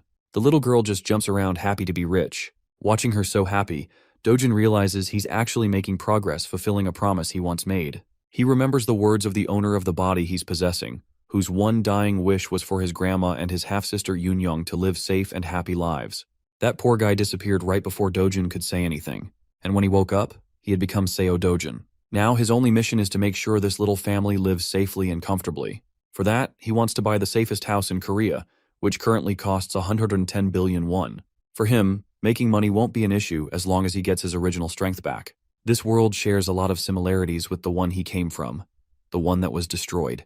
The only big difference is that rifts, gates, monsters here are all marginally weaker than the world he once saw fall. To him, who held the title of Sword God in his previous life, this place is nothing but a sandbox. So far, he's only been fighting at 1/10 of his original power. Suddenly, there's a knock on the door, and the visitor says he wants to see Seo Dojin. Bro stands up and decides to answer. As he opens the door, he finds 2 thugs standing outside. These guys are here to claim a debt Dojin owes, an insane 48 million won. Seeing this, Dojin's sure these are loan sharks. The real Seo Dojin borrowed money from before he left this world for good. Though it was supposed to be just 5 million won originally for his grandma's hospital bills, these guys are charging crazy interest to demand 10 times the original amount in no time. They know he's been making money through gates lately, so they want him to cough up the cash since it's all documented in the contract. But the only repayment these bastards get is a jaw-busting punch right in the big guy's face. That single punch sends the poor thug flying, leaving his partner with his jaw hanging in disbelief. Our guy then gives the scrawny bastard a deadly stare to remind him that over 9 million won has already been repaid. So if you do the math, these bastards should be paying him interest. With another punch that makes the bastard cry like a bitch, Dojin tells him to tell his boss that Dojin's coming to pay a visit. The scene then cuts to the shopping mall, bustling with life. There, we see sweet little Eunyoung lighting up a kid in a teddy bear store. Dojin brought her here for a shopping spree. Today she's free to get anything she wants. You know, our boy wasn't always that soft-hearted Pookie in his previous life. It's the original Dojun's memories that revitalized his dry emotions. It makes his heart warm up to see how kindly Dojin treats Unyoung, even though she's only his half-sister. So he wants to keep doing the same, and make sure to give all the love he can muster for this little girl. The little girl finally chooses a stuffed toy she really wants. It's a small but cute bunny. She picks it modestly, making sure she's not being extravagant. But Dojin picks a way bigger stuffed toy for her. He doesn't want her to hold back at all. It's her day, and she can pick whatever her heart desires without thinking twice about money. They both treat themselves to some good food too. As they enjoy their meals, an unfamiliar voice calls out our boy's name. It's a middle-aged woman followed by a bunch of bodyguards. This chubby MILF seems like yet another trash talker who loves to hate on our boy. First, she points out his lousy sense of dressing. Then she questions the girl sitting next to him. She's bold enough to throw a jab, saying he must have knocked someone up and had this girl, just like how his mother brought him to this world. Of course, these sharp jabs infuriate our boy beyond anything.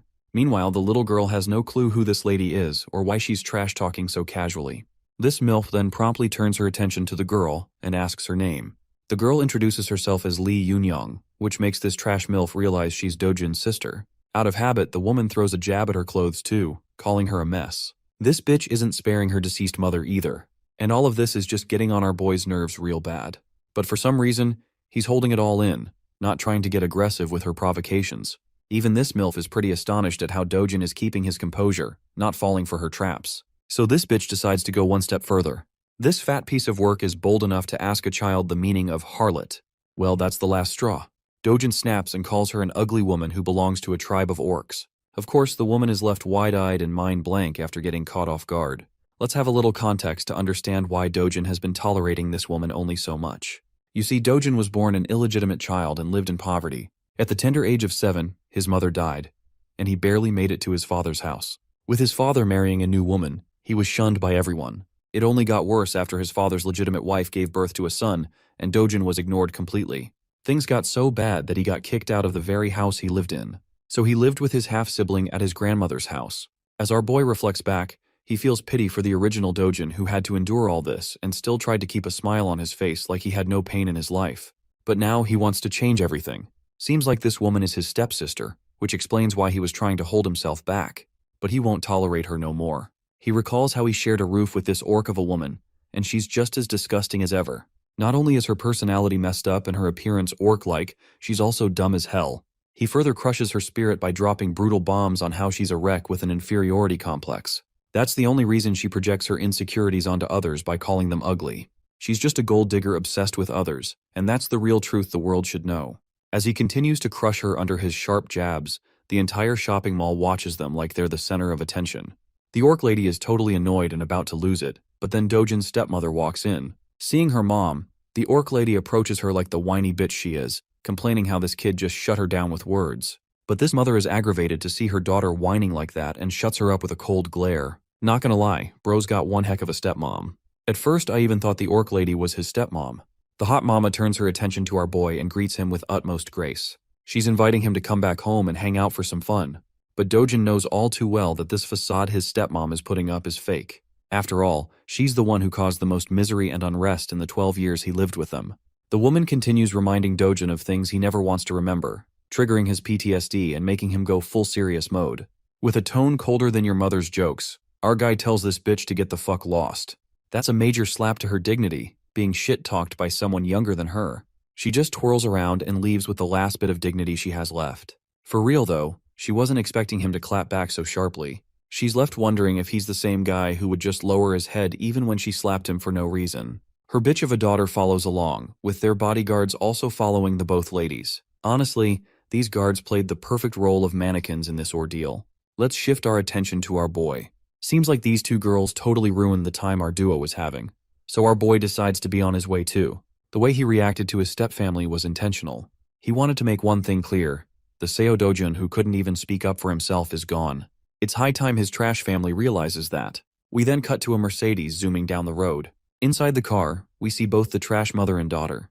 The daughter is pissed at her mom for just walking out quietly instead of putting Dojin in his place. As she vents her frustration and curses our boy for the humiliation they suffered, the mother orders her manager to answer why Dojin is still alive. Well, Baldy has no clue how this dude is alive. It doesn't match the reports.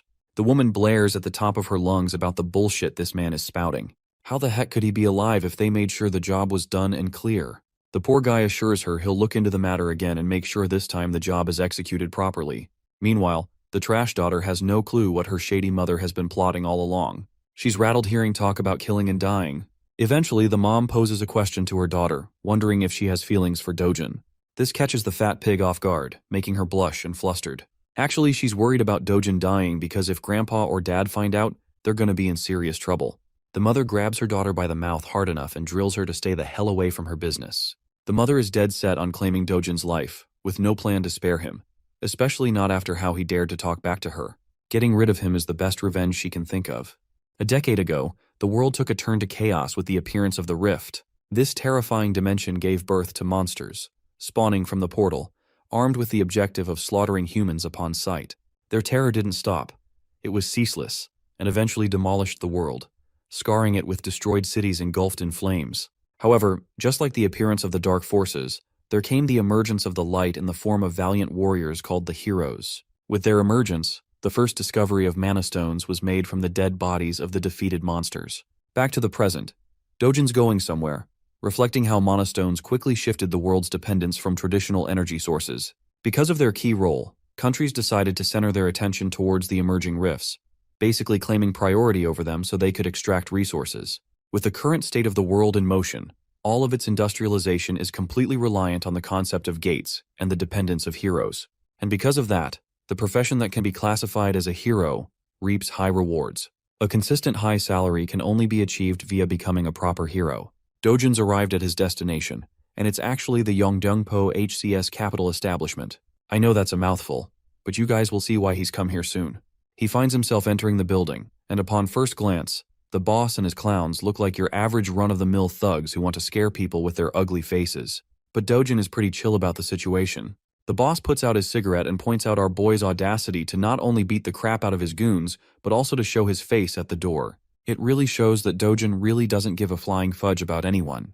He cleverly tells the organization's owner that in reality, it's actually Dojin himself who found himself at a real loss. That statement is ridiculous from the point of the view of the boss, so he seeks clarification on what our guy means. Dojin clarifies that actually, he's come here to receive his well-deserved compensation. After all, he's endured mental, physical, and materialistic losses all this time because of the existence of these clowns. With his strong and serious words, the boss has noticed one significant change from the boy's personality. Something about the kid has changed. He's no longer the soft-spoken spirit or the gentle person he was. Then there's the added evidence that this same kid destroyed the lackeys he sent to his door. All things considered, the boss's leading suspicion is that Seo Dojin must have experienced a unique kind of awakening throughout his experiences in the gate. Despite knowing this, Dude still decides to act arrogant and tells Dojin that his newfound confidence because of his awakening will become his own undoing. The hypocrite calls our boy for being overconfident in his abilities, and to back up his claims, he brings over a bunch of grumpy men to intimidate him. Of course, he can pack all the muscle he needs, but to the experience of the sword god, they're practically insects in comparison. The boss is talking out of his ass and states that even those awakened people end up getting killed like deadweight and low-class heroes in the end. The funniest part? Bro is under the assumption that Seo Dojin is nothing beyond the level of a D-class hero, and that his organization can easily stomp on someone as weak as that. Meanwhile, Dojin is just chilling on the sofa in the background while 5 guys are staring him down. Without showing even a hint of amusement, he orders the boss to sit the heck back down. The boss is astonished to hear him continue to speak in his previous tone, while Dojin emphasizes with a serious face that he's not done talking. Hearing him say something like that, one of the guys decides to get his balls tripped up and challenges Dojin. Amusingly enough, our boy happily takes off his glasses, adding more to his confusion. And then he hammers a Mike Tyson ballistic universal machine gun rocket punch 9000 in his damn face. The dude is sent flying from the impact while his friends are at a loss for words. But that's not all, because the beating is shared among the group as Dojin knocks down another one. Keep in mind that while he's beating their asses, he's calmly making his points too, sharing his knowledge of the boss's secret shady business underneath the cover of a money-lending business. Dojin aims to punch down an orange-haired punk and proves his knowledge of the counterfeit identification business he pulls. Having landed his punch, he tells the boss that he's in search of a hero identity to officially register as one and make money. Ducking the strike of the final guy, Dojin returns the blow with triple the love. And that's how he made the entire group sleep with his special sleeping routine. Works 100% of the time. Dojin continues his demands, stating that he's in need of a foolproof identification that doesn't cause any trouble for him in the future. The boss is left starstruck by what happened in the span of a few seconds. Our boy reminds him that he's only got one day to forge the identity for him. Some of the men didn't intervene in the fight, by the way, which is a compliment to the NPCs because they're the type to challenge God while being a level 1 rookie in most stories. The boss is out here tripping for life as he begins to question and assess Dojin's skill level. At the least, this guy appears to be B-class in strength. Bro is so lost in his thoughts that he has to be reminded by the kid to snap out of it. He happily accepts the job too. Finally, Dojin grabs his shoulder politely and contrasts it with an intimidating expression on his face. He wants to know if Hong Hee-ju, his stepmother, ordered a hit on him. Of course, this is actually pretty much the case, evidenced by the conversation she had with her daughter and assistant earlier. The boss is at a loss for words until Dojin forces his grip so hard that the guy yelps in pain. Even his scrubs are looking helpless for their boss. I have to say they should really change their barbers too. Anyway, the boss breaks down and reveals her heinous strategy. This cruel scheming woman actually wanted to suck the life out of Dojin's bank account, forcing him to so much financial instability that he doesn't have any other way but to take his own life to escape from it. Now that is a definition of an evil fucking plan, especially towards your son, even if cast away. Those were her orders. Dojin hears this, and after enough of his begging and crying, he lets the man free, questioning if that's also one of the reasons they locked him inside the gate. The boss turns into an innocent little guy who had nothing to do with that incident, even going as far as to reveal that he wouldn't get paid for the execution if he died inside the gate.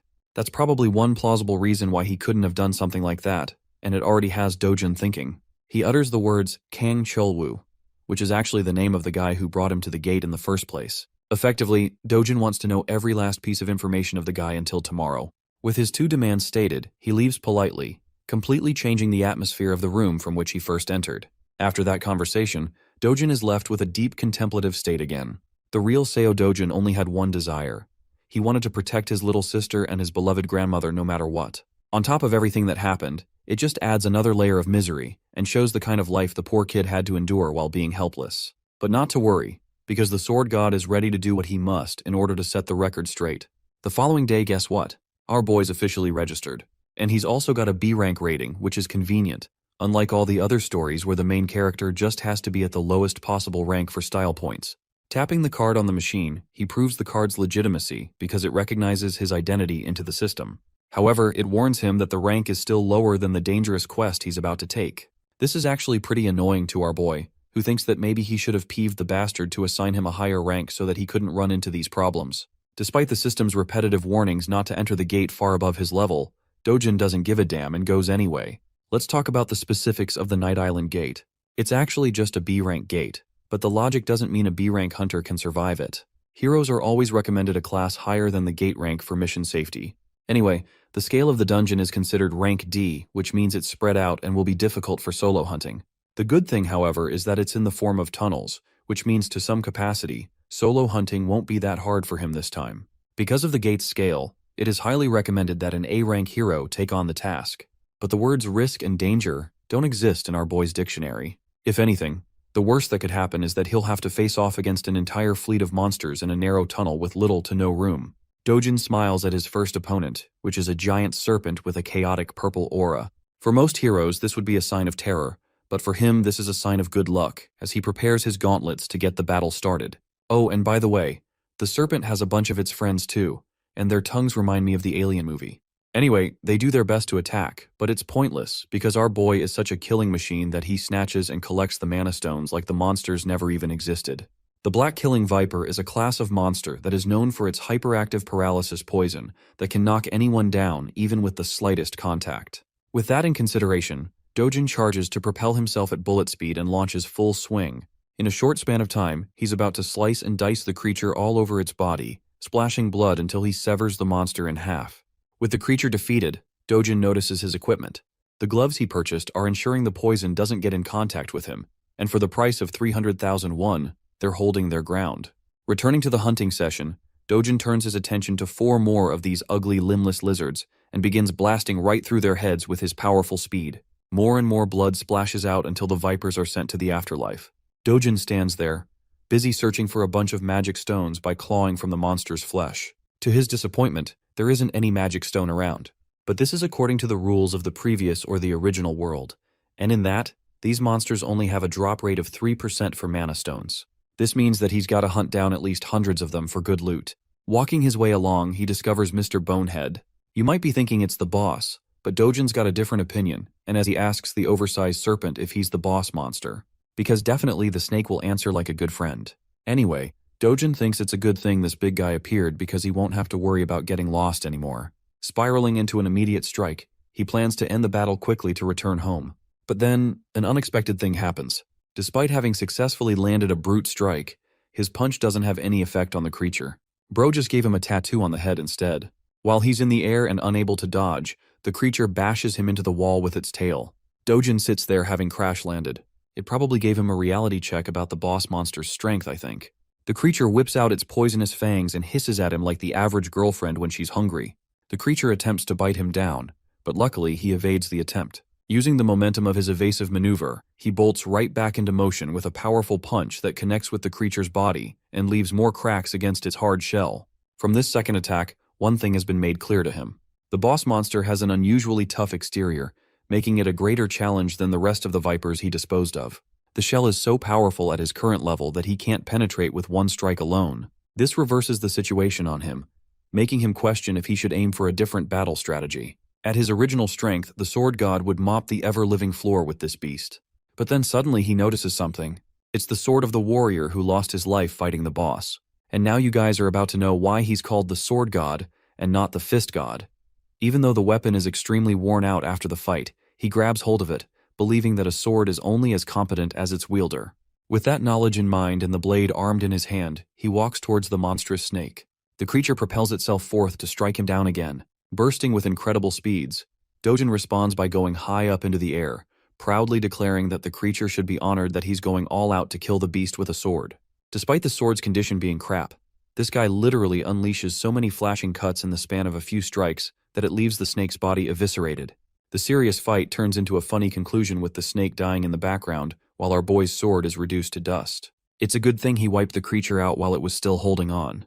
With the boss monster dead, Dojin thinks of a smart idea that I don't really see many other protagonists implement. He takes off one of the fangs of the creature, believing it could be used as a nice material for a short sword with a bit of refinement. Considering this as a reward for his journey, he exits the gate. By the time he's exited the gate, it's already a starry night outside. He spent more time at the B-rank gate than he thought, and with the way things turned out at the end, it only pushed him to pursue and restore his strength back to full health. Also, he's a bit happy that his old friends don't get to see this weak version of him because that would be embarrassing.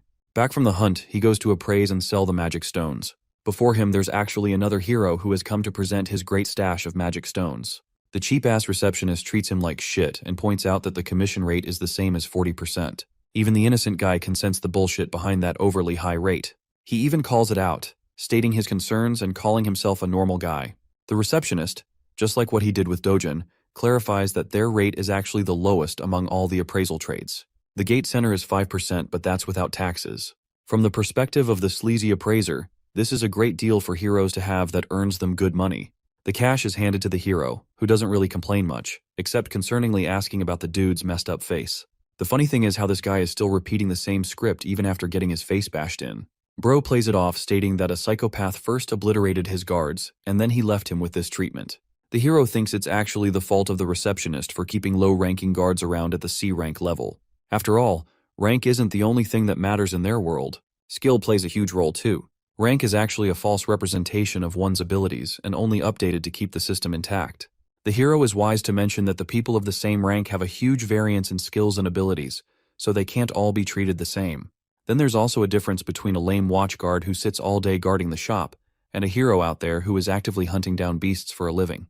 Even though this guy is actually giving him some solid advice, the joker of a receptionist just wants him to stop yapping and leave already, which he does, offering to help the little dude out if he ever needs something.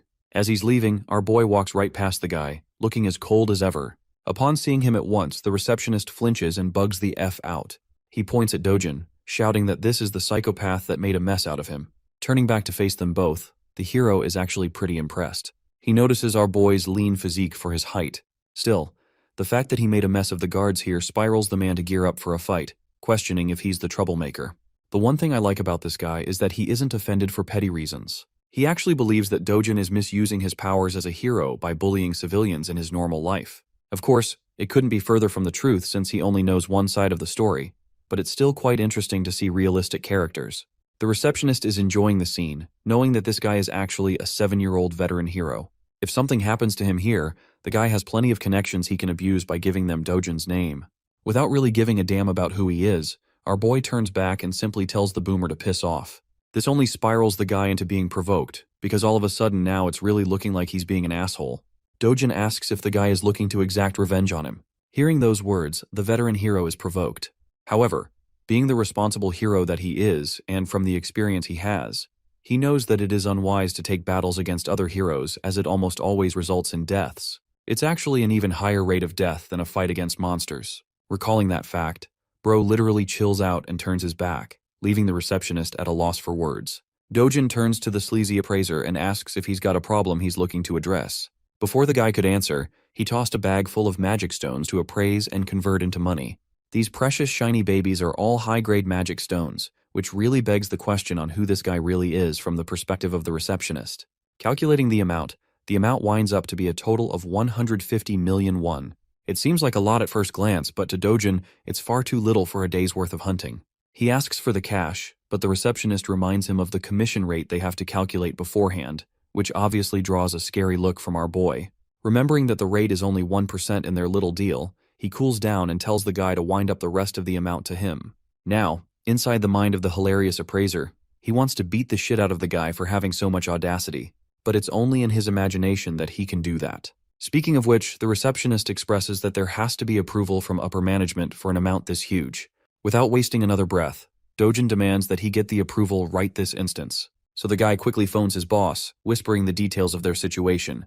But before he can smoothly wind up a deal, Dojin snatches the phone and directly tells the boss to hurry up with the payment. The boss is okay with doing so, but he just wants the phone to be handed back to the employee. Returning it with pleasure, Dojin accidentally, or should I say intentionally, smashes the phone into the wall. The employee is shivering at the sight of his smashed device, as Dojin instructs him to quickly prepare the money now that things are cleared up. And that's how the receptionist prepared numerous bags full of cash for the transaction. By the end, the guy is left devastated at being forced in such a way. Maybe you guys feel pity for him, but remember, he continues to scam nearly half the amount that ordinary heroes earn after risking their lives. He's a scumbag. 10 minutes passed and the boss quickly found himself at his store, enraged at why his employee wasn't picking up the phone. The hilarious part is that the receptionist throws in the towel and embraces an immediate resignation. The boss then sees the guy's phone smashed into the wall, giving him a good idea of what went down. Seeing this, he pulls out his phone to call Juyeon, requesting that she come here at once. Juyeon appears to be a famous young woman donning beautiful purplish-pink hair. She's so recognizable in public that people are celebrating her name as Hyun Juyeon and treating her like a celebrity. Not to mention that she looks dope as hell with that outfit. She arrives at the store and stuns the receptionist with her presence, giving him a nice greeting with a smile. There's a big reason why everyone's making a big fuss about her. She's the country's 4th S-rank hero in the lineup, nothing short of amazing. People have sprouted rumors that she's the niece of the boss, but then it makes him question what she's doing here. Confirming the claims, Juyeon expresses that she was called here on behalf of her uncle's request to take care of a reckless hero. Intrigued about the situation, the stylish S-ranker sits down, ready to hear what's going on. In the next scene, we can find our boy with his absolutely ripped body meditating out in the sun. It's true that he's been hunting for a whole day, and yet the rewards he reaped from it weren't amazing at all. With the way things are going, he's worried about the future. First and foremostly, he needs to get to a level where he can clear S-rank gates on his own. That means he has to train to restore his original strength. You heard that right, boys. It's training arc time. Dojin's biggest challenge in this current life is that unlike the previous world, the mana density of this one is thin. That means that even if he does his best to gather mana with his current rate, it will take 3 years at the minimum to come close to his original strength. Even more if things get rough. On the bright side, he could aim for better equipment for battle. But the issue is, even the most terrible equipment easily runs for hundreds of millions, so that would be wasting money. Suddenly, a chill runs down his spine as he senses the presence of someone dangerous. Fixating his sight on Yunyang, he grabs the little girl at full speed and demands that everyone go inside quickly. Back inside, he shuts the room down while his grandma eagerly questions what's going on. The entire structure shakes with a loud quake, making his grandmother flinch and question in terror if they're having an earthquake. Little Yunyang is in a state of panic, but the truth is something only our boy knows. This isn't just an earthquake, it's something else. Dojin senses the sharp and violent energy outside. A rift has just cleaved open into their world, and it just so happens to have manifested on top of their house. Rushing to take care of the problem, he tells his loved ones to stay inside as the situation outside is dangerous for them. At full speed, he cuts into the entrance of the rift, where the last thing he hears is the cries of his grandma and his sister calling out his name. The scene switches to the Soul Hero Association, where its members are made immediately alert at the sudden emergence of a rift on top of the Mappo region. It appeared after 63 days of the last emergence. Realizing that the White Lion Guild is the closest to Mappo, the manager wants his staff to contact the guild at once and alert the nearby heroes to join in to control the situation. Upon closer inspection of the rift's exact location, he discovers that the rift appeared on top of a residential home. This is a tricky situation even for them, because if on the off chance a civilian enters the rift, they're practically guaranteed their demise. Not to mention that the rift won't allow anyone else to enter after that. And if the person inside dies, it will send out a wave of crashing monsters in 10 days' time, causing chaos and destruction for the people living in the region. The monster wave would become so uncontrollable that Soul's safety will be fully jeopardized. The manager is curious about the person who interacted and entered the rift. Turns out that they know Seo Dojin has taken action as he's the resident of the home. According to his grandma, he entered the rift to protect his family. From this information, they are under the impression that he's not a hero. And that complicates things because the chances of an ordinary civilian returning from the rift is next to impossible. This causes the entire staff to feel despair and helplessness for the situation, as they can do nothing. In the next scene, we actually find Dojin's pissed-off stepmom annoyed hearing the news of his new awakening. She can't believe her ears. Her assistant reports that while he hasn't officially registered with the Hero Association, they've come to verify that he's indeed now an awakened individual from his last gate experience. This makes her frustrated because Kang Cheolwoo was supposed to finish the job, and instead it only made her target even stronger. Going batshit crazy, she smacks her fist on the table, questioning why the hell they couldn't just manage to kill the guy on their own. The fact that they also took money for executing a failing job is also a reason for her to get angry. Roaring at manager Lee, she declares her frustrations with Kang Cheolwoo by sending him a message. If he doesn't kill Dojin personally, he'll owe her 10 times the amount in return. But to her surprise, her assistant surprisingly reveals that they may not even require contacting the guy anymore, sharing the discovery of the new rift just on top of Dojin's house. Having confirmed that he entered the rift, it's clear-cut that he won't be making out alive. Hong Hee-ju is happy to hear the news and the implication that he won't make it out alive. She calms down, appearing normal for once, and tells the assistant to assess the situation until they get more news. As for our boy, he's just arrived in the rift's domain. It's a forest. In fact, it's the same forest that he once used to enjoy his youth in while resting. The forest of Patiswa is exactly the same in its reconstruction down to the very last details of how he remembers it. Even the rich mana inside carries the same weight. Following the pathway, he smiles at his reunion with the all-powerful world tree. This tree exudes mana in its purest form, the most divine structure and the core of the world's stability. So much so that when the old world fell, it started when this tree was incinerated to the ground, forever tampering with the flow of mana. However, in this rift dimension, the tree is fine and just how he remembers it. Though he's unaware of the cause, one thing is for certain. He has a chance to reclaim the mana he lost by absorbing it from the tree. Meditating underneath the excellent flow of mana, our boy is getting his strength clearer and clearer. He spent more than 3 days sitting exactly like this, forgetting to eat or drink or tend to his bodily needs. 10 whole days passed, and all he could focus was on harmonizing his breathing. By the end of the 10th night, trouble came looking for him and disrupted his meditation. These alien-like creatures are called the Bulkina, and they've come to burn the tree just like how they did it in the past. Only this time, our boy is there to prevent the tragedy from happening again. The creatures lunge forth to attack him while Dojin regrets being unable to have a water element sword to knock them all down with ease. The burning monsters roar to make their way to him, but our boy is replenished with so much mana that he no longer cares about a weapon. He is the weapon. And those hands are rated E for everyone. Extending his hand towards the monsters, he exerts so much authority from his mana alone that it knocks down one of them. The second creature is stunned by his ability. Let's break down what happened just now. What he did there is called mana release, and not exactly telekinesis. It's a blaster-type attack that uses raw mana as a detonation strike. It had been a while since he used this ability in such a way, considering he was low on reserves all this time. Anyway, the Bulkina creatures aren't done just yet. To retaliate, they release charged blasts from their mouths in return. These pulsing laser beams quickly make their way to our boy, appearing the calmest he's ever been. His mana alone is enough to protect him from any damages. Stepping towards the creatures while he's ignited with a burst of mana, he remarks that he's finally protected the world tree. And now, he's ready to play for a bit and enjoy the fruits of his training. The ugly bastards are trying for another energy blast attack, but our boy quickly catches two of them and forces their mouths shut.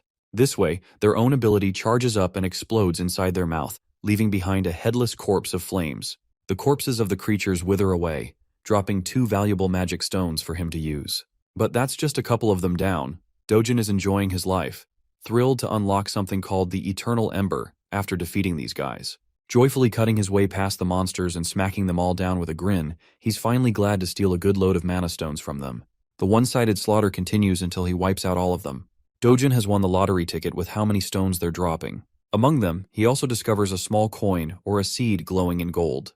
This is called the Eternal Ember as he picks it up in his hand.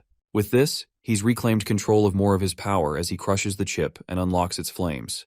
The way he's casually playing around with the ember reminds me of Sukuna from Jujutsu Kaisen. Now, in any normal case, the ideal strategy here would be to keep gathering mana from the world tree. However, the current state of his body has reached its physical limit for amna absorption. The second way of doing so is actually absorbing the ember, completely altering the state of his mana and transforming it into fire mana.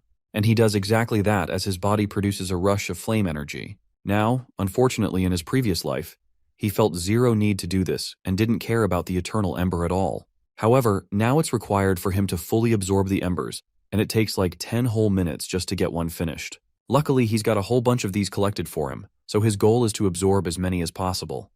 The appearance of the rift has sparked a public interest. The reporters are all gathered around our boy's house while agents and association staff are protecting the place. Bang Seonggu is pissed off because of one guy's arrogance to enter the rift prematurely. I have to point out that he looks like a carbon copy of Yeonho from Solo Leveling, but with a cleaner haircut, I guess. We also have our protagonist, but with blue hair. This guy is called Kim Hyunwoo, and he sympathizes with Dojin's actions to save his sister. But Seonggu doesn't buy that explanation at all, accusing our boy of heading in like a greedy guy who wasn't ready for the consequences. It would have been fine if he unalived himself the normal way, but if he dies in the rift, the place will become a detonation ground for monsters to come pouring out. And that's the issue, really. Hyunwoo asks for Gilma's input, and apparently Gilma has told them to just do things according to the protocols. Hyunwoo questions the recent emergence of rifts popping all over the world in various countries like the US, China, Switzerland, Turkey, and the UK. That's one reason Gilma is having a hard time managing so many rifts all at once. This kind of phenomenon doesn't really happen every day, and yet some of the nations were able to easily contain the threat with ease. But for South Korea, they're out here pissed as hell because their situation could very well turn into a disaster because of one guy. Seonggu is so pissed that he wants to beat the crap out of the dude who went in and is begging for the rift to throw him out. Speaking of the gargantuan purple gate, 28 days have passed since its first appearance. The same goes for the number of days Dojin has spent inside. Now, the Hero Association is afraid and has already cautioned the threat as a level 1 wave. Dojun's identity isn't revealed to the world just yet for privacy reasons, but they're calling him Ordinary Person S for now. While the rest of the world is clueless about Dojin's identity, the boss of the money-lending organization catches on quickly and connects the dots. Even his assistant confirms the report to verify the information of his involvement. Kim Myong-gu plays as the right-hand man to the president Hwang Chang-seob. Chang-seob is curious and wants to know Dojin's chances of survival to make out in one piece. Yes, I said the thing. As a ritual of this channel, the One Piece is real. Moving on, the assistant is pretty damn certain that an ordinary person has roughly less than 1% chances of survival. But the mere mention of Dojin being treated as an ordinary person carves an amusing smile on Chang-seob's face. That same regular so-called person put his men in the hospital and gave them bandages for weeks. From the perspective of the world, they're vastly underestimating the abilities of the one civilian that went inside the rift. Now, Chang-seob is also interested in hearing the chances of someone surviving as an awakened individual. For that, his assistant believes that it would ultimately depend on the level of the hero, and it's tough to make a judgment call without accurate information. Even Chang-seob admits that fighting ability is different from pure surviving ability. And then it introduces a whole different level of complications when you're inside a rift of all things. Anyway, one thing is for certain. The bastard hasn't changed his ways. Chang-seob wants to protect Dojin's family, but not for noble reasons. Nah, this scumbag intends to sell the organs of his loved ones in case he doesn't make it back. And even if he does, he's going to pin the blame of debt on him for taking care. This guy's the embodiment of a leech. The scene transitions to the mesmerizing world tree. Here, our boy is going full speed into his training arc as his body is now thriving with flame mana. He doesn't even know how much time has passed, but he's been grinding by absorbing hundreds of the firestones. With this, he's acquired so much fire mana that he can use it and manipulate it in any way he deems fit. Not to mention his resistance to the flames has increased as a side effect. Comparing his past self with his current self on the basis of fire attribute alone, he thinks he's surpassed his past self in a small capacity by mastering this ability. Embracing the world tree, he shares a tender moment with it. It's always served him in the time of need, even in the past, and even now. Because of that, Dojin is grateful for everything it has done for him. As for his mana stones, he's made up a small bag using vines to store them all.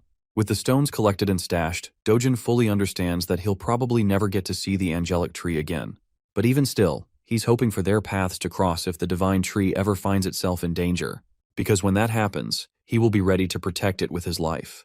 Now I don't know about you guys, but I really enjoyed this gentle scene. That night, Dojin finally steps out into the outside world, emerging from the rift as a whole. Luckily, he doesn't sense anyone to be around, suspecting that most people probably thought he already died inside and that a monster wave would pop out at any time. However, he does detect the presence of someone strong nearby. Deciding to chase them down, he rushes to find the source. Shortly afterwards, he stumbles across the two agents. One pissed off and the other relaxed, both Hyunwoo and Seonggu from last time. Now he understands that these guys probably represent the association from their outfit alone, which means in the off chance he gets caught, things will get really problematic. To combat that issue, he whirls up a ball of flame and chucks it into the air with a forceful lunge.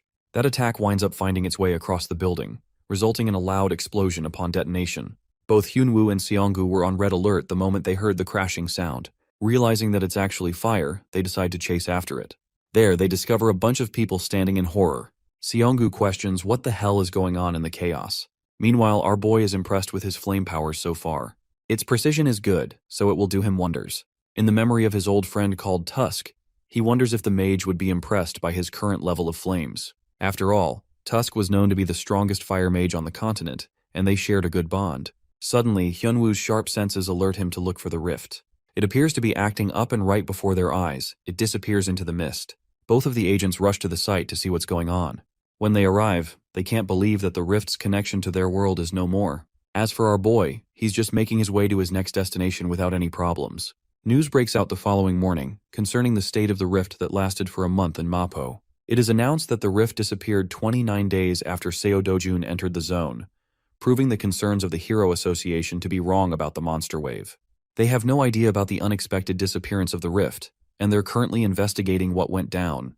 They also have trouble dealing with the cause of the fire that broke out at the time of the rift's disappearance in a junkyard. Now, this leads most people to believe that Seo Dojun is dead, and that this is just the consequence of his own actions. Unbeknownst to them, our boy is hidden in plain sight, observing the conflicting opinions of the people as some are sympathizing with the boy who lost his life. Unfortunately, the disappearance of the rift is heartbreaking news for our hero. He's devastated that he can't interact with the world tree anymore. Even though he can't protect the world tree, there is still one other thing he could protect in his life. Which brings us right to the HCS capital again. Inside, the idiots are busy celebrating the death of Dojin, believing that they can easily get rid of the old granny and his sister afterwards. Changzob is just the kind of guy to squeeze people to death after all. One bastard is talking about how they should let the little sister grow up so they can use her in other ways. While they're chatting without policing their own words, a familiar voice greets them and demands for their boss. The scene cuts off right there, and we get to see Changseob humming and going about his day, satisfied that Dojun is finally out of the way and dead for good. His assistant reviews their appointments for today. Apparently he's free for the most part except for a lunch with another CEO. Hearing that, he's happy because tonight he can enjoy partying to his delight at a club under Madame Kang. It's basically senseless chatter, until he steps into the building and as he's climbing stairs, he finds his men being tossed around like playthings. Their blood is splattered around, and the cause of it all is someone he presumed to be dead. Our boy throws him to the ground and tells the filthy Changseob to crawl back to him like a dog. That bone-chilling order from him has the president of the company quivering. Our boy acts like the real leader of the group and assumes his place in his chair. He then repeats his command to the ignorant Changseob, who is still processing the weight of the shameless order. Without wasting time, he crawls like a dog. Ruthless as ever, Dojin then orders him to bark as he deserves to be treated like an animal. His loud and clear utterance of the command has Changseob whining in humiliation. It takes a second for him to bark successfully, but our boy is not satisfied at all. Our boy personally makes sure to make an animal out of him by forcing him to bark repeatedly for everyone to hear. The president is reduced to being less than human, just like the people he treats. Dojin points out that scumbags like him only act obedient on the surface, but end up backstabbing you right when they find an opportunity. Declaring his filthy name, He chillingly tells the man that his life has plenty of experiences dealing with second-rate humans like him. Pleading and begging for mercy, Changseob is prepared to serve like a loyal dog if necessary. But Dojin has heard enough and whips a heavy slap across his face. Just that much force is enough to knock the wind out of the guy and spurt out blood. His assistant watches the scene unfold until his name is called. Dojin addresses him as the new boss of the company and recommends that he stop working under a bastard like him. Knowing that these guys are so ready to stab people in the back, he orders the assistant to kill Changseob with full permission. Of course, it's a task too heavy for a competent servant like him. He apologizes and objects by stating that their leader has a lot of connections, so things will get really bad if he's the one appointed the boss instead of Changseob. On behalf of him, the assistant pleads to Dojin to spare the guy just one more time. However, Dojin doesn't want to play around with simple words in front of them. He suggests wrapping Changseob's body in a barrel and removing all evidence by shoving it in the endless ocean. After all, it's just one of the things these guys excel at doing. Seeing as the boss's servants aren't willing to oblige, our boy takes a different approach with them. Dojin threatens the entire group that he'll toss everyone in the gate as monster food if they don't carry out this order. Yeah, the mere mention of that has Changseob reduced to a pathetic mess. He can't take it anymore and keeps on begging for his life, promising that he won't ever betray and will always serve under Dojin. Now, this puts the hero in a bit of a contemplation. Although he could kill off Changseob right here and get rid of all his issues, something about him has changed in this life. Admitting it himself, Dojin has grown softer compared to his merciless past self. So this time he agrees, offering the guy a hand. I just know Changseob is about to become religious as heck after this, praying to God that he doesn't get on Dojin's nerves again. He goes on to shake the hero's hand, promising to serve unconditionally from now on. But wait, something is strange. Why is his hand engulfed in steaming hot flames? Yes, though Dojin has gotten soft, he's still ruthless. Looking at the man dead in the eye, he reminds the scumbag that it's his final chance indeed. Dojin then proceeds to rip his hand off clean, reducing it to a charred paste. By the end of the meeting, he walks away, ignoring the agonizing cries of the president. He does leave them with a final warning. If even a single one of them tries to get in the way of his family again, Dojin will personally ensure their deaths. As for their new job, they are forever deemed responsible to protect his family for the rest of their lives. Now that's how you handle traitors. Officially speaking, the man known as Seo Dojun was just a blip in existence that vanished along with the rift. In reality, he's actually dining in the local McDonald's. The government, Hero Association, and all kinds of media outlets quickly moved past him like yesterday's news. They all treated the civilian who entered the rift as a dead man. Even if he came out and told the world that he was alive, no one would buy it. Furthermore, surfacing after a solo rift mission would only bring headaches and trouble his way. That subdued dog, Huang Changseob, is currently helping him find a new and suitable house so he can afford to move leisurely for the time being. Dojin finally got the chance to feed his sister some delicious fast food. He also informed her of their plan to move out to a better neighborhood, and she could not be any happier. She can now go to kindergarten like kids her age and enter elementary school the next year. When the topic of school came up, little Yunyoung's mood took a turn for the worse. Dojin was alarmed. He is used to slaughtering abominable beasts, but coddling a kid is not in his arsenal. He was taken aback when her sister confessed how other kids tease her for being an orphan. Hearing his adorable sister's plight broke Big Bro Dojin's heart. If she does not want to associate with the mean kids, she doesn't have to. Those little bastards will get what's coming for them eventually. Finding out that she wouldn't have to attend kindergarten to be bullied anymore, Yunyoung was hyped. Inwardly, Dojin is devising a plan to send his little sis to a prestigious private school where no one would dare look down on her. That night, Seo Dojin found out that Kim Eongu had stashed his grandma and sister in some random motel while he was stuck inside the rift. Glass's bastard almost broke his back trying to apologize. He reasoned that the motel is under the management of their company, so it is safer than any other place. Dojin does not have the energy to mess with lackeys tonight, so he just enters the room and sees his grandma once more. Little Yunyoung pounced on him with a bear hug, and grandma held his hand with tears petering from her eyes. She's just glad to see her grandson come back alive. At first, the hardened warrior was stunned, but once he felt the warmth coming from his family, he accepted the love they had for him with a smile. Little Yunyoung has taken a liking to McDonald's, so they've been dining in that absolutely real place a lot.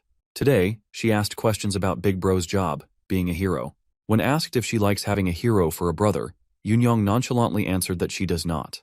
While it is cool that heroes are strong and cool, they are also constantly in danger when fighting terrifying monsters. Sometimes they even die.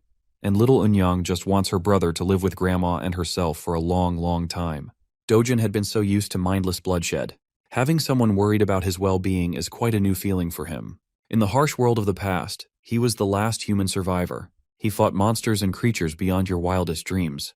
In the process, he lost a lot of things. Now that he's given a second chance in a different world, something incredibly precious has appeared by his side. Feelings he had long forgotten are coming back to the surface. In this world, maybe he can live happily. Maybe he can just live a quiet life with joy and love. While he was feeling fuzzy and warm on the inside, Korea's Hero Association was in shambles. Taewang, founder of the Korea Hero Association and director of the World Hero Federation, has been stressing over the recent rift incident, or the lack thereof. Their best people have investigated the site, but no new information has been found. Feeling clueless about the state of his territory is frustrating the founder. It's not far-fetched to believe that a spontaneously disappearing rift can potentially reappear at any time. His assistant tried to agree with his worries. She thought it would have been better if a wave had occurred. At least they would not have to worry about unknown variables. Director Taewang cuts her words off before he gets angrier. While he is worried about uncertainties, he thinks it is fortunate that no one was harmed. Taewang is one of the top 100 respected and strongest heroes in the world. It is widely speculated that he would easily be elected with the most votes in history if he ran for president. His words and influence could easily topple domestic conglomerates if he wanted to. Thankfully, his interests lie in neither the power of a nation's leader nor the wealth of a conglomerate.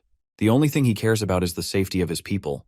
In other words, he's a real one. Even if it takes time, he wants a more thorough investigation covering the rift's perimeter.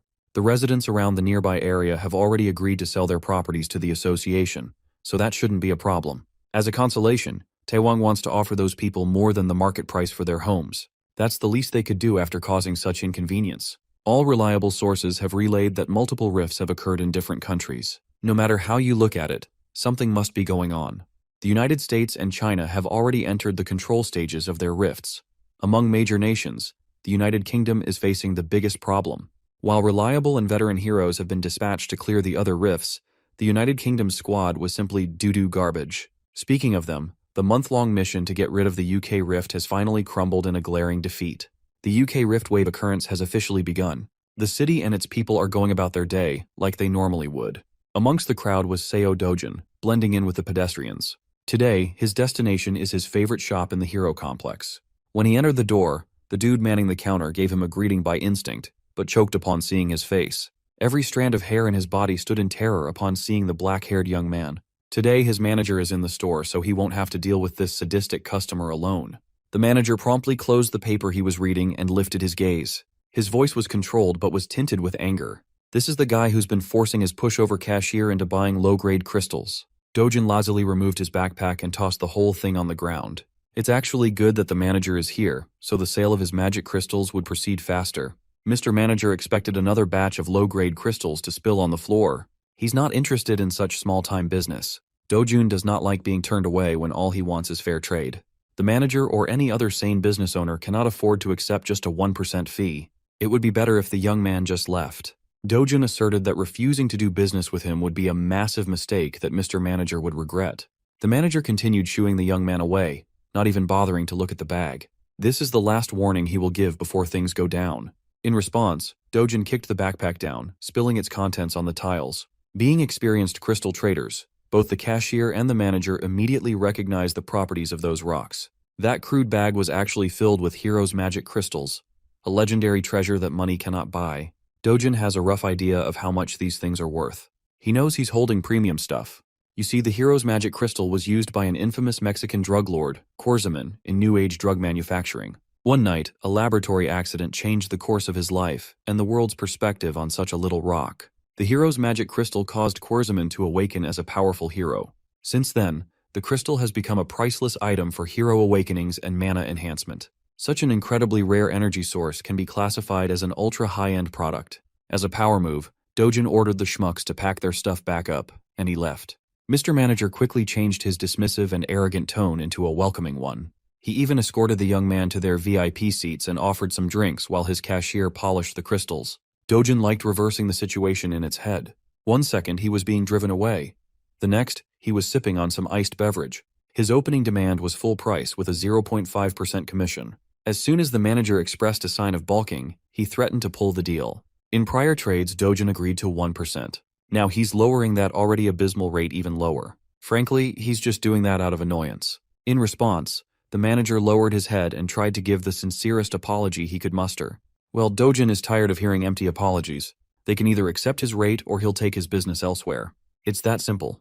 At the counter, the cashier is inwardly cursing Dojin for being such a rude prick. Seeing that his acting wouldn't convince the kid to give him a bigger cut, the manager locked in and gave a lengthy lecture about magic crystal markets and pricing.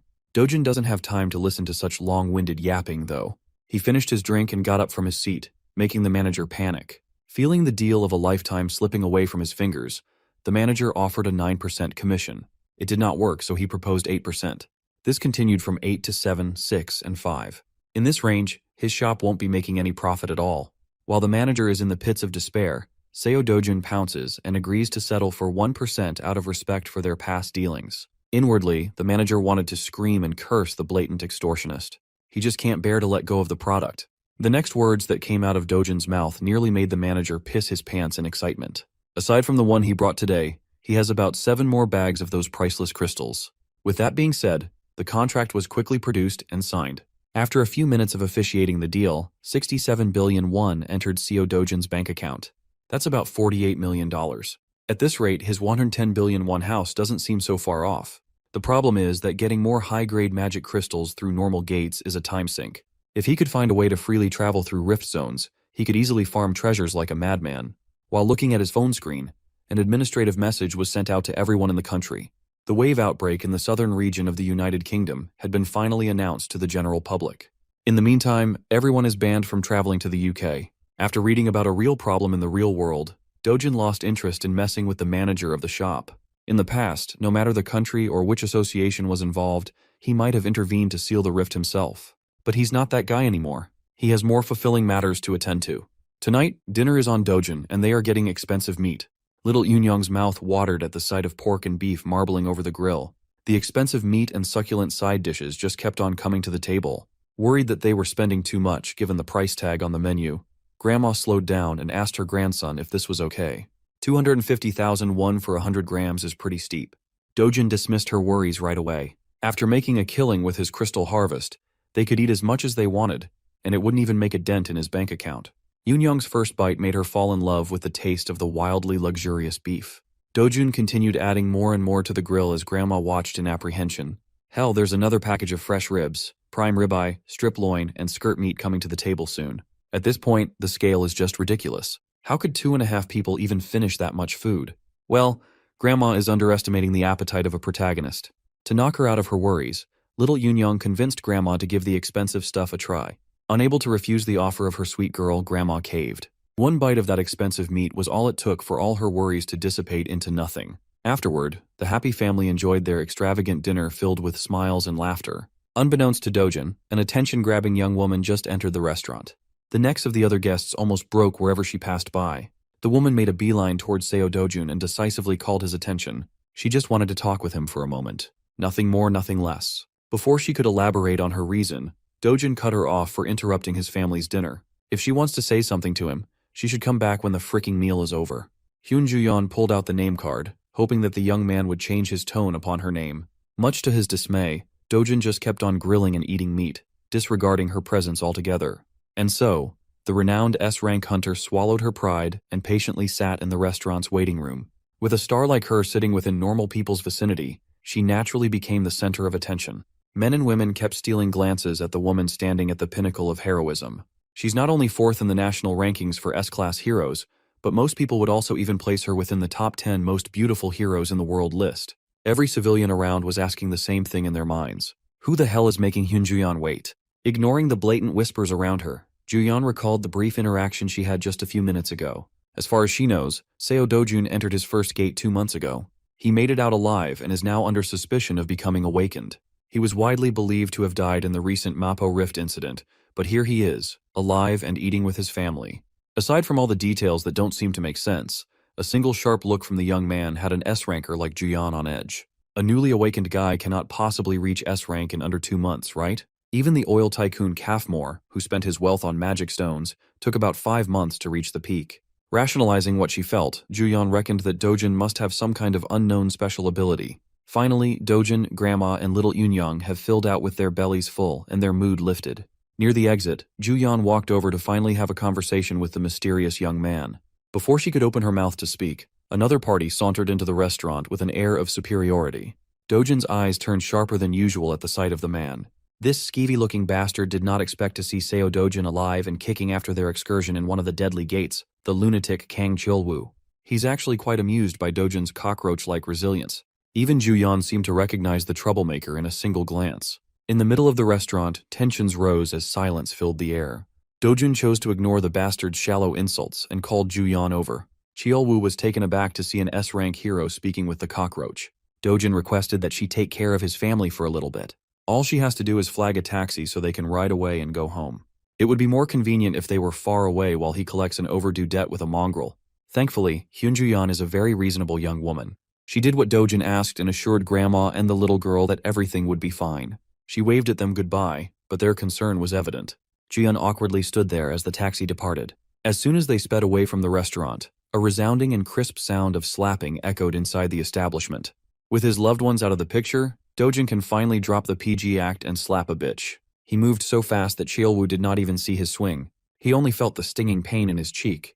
Embarrassed by such a humiliating attack, Cheolwoo gritted his teeth and charged forth to retaliate. One of the servers tried to break the fight up, fearful that the Awakeners might destroy the whole restaurant if the conflict escalated further.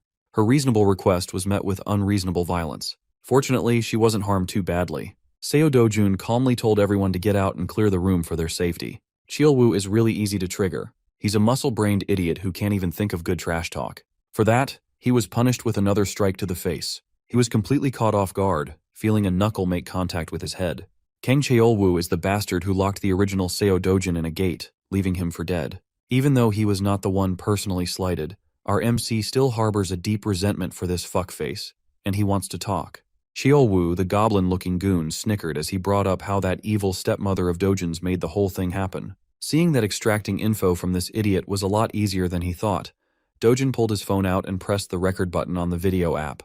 He just needs a clear and concise recording of the confession, and his life will be a lot simpler in the future. Once again, Cheolwoo was insulted by his nonchalance. He gathered power in his fist, called Dojin's mother a whore, and attacked with unmatched intensity. He intends to finish the job that he failed. He wants to kill Seo Dojin once and for all. Unfortunately for the big goon, his primitive attacks are no match against the expert manipulation of Chi. Dojin met the violent punch with a soft touch and sent the enemy's fist flying as though it just hit an impenetrable bouncy barrier. Kang Cheolwoo had never experienced something like this before. Normally, he would just brute force his way through anything and everything to kill. Now it seems like he's going up against someone far beyond what he can comprehend with his tiny little pea brain. Suddenly, he was pushed off his feet. Dojin followed his body's trajectory like a hunter playing with his prey. Sounds of fists cracking a skull echoed throughout the restaurant as the server from earlier tried her hardest to dial the police. Before she could press the call button, a dainty hand pulled the phone away. With a bright smile, Hyun Juyeon assured the server that she would take care of everything, so there was no need to involve the authorities. The server was just glad to see a comforting face in the middle of her breakdown. Slaps, scratches, and punches landed throughout Kang Cheolwoo's body, not giving him any chance to catch his breath. As far as Juyeon knows, this lowlife is a B-rank hero. With that rank, there are not many people who could beat him up so helplessly. Based on this beatdown, Dojin might be classified as an A rank. Well, even if that's true, the fight still seems a bit too one-sided. Before things could get any worse, Hyun Juyeon carefully called Dojin to stop for a moment. She's just worried that Kang Cheolwoo might die if the beating goes on for longer. Deciding to listen to her words, he dropped the goblin goon's limp body on the ground and wiped his hands. Seeing as there's clearly some vendetta between the two, Juyeon asked the young man how much he knows about Kang Cheolwoo. Dojin might not know the whole picture, but he knows enough about the bastard to exact vengeance. Hyun Juyeon warned him that this piece of dirt, Kang Cheolwoo, is connected to Kang Youngpyo, an S-rank hero. Well, Dojin already knew that fact, and he didn't see any problems. Juyeon had never met anyone so reckless and insane. This dude doesn't even care about whatever consequences he might face at the hands of an S-ranker. Hyun Juyeon elaborated that Kang Youngpyo is very protective of his delinquent cousin. This restaurant incident will surely reach the ears of that powerhouse. When that happens, blood will be spilled. Dojin scoffed at Juyeon's worries. He's the last person who would be afraid of some hotshot S-ranker. More than the problems for the future, he's more annoyed at the fact that Juyeon knows so much about his life. Now that the goblin goon is down, Dojin's enmity has transferred to the nosy S-ranker. Face to face, the feral young man stared her down. Hyun Juyeon was not a pushover by any means. She won't cave from a simple, intimidating eye contact.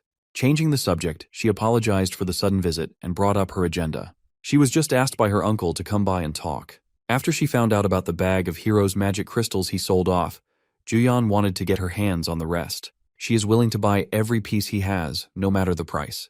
Dojin warned her that it won't be cheap. He has a lot of precious treasures stockpiled after all. She assured him that the assets of an established S-rank hero are beyond normal people's imagination. Well, it's not like he's opposed to selling his goods. He just has one condition before transacting. It's nothing much, really, just a little favor. At least for someone as renowned as Hyun Juyeon, that is. Elsewhere in the city, the sound of expensive alcohol bottles hitting the floor can be heard. Dojin's evil stepmother is crashing out upon learning new information about his allegedly dead stepson. Her people were so sure that the kid died in the rift, yet now she's receiving word about how the Dojin survived like a resilient cockroach. Press F for bald man here. Having a boss like her can't possibly be fun. You can't blame him for the misinformation. Even the Hero Association labeled Dojin dead. Evil stepmother doesn't want to hear excuses. She wants actions instead. To make things worse, they just received news about Kang Cheolwoo's defeat at the hands of Dojin. At this point, it's safe to assume that Seo Dojun already knows who's really responsible for his attempted murder. Hearing that she might be implicated, evil stepmom gulped in terror. She's not afraid of Dojin.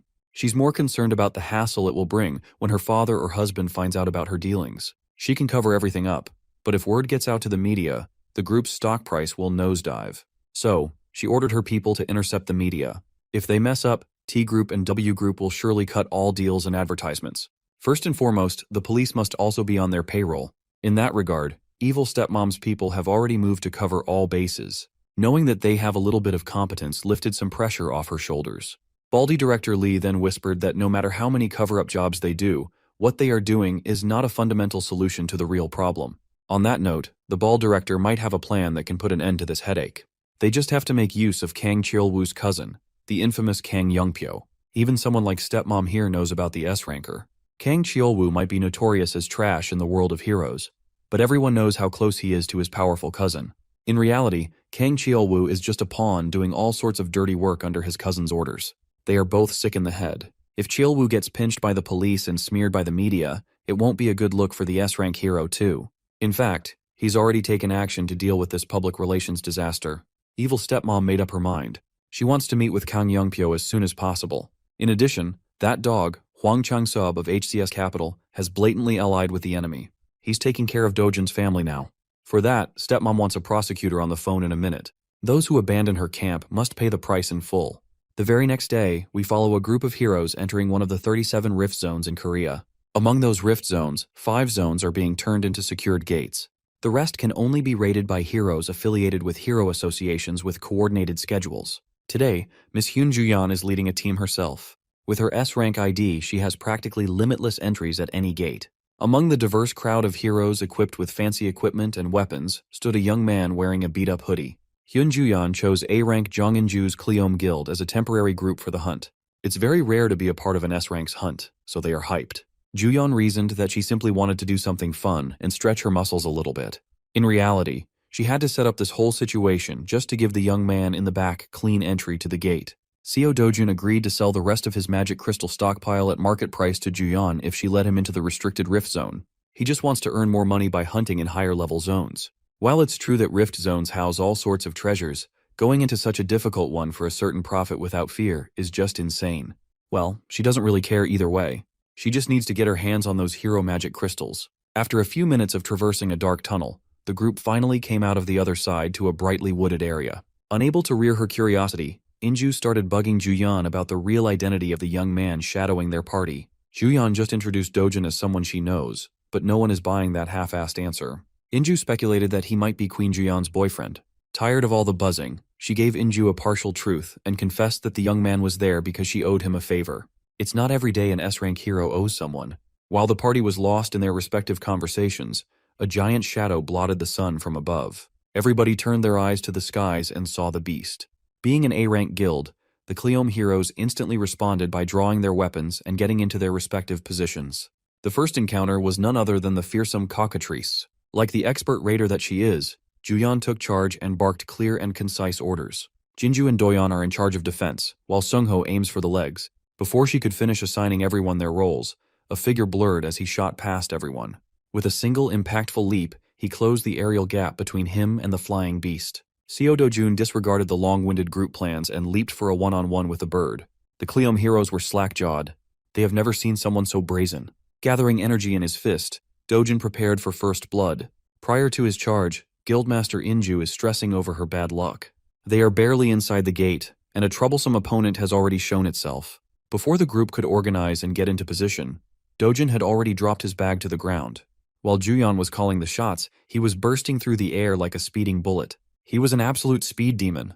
In one jump, he neutralized the bird's aerial advantage. Up in the skies, he took control of the field without a problem. His fiery energy was thick and burning. The overgrown chicken did not have the speed or reaction time to block the incoming attack. As a result, it was forced to eat a full-powered punch to the beak. The bird is on the ground, and the human is up in the clouds. It was quite a poetic reversal. Dojin landed in front of the group. He did not even break a single bead of sweat. The cockatrice is on the verge of death, the mark of his fist visible on the side of his face. The Cleom Guild people stood dumbfounded alongside their S-rank carry. They bore witness to the brutality of what happened next. Dojin lifted his leg and started stomping on the bird's head until it was reduced to meat paste. It might seem too much, but killing a cockatrice requires a lot of force. With every stomp and kick, the sound of skull cracking and blood spurting mortified the group. Now Inju is really curious as to who that guy is. In all honesty, Juyeon wasn't really sure herself. All she knows is that Seo Dojin is a really strong human. Well, calling him simply strong is a huge understatement. There are only a select few heroes who can do what Dojin just did. Killing a cockatrice in one blow is no ordinary feat. Juyeon downplayed the achievement by bringing up her sister. That woman belongs to that elite list of outstanding heroes. Still, Inju can't just get over the fact that a hidden powerhouse is among them. She watched the entire sequence and was in awe the whole time. Juyeon took note of the young man's monstrous power and decisiveness, her curiosity deepening. She turned to Inju with an impromptu change of plans. For now, she wants to go to the center with Dojin, leaving the rest of the group on the outskirts. Juyeon carefully approached the young man, expertly carving the cockatrice's corpse for loot. Before she could speak, he preemptively asserted that he wouldn't share loot with people who contributed nothing to the kill. Thankfully, Juyeon is not one to eye a few pieces of magic crystals. She just came over to propose that they go a bit deeper into the gate, head somewhere more challenging and fitting to his current abilities. With a smile, he readily accepted the invitation to hunt and loot more.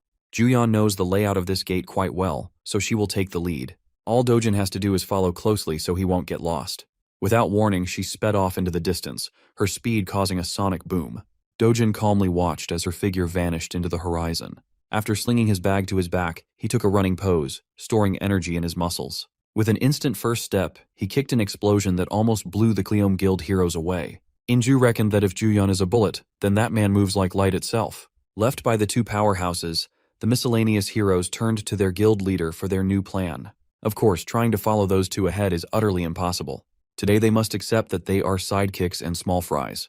Nevertheless, this is still a decent gate with plenty of monsters to hunt around the outskirts. In the outside world, normal people praise them as powerful A-rank heroes. But in front of a real S-ranker, they are not even worth mentioning. Juyeon and that man are leagues above the entire force of Cleom Guild. Speaking of those two, their race across the woods is proceeding hastily. While maintaining breakneck speeds without much effort, Juyeon kept on checking her flank for signs of Dojin. Upon seeing no signs of the guy, she started softening up and thinking that she might have overdone the initial run. While she was thinking of slowing down, Dojin suddenly appeared by her side, asking if they could go a little faster. Juyeon's concentration broke and she almost tripped over. She had never experienced something like this before. Someone can actually keep up with her in terms of racing. When it comes to speed, she's in the top 2 in the nation. But that list might need to be updated, given how Dojin is making her eat dust. A few moments later, he made a stop to tease her for being slower than expected when she was clearly running to flex her speed. While the S-ranker caught her breath, Dojin turned his eyes onto the view on the horizon. In front of them was a massive mountain range touching the heavens. When asked what was hiding inside that rocky range, Juyeon's expression turned solemn. That place is the lair of the Thrift's boss monster, the Cassarian. You see, this so-called Cassarian is a giant 20-meter monster resembling the draconian wyvern. Juyeon doesn't even want to entertain the idea of subjugating that beast. You typically need at least 3 combat-oriented S-rank heroes to even stand a chance against such a monster. One thing Dojin knows about Cassarian is that it has a chance to drop the imaginary grade magic crystal, a treasure just below the highest grade possible. Since such an enticing reward is waiting for him, he won't let it slip through his fingers. Obviously, Juyeon is opposed to such a reckless idea. Well, Seo Dojin is fighting that draconic bastard with or without her. Juyeon watched as he fearlessly sped up, aiming to scale the mountains to slay the beast. She felt as though she did not have a choice but to follow him into insanity. Something grim awaits the duo inside the boss monster's lair. Bursting with unfathomable confidence to take down a beast that easily gives 3 S-rank heroes trouble, it really shakes Juyeon to her core. Do you know what's even more shocking?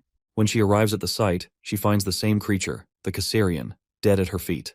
The fight's already over, and she has absolutely no idea what the hell went down. Our boy casually plucks his knife from the creature's corpse, leaving her at a loss for words. Juyeon reflects her shock. The creature he just downed isn't just any boss monster. On that note, she talks about a prominent hero known as Park Hae-il who fostered a reputation for hunting down monsters like the Caesarians. Though he's an S-rank himself, the first time he went to hunt down the Caesarian, he was cautious enough to take 30 A-rank heroes along with him. And yet, even with all those precautions, the A-rank heroes didn't make the cut and were all slaughtered in the attempt. Park Hae-il was the only known survivor of the group who clung to the edge of his life by the end of the boss fight. From that moment onwards, the guy decided to rematch with the same monster. Only this time he was armed with 1 more S-rank and 100 A-rank heroes behind him. It's practically a small army at that point. The fight was brutal. They focused on piercing the creature's wings and negating its flight. The Caesarian of the time was then overwhelmed by a barrage of attacks from the heroes. This actually reminds me of the whole 100 men versus 1 gorilla debate that has been going around lately. My money is on the men, by the way, and the same is the outcome for the fight with the Caesarian, who ended up getting defeated. Despite this, only a handful of heroes remained from that battle. The rest, butchered by the beast's wrath. The damages they incurred that day were so prominent that Hae-il's guild, the Sweet Life, has yet to recover from it 3 years after the event. And yet, this one average-looking Joe has defeated the same Caesarian monster without much trouble. The funny thing is, with her constant glaring, he reminds her that she ain't getting any of these precious gems for standing around fighting the air. The remark may have annoyed her, but Juyeon is more focused on the ridiculousness of the man before her eyes. If she wasn't there to witness the battle, she would never believe in such a conclusion. The same terrifying Caesarian was taken down and obliterated in a single strike at the hands of 1 man. As for Dojin, my boy has successfully harvested the awesome-looking magic stone from the creature's body. He stares at it and tells her that he no longer cares about having an escort to guide him. From this point onwards, he's fine on his own. He also denies taking the rest of the valuables obtained by the dragon's body, such as its claws and teeth. Showing little to no regard for them, he turns back to reject her plainly, leaving the S-ranker stunned for life. Instead, he'd rather focus his energy on collecting the monster crystals. He even goes as far as to allow her to keep all of those valuables to herself as a form of payment. Juyeon takes a look at the creature for a moment and reaches the conclusion that she also doesn't need anything from the beast. It's evening now, and the rest of his group is shocked that one guy managed to collect 3 bags full of magic stones. It's an unbelievable sight even for the competent A-rankers. For their guild to have obtained the same amount, it would have taken them a minimum of 20 hours. And from the quality of the ingredients, even more than 3 days. It begs the question about the man's identity, and they're all staring down at Juyeon, who brought him along in the first place, and yet appears just as confused as them. Based off of Juyeon's own words, the A-rank guildmaster can't fathom how Dojin was able to beat the Caesarian without any proper equipment. With this accomplishment alone, he stands at the top of the hero ranks in Korea, unparalleled in his might. They really just said our boy is built differently. The A-ranker even thinks that he might be the strongest in the entire world at his level. It amazes her. Speaking of the guy, an exhausted Dojin returns with more bags on him. With just 1 day of hunting, he's already collected so much stuff. At this point, the group is starting to think that no one will believe them if they reported this to the outside world. Dojin's godlike power is the definition of insanity to accept. Speaking of which, they're explicitly told not to drop a word of what happened here today in the outside world, something they have to ultimately accept. The gorgeous S-ranker walks up to our boy and talks about a bunch of things. From a distance, it looks like they're a couple who is flirting with each other. But that's only in the eyes of their group mates. I guess they're trying to convince themselves that this is the start of a ship. They also think that he's the only guy in the world who looks like a proper fit for Juyeon, especially considering their monstrous strength. The funny thing is how the A-rank guildmaster quickly realizes that these guys aren't the perfect couple she envisioned them to be. Instead, it seems like they're having an argument from the looks on their faces. She can't believe that there's a guy in the world with the ability to talk down to Juyeon of all people. The shocking thing is how Dojun hands her a bag and leaves quietly without saying another word. It astonishes the guildmaster even more. As for the state of the backpacks and the contents inside he collected, Juyeon states his own words. Turns out that Dojin fears the possibility that he'll become an overnight celebrity if the outside world learns that he killed the Caesarian. Since that is a clear issue for him, he drops the responsibility of it upon her shoulders. Hearing his decision, it leaves the both of them baffled for words. But the irony in all of this is that the law of manifestation ends up turning true, and Juyeon gives birth to a curiosity to explore more about this mysterious young man.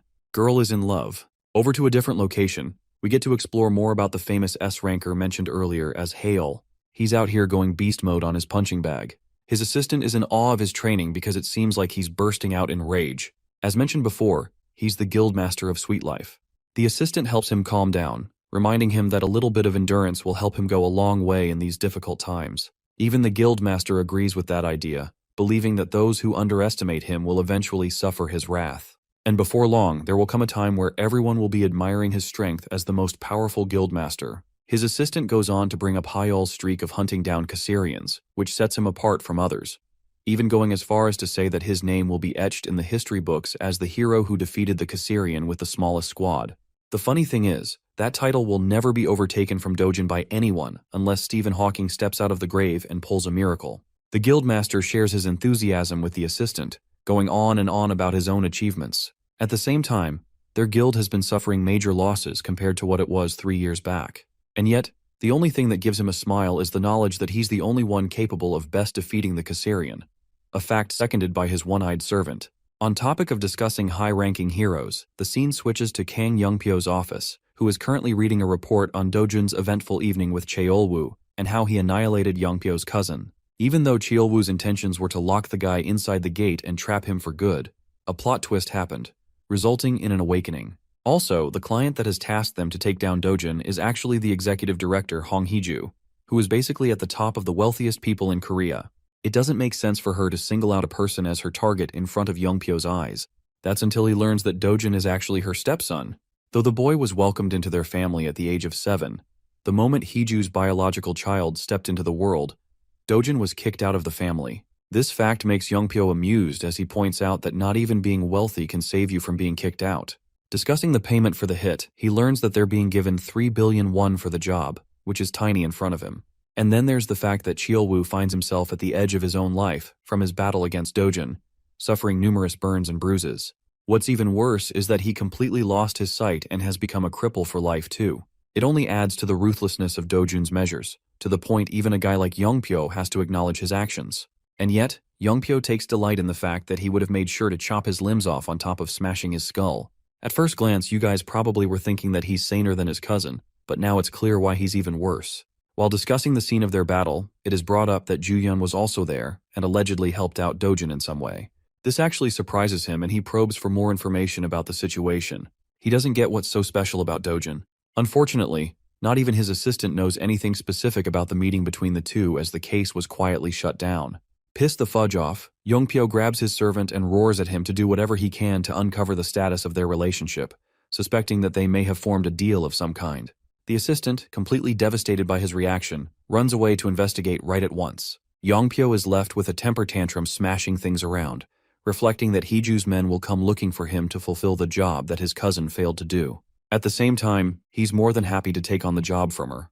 After all, she's a wealthy woman with Andrew Tate's level of money, so it won't be an issue for the greedy scumbag. And now for the scene with our boy, who is returning home after the raid. From today's experience, he's more than glad to have spent his time in a rift rather than a gate for proper hunting. It also complicates things because he might have to form a long relationship with Juyeon to ensure he stays on the low.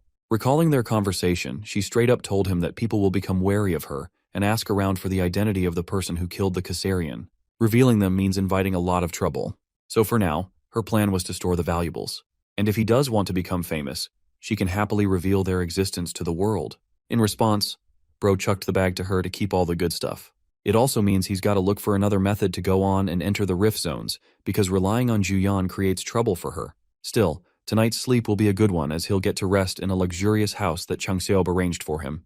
But as he steps foot inside the house, he is alarmed by the many shoes right outside. This means some unexpected guests have arrived. Entering the room, he sees a bunch of suited men and their boss having a conversation with his loved ones.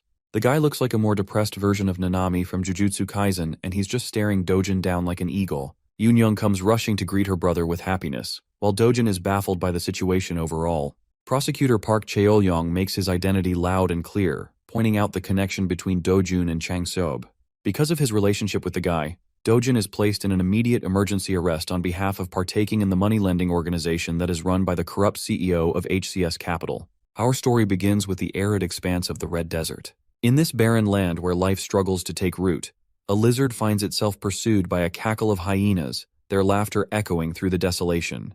Before the little critter could meet its end, a whirling blade intervenes, slicing through the air with deadly precision. A young boy, the axe's owner, charges in, flipping the roles of predator and prey. His steps kick up clouds of red dust as he closes the gap with a hunter's determination. With another axe gripped tightly, he lunged forward, a whirlwind of ferocity. The clash of instincts ended with the boy slaying the pack leader, unleashing a bone-chilling howl. The remaining hyenas scattered, tails tucked in fear, their courage shattered. The little lizard, wide-eyed, marvels at the boy's prowess, its tiny heart racing with awe and newfound admiration. Saved from its doom, it decides to trail after him, much to his annoyance. Too small to eat and seemingly useless for hunting, the boy tries to shoo it away, waving his hands and grumbling under his breath. But the lizard persists, undeterred. Frustrated, the boy chastises the creature until it reveals its hidden talent. Breathing fire like a living flamethrower, a spark of defiance lighting up the arid air. Their quarrel is abruptly silenced by a deep rumble from beneath. The stone they chose for a resting spot stir, revealing itself as a slumbering beast. Thus, the unlikely duo flees for their lives, pursued by an enraged earthen rhinoceros, its massive form barreling through the terrain. They scramble through the desert until they reach a cliff. With no time to spare, the boy leaps into the unknown, indifferent to the drop, the wind howling in his ears. Thanks to his unnaturally strong legs, he absorbs the fall with ease, landing with a thud that would have crippled an ordinary person. At the bottom, he encounters a hooded figure seated beneath a withered tree, an aura of mystery surrounding him. Curiosity flickers in his eyes, but the rhino is still on his trail, its enraged bellows growing louder. Gripping his axe, the boy resolves to stand his ground, ready to prove his lineage as a descendant of the Black Dragon. The hooded figure rises with patient grace and lowers his hood, revealing white hair and piercing blue eyes, commanding an air of strength. Bro is literally Griffith from Berserk but with straight hair. The beast locks eyes with the man, and in a breathless moment it turns tail, retreating without a fight. Such is the weight of true aura, an invisible force that needs no weapon. The boy is dumbfounded, his grip on the axe slackening in disbelief. The enigmatic man smiles, asking if the boy is unharmed, his voice calm and soothing, yet carrying an edge of authority. Little did the boy know that this chance meeting would alter his destiny and reshape the fate of the world. Ananta, the young hunter, leads his savior back to his village. The weight of the encounter is still heavy in his thoughts. The villagers, naturally curious, gather to learn about the foreigner, their whispers a mix of wonder and caution. Ananta's sister, however, is more concerned about her brother's disappearance. She scolds him for wandering into mystic territory again, warning of the dangers that lurk there. To make matters worse, he's brought home an odd critter and a mysterious stranger, complicating her worries further. Ananta eagerly introduces the man to his sister, Ashta, his voice brimming with enthusiasm. Suddenly, Ashta's illness strikes, forcing her into a fit of black bile coughing, her strength fading as quickly as it came. Worried, Ananta urges her to rest inside, his voice tinged with guilt and concern. The foreigner is escorted to the elder's home, treated to hearty food and warm hospitality, the villagers showing their gratitude to the man who saved their young hunter.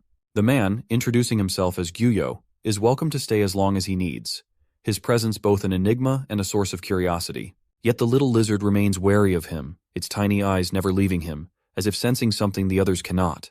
The village head assigns Ananta as Gyuyo's guide during his stay, a duty the boy accepts with pride.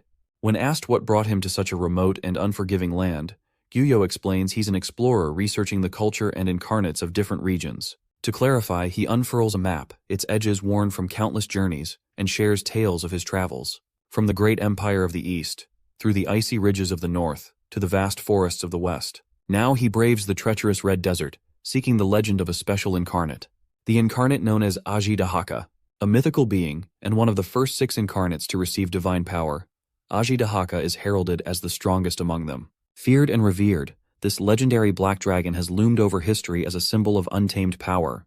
Dubbed the evil incarnate, Ajidahaka the black dragon is the object of Gyuyo's quest, a legend waiting to be unraveled. Mr. Gyuyo stayed with Ananta and his sister. He even whipped up a medicine made from boiling Gaillardia to improve her compromised immune system and vitality. One sip of the soup quickly made Ashta feel a lot better. Today, he intends to go down the nearby river to investigate something. Ananta wanted to tag along. Being Mr. Gyuyo's guide, the duo set out for the riverside. Before they departed, Ashta lovingly reminded her little brother to be safe out there and come home in one piece. As the duo left the village, the boy noticed that the grown-ups were shooting poisonous glances at the foreigner. It did not take them too long to reach the expansive river of the Red Desert. While grilling and eating fish that they caught in the river, the boy asked Mr. Gyuyo if he had made any progress in his research after a week since arriving in the village. Unfortunately, progress is slow. All he had were small fragments of the history of the Black Dragon's descendants. Ananta's ancestors used to suffer constant attacks from outside forces, but thanks to the Black Dragon's help, they were able to hold their ground. The current-day descendants of the Black Dragon, like Ananta, continue the tradition of being warriors worshipping the Aji Dahaka. That's about the extent of what Mr. Gyuyo knows as of now. For some unknown reason, the adult villagers just keep on refusing to tell him anything more. It's as if they're hiding something. Ananta dismissed Gyuyo's concern as overthinking. Changing the subject, Mr. Gyuyo asked why he was still hunting behind his sister's back. Gyuyo didn't want to say anything, but the kid was getting more and more injuries from his daring escapades lately. Even though Ashta might catch on soon, little bro still wants to keep his side hustle a secret. He doesn't want to make her worry any more than she already is. You see, winter comes quickly in this accursed land. He wants to hunt and stockpile as much food as possible before the cold comes. The siblings grew up without their parents. They both died from a disease while Ananta was just a baby. Since then, Ashta has always been protective of her little brother. Ananta feels guilty that his sister's life had always revolved around taking care of him, even missing her prime marrying age. So, he wants to prepare a dowry for her so she can actually start her own family. Gyuyo asked if it was difficult, and the boy just smiled and answered that it wasn't. Everything he does is for the only family he has, after all. Enough of depressing family talks. The boy is curious why Gyuyo's so interested in incarnates in the first place. It's simple, really. He's looking for the treasure of the gods. These treasures are said to be the source of the first 6 incarnates' powers. They are relics that transcend the laws of the world and the understanding of the human mind. If anyone can get their hands on those 6 relics holding the power of deities, they would be reborn and see the world that lies beyond the curtain. Hearing about the treasures, Ananta slipped up and asked Gyuyo if he was after the village's old scale. After a whole week of nothing, Mr. Gyuyo just got his first lead, and it came from the kid. Realizing that he messed up, Ananta caved in on the condition that Gyuyo never tells anyone that he blabbed. Back when they were kids, his sister told him a story that stuck in his mind. While it's true that the Black Dragon chased away the ancestors' enemies, the beast's rage never subsided. He went on a rampage until the entirety of Red Desert turned to ash. To control his fury, the Black Dragon willingly surrendered one of his scales to his followers. With the power source removed, the Black Dragon fell into a deep sleep. His followers built a hidden shrine somewhere in the vast Dragon Valley where the best warriors stand guard to protect the scale from falling into the wrong hands. Before Mr. Gyuyo can ask Ananta to help in tracking the shrine, the kid draws the line. The sanctity of the shrine forbids any foreign influence from entering the sacred place. Ananta has no problems guiding Mr. Gyuyo anywhere else, but the Dragon Valley is off limits. The man did not fight him on that, but he asked the kid to accompany him to one more place. By sundown, they reached a cliff where the vastness of the Red Desert and its beauty can be seen the best. Under the light of the setting sun, Mr. Gyuyo started professing his dream. He longs to find a world beyond the current one, a place that connects to the land of gods. Until he achieves that dream, he will continue his exploration even if he has to scour the whole planet. His journey will never end, even if he has to make everyone else his enemy. Then, Mr. Gyuyo asked if Ananta had ever made the connection between his ancestry and the legendary incarnate. Gyuyo explained that there's a high possibility that Asta's sickness is directly related to the Black Dragon's curse. Aji Dahaka is as enigmatic as the rest of the all-powerful incarnates. But what's known is that he's the servant of the evil god in command over curses and death. It's not too far-fetched to think that a creature that serves under such the vilest of gods would one day turn around on the people. Gyuyo continued by saying that the Black Dragon was simply using Ananta's bloodline to pass on the evil god's curse. The kid's parents died due to an unknown illness, and now his sister is hopelessly suffering. Little did Ananta know he was being gaslit and played by the man's unparalleled silver tongue. Hearing that the death of his parents and his sister's suffering are caused by the Black Dragon pushed him closer to crashing out. Seeing the kid slowly buy into his version of the story, Gyuyo grinned as though he were a fisherman luring his catch. Gyuyo pulled out a radiant flower and urged the boy to take it to the treasure in the village's care. Using the flower, the curse of the Black Dragon will finally be lifted, curing his sister from her debilitating sickness. Gyuyo's practically urging him to break the rule of the village. But Gyuyo cleared up that he's simply providing Ananta with a choice to take matter into his own hands. No matter how it pans out, the choice will always be up to the kid. Unbeknownst to Ananta, he's slowly being influenced by a biblically accurate angel in human form. Ashta woke up in the middle of the night with her little bro missing. She worries and wonders where the brat could be at such a late hour. Wherever he is, Big Sis prayed that he's safe and he doesn't catch a cold. If you guessed that he's in the Dragon Valley Shrine, you'd be right. The guards posted up in the entrance went on high alert as soon as they saw the figure of the white-haired man walking closer. They warned Gyuyo to stop in his tracks as barging into the shrine is a serious crime. Seeing that the foreigner is not listening, one of the guards charged with his spear. Gyuyo grabbed the spear tip with his bare hands, shocking the guard. His shock turned to numbness as he was knocked out by a roundhouse kick to the back of the head. While the other guards watched, Gyuyo finished the jab with a brutal punch while the opponent was down. With the first obstacle taken care of, Gyuyo asked Ananta to come out of hiding. The boy is still gripping the radiant flower in his hand. This is his first time seeing Mr. Gyuyo's combat prowess.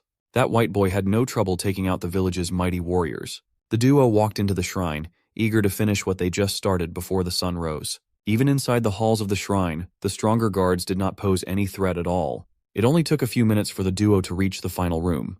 The radiant flower shone brighter, and Gyuyo started snickering mischievously. He stopped himself from giggling and told Ananta that there was no need to be afraid anymore. Everything is going according to plan after all. In the center of the room, Gyuyo unearthed the contents of a small tomb. Inside is the final treasure of the first 6 incarnates, sealed by runic markings. The one scale that goes the other way is Aji Dahaka's inverted dragon scale. Gyuyo thanked Ananta for guiding and accompanying him up until now. The kid nervously asked if doing all the things they'd done could really help cure his sister. Gyuyo held onto his shoulder and called him a dumbass human. A numbskull so incredibly easy to fool. Ananta's heart dropped to his stomach. It is time to make the boy face the consequences of his foolish choice. Gyuyo grabbed Ananta's hands, holding the radiant flower, and forced it near the inverted dragon scale. The scale and the runic marking reacted violently against the flower. The reaction's power explosively went out of control until it produced a beam of light extending up to the heavens. This beam of light was visible all throughout the Red Desert. It can be seen from the village, worrying Ashta. After the light, then came the rumbling of the earth itself. Under a hidden cavern away from prying eyes, a gigantic dark figure awakens. His eyes flashed open, full of malice and fury, like his 1,000-year nap just got interrupted. Aji Dahaka sensed that someone was diddling his reverse scale and stood up. He opened his strong wings and burst the ground open, sending tremors throughout the desert. With unbelievable speeds, he flew up with only one place in mind. The villagers who were jolted awake by the tremors looked to the skies in horror. Their god, the subject of their fear and veneration, the Black Dragon, has shown himself after a long slumber. On the way to his shrine, Aji Dahaka wonders just what fool dares to cover the power of the gods. The entire shrine that stood tall for generations had been reduced to rubble. Our sweet summer child, Ananta, is lying face down on the debris, both of his arms cut off by the beam of light. When he woke up, he was so mesmerized by the sight of Mr. Gyuyo standing in front of the light that he didn't even feel the pain of his limbs being severed. The radiant flower has turned into something else, something more primal and powerful. Mr. Gyuyo clenched its long and hard stem, excited to finally have the missing piece of the puzzle. This is the miracle that will bridge the horizons. Upon taking the mutated flower out of the beam of light, Mr. Gyuyo's clothes randomly evaporated, exposing his chiseled body. He built different, for real. Without any hint of hesitation, he stabbed the hardened stem right into his stomach. The radiance of the flower quickly flowed right into his solar plexus. Every nerve, vein, capillary, and artery in his body was filled with infinite power. After his guttural roars of agony faded, he was left groveling on the ground. That's when Aji Dahaka finally arrives to punish whoever disturbed his slumber. He asked the foolish mortal if he even knew the consequences of taking the inverted scale. The evil incarnate demanded to know the naked bastard's name. Gyuyo just smiled like a real chill guy. A swirling power enveloped him in a cocoon, and once he emerged, his wings lit up the dark field. With 6 wings, a disgustingly monstrous face, sharp talons, and an eye that sees all, Mr. Gyuyo introduced himself as the Wings Incarnate. When Ananta managed to open his eyes and make sense of the situation, he saw a big-ass dragon fighting against a weird-ass angelic bird. Aji Dahaka can feel the multiple treasures that have been absorbed into Gyuyo's body. He thought that it was impossible for an ordinary incarnate to withstand so much power, but he thought wrong. The flame of anger inside the black dragon's heart was stoked as he imagined what this bird did to the owners of the treasures he absorbed. Gyuyo honestly answered that he simply killed 5 out of the 6 original incarnates and stole their treasures. Tonight he intends to finish the job and kill the last one. He flapped his wings, and his feathers shot out like a hail of bullets. Aji Dahaka simply used his scaled wings to defend against such a simple attack. Without the treasure of the gods, this ugly bird is pathetically weak. Gyuyo was unfazed by the trash talk from the last remnant of the Age of Gods, for he's determined to tame the dragon right here and right now. Aji Dahaka dared him to try it while blasting a pillar of scorching flames into the skies. Gyuyo easily maneuvered out of the way. His 6 wings were not just for show. Since he wants an aerial battle, the evil incarnate joins him in the skies. It has turned into a cat and mouse game. Only if the cat and the mouse were a dragon and a thieving, biblically accurate angel. They continued to rise in altitude with the black dragon hot in Gyuyo's heels. As they rose even higher, Ajidahaka conjured multiple fire spells around his body, all of them homing on the thief. The dark flames shot out fast and strong, like nuclear bombs with untold power. Gyuyo focused his power on the singular eye in his chest and chanted, "Let there be light." Bro is trying so hard to be God. As pretentious as it was, the light effectively neutralized the dark flames in one fell swoop. Since his flames didn't do any damage, the dark dragon summoned the power of darkness. It was so menacing that it changed the art style. He slashed with his wings, and the dark hail of blades rushed to tear Gyuyo apart. But the wings incarnate simply grinned at such a mediocre attack. He countered with a hail of blades of his own, each one made of light itself. Gyuyo flexed his terrifying control and power by accurately pinpointing each dark blade and bursting it with his own. Each of the light blades continued their momentum, eager to pierce the dragon's body. Once they converged and skewered the evil incarnate, a massive and bright explosion lit up the night sky for as far as the eye could see. The villagers could only watch as their god got bodied by the random foreigner they took in a week ago. Meanwhile, armless Ananta struggled to get back on his feet.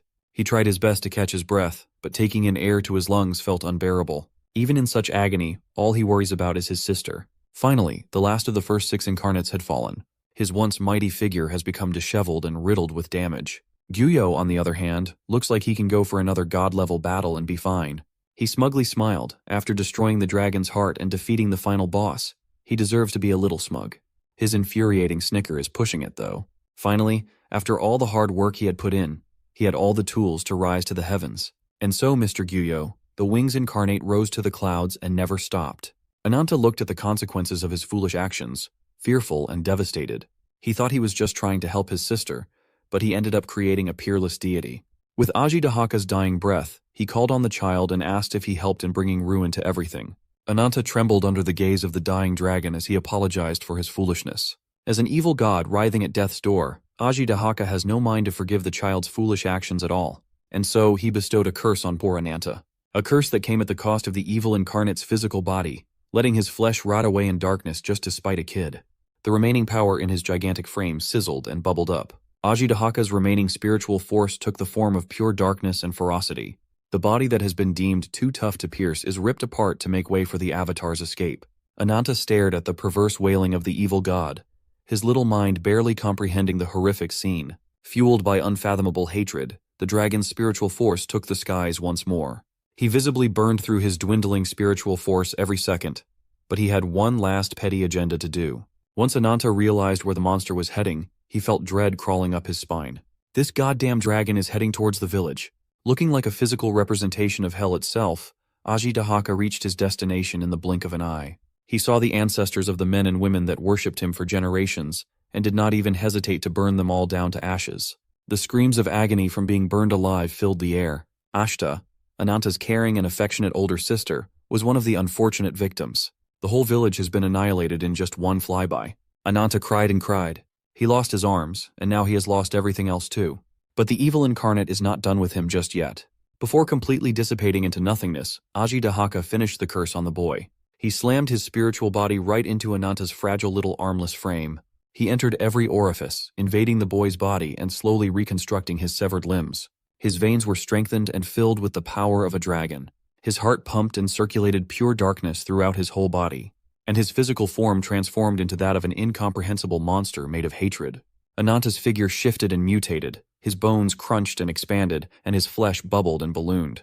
With this integration, the foolish mortal shall forever wallow in a mire of death and calamity. The kid is turned into a full-blown vessel of the dark dragon's remaining power. Thus, the years roll forward, unveiling Ananta's warpath, a relentless march of vengeance forged in blood, darkness, and fury. A fierce beast once told a valiant warrior that without fangs in his mouth and claws in his hands, his greatest weapon would be something else. In this draconic beast case, his anger and tenacity are his weapons. He went through a pack of wolves like they were cannon fodder to be ground down to paste. From his blood and sweat, his flesh and bones, he swallows the corpses of his enemies. Targeting the alpha of the pack, the beast ruthlessly bit a chunk of neck meat. With superior force, he ripped it apart, making the blood and gore burst out. With the wail of a dragon's rage, he shall kill and kill. In this world, beasts possessing mysterious powers are dubbed as mystics. The few mystics that were made in the form of humans, molded by the gods, were called the incarnates. Most of them helped humanity in their own ways, but there were those who became drunk on their own power. They were thusly dubbed as evil deities. In some random creepy forest, a group of raiders hunts down their remaining prey. They laughed and joked around while slaughtering civilians. With the blood of the innocent still dripping from their blades, they took all the valuables worth selling before heading back to their hideout. They jested that the monster of the woods might be watching. When they saw all the dead wild beasts strewn around the area, they realized that their jokes might not be far from reality. At first glance, it seems like a territorial fight, but it looks more like a massacre. And among the corpses was a man leaning against the remains of a dead mystic. The raiders immediately dismissed the idea that a single man slaughtered all these beasts. Just when they were about to look for loot, a familiar lizard stepped in to bite on a raider's ankles. Before they can get rid of the little critter, the mysterious man awakens. He unleashed a vicious punch that knocked out one of the scumbags. He boldly declared that anyone who dares to lay a finger on his pet will meet their bloody end. Still clueless as to what they were in for, the raiders drew their weapons and turned them to our boy, Ananta. A few years have passed, and he has grown into a bloodthirsty warrior. He warned the raiders that if they still want to see their loved ones, they better leave now. You see, sleep doesn't come easily to him after hacking anything other than animals. But he won't hesitate either. Not listening to his warnings, the raiders surrounded and charged at him. With his trusty axe, Ananta ripped through the battalion of hardened raiders, painting the ground with their blood and innards. Recognizing his threat level, the crossbowmen maintained their distance and locked their weapons on him. As soon as they fired, Ananta took his lizard pet into his arms and shielded the little critter using his body. If he was a normal human, the damage from the arrows would have been enough to kill him. But he is far from normal. Ananta's demons screeched with an unholy sound as the power of the black dragon was released. After all these years, the spirit of Ajidahaka had completely melded into his body. The evil deity took over, amplifying his power and ruthlessness to an insane level. But Ananta fought through it and stopped the transformation halfway through, dispelling the dark energy. He plopped to the ground and gritted his teeth through the pain. In the end, he was taken alive and was brought to the raider village. The village boss couldn't believe that a lone man could possibly take down such a powerful wolf mystic. While tied up in a post, he warned his captors that they should burn the mystic corpse as soon as possible. When asked why he fought and killed the beast, Ananta simply answered that he was hungry. The raiders who captured him are still wary of the transformation they saw with their own eyes earlier. Their fear is reinforced by the recent rumors of an evil deity that eats dead bodies around the area. But all the boss can see is a human. A human can't possibly leave such a massive and gnarly bite mark on the wolf mystic. That means this Ananta guy is an evil deity in disguise. Hearing their remarks, he scoffed and laughed at their cluelessness. He finds it ridiculous that these lowlives think they are safe inside their flimsy wooden walls. They were stupid enough to tie up an evil deity that eats mystics in mere chains. These dumbass raiders can't even restrain him properly. The unsettling atmosphere was worsened by the stench of dripping putrid blood. The corpse of the wolf mystic has broken free and chomped down on one of the raiders. Ananta had already tried to warn them that it was no ordinary corpse. It's a mystic who has become a servant to another evil deity. In other words, an abomination. The warning bells of the village sounded out, warning the raiders of the emergency. The wolves hiding in the woods have come to rally with the corpse of their leader for a coordinated evil deity attack. Behind them was the silhouette of the horned culprit orchestrating the assault. It's a rotten evil deity that emanates the aura of death. With its directive, the wolves worked together to climb over the walls one by one. Once inside, they took the raiders by surprise. These humans were no match against the relentless charge of the beasts. They had to resort to using fire as a means to stop the downpour of wolves inside the village, burning the walls that protect them in the process. While most of the wolves burned to a crisp, Ananta readies himself for the real fight. His bones crunched and expanded. He beckons to his hunger and thirst to spew and rage. With blood and sweat, flesh and bone, Ananta transformed into the black dragon. His sights have been set on the evil deity, the root cause of it all. He vowed to open his jaws wide and devour it all. Ananta is not fucking around. He faced off against the evil deity and threatened to disfigure the bastard once and for all. After he is done, the deity's face shall embody the terror of a prey facing death. As a response, the deity lets out a horrifically shrill roar. From the woods, the rest of the beasts under the deity's control came rushing in. Boars, wolves, elks, goats, and stags poured in, setting their sights on the black dragon. As soon as they got inside Ananta's kill range, they were crushed into meat paste. With his empowered dragon claws, Ananta lunged forward, shredding through the beast hide like paper. As he gets closer to the mastermind, the deity uses its dark magic. Infirmity becomes you. Its body crackled and morphed, becoming bigger and sturdier for combat. And so, the two powerhouses clashed. Ananta did not bother wasting energy on defense. As soon as he got close, it devolved into a full-on bloody brawl. With his claws, he slashed and stabbed away at the deity's body. The enemy kept up with his ferocity, responding with vicious slashes of its own. That gave the black dragon an opening to exploit. He grabbed the deity's limb, catching it off guard. He cocked his fist, charging it with the power of the evil incarnate, and sent the deity flying with a malicious uppercut. After sending the bastard flying, Ananta relentlessly chased, chaining another combo, refusing to let up. After maiming the deity beyond recognition, he slowly dispelled his transformation, gradually turning back to his human form. It looks like the fight ended in a completely one-sided manner. Surprisingly, beneath the fearsome form of the evil deity was a young woman with white hair. Ananta grabbed the girl by the neck, yanking her out of the gore. Based on the empty look in her eyes, it seems like she's been moving unconsciously the whole time. Ananta's single moment of hesitation left him open for a sneak attack for a split second. A giant crow came down from the skies, launching sharp feathers. It finally makes sense. The girl was just another victim. The evil deity that had been eating corpses was this giant crow all along. The murder bird's body cracked and shrunk, revealing an old man dripped out with the aura of death. He was quite impressed that Ananta managed to defeat his best puppet. He has been watching the young man since he wandered into this land, curious as to what he seeks. Ananta is not a fan of useless and long-winded drivel. He tossed the girl to the crow, ready to throw hands at any moment. He has no interest in the inane mumblings of beasts. He taunted the crow to come at him, and he'll be happy to end the bird's miserable life. Birdman's power is the ability to control the dead. The idea of killing and taking control of the black dragon's corpse to make a much more formidable puppet than the deer is endlessly appealing to him. Casting infirmity becomes you. The dead wolves, and the plethora of beast corpses in the vicinity regained the fire of life. Even the dead raiders stood up no matter how badly their bodies were maimed. Ananta has been surrounded at every angle. He is on track to be swallowed in the sea of bloody corpses controlled by the crow. The wolves bit on his flesh, arrows burrowed into his skin, blades stabbed into his frame, and the corpses bulldozed him in every way they could. Seeing Ananta's blood flow freely, the crow laughed and mockingly asked if that was all he had. With his sharp talons, he delivered the killing blow with a supersonic stab. All that's left is the final cry of agony before he finally croaks. Instead of an agonized scream, Ananta's mouth curled into a twisted grin and an amused laugh. The power of Aji Dahaka enveloped his body once more, erasing his grievous injuries immediately. His aura overpowered the stench of death, thwarting the crow completely. One look at the black dragon's form up close plunged the crow into the depths of horror he never experienced before. Ananta likes giving his enemies a little bit of hope before he goes sicko mode. Now, he wants to hear this bird croak and howl like the foul beast that he is. Beckoning the power of the evil incarnate, he chomped down and crushed the crow with his fangs. It was a complete and utter mismatch of raw power. With the godlike powers of the black dragon, the crow might as well be a normal chicken dinner. And so, his soul was consumed and incorporated into the sea of countless beasts that Ananta had devoured over the years. While he was mercilessly feeding on the mastermind behind the anomalies in the woods, the woman woke up to the sight of horrors beyond human comprehension. She saw the young man's incorporeal dragon form looking back at her, and a primal fear was instilled in her heart. Stepping away from the hellish scene, Ananta walked towards the girl, making her flinch in terror. He outrightly asked if she had been freed from the evil deity's control. Her head throbbed in pain as memories of a radiant being with 6 wings flashed in her mind. As soon as she mentioned those brightly shining wings, Ananta's eyes flared with fury. He reckoned that she might be another victim of the wings. Ananta introduced himself as the only surviving descendant of the Black Dragon, the one who will devour all evil deities in this cursed plane and kill the wings incarnate. When the sun came up, the only survivors of the massacre were the girl, Ananta, and his lizard.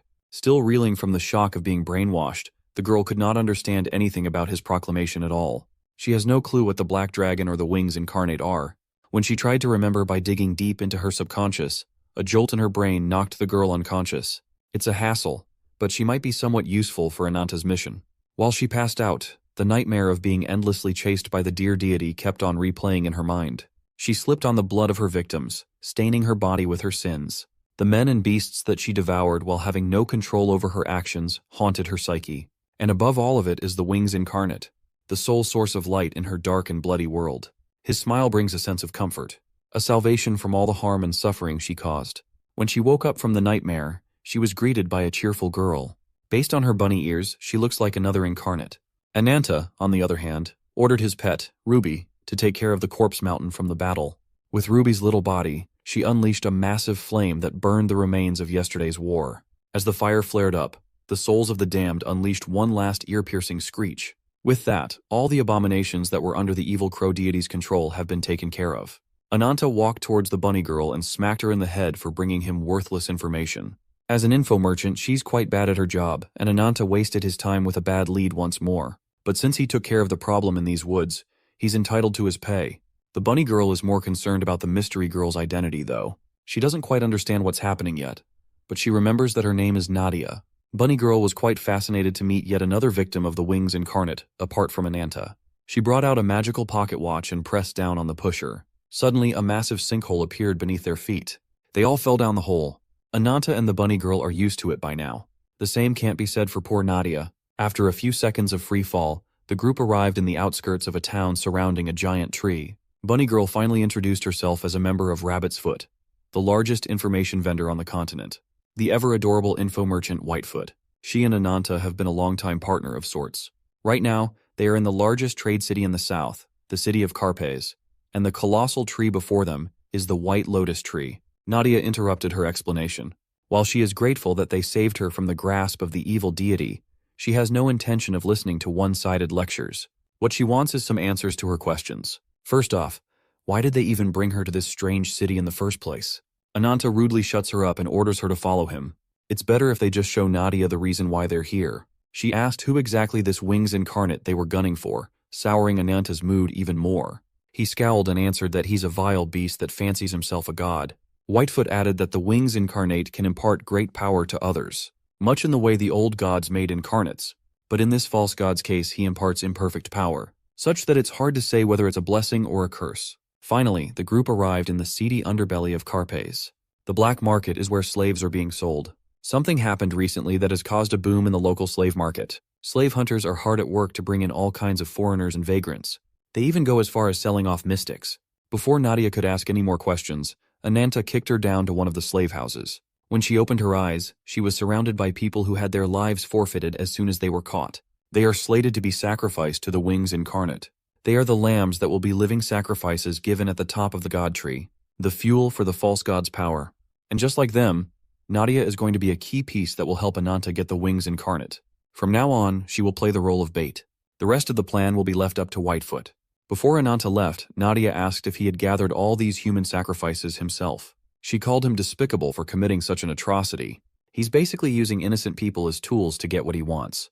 But Ananta firmly believes that you can't get revenge without getting a little blood on your hands. Nadia's protest fell on deaf ears, but Whitefoot agreed with everything she said. She joked that just thinking about all those poor people waiting for their horrible fate brings a tear to her eyes. But in Nadia's case, she has no choice but to play her part. She killed countless people while under the control of the evil deity. It's a bit hypocritical of her to criticize their methods when she had caused more suffering than anyone else. Even if she had not done it of her own free will, it doesn't mean every crime she committed just disappears. Whitefoot asserted that Nadia's anger shouldn't be directed at her and Ananta. She must remember that they share a common enemy, the wicked wings incarnate. Meanwhile, our boy had already arrived at his next destination, Carpes' Colosseum. He's checking his gear and getting ready for more bloodshed. Whitefoot found him in the Colosseum gate. She's worried that they might have overdone it this time around.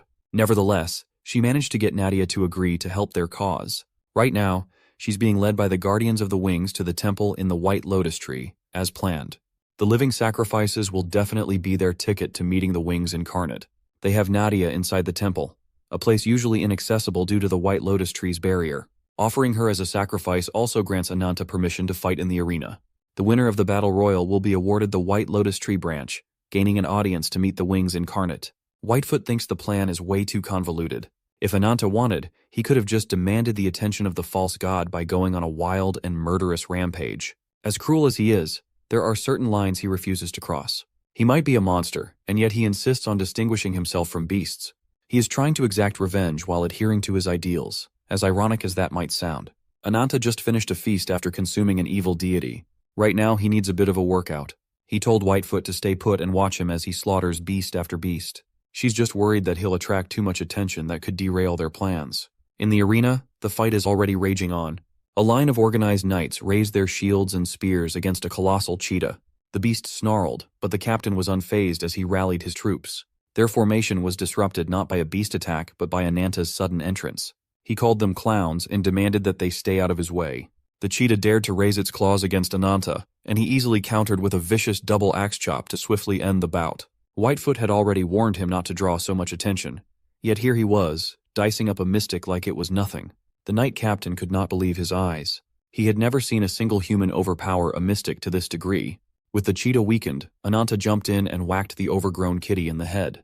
The crowd was speechless as they all heard the crunch of the mystic's skull. Ananta unleashed a guttural war cry that echoed throughout the whole arena. He sets his sights onto the god tree, itching to come up and chew the wings incarnate up alive.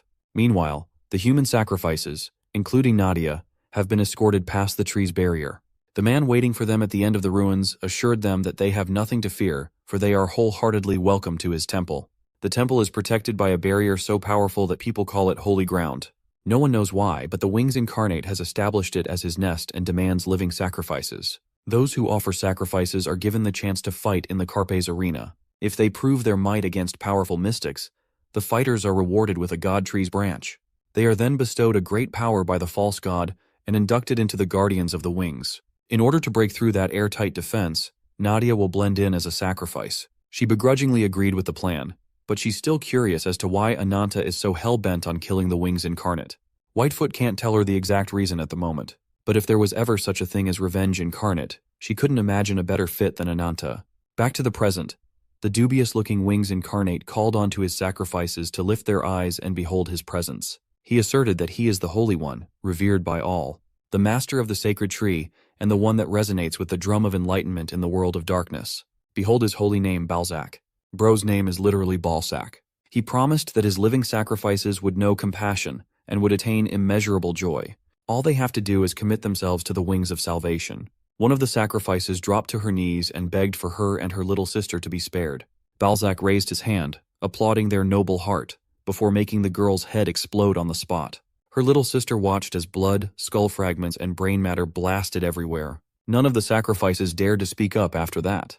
Balzac plopped down to his throne and insisted that all were equal before death. All he did was liberate the girl from fear and pity. Nevertheless, everyone shall soon be reunited with her in nirvana. One of the guardians motioned to draw his blade after noticing something peculiar about one of the captives. Nadia finally had enough and summoned her monstrous deer form. Her aura spread around the temple, choking the guardians one by one. She called out Balzac for being a false savior, just another vile murderer. He didn't expect that an incarnate was hiding among his sacrifices this time around. He found it amusing. Yggdrasil Cernunos. After chanting those two words, Nadia was cloaked by the dark energy of the incarnate inside her body. She still feels the guilt and burden of being responsible for countless atrocities. She almost succumbed to her own power, but she was brought back by a kid's plea to not lose. With renewed determination, Nadia beckoned Yggdrasil to raise a forest inside the temple. The vines and branches grab hold of the guardians, while the rest of the winding stems form a protective barrier around the sacrifices. Nadia assured everyone that she would protect them all. But Balzac quickly answered back with a lightning-fast attack against the impertinent foul doe. He feels insulted that a nameless incarnate from the borderlands would even dare to challenge someone as renowned as him. But now that Nadia's mind is clearer than ever, she finally remembers that she is the nature incarnate. Nadia was able to block the first attack and didn't feel any real threat. Beckoning the power of nature, she formed a hammer made of Yggdrasil vines. With this wooden construct, she intends to crush Balzac once and for all. With a cheeky grin, Balzac summoned an immense and ancient power as he chanted his spell, Annihilation becomes you. The explosion can be heard all the way down the Carpe's arena. Ananta knew that he was running out of time. Nadia watched in horror as her attack shattered into a million little pieces. Yggdrasil Sucellis, her most powerful offensive spell, was neutralized in a single blow. Balzac asked if that was the last of her unsightly tricks. He snapped his fingers, and a massive creature burst out of the ground. By its decrepit appearance, the creature looks a lot like an abomination. Before Nadia could even process what was happening, 2 bone spikes had already lodged deep into her body. Balzac proudly introduced his grotesque faithful servant to the world. For someone who claims to be a god, he sure has demonic tastes. Carpe's favorite pastime continued despite the commotion above. Ananta sliced his way through every mystic beast that they brought out. He looked into a white tiger's eyes and understood the resentment it felt against him. As a sign of respect, he did not turn his eyes away from the beast's death. With one swing, he crushed the valiant mystic's skull. The knights who have been sidelined didn't expect that they would be pushed out of contention, with the mysterious young man claiming the win. Just as they expected, Ananta was declared the winner of the arena. After the trial, the guardians came out to bestow the branch of the white lotus tree upon the victor. The leader of the knights, Lord Bernhard, told his men that even if they lost, their plan would still proceed. They are determined to get the branch no matter what. Ananta took the twig into his hand. This is his ticket for the next part of the plan. Back in the temple, Nadia slowly bleeds out after being caught off guard by Balzac's speed. With grave injuries, she still has to deal with the abomination under the false god's control. At this point, she's just protecting the sacrifices out of sheer stubbornness. The people she's protecting had long since fallen to despair. Giving them salvation from the prison of terror is a mercy at this point. Angered by his delusional words, Nadia gained a second wind as she cursed Balzac for being a disgusting evil deity that spreads death and terror. But Balzac believes that true salvation begins with despair. He bypassed Nadia's protective barrier and summoned branches of his own to pick off the sacrifices one stab at a time. In a split second, the people she tried to protect were helplessly massacred. Then came the abomination towering over the nature incarnate. She summoned Yggdrasil once more, stabbing her roots into the monster's deathly flesh. Balzac continued with his deluded godlike savior drivel with an unhinged smile on his face. The branches that killed the living sacrifices started extracting their life essence. Their souls flowed directly into the ungodly abomination. Balzac is simply siphoning their essences into the wilderness of hell, where both life and death coexist. He is immortal, while all humans must someday face death. Therefore, he's the only existence that can bring meaning to insignificant lives. Even his guardians were not spared, using them as vessels.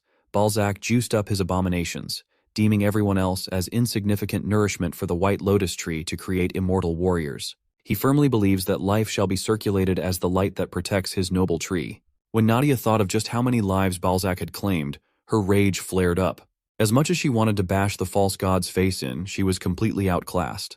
He confessed that he has taken so many lives that counting has become meaningless. Before he could finish her off, the temple gates slowly rumbled open.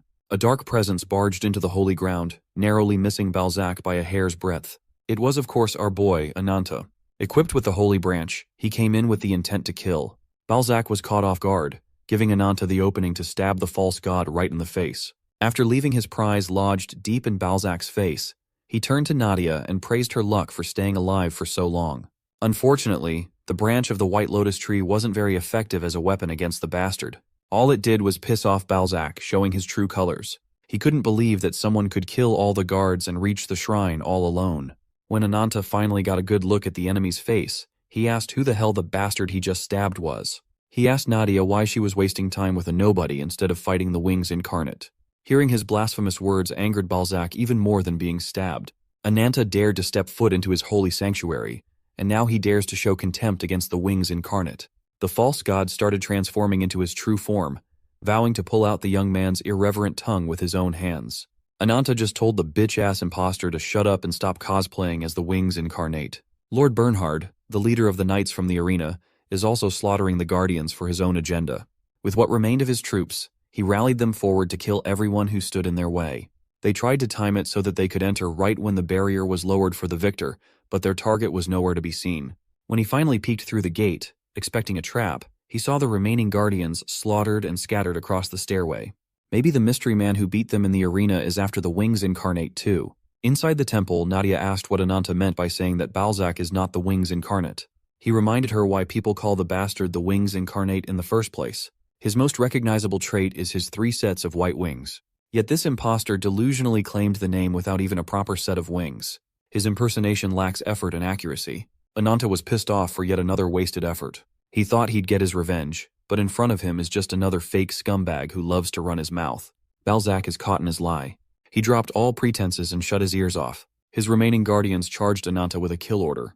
They didn't even warrant a full transformation. He turned one of his arms into a dragon's claw and cut Nadia loose. It's up to her to salvage an unsalvageable situation. It looks like 2 of the sacrifices, the kids, managed to survive the massacre. Nadia's task is to retrieve the survivors and scramble to get out of the temple. Ananta, on the other hand, used his single claw to rip the face off these so-called immortal warriors. While he was busy painting the temple with the blood of its guardians, the deathly abomination opened its maw, exposing an unsettling amount of sharp teeth. Aiming at Ananta, it launched innumerable spikes with impressive force. Nadia dove forward, shielding the kids from the impact using her body. Ananta was forced to use his full black dragon form, increasing his speed and dodging the spikes. He countered by launching his whole body against the bird-like abomination at breakneck speeds. With his massive and compact body, he came barreling down like a meteor, overwhelming the abomination by force. The disgusting monster was tough. It can tank clean hits, and it can also dish out vicious attacks of its own. But as soon as Ananta injected a little bit of the evil incarnate's power in his fist, he caused some substantial damage with a single punch. He crushed the abomination's jaw, crushing most of its fangs. If it was a one-on-one, this would have been a cakewalk. But Ananta is up against another annoying bastard. Balzac's supersonic speed and immense power crushed the black dragon's chest under his talons. He praised the young man's strength.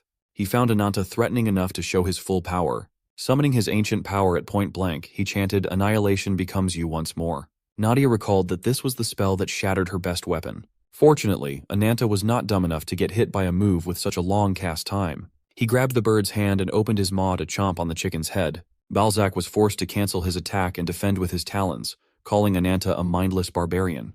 Our boy tried to land another swipe, but the chicken jumped backward and took to the skies to create space. Ananta chased after him with relentless intensity. No matter how fast Balzac moved, he was always a hair's breadth away from being beheaded or mortally injured. The false god tried to use his advantage in aerial battles, but Ananta kept up with his ridiculous jumping capability. Unfortunately for the Black Dragon, Balzac was just trying to bait him into a disadvantaged state. With his superior power in the skies, the false god landed a heavy blow across Ananta's body. With the sharpness of his talons, the bird managed to chop one of the Black Dragon's arms. Ananta roared in pain and annoyance as the endless power of the evil incarnate quickly worked to regenerate the missing limb. Balzac was taken aback. He thought he finally cornered his enemy. He wasn't expecting a cheat skill like complete regeneration. If losing a limb is solved in the blink of an eye, what else can an enemy do? To make matters worse for the chicken, Ananta wasn't just a close combat specialist. Using the scathing power of the Black Dragon, he can launch devastatingly sharp blows from afar. Balzac tried to defend against the projectile slash with his pathetic little twigs. The branches were quickly cut down, and the slash went on to slice his body in half. The imposter bird chirped with agony. He had never been pushed this hard. His transformation is slowly becoming undone. Even while crawling on the ground, he still views the Black Dragon as a lowly, insignificant worm. He still has the abomination under his control to keep Ananta busy. And before you know it, the upper half of Balzac's body grotesquely merged with the vile abomination. With this disgusting form, he intends to demonstrate the difference between him and Ananta. Above the largest trade city in the south, the peaceful sunny day was interrupted by a dimensional crack slowly spreading. A fist emerges from the ether, breaking the dimensional barrier like glass. An ominous silhouette appeared before the city, seemingly coming from a boundless space. A hooded figure stepped out of the dimensional crack, setting his sights on the colossal tree. Meanwhile, Balzac is arrogantly displaying what he claims to be his brilliant wings.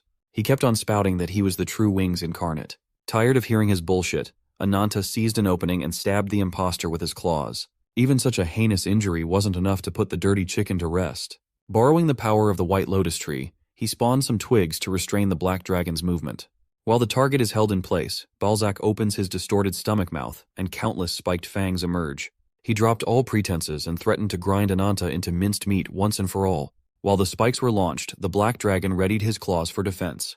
The resulting clash kicked up a storm of debris. Using the dust as cover, the Black Dragon moved with incredulous speed to get a better angle of attack. When Balzac noticed where he was, the scathing fist of the Black Dragon was already in lethal range. As soon as his first punch landed, Ananta did not give the chicken another moment to breathe and compose himself. Even with such a primal series of attacks, the Black Dragon still exercised caution and dodged as soon as Balzac found the strength to counter. Quickly losing momentum and blood, the dirty chicken felt frustrated.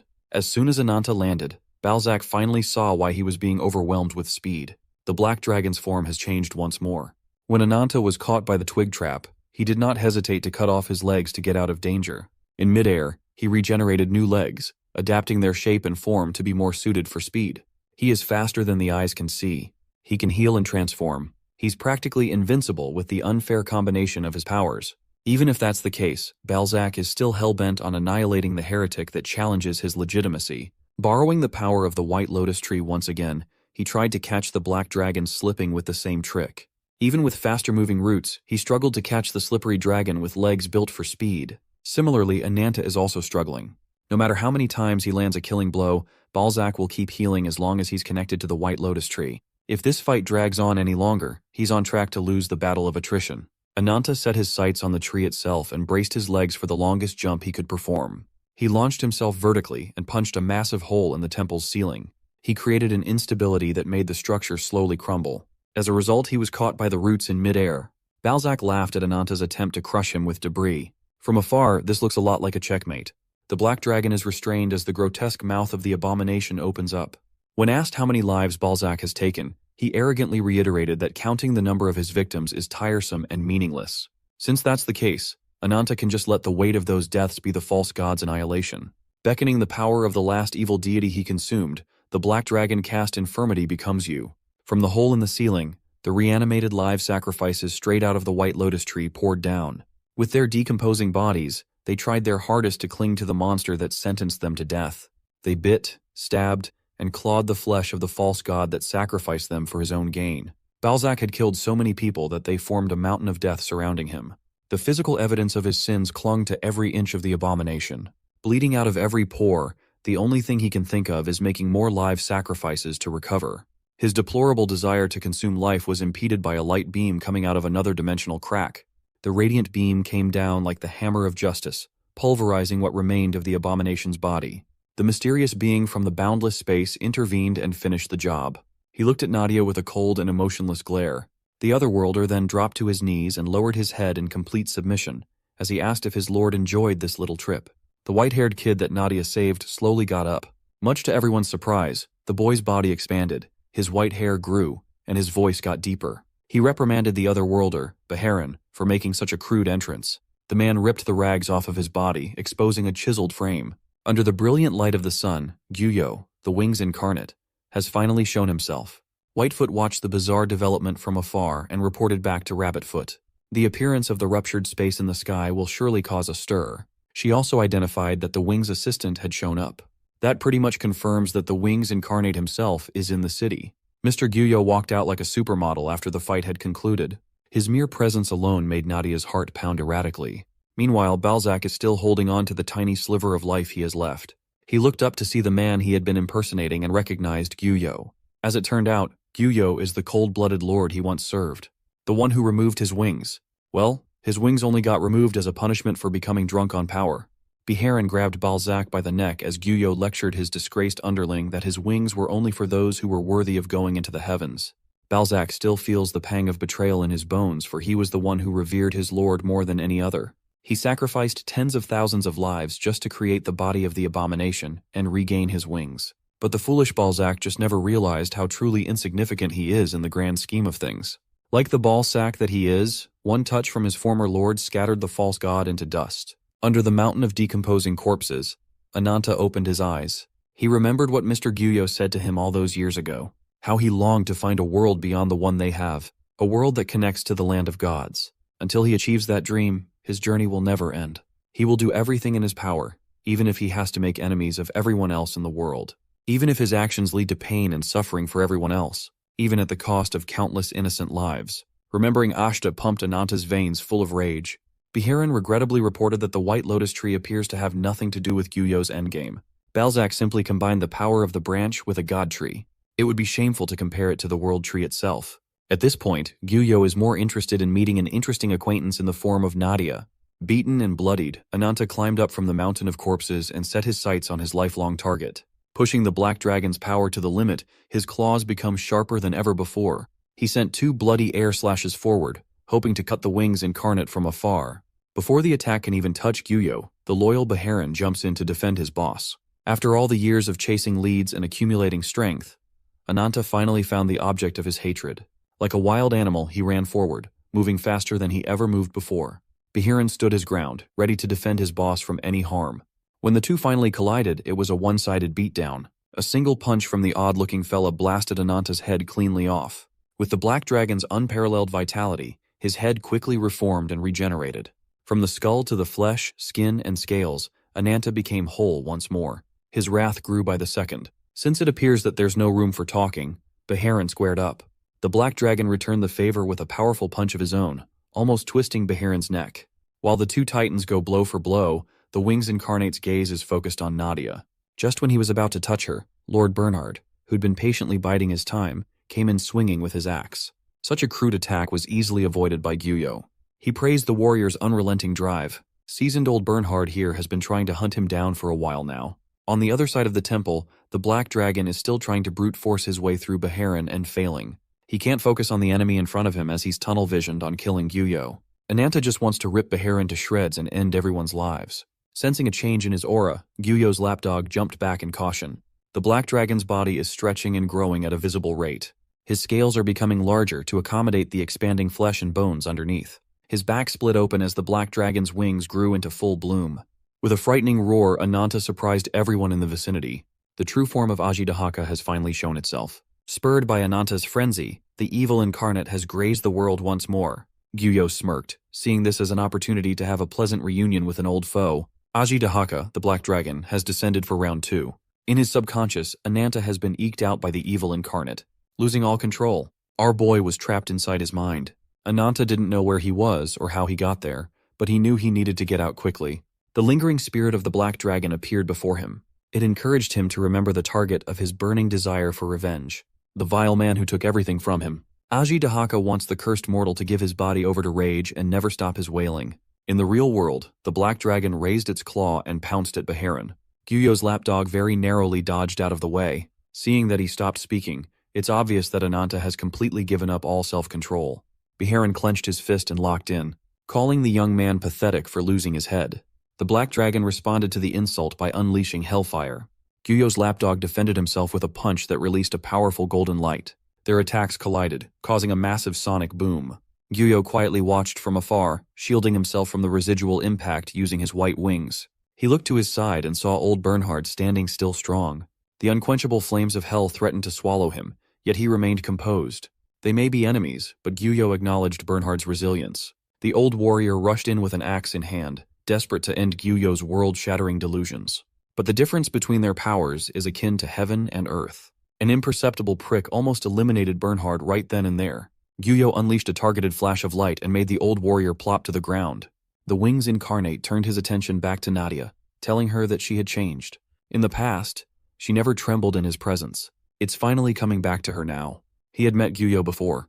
He was an angelic figure that served as the only source of light in her blood-soaked memories. He gave her the echo of the branch, proof that she had been selected as a vessel for a great tree. You see, a branch is a miraculous product that breaks down the wall of an incarnate, thus conveying transcendental power.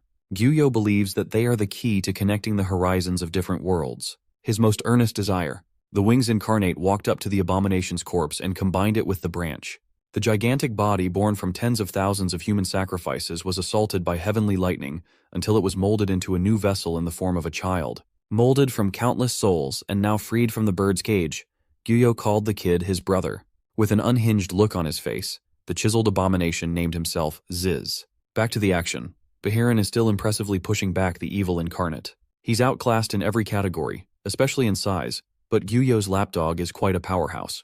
His golden punches can go toe-to-toe with one of the first 6 incarnates made by the old gods. Ajidahaka roared and shook the entire temple down to its foundations. It flapped its wings and slowly gained altitude.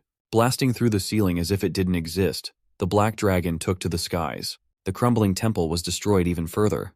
Gyuyo assured Ziz that even if they're going against the evil incarnate, there's nothing to fear. From above, Ajidahaka charged up a massive ball of hellfire, an attack so massive that it threatened to destroy the whole city.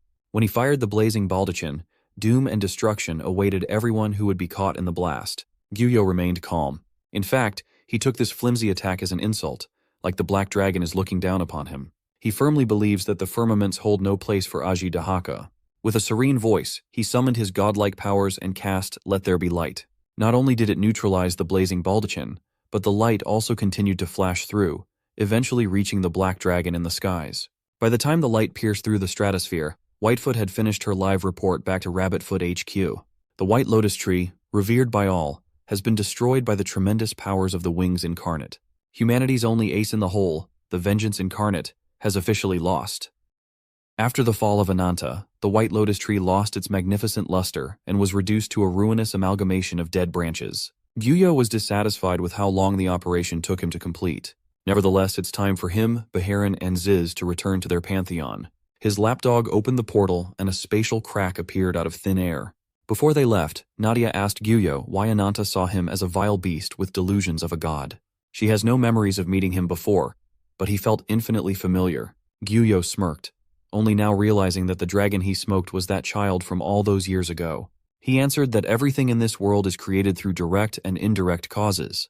When those two elements disperse, everything dissolves. Such is inevitability. After his Riddler-ass answer, he bade farewell to the nature incarnate. Meanwhile, in a faraway land, a scar-riddled muscle mommy's bath time was interrupted by her underling's urgent message. They've just received news of Lord Bernhard's return from the southern outpost. Muscle mommy was glad that her bath was interrupted by good news. She would have slapped Mir if it was bad news. The messenger added that the Lord is coming with an incarnate and 2 humans in tow. It would be in their best interest to reserve judgment until after they've seen their guests. In a fortress strategically built and hidden on a mountain face, Lord Bernhard and the survivors of Carpes entered the gates. After that cursed battle, Lord Bernhard approached Nadia with an invitation to his organization's headquarters. Ostensibly, he wants to work together against the Wings Incarnate, but he's more likely interested in Ananta's power. Furthermore, Whitefoot had disappeared. With nowhere else to go, Nadia accepted the invitation and found herself heading northeast to meet a certain person. They entered the royal hall, lined with war-hardened soldiers from left to right. There's a watchful beast woman, a nonchalant hulking horned man, and entering from her chambers was the scar-riddled muscle mommy. She's the one that Nadia needed to meet. The eldest child and former princess of the ruined kingdom of woman warriors, Valkyria.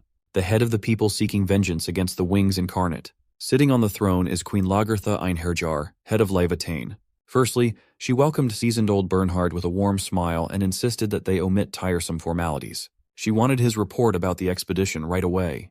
Bernhard recounted undergoing the trial of Carpes' arena. Despite some unforeseen circumstances, they managed to reach the temple and meet Gyuyo, the Wings Incarnate.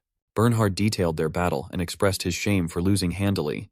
Queen Lagertha was angered by his shame as a warrior for returning after being marred by defeat. Old Bernhard asserted that no matter how many times he may lose, he swears to be the one to crush Gyuyo's throat with his own hands. Queen Lagertha was pleased with his determined reply, her laugh echoing throughout the throne room. Then she asked who the incarnate that he brought along was. Nadia was introduced as the Nature Incarnate, a member of a separate group aiming for Gyuyo's head. Old Bernhard added that she is a new ally who can lend her power to the cause. She helped them immensely with her healing magic after the mission. Nadia agreed to help in exchange for treating and protecting a barbarian man and a plain girl. The girl, the only surviving human sacrifice, is relatively healthy and should be sent to the civilian quarters soon. As for the barbarian, he's still under close monitoring in the infirmary. He is badly injured and unconscious. After receiving the rundown of the situation at hand, she got up from her throne and walked towards Nadia. She offered her hand, and Nadia formally greeted the warrior queen.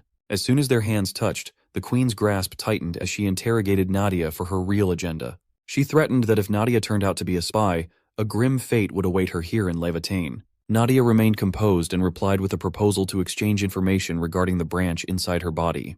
That confirmed one of the warrior's suspicions. The beast woman raised her claws and warned the queen not to listen to another word coming out of Nadia's mouth. She's been stinking up the royal hall with the wings stench from the moment she entered, after all. When confronted about whether she really has the branch of the wings inside her body, Nadia truthfully answered. But she also swore that she knew nothing about what this mysterious relic inside her was.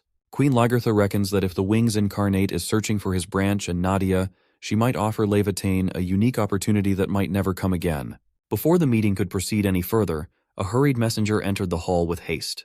She asked forgiveness for barging in so suddenly, but she's bringing urgent news.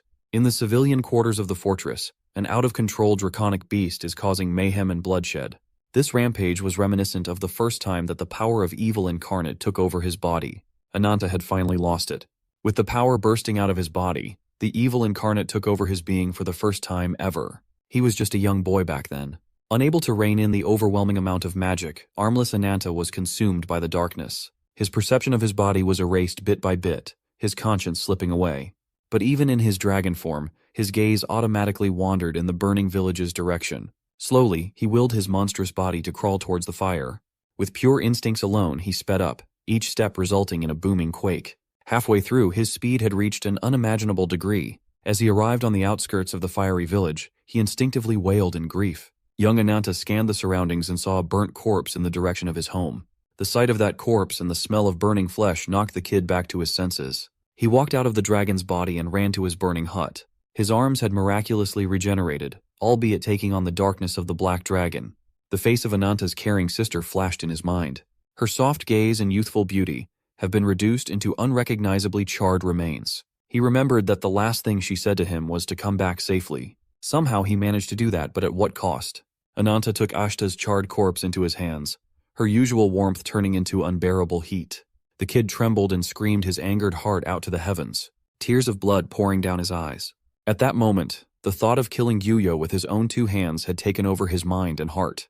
He had been dreaming of that tragedy for years now. When Ananta woke up after the battle, he opened his eyes to an unfamiliar infirmary. On his bedside was an adorable little rat girl, watching him sleep. Seeing her only confused him even more. Why is there a little incarnate watching him sleep? Even with all the injuries he accumulated from the battlefield, he forced himself to get up. His mind is still fixated on finding and ending Gyuyo once and for all. Before he could take one step out of the bed, blood splattered out of all his orifices. He gasps for air, struggling to breathe. His vision blurred, and black bile continuously flowed out of his body. This is the drawback of using too much curse power. Despite that, Ananta still tried to get up and miserably failed. The little rat girl cheerfully skedaddled out of the room to find an adult. After gritting his teeth through the pain and regaining a bit of strength in his legs, Ananta managed to get out of the infirmary. The civilians in the fortress froze in fear as soon as they saw the beaten and bloodied man walking in the streets. Ananta still can't figure out where he is. Looking up, he didn't see the sky. He reckoned that he might be in some kind of underground city. The patrolling guards stopped him from spreading any more unease to the citizens. Judging by his strange appearance, it's evident that he doesn't belong in Levitain. The guards urged him to cooperate with his arrest or die if he resisted. Ananta sighed and stood on business, ready to throw hands even when he's literally 1 HP. The tension was broken by one man's interruption, looking for his child. The guards referred to him as Lord Owl. Ananta saw in this man's hand a familiar burned-off symbol. When he was just a kid, Whitefoot warned him about this coat of arms. An eye surrounded by 6 wings and 2 blades, the symbol of Gyuyo's servants. He tried to grab onto this sussy Lord Owl fella only to get almost blinded by a lightning-fast sword draw. Lord Owl slashed away, but Ananta managed to dodge clumsily with sheer instinct. Owl apologized for attacking so abruptly. It's just that his pet peeve is people touching him from behind. Ananta regained his footing and ferociously responded with a haymaker that went wide. Seeing the bloodthirsty look in his eyes, Lord Owl turned serious. Owl hopped back to the guard's position and complained that he shouldn't even be fighting since he was supposed to be off duty today. He found it wildly interesting that even though the young man looked like he was about to drop dead in a single strike, he was still exuding such a horrifying, murderous aura. Ananta confronted the man about the coat of arms in his hand, and his relationship to the wings incarnate. As a response, Owl bum-rushed him with the sword in hand, his eyes screaming bloody murder. Ananta's senses are sharp. He managed to step out of the way before the blade could skewer his head, but Owl was relentless. He was attacking with high intensity and the intent to kill. Ananta had to endure some cuts along the way until his back was pushed against a wall. Lord Owl asserted that if he's after something, then he should take it by force. With a wide swing, Lord Owl showed his raptor's claw technique. Owl was surprised that his blade failed to slice through flesh. As it turned out, Ananta managed to summon his incarnate power in time, blocking the attack. Between his dragon arms, he glared at the swordsman with vitriol. The guards finally made themselves useful and sent someone to report back to the queen and request reinforcements. Reinvigorated, Ananta raised his claws and started going apeshit on the swordsman. Unfortunately for him, attacking fast and loose like a barbarian is not going to work against Lord Owl. But the expert swordsman knew that getting hit by one of these attacks could result in his death. Even still, all he has to do is dodge until Ananta runs out of gas, and that shouldn't take too long now.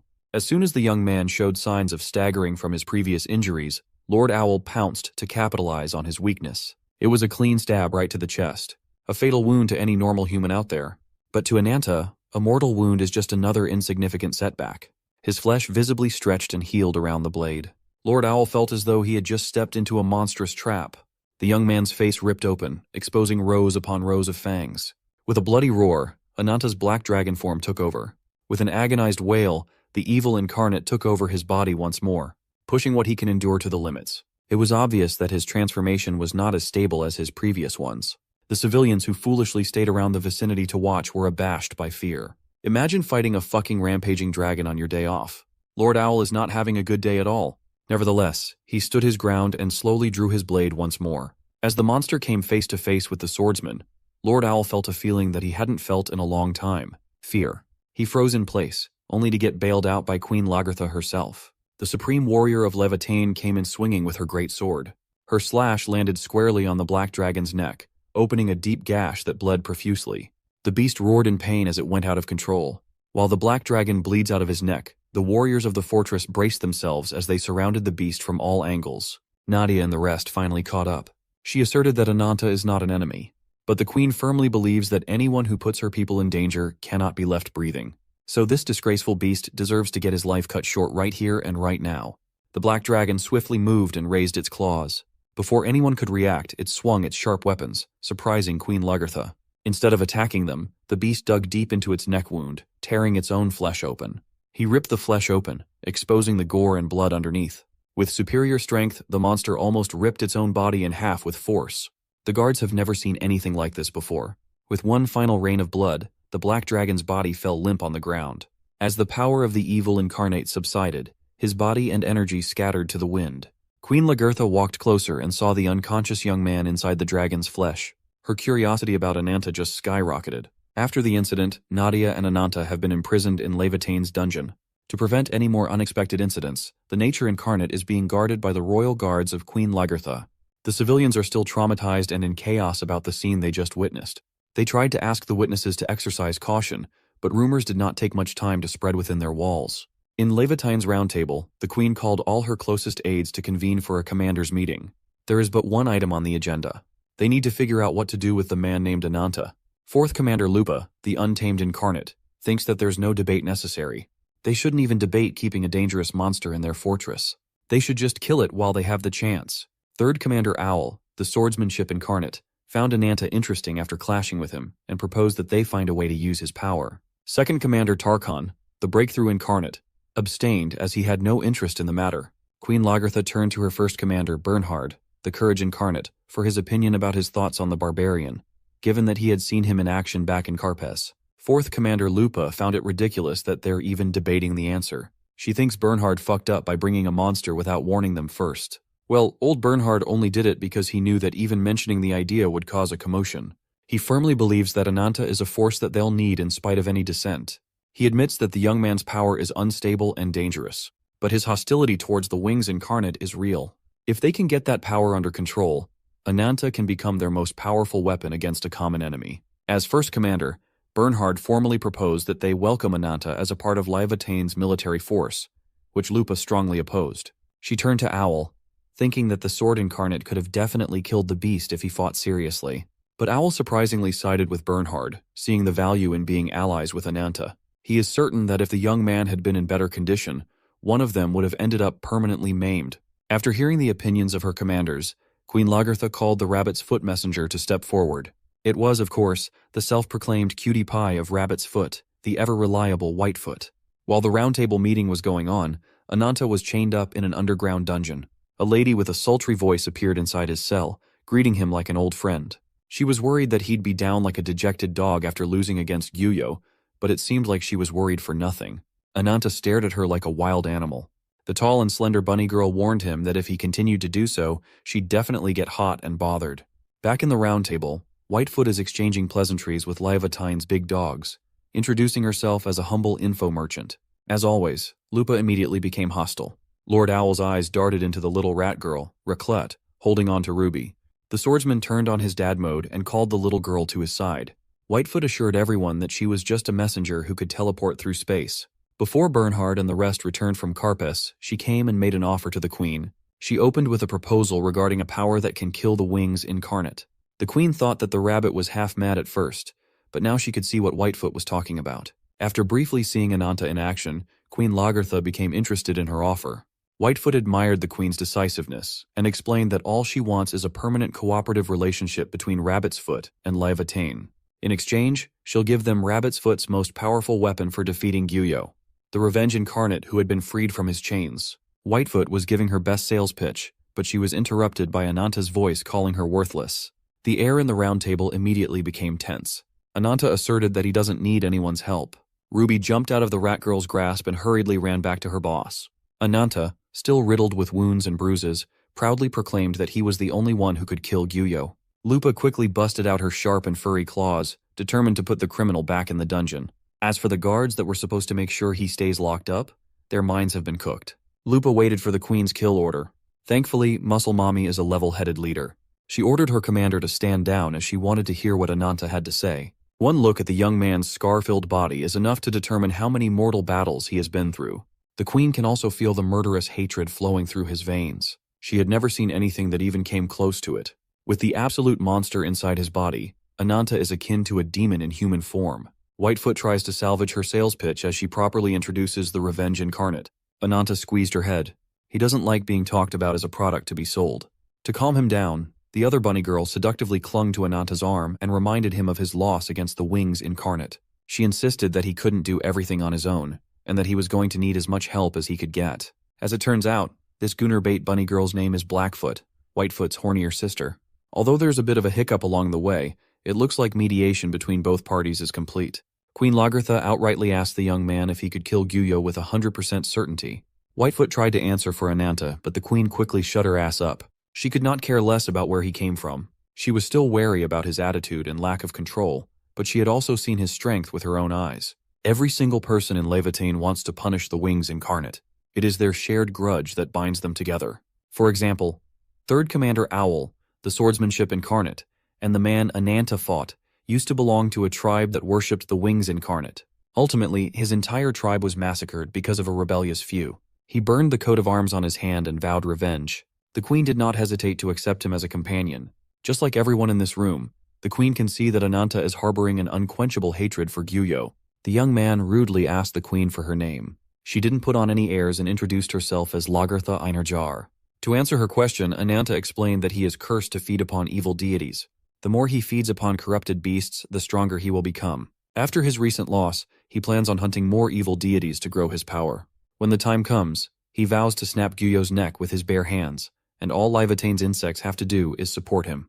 Hearing him insult the queen and their proud nation angered Commander Lupe even more. In contrast, the queen simply smiled and hysterically laughed in amusement at the young man's brazen audacity. He stood up from her seat and walked towards Ananta, swearing upon her honor as queen. From now on, Levitain will give it their all to assist Ananta, the Revenge incarnate. She turned to her trusty warriors, Scald and Mare, to unchain Nadia and bring her to the round table. Meanwhile, in a plain far from the surface world, Beharan opened the doors to where Gyuyo's congregation had gathered.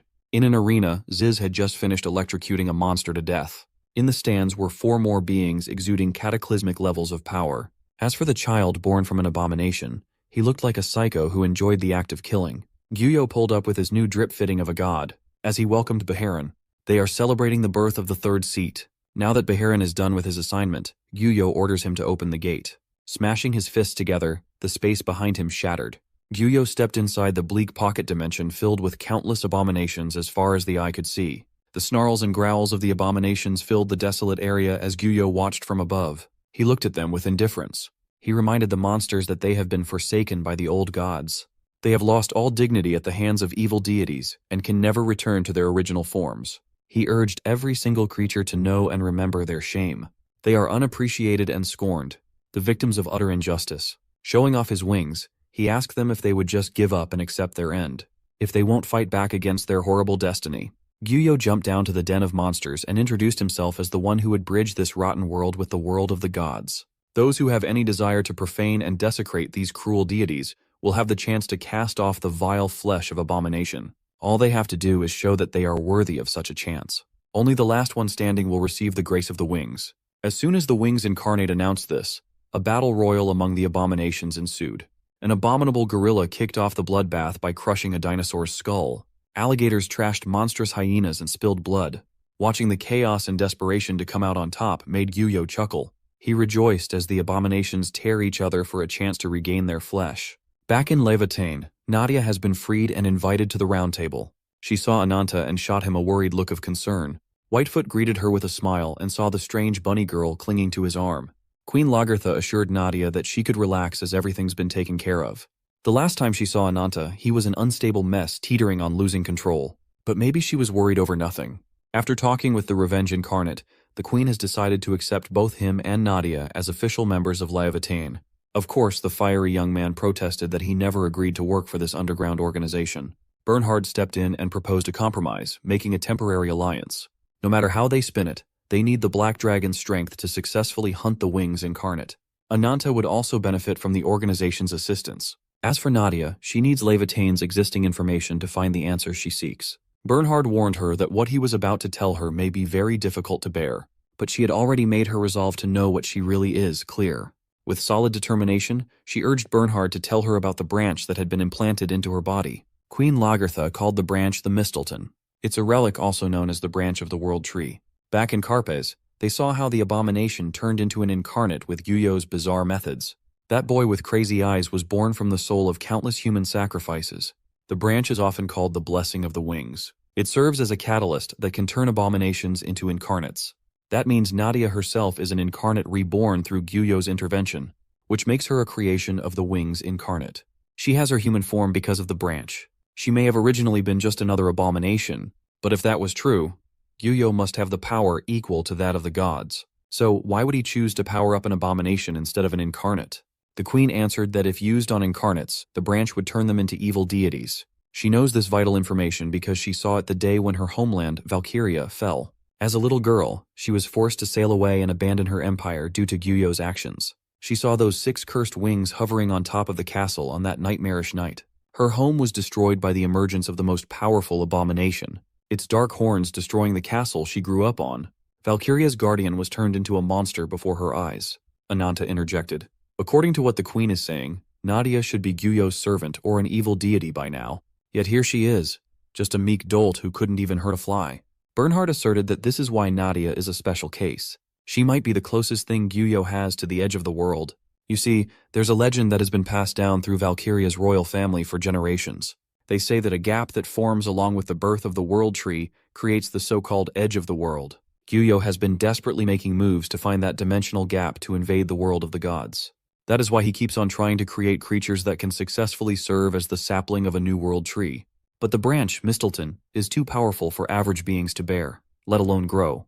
Just look at the winner of Gyuyo's messed-up abomination battle royal. As soon as the abominable tiger accepted the branch into its body, an untold level of power immediately spread across its body.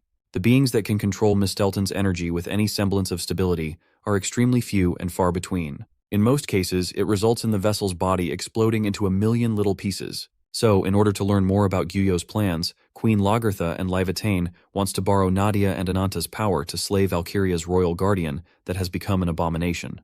With the alliance finalized, the queen didn't dilly-dally any longer. She tasked 3rd Commander Owl and 4th Commander Lupa with a very important mission.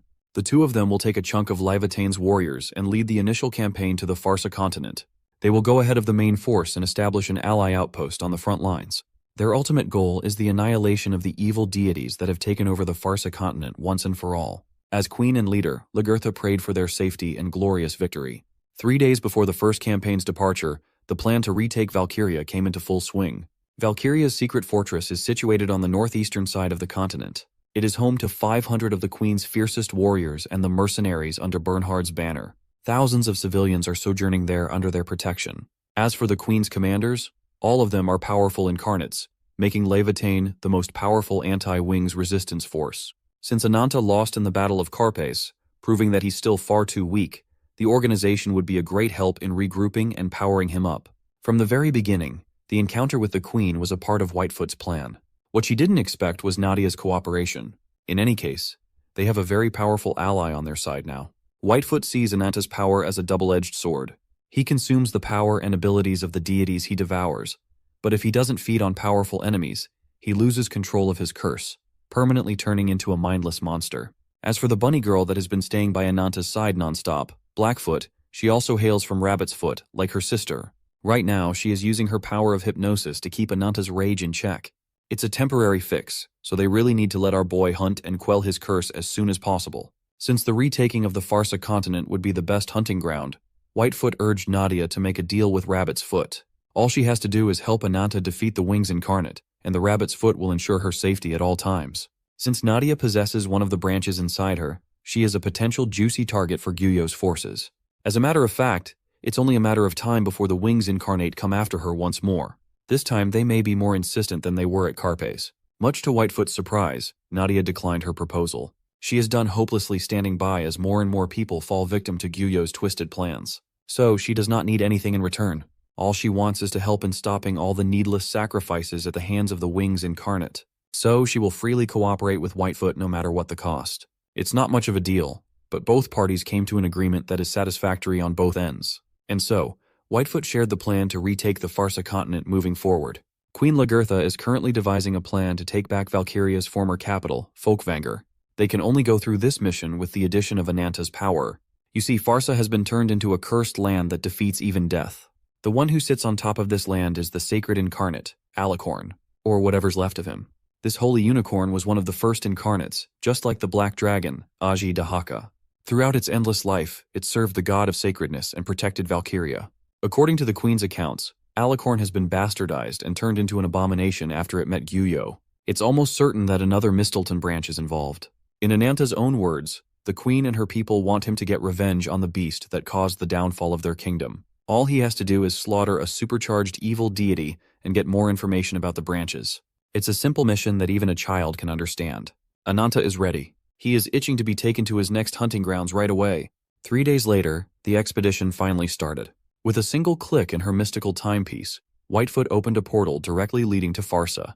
With this, they can transport the united forces under the two commanders. 100 battle-hardened warriors of Valkyria are eager to return to their homeland and retake what was originally theirs. After confirming the coordinates for Folkvanger, Whitefoot gave the untied forces the signal to depart whenever they're ready. At the forefront was one of the commanders, the charming Lord Owl. He urged his troops to put on a spectacular show as soon as they arrived. Commander Lupe was much more straightforward. She warned her soldiers to avoid death. It's still too early for any of them to go to Valhalla. At the back of the line, Ananta is panting like a wild beast in heat. To his side, Blackfoot teasingly asked if he was starting to get excited for the hunt. After 3 days of fasting from evil deity meat, Ananta feels like he can murder anyone right now. The once vigorous and beautiful Farsa continent has been turned into a desolate land where nothing grows. As soon as Whitefoot's portal connected to the faraway land, the two commanders burst out at full speed ahead, ready for whatever the unknown land had in store for them. Lupe and Owl are fiending for immediate action. As soon as her sharp senses warned her of foreign entities nearby, Lupe directed Owl in its direction. What they saw was a skeleton goat, an abomination that had long since lost its flesh and blood, a freak of nature. Following behind the commanders was Nadia. She activated Yggdrasil and spawned a flurry of roots crawling towards the goat's direction. Her roots quickly transformed into a wooden horse construct with Yggdrasil Epona. She was the first one to land an attack on the abominations that have taken over the continent. Meanwhile, the commanders made their way to her spell and landed from a distance. Unfortunately, Nadia's half-cooked spell was no match against the skeletal goat. Sure, it caused some damage, making the abomination wobble, but it's still in one piece. But the next attack was far from half-cooked. Ananta came down swinging, the claws of the black dragon locked in on the skeletal beast. With his scaly arm, he shattered the goat's skull into dust in a single attack. The commanders, Nadia and Whitefoot, just stayed from a safe distance, letting the starving black dragon draw the non-existent first blood. While Lord Owl found Ananta's power impressive, Lupe did not hide her disapproval. With the participation of the nature and revenge incarnates, Lord Owl is getting the feeling that the mission to retake the continent might become more interesting than he initially thought. With the help of Nadia's Yggdrasil, the forces continued taking the less trodden path. Blackfoot is still sticking close to Ananta, making sure to keep his rage in check. She looked at her timepiece and gathered that this forsaken land didn't get any sliver of sunlight. Since Queen Lagertha tasked Owl and Lupa to carry out the joint operation between the 3rd and 4th companies, they are carrying the highest risk. Folkvanger is on the northern coast but is otherwise surrounded by vast grassland in the south. The capital was established as the land of the Alicorn and his mystics after all. In the past, Valkyria was able to prevent the invasion of hostile neighboring nations thanks to their mystics. But now, those protectors have become deplorable abominations roaming the wastelands aimlessly. The mission's topmost priority is to establish a base to prepare breaking through the barrier. Lupa and Owl will lead the vanguard to set up the upcoming attack. Owl asked if it was necessary to establish a base at all when they could just be teleported in the middle of the battlefield using Whitefoot's power. However, her power has a limitation that necessitates the establishment of a base camp. It would be wonderful if they could just teleport directly to the capital, but she can only transport her targets to the safest spot near the destination. At the moment, the advance party can only enter as far as the woods to the south. Using Whitefoot's ability any further would require establishing a safe zone further north. With the safe area within several miles of the infested capital, the danger level of the mission is high. This necessitates Ananta and Nadia's assistance. Commander Lupa reckons that the Queen is being way too careful. She argued that her company, combined with Owl's, would be more than enough. But this is Queen Lagertha's homeland we're talking about. She sternly gave Lupa an official decree to ensure that she and Ananta's group must regroup with the main troops a week after the raid's kickoff. She also ordered them to stay alive at any cost. Her final command as their leader is for her soldiers to return to their comrades in one piece. Once the group had settled in their makeshift camp, Ruby's time to shine brightly and make fire for everyone had come. Using the skeletal remains of the dead abomination, she lit up the surroundings with a sizable flare. Nadia wordlessly prayed for the abomination's soul, and Lupa stared at her like she was committing a crime. The fourth commander's eyes gradually shifted towards Ananta, and the sight of him and that horny bunny girl irked Lupa heavily. Owl noticed her expression and playfully teased that she should hide her dislike a little better. Since they are entering the woods soon, it would be wiser to rest rather than seethe in anger. Moreover, the moment they stepped into this cursed continent, they became comrades. Still, the hard-headed commander refuses to accept those randoms as comrades. She thinks calling them as such would be an insult to their real comrades that have fallen, the people she can actually entrust with her life no matter what. With that in mind, she would never assign a word that carries so much meaning to sketchy strangers. With her anger reaching its boiling point, the stubborn commander walked towards Ananta to give him a piece of her mind. She noticed that he hadn't been able to get a hold of himself after a little skirmish. In her eyes, that makes him a weakling. Lupa doesn't respect a warrior who can't carry himself on the battlefield without a pesky guardian to nurse him at all times. Ananta is done taking the insults and asks Lupa to get straight to the point. She had accepted that Queen Lagertha was interested in his power, but Lupa still didn't buy it. They have seen time and time again that Ananta is struggling to control his power. He even had to hold back against the first abomination in fear of completely losing control again. Seeing the confrontation, Nadia interrupted after feeling the rising tensions. In her arms, Ruby glared at the commander, ready to pounce. Lupa accused him of being a ticking time bomb that could blow up on everyone. Nevertheless, Ananta is not taking any shit from the mouthy commander. She is so stubborn and territorial that she'd rather not have a dragon on her team. Lupa's arms stretched and enlarged, her nails turning into sharp claws, as she ordered Ananta to take his friends and get lost. She'll just tell the queen that the cowards ran once shit got real. If he refuses, she threatens to tear him limb from limb before the main force arrives. Do you know how our boy responded to that blatant threat?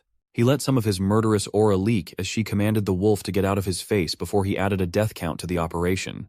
With a graceful sleight of hand and her power coming into play, Blackfoot dispelled the rising tensions with magic. Suddenly, Lupa found herself in a cavern filled with countless monster skeletons. A sea of remains. She tried to make sense of where she was and failed. Light is poured into the cavern as its roof gets blown up, reducing the solid structure into rubble. Lupa shielded her eyes from the dust and debris. When she finally got a good look above, her eyes dilated in surprise. The fourth commander saw the ever-reliable form of Queen Lagertha and her comrades. That was the effect of Blackfoot's potent hypnosis on Lupa. The bunny girl reprimanded Ananta for stoking the flames of trouble when the commander started the fight out of nowhere. Nevertheless, both of them are inches away from crossing a line. Thankfully, Blackfoot was there, putting the hot-blooded fools under her bewitching hypnosis trance. Ananta clicked his tongue in annoyance and turned his head away. Suddenly, his sharp senses kicked in as soon as he detected movement inside the eerie area. When he came to, the first thing Ananta did was shove Blackfoot away like she was nothing. A few moments later, Ananta's actions became apparent. The presence that he detected had come for them. It was a giant snack with a giant scaly body and voracious fangs. The uninvited serpent lunged and chomped down on its targets, not giving them any time to react properly. By the time Lord Owl noticed what was happening, his co-commander was nowhere to be seen anymore. After swallowing his dinner whole, the giant serpent rumbled and crawled back to whatever shithole he came from as fast as it could. Maintaining composure, Owl ordered his men to organize a 10-soldier search team to track down the snake as quickly as possible. He intended to go with the search team, but the rumbling of the ground they were standing on made everyone pause in their tracks. From the horizon, abominations in the shape of horses came running in like a wild beast stampede. Nadia saw the incoming collision and gripped her staff tightly. Chanting Yggdrasil Totates, she summoned 3 sharp roots darting out of the ground and pierced the abominable horses with laser-like precision. While the soldiers were running around like headless chickens, Nadia was the one who stepped up to salvage their situation. She warned them that the enemies were coming. It's do or die from this point on.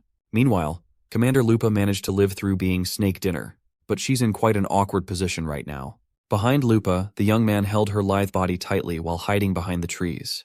Ananta covered her mouth to prevent any noises that would attract unwanted attention. Just a few meters away from the 2 survivors were a plethora of serpents, slowly and methodically looking for their next meal. Rolling the clock a few seconds back, we see Ananta and the unconscious Commander Lupa inside the stomach of the giant serpent who dined and dashed on them. Ananta could feel his flesh sizzling upon being exposed to the snake's digestive juices, which coated the stomach lining.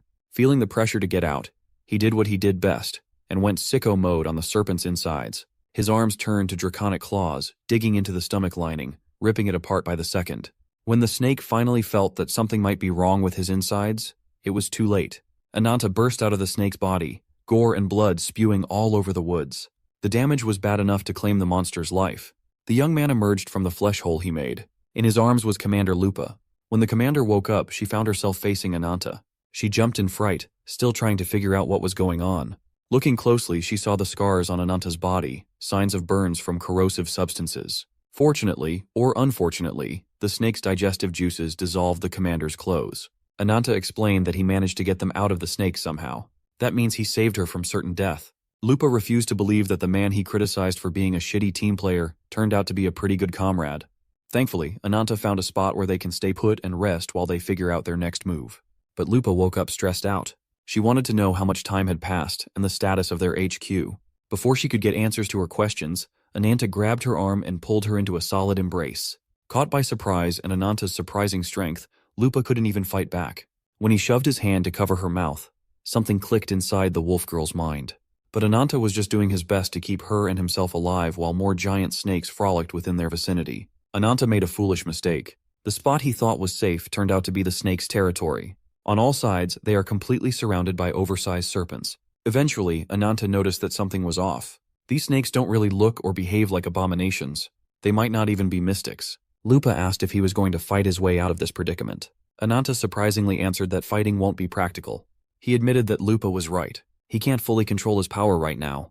He's afraid of the curse taking over if he accidentally uses too much power without Blackfoot nearby to keep him in check. But he won't just resign and become snake lunch for the second time. Right now, they have two plans of action to choose from. First, they can risk injury and fight the snakes. Second, they can try to run and regroup with the others. Being civil, Ananta gave Lupa the freedom to choose what they do. But instead of picking between two shitty plans, Commander Lupa proposed that they go for choice number 3. They break through, get out of the woods, and head towards the whole mission's ultimate goal. Using her animalistic senses, Lupa sniffed and smelled the surroundings. She discovered that the woods reeked of giant snakes searching for their next prey. If they tried to fight, they'd just be surrounded in a matter of seconds. And even if they managed to regroup with others, that scenario would inevitably end up causing needless sacrifice. It's a good plan on paper, but Ananta doesn't have a clue on how it can work. Lupa swallowed her pride and got on her knees. She presented her back for Ananta to ride. Don't worry, we're staying PG. While on her knees, 4th Commander Lupa, the untamed incarnate, lets her power take over. She warned Ananta to hold on tight if he didn't want to fall off.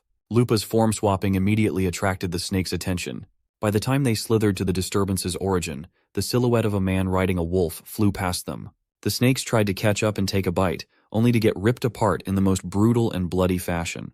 Lupa is not called the untamed incarnate for nothing. In her mouth was the hefty chunk of snake flesh. She tossed the meat off the side of the road, taunting the other serpents hot on her heels. At this rate, they are almost out of the woods.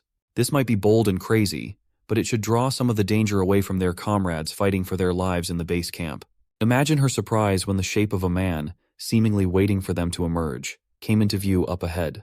Ananta's eyes immediately darted toward the man's cloak, and the familiar sigil was drawn over it. Old man got gray hair, gray beard, a monocle, and an aura-farming giant king cobra as a pet. His reptilian eye flared up. He apologized and asserted that no one gets past him. The old man's shadows morphed into snakes, gathering and getting bigger by the second. Once they reached the wolf and the man, the shadow snakes bared their fangs and attacked in unison. Even for Ananta, the attack felt way too fast. They might not be able to dodge. So, Wolf Lupa bit down on his arm and tossed him as hard as she could. She threw him into safety, acting as the bait to hold the shadow snakes in place. Ananta saw her howl in pain and immediately scrambled his way back into action. His arms morphed into draconic claws once more, swiping and dicing every shadow snake along the way. Lupa's transformation became undone, scattering her wolf body into the wind. She hopes that her save will make them even better. She paid the debt, but at what cost? The old man called her actions futile. She tried to sacrifice herself to save a comrade. How cliché. While he was yapping his gums, he felt a ferocious chill going up his spine. It was the bloodthirsty gaze of Ananta. Just as expected, the curse is starting to go out of control, but that only makes him hungrier for murder. Back in the base camp, the abomination horses neighed their death wails. Lord Owl unsheathed his dual blades, locking and loading his raptor strike. With one straight stab piercing the abomination's heart, Owl's heavy lance made easy work of the horse. As the beast lifelessly plopped to the ground, Lord Owl could not shake the worry from his chest. Nadia was miraculously pulling her weight, catching and neutralizing abominations with her wood constructs. The whole camp worked so well together that they did not even suffer a single casualty. Owl stashed his blades away and sought Nadia to share his gut feeling about their situation. While he was fighting the horses, He felt that the abominations were not after them at all. It was almost as if they were running from a predator and just happened to pass by the army while they were fleeing. It could be related to the giant snake that swallowed Lupa and Ananta. Blackfoot interjected and tried to convince the commander to stop theorizing and start mobilizing a team to find Ananta as quickly as possible. They need to prioritize finding their double-edged weapon before things get beyond Blackfoot's bewitching powers' control. Speaking of the devil, Ananta is currently trying to suck the nasty poison ravaging Lupa's body after being ganked by shadow snakes. The man controlling the snakes already told Ananta that sucking the poison out is useless. His serpent's poison is so deadly that it can even kill mystics in an instant. Without the help of a competent healer, Lupa, the untamed incarnate, is as good as dead. Ananta gently laid her body on the ground, softly telling her to wait. He intends to skin that old snake in the most literal sense of the word. His arms split and stretched, making way for his ferocious transformation. Lupa had already given up and tried to stop Ananta from making stupid decisions. But our boy had already set his sights on defeating the old snake man in front of him and taking Lupa back to Nadia. The old man sensed the chaotic energy of the young man's curse. It was as biting as the winter's wind. He remembered Beharan mentioning Ananta a while ago. Taking his first step forward, the old man caused his shadow serpents to gather and slither out once more. The old snake man curtly introduced himself as Asen. You see, old Asen here is also known as the Blind Faith Incarnate. He's practically a brainwashed cult goon serving the wings. The standard shadow snakes he summoned fearlessly bared their fangs against the dragon. Ananta didn't even see them as threats. He just ran directly into them and ripped their shadowy bodies into shreds. Old Asen was not expecting his first attack to be so useless. Before his eyes is the hulking frame of the black dragon. For the first time in a long time, Asen felt fear. Composing himself, Asen used his shadow serpents to propel himself to the air, dodging Ananta's unstoppable attack. He managed to dodge, but if he was slower by just a little, he would have been clipped in one shot. Just to simplify the combat, Ananta shifted targets to Asen's pet snake and gutted that scaly bastard in less than a second. Back to a fair one-on-one matchup, he proceeded to wail on Asen's old bones. Feeling the pain of every punch, the old man mockingly laughed at Ananta's attempts. Asen admitted that when it comes to speed, raw strength, inhuman reaction, and every other physical metric, Ananta is the perfect beast without a flaw. However, Asen refuses to get upstaged. He shed his old human skin and revealed his real form. A four-armed snake man oozing deadly miasma. From a distance, the poisoned Lupa tried to get back up as hard as she could. She lifted her head and gasped as she saw Ananta brawling it out and throwing hands with a giant four-armed snake behemoth. She wondered why a stranger that she's been beefing with for the whole mission is putting himself in danger for a chance to save her.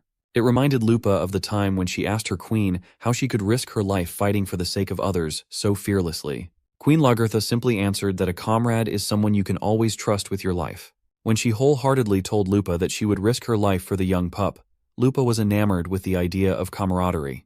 And so, Lupa got on all fours and started her wolf transformation as she apologized to her queen for she might not be able to keep her promise to come back alive. Just as Asen was about to land another haymaker on Ananta's body, his arm suddenly vanished. In its place was a bleeding stump. He didn't even see the attack with how fast it was. 1 second he had 4 arms, the next he only had 3. That's still one too many. Even with deadly poison circulating all over her body, Lupa still has that dog in her. She's literally a dog. Asen panically scanned the surroundings, trying to look for his assailant. But he was too late. Lupa pushed her wolf body to the limits and delivered the goriest stamp of gore she had ever executed. She sliced and diced Asen's scaly body from every angle, leaving countless deep wounds across her wake. Lupa tried to go harder and finish the job once and for all, only to feel the poison make her stagger. She was forced to jump away as Asen gasped in sharp pain. While the snake cultist was just trying to stay alive and breathing, he felt death closing in from his flank. It came in the form of the overbearing black dragon's hunger for flesh. Ananta promptly read the old snake's final judgment, ordering him to howl like the foul beast that he is. With one decisive chomp, Ananta munched on Asen's upper body. It looks like the dragon is eating snake spaghetti. Inside the dragon's maw, Asen was assaulted by the countless evil deities that Ananta had devoured. Inside, the old snake felt the branch of the world tree planted inside him slowly split apart. This triggered his fight or flight response. In this case, it's mostly flight as he called on Quetzalcoatl. From deep within the mountains of Valkyria, an enormous figure flew out with a blinding fast speed. It was Winged Sky Serpent, Asen's get-out-of-jail-for-free card. While he gasped and tried to catch his breath, Asen quietly asked for the Conquest Incarnate's forgiveness. Sure, he managed to stay alive and be saved thanks to Quetzalcoatl's interference, but Asen failed his mission and his boss's orders. He was tasked with eliminating intruders, but it's not really fair to put him up against this beast of a man in the form of a legendary beast. Which was odd. While they were fighting, Asen held the advantage the majority of the time. With his extra limbs, he dominated the close-quarters combat. Ananta, who was used to using his overwhelming strength, was being pushed to defend himself instead. But there was a bigger problem here. Halfway through the fight, Ananta's diminishing control over his curse started slipping. To feast is to release the curse in order to swallow evil deities as sustenance. But if he failed to feed his urges soon, the curse would take over and swallow everything in the vicinity. That includes the poisoned Commander Lupa, and he can't let that happen. While Isen continued his barrage of punches, Ananta was surprised at the juicy chance Lupa just handed her. The splatter of blood made the air stink of iron. After being critically hit by the stamp of gore, the old snake is vulnerable to a finisher. Ananta could feel Lupa telling him to take care of the rest as she fell and succumbed to the poison's effect. The vicious wolf fell flat on the floor with a loud thud. After the fight and Isen was bailed out, Ananta stood in the middle of the battleground, his aura overflowing. He felt as though every part of his body was filled with a newfound power. It's almost as if he swallowed an unquenchable flame, making his heart thump with more vigor. It's a hefty upgrade, but it's still not enough for his curse's hungry ass. He looked up and saw the retreating frame of old Asen on the back of the sky serpent. Ananta could feel the presence of the world tree's branch, and it made his mouth water more. His back split open, his scale and flesh cracked and stretched as he sprouted dragon wings. With perfect control of his anatomy, he made a kick-ass flying apparatus to chase and kill his enemies. His eyes were turned to the skies. His mind is racing at the thought of feasting on snake snacks. Miraculously, Ananta managed to keep his bloodthirst in check. He looked down on Lupa's quickly dying body and froze. At this point, he can either try to save her or chase after the injured enemies and finish the job. He recalled Lupa entrusting him with the final blow with respect and faith.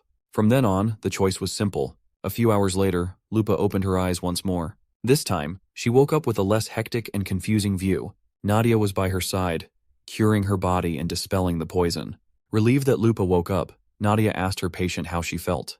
Her whole body has been bandaged up, and her mind is still fuzzy on the details of what happened. She tried to get up, but that was a bad idea. Her injuries are severe, and the commander is still in critical condition at this point. Nadia explained that the poison in Lupa's body almost killed her. If it wasn't neutralized in time, she would have kicked the bucket already. It's a good thing Ananta sprouted wings to bring her back to the camp as quick as he could. If the young man hadn't clutched up, they would have been down one commander by now. Lupa couldn't believe that Ananta would save her again and again. She called him an idiot, and he happened to overhear. Ananta asked if insults are how she repays people for saving her life.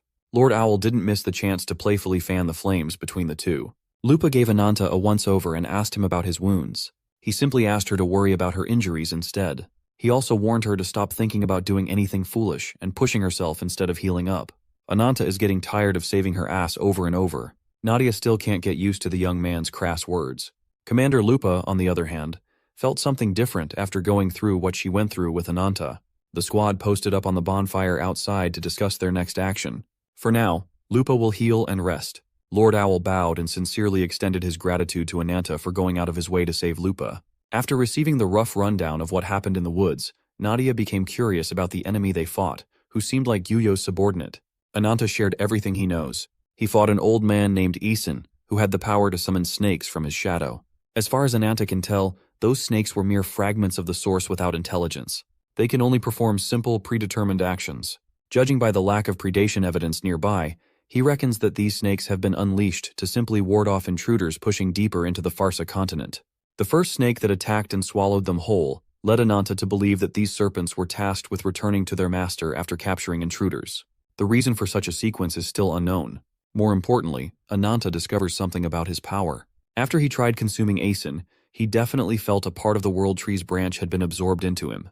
Blackfoot softly caressed his shoulders and confirmed that she can see the change in his power too. She observed that his curse has become much more stable than before. She didn't think that just a fragment of the branch could do this much for Ananta's curse. That doesn't justify her clinginess, though. Nevertheless, Blackfoot can already imagine what would happen if Ananta could devour an entire branch. Lord Owl, who's been silently contemplating, finally spoke up. He remembers Asen from his days serving the wings. The old snake is the blind faith incarnate and the sixth seat of Sephiroth. Unfamiliar with the term, Nadia asked what he meant by Sephiroth. Owl expounded that the Sephiroth consists of the wings incarnate's most elite guardians.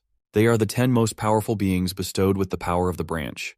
To be more specific, Sephiroth is made up of Gyuyo's 5 most powerful warriors and each of their assistants. If Isen is in this cursed continent, then there's a very real possibility that one of Gyuyo's 5 direct subordinates might show up soon. For those in the know, the top Sephiroth seats are as powerful as walking calamities.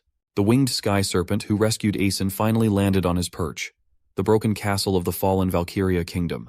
The old snake is still trying to catch his breath and recover from the bloody beating.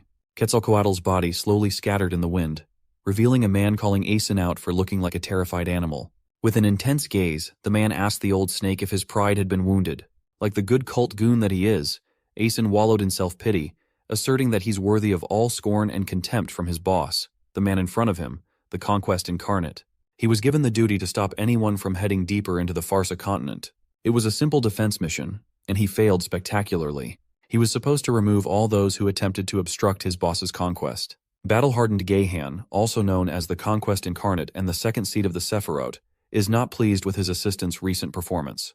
It looks like he'll have to step in himself, so he ordered Aeson to lead the way towards the ops so he can slaughter every single one of them. Before all this mess started, he was asked to show up for a sit-down meeting with his boss, the Wings incarnate. Gyuyo was just out in his own dimension doing all sorts of fucked-up experiments on abominations. With Frieren at his side, the meeting with the easily agitated Geihan was tougher. As soon as he heard an iota of insult in Friren's words, he demanded that Gyuyo's lapdog address him with the utmost respect. It's evident that there's a rich and complicated history between these two powerhouses. Seeing one of his men full of vigor and life, Gyuyo smiled at Geihan. He called the Conquest incarnate and went up to his gory office to hand a personal request. As we know, Aeson is a cult cuck. He swiftly got on his knees and offered his services to his one true god. Geihan, on the other hand, was a lot more apprehensive. Nevertheless, he respectfully punched his fist and palm together. He might be a bit of a freak, but he's not one to turn down a request from the Great Wings. At this point, Gyuyo had received reports of Queen Lagertha's movement from a spy in Levitain. Before the raid even started, Gyuyo already sniffed the plan to retake the Farsa continent. Hearing the involvement of the Queen and the location, Geihan asked if the enemies are after the Sacredness incarnate. Gyuyo reckoned that they are. So, Geihan's assignment is to find the failure that has been created with an incomplete branch. Afterward, he must slay the beast and retrieve the branch. Like an annoying teacher's pet, Aeson interjected and begged his lord to give him the task. He promised to willingly eradicate the weak humans and complete the mission. Frieren asked the old snake if he remembered what had happened to Balzac not long ago. As it turns out, that lunatic was the disgraced former 10th seat of Sephiroth. Frieren warned Aeson that the human with Aji Dahaka's curse that slayed Balzac is with Levitain now. He survived facing both Frieren and the Wings incarnate himself after killing a former Sephiroth. For the defense of the Farsa continent, some old snake won't be enough. They need Geihan on the case too as insurance. As soon as he heard that he might be able to fight against some interesting enemies, Geihan's lips twisted to an excited smile as he asked for more information about Ananta. You see, if Frieren can be considered the mightiest spear, Geihan completes the unbeatable pair as the mightiest shield. Aeson admits that his boss is one of the most powerful in Sephiroth. He is also the most dangerous of them all. Unlike the others who are at the Wings incarnate's beck and call, Geihan has absolute loyalty tied to the Wings. Aeson reckons that this task could have been more easily completed by the 4th and 5th Sephiroth seats. So why did Gyuyo hand it to the troublesome Geihan instead? Holding up a wilted piece of mystical wood in his hand, Geihan asked Aeson if he recognized the artifact. It is none other than the incomplete branch that had been buried deep in the Alicorn's heart, the thing that turned the Sacredness incarnate into a mindless beast. Geihan investigated the incomplete branch and concluded that it is laughably inferior to the ones the current Sephiroth hosts in their bodies. With this, they should be done with the mission that Gyuyo tasked them with, but Geihan nonchalantly threw the incomplete branch down instead. It plummeted from the rooftop of the ruined castle down to the lowest floor. Aeson could not understand the actions of his unruly boss. They were explicitly ordered to take the branch and return it to Gyuyo. Geihan grinned with greed. From the very beginning, he always worked for himself. Just like he declared before, his aim is to slaughter every enemy. He asked his assistant what happened to the Alicorn and his hordes of followers that used to rule Valkyria. You see, Geihan made quick work of the monsters roaming the kingdom and compiled them into an unidentifiable mass of flesh. In the Conquest, Incarnate's hand is the Alicorn's horn. No big deal. His mind is already set on a bigger target. A man who survived against the mightiest spear and the Wings incarnate himself. If this alleged curse is indeed that powerful, he reckons that it is only right that he prepares a stage befitting the enemy's might. Geihan awaits Ananta's arrival with bated, murderous breath. 1 week of relatively quiet development later, the forces of Levitain have managed to build a decently safe base camp. All their preparations for the final fight are complete. Nadia's wooden construct opened wide, a sign of Whitefoot's teleportation ability. Footsteps can be heard heading out of the wooden hole. At the forefront was the battle-ready supreme warrior, the rightful heir of Valkyria, Queen Lagertha Einherjar. Her trusted commanders, Owl and Lupa, welcomed her with confident smiles. The queen is happy to see that her risky bet to send an advance party panned out safely. She turned to Ananta and Nadia to extend her thanks for all their help. Queen Lagertha turned to her aides, Skald and Mare, to confirm that the rest of the attack force had been accounted for. Skald confirms that all 50 of the Sisters of the Shield are assembled. The Queen's royal guard has also answered the call. Crass as always, Ananta rudely asked the Queen how she felt now that she had returned to her ruined homeland. Usually she would just laugh at the rude comments. But this time is different. She didn't come here for jokes. Ignoring Ananta, Queen Lagertha walked to the edge of the base camp and took the sights of her homeland after all these years of being away. Whitefoot approached the Queen and confirmed if she had been briefed about how things stand as of right now. You see, a giant pillar of light has appeared in the direction of the capital. If you ask those who are familiar with Gyuyo's antics, they will say without a doubt that the light appears when the power of the branch is being manifested. First, the encounter with the 6th seat of Sephiroth, and now the sign of the branch's power, accounting for everything. It is highly likely that the enemy is setting some kind of a trap. But things have changed significantly since the last report. If they want to use Whitefoot's power in this situation, she will need at least 3 days of preparation. If they move forward, retreating won't be a realistic choice anymore. To answer that, the Queen turned to her soldiers, her people, and her sisters. They have now stepped foot on the land in which they were raised. It has been years since they lost their homeland. It has been years since they were forced to wander the continent because of Gyuyo's meddling. Thus, Queen Lagertha swore to take her land back for the lamenting people of Levatine. In doing so, she will return Valkyria to its former glory. Make Valkyria great again.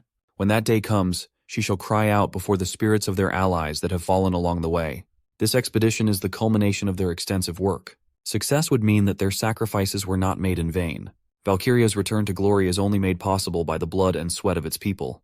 Queen Lagertha stoked the flames in the hearts of her righteous comrades, her brave warriors to accompany her in arms and fight. Moved to tears, every single Valkyrian warrior hyped up their queen, ready to take a bullet for her if necessary.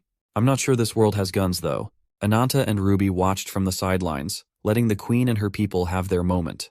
Without wasting another second, they set their sights on the capital, Folkvanger, and sounded the battle horns. The expedition party route has been assigned as such. The main party consisting of 100 troops, including all the commanders, the Queen, Nadia, and Ananta, are going to make an upward push for the capital, while 50 reserve troops stay with Whitefoot and Blackfoot in the outpost. The sisters can't believe that they're stuck in the base camp, left to wait for the war's results. Blackfoot sighed. She really wanted to see Ananta in action, and she can't do that from all the way back here. Whitefoot was chill. She's enjoying her tea and hanging out with her sister. She reckons that Blackfoot's help is no longer necessary on the front lines, now that Ananta's curse has stabilized for the most part. Regardless of the result of this expedition, Whitefoot's power is everyone's lifeline. It's only natural that Queen Lagertha would keep her safe in the outpost. But she knew as well as anyone that the reserve troops weren't left here to protect them. They're here to monitor any sussy activity. The fact of the matter is that Levatine still doesn't fully trust Rabbit's Foot. Blackfoot sat beside her sister and asked if she thought the expedition would succeed. To be completely honest, Whitefoot answered that she does not give a fuck if the mission succeeds or not. All she really wants is for Ananta to become more powerful than he already is. He must accumulate strength, even if it means sacrificing everyone else. Myr's arrows struck the heads of pesky summoned snakes that littered the woods. The ever-so-reliant Skald was there to finish the job and land the last hit. Around them, the rest of the warriors did their thing. The elite soldiers and commanders carried most of the workload. They are under the orders to continue advancing as more and more giant snakes mobbed them from multiple angles. Sensing that the enemies were gathering to their right, Queen Lagertha ordered her units to pull in. The regular soldiers might be out of their depth in direct confrontation, but they can work together seamlessly to build shield walls, repelling the enemies. Feeling fancy with it, Ananta called on Ruby to help bring in the heat. The little fire lizard jumped on top of the shield wall and fixed her eyes on the incoming snake battalion. As soon as Ananta gave her the go signal to roast the snakes, Ruby unleashed a bright flare that torched anything that entered her range. Ananta is playing it safe. Judging by their current pace, they won't need his help against cannon fodders for the time being. Much to his surprise, the attack force is advancing even though they're insurmountably outnumbered and surrounded. Still, knowing that one mistake could lead to a full-on wipeout, Ananta kept his guard up and senses sharp. Nevertheless, this next level of coordination shows just how confident Levatine is in their troops. Myr with her arrows, Skald with her sword and shield, and Queen Lagertha with her unparalleled stratagems and shot-calling. It is a reckless plan, but it is working. Their current headache is the scaly fragments from the blind faith incarnate. The queen is confident that her well-trained troops would have no trouble cleaning up these beasts. After steadily pushing forward, they reach the center of Farsa. The odd thing is that the alicorn and the abominations are not showing themselves yet. Leading the vanguard, Skald informed her queen that they had reached the snake-infested Vigritter Tower. On top of the said tower is a persistent old man, welcoming them to the battle's next phase. After miserably losing against Ananta, this old snake still had the audacity to call the opposition wicked fools who dared deny the wings incarnate. He is determined to watch the attack force's final moments after being humiliated. Mir tried to sneak in a supersonic arrow shot, but it was slapped away like an annoying fly. From this moment on, the salty old man intends to take over. He wants to subject the people of Levitain to his petty wrath. Behind him emerged the winged sky serpent. Quetzalcoatl flew above the tower while carrying a bag of mysterious wriggling flesh on its tail. Queen Lagertha looked at the lump of flesh and felt chills coming down her spine. She felt a familiar feeling as soon as the snake rope holding the mound of flesh in place scattered to the wind. Reacting promptly, the queen ordered her troops to maintain defensive formations and hold firm. Quetzalcoatl finally launched the mound right into the spot with the highest concentration of soldiers. The impact alone made quite a spectacle as dust swallowed the whole battlefield. Once it settled, the queen and her troops laid their eyes upon the weird amalgamation of fleshy material splattered flat on the ground. Queen Lagertha paused in her tracks upon seeing something human-like squirm its way out of the middle of the meat. A few seconds later, the human-like figure took full form. The shape of a man skinned alive for his top half, and the body of a fucked-up horse in the bottom. Once known as the alicorn, the sacredness incarnate had seen better days. The bony alicorn mumbles something indecipherable. It seems like only the queen understood the ancient language he spoke. Whatever it was, the mumbling made Lagertha order a full-on emergency retreat. Much to everyone's horror, Alicorn's mouth split open as a giant eye regurgitates up from its throat. Then came a loud and bloody splattering of his body, causing the mound of meat to move outwards. It was like a fleshy tsunami that consumed everything it could touch. Not recognizing enemy or foe, the hungry meat even feasted on the summoned snakes. Unfortunately, the queen's soldiers in the vanguard also fell victim to the gluttonous meat heap. Skald tried her hardest to repel the incoming deluge of flesh. Her raw strength was enough to keep it in check. But how can you kill a thing that can't even be identified? When threatened, the mass of flesh just squirms and absorbs the weapon used to attack. After absorbing everything it could touch, the mass of flesh squirmed once more. This time, it gave birth to a singular horn peppered with unsettling eyes. Attached to that horn is none other than the original incarnate-turned-evil deity, Alicorn. The meaty gore of Alicorn's disfigured body splatted on the queen's troops, but they held strong. Lagertha even riled up her old friend to demonstrate his insurmountable strength. Well, it looks like she is getting what she asked for. The Alicorn came in running horn first, seemingly eager to pierce through their defense. But doing that won't be easy, especially with Ananta tagging back in now that a worthy opponent has shown himself. While he holds Alicorn's body in place with his supreme physical prowess, Lord Owl comes in with the DPS of his raptor claw. Commander Lupa refused to be left out and jumped in to deliver a sharp and lethal brand of gore. Taking the left and the right, respectively, the two commanders beautifully worked in conjunction with one another. While her commanders are showing off, it's unfair for the queen to be left out. As she unsheathes her sword, Lagertha assured Alicorn that she will end his life herself. She stalwartly stood before the evil deity with the intent to kill.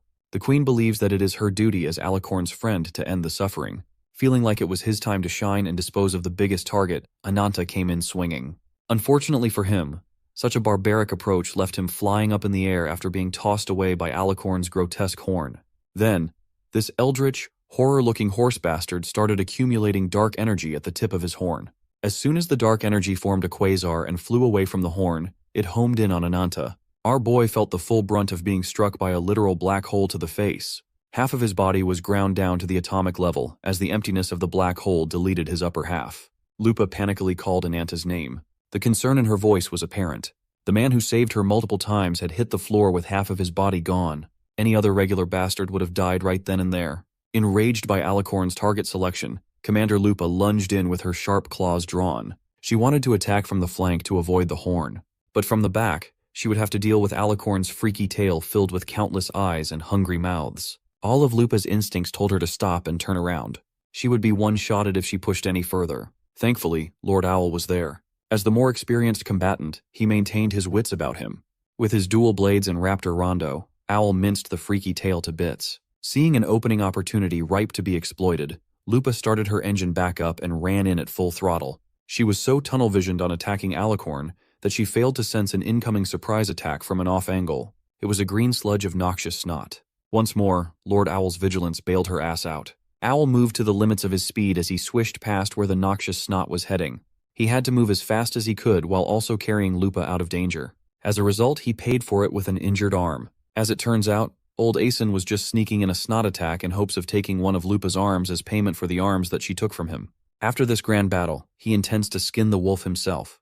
The noxious snot was coming from the sky serpent's mouth. From the top of the tower, it served as a long-ranged cannon capable of causing toxic destruction. This is not looking good for the attack force. Things keep getting worse, and their opponents are borderline broken.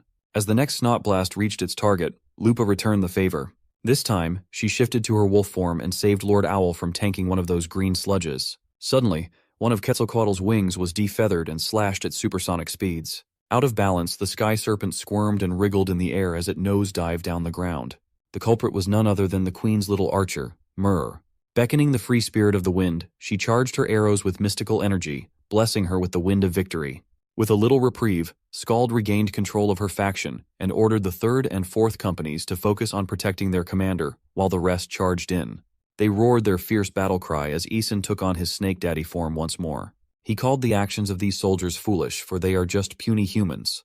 He does so while entirely unaware of the inhuman enemy closing in. Lupa scaled the tower with her strong muscles and claws. Riding her was Lord Owl, ready to hack and slash away. The wolf lady playfully grinned and teased old Asen about his missing arm. Easily agitated, the salty snake attacked out of anger. That was a big mistake. Perhaps the biggest he had ever made. Asen was so focused on avenging his arm that he neglected Lord Owl's threat level. With his raptor art, Gungnir, Owl pierced through another one of the old snake's arms, mincing the flesh to bits and shredding the bones. Asen tumbled backward from the sheer force that the stab yielded. The two commanders landed right next to each other, refusing to let the snaky enemy out of their sight. Looking down, Lord Owl realized that he had gone a little too hard and broken his sword. Everything is a mess. Lupa, on the other hand, scanned the surroundings to make sure that Ananta was all right. Her frantic scanning of the field was interrupted by a loud and deep rumbling. The Valkyrian warriors are currently ganging up on the fallen sky serpent, making use of their numbers to make up for the size and strength disadvantage. Nadia rushed to Ananta's side and ascertained the severity of his injuries. It's apparent that this boy needs some healing touch. Meanwhile, Queen Lagertha had already jumped on the deep end and was fighting with the evil deity one-on-one. She was being pushed back, but her solid determination kept her going in the game. The alicorn she once knew is gone, replaced by a grotesque flesh monster that looks like a nightmare horse with way too many feet. Calling her battalion, the queen's guards ran in to execute a defense formation to protect their beloved queen. Skald saw the incoming attack before anyone else. Even so, the whole defensive line was still swept away in a single attack, rendering their shield wall useless. The alicorn's speed and use of momentum to trample defenses with his horn is unrivaled. Jumping in to avenge her people, Queen Lagertha hacked the horse's neck from the side. The queen lost her badass cloak, but she managed to chunk the enemy's flesh in a bloody fashion. Seeing Nadia nursing Ananta's remaining body parts, the queen tasked her to heal their secret weapon and bring her back to full health as fast as possible. The queen finally ditched her eye patch, exposing a golden eye emanating with brilliant power. She reckons that if they hope to win this fight, they'll need Ananta. Lagertha raised her great sword in the air and raised the surroundings' temperature drastically with her aura. She slammed her blade down, sending the accumulation of fiery aura straight to her target. The alicorn just stood there, wholly surprised by the radiant attack. It didn't even have the time to react, let alone dodge. So the evil deity was swallowed by the fiery light. The resulting explosion was a mixture of incendiary booms and meaty delight. Once the destruction settled, a lone silhouette of a man remained in the burnt remains. Queen Lagertha slowly stepped towards her old friend. Seeing him in this state breaks her heart. The beauty and poise that Alicorn once possessed are long gone. He used to look like a K-pop star in an Amazonian empire. Now all that's left in his place is a revolting husk of putrid composition. She clenched her sword with both hands, steeling her resolve. Because today, she wants to deliver her old friend to eternal rest using her own hands. Before she could land the final killing blow, the empty husk of the sacredness incarnate weakly called her like he used to. Princess Lagertha. Suddenly, the memories of long ago came flooding back into the queen's mind. Myrrh and Skald used to follow her around to stop her from getting in trouble, but they could never stop her from doing dangerous stuff like climbing up the highest point of the castle. When Myrrh and Skald failed to talk some sense into her, Sir Alicorn would often step in, but the princess simply thinks that the people around him, including Alicorn, are worrying themselves unnecessarily. She is destined to rule over her people, so it won't do to fear heights. Besides, she's certain that no harm will fall upon her as long as she has the sacredness incarnate by her side at all times. Alicorn smiled at the young lady's naive musings.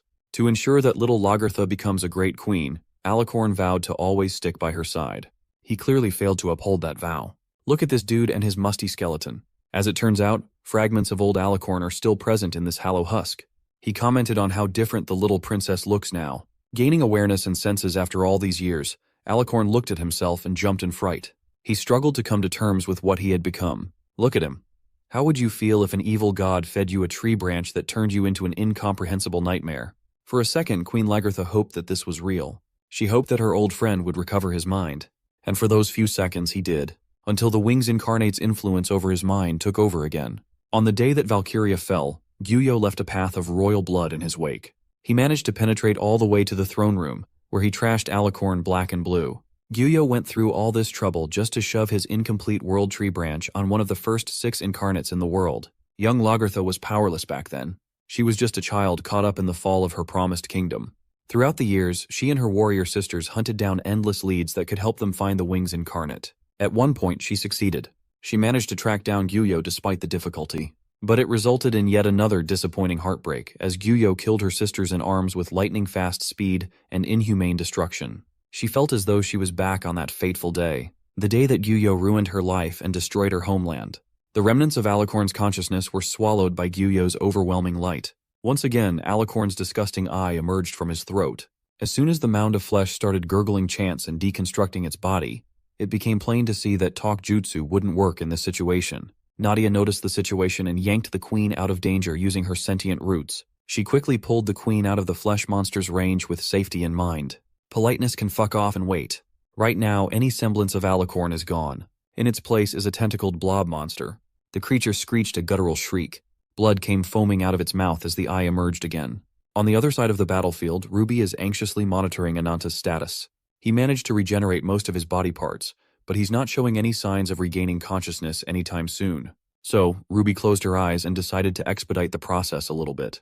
Her body became engulfed with flames. The little critter unlocked an alternate form, and it looked sick. In the thick of it, Nadia warned the queen that at the rate they were going, the casualties would be too great. She suggested that it would be better to gather the wounded and make a tactical retreat. But the queen quickly and loudly turned down Nadia's suggestion. Little Lagertha understands Alicorn better than anybody else. She knows that her old friend lost control due to fear. Now that he's at his limit, he can't even maintain a coherent shape and form. Retreating is not an option. Lagertha wants to enlist Nadia's help to slay the creature with one final blow. That reckless plan was thwarted by the secret weapon's voice, rudely shooing the ladies to get out of his way. Ananta miraculously recovered and went back to a better state. The remains of his severe wounds have been covered by free-flowing fire all over his body. Queen Lagertha watched Ananta come closer with a fascinated look in her eyes. She had seen something like this before. The young man must somehow use the flame spirit. It's similar to Mer's spirit blessing, which enhances her arrows. The flaming dragon coolly walked towards the blob monster. Every step was oozing with aura. Like a mindless beast, the blob creature launched itself forward with its mouth wide open and hungry to chomp down. As a response, our boy decided to get fancy with it and formed a fireball between his hands. He unleashed about a dozen of these blazing projectiles, filling the air with unquenchable flames for an alternate version of blazing baldachin. To counter his flames, the blob monster opened its mouth and formed another quasar attack. The same technique was used to vaporize half of Ananta's body just a moment ago. The blazing baldachin and the dark quasar came into contact with one another midway through. With two powerful attacks colliding, the resulting explosion was naturally nuclear. It looks like the blob monster came out worse in the exchange as the sea of fire enveloped its surroundings. And in that sea of fire came surfing a blazing dragon, hunting for that juicy last hit. As a last-ditch effort to defend itself, the blob formed countless solid spikes with its amorphous body and hardened up. Keeping it simple, Ananta clawed his way through the enemy's seemingly impenetrable defense. He clenched his fist, annoyed to see yet another victim of the wings cowering in fear. Ananta ran in with his fist cocked for a haymaker. He asked the blob of the alicorn how long the will of the incarnate would continue to hold on to such an unsightly life. Our boy is really giving this blob guy the smoke and fire combo special. The flames got so unbearable at some point that the remaining flesh and blood melted off the creature. To make sure that they actually score this crucial kill right now, Nadia tapped in with her roots and grabbed Alicorn's remains in midair. Unlike the sacredness incarnate, someone on this battlefield follows through with her words. Queen Lagertha's energy climbed up to the heavens and pierced through the dark clouds. She's demonstrating that she did not get this far through luck. In her name, Lagertha Einherjar, Queen of Valkyria, she commanded her old friend to finally rest in peace. With tears petering down her cheeks, the queen brought down the blade that extends past heaven down to earth. When the queen's attack concluded, the sky was split open, letting the sunlight in after years of darkness. Her attack literally breathed new life into the dead continent. But it came at the cost of ending an old friend's life. The remnants of Alicorn's soul looked up to the sky, awoken by the sunlight he had become unfamiliar with. He remembered lazy days hanging out with the princess in the castle. Until the very end, he had hoped to protect her from this cruel world. But now he must scatter forever. She might not have seen it, but Queen Lagertha definitely felt her old friend's final smile. With the skies torn open and the blob monster defeated, its final farewell, the queen had tears streaming down her eyes. They were tears of grief and iron will. Seeing the light peer through the clouds, Ananta undid his crazy fire dragon transformation with Ruby suspiciously perched on top of his head. Now that they've gotten rid of the evil deity plaguing the lands, Ananta turned to question his little pet about that insane power he had just received. Queen Lagertha kneeled before the remains of Alicorn, the incomplete branch that Gyuyo used to tear a kingdom down. She stayed there, sending her silent prayer. Nadia approached the queen, giving her condolences. But to mourn is nothing new for a queen like Lagertha. She suffered loss more than most people. Be that as it may, she simply has no time to stop and weep for every life lost. She might have wrapped up her fight, but her soldiers are still out there, giving their best to slaughter the fallen sky serpent. Just as they always say, Levitine must keep marching forward so that the deaths of their comrades are not in vain. Up in the tower, the two commanders also did their job and captured the old slithering worm. Right now, Lupa is giving the old snake a beating and a scolding for all the needless casualties he directly caused. You know Lupa values her comrades above everything else. She urged Aeson to not even dare think of a peaceful death. As a response, the old cult goon just laughed at her aggression. Provoked by such a mocking reaction, she almost punched his head out of his body right then and there. Aeson asserted that it would have been better if Lupa had just died in the scenario he had prepared specifically for her. Before the feisty commander totally goes out of control, Lord Owl calls her to attention. His eyes scanned the land and saw something inconceivable. He knew for sure that the war was not over yet. Directly under the pillar of the sunlight was a man. It was as if the heavens itself are providing the spotlight for this dude. That's plus 1,000 aura right there. His steps were unhurried, solid and decisive. His body exudes stability and raw power.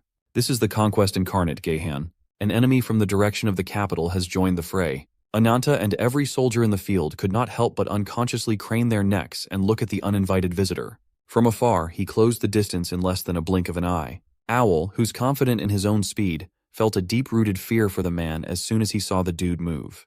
As it turns out, he wasn't only fast, he's pretty damn overpowered too. He ran like walls didn't exist and made a giant hole piercing through the tower's foundation. This man is like a bullet in human form, but only a lot more destructive. While Gehan was showing off his godlike physical prowess, an enormous fist came to greet his face on the way. Gehan didn't even flinch. It looked like he wasn't impressed when the punch landed on his face. Ananta timed Gehan's run perfectly and set up a powerful punch that would have evaporated any normal opponent in one tap. The young man recalled his conversation with Owl about Gyuyo's elite warriors, the Sephiroth. They essentially serve as guardians and executors of Gyuyo's will. They are the 10 most powerful beings bestowed with the power of a branch. On the top are the wing's most powerful weapons, and on the bottom of the totem pole are their assistants. Since they've already defeated the assistant, Aeson, the boss must have come out to play now. If Gehan is at that level, it's safe to assume that he's as formidable as Beharin, the lapdog that dog-walked Ananta back in Carpies. Gehan ate the punch like G. He stood straight without even a wrinkle on his armor. Furthermore, Ananta just made things easier by coming for him directly. The one-eyed freak of nature only cares about fighting strong foes. His hobby is slaughtering strong enemies. The black dragon roaring in front of him is as prime as a candidate can get.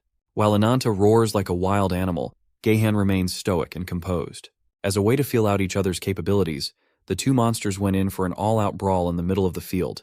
Each of their attacks was so fast that it appeared invisible to the naked eye. Halfway through the fistfight, both combatants realized something insane about their respective opponents. Ananta was shocked, and Gehan's interest was piqued. Each of Ananta's ferocious punches does not even leave a dent in Gehan's abnormally tough body. Now Gehan is landing his punches well. The problem was that the Black Dragon's regeneration was ridiculously fast and almost impossible to keep up with. So, finally, Gehan pulled the trigger, distributed his overflowing power into his fist, and performed a hard-hitting pangolin mountain annihilation that nearly made a hole through Ananta's stomach. Feeling like he might need another boost, Ananta called on Ruby to lend him strength again. For the second time, the battlefield witnessed Ananta's fire dragon transformation. He opened his scorching maw and concentrated his firepower to the utmost extent while tracking his target. Gahan must have felt a little threatened, his poker face cracking just a little bit. The Queen, Nadia, and everybody else can immediately tell that this fight is above their pay grade. They must rely and put their trust in their not-so-secret weapon. Ananta released the flamethrower, forcing Gahan to raise his arms in defense.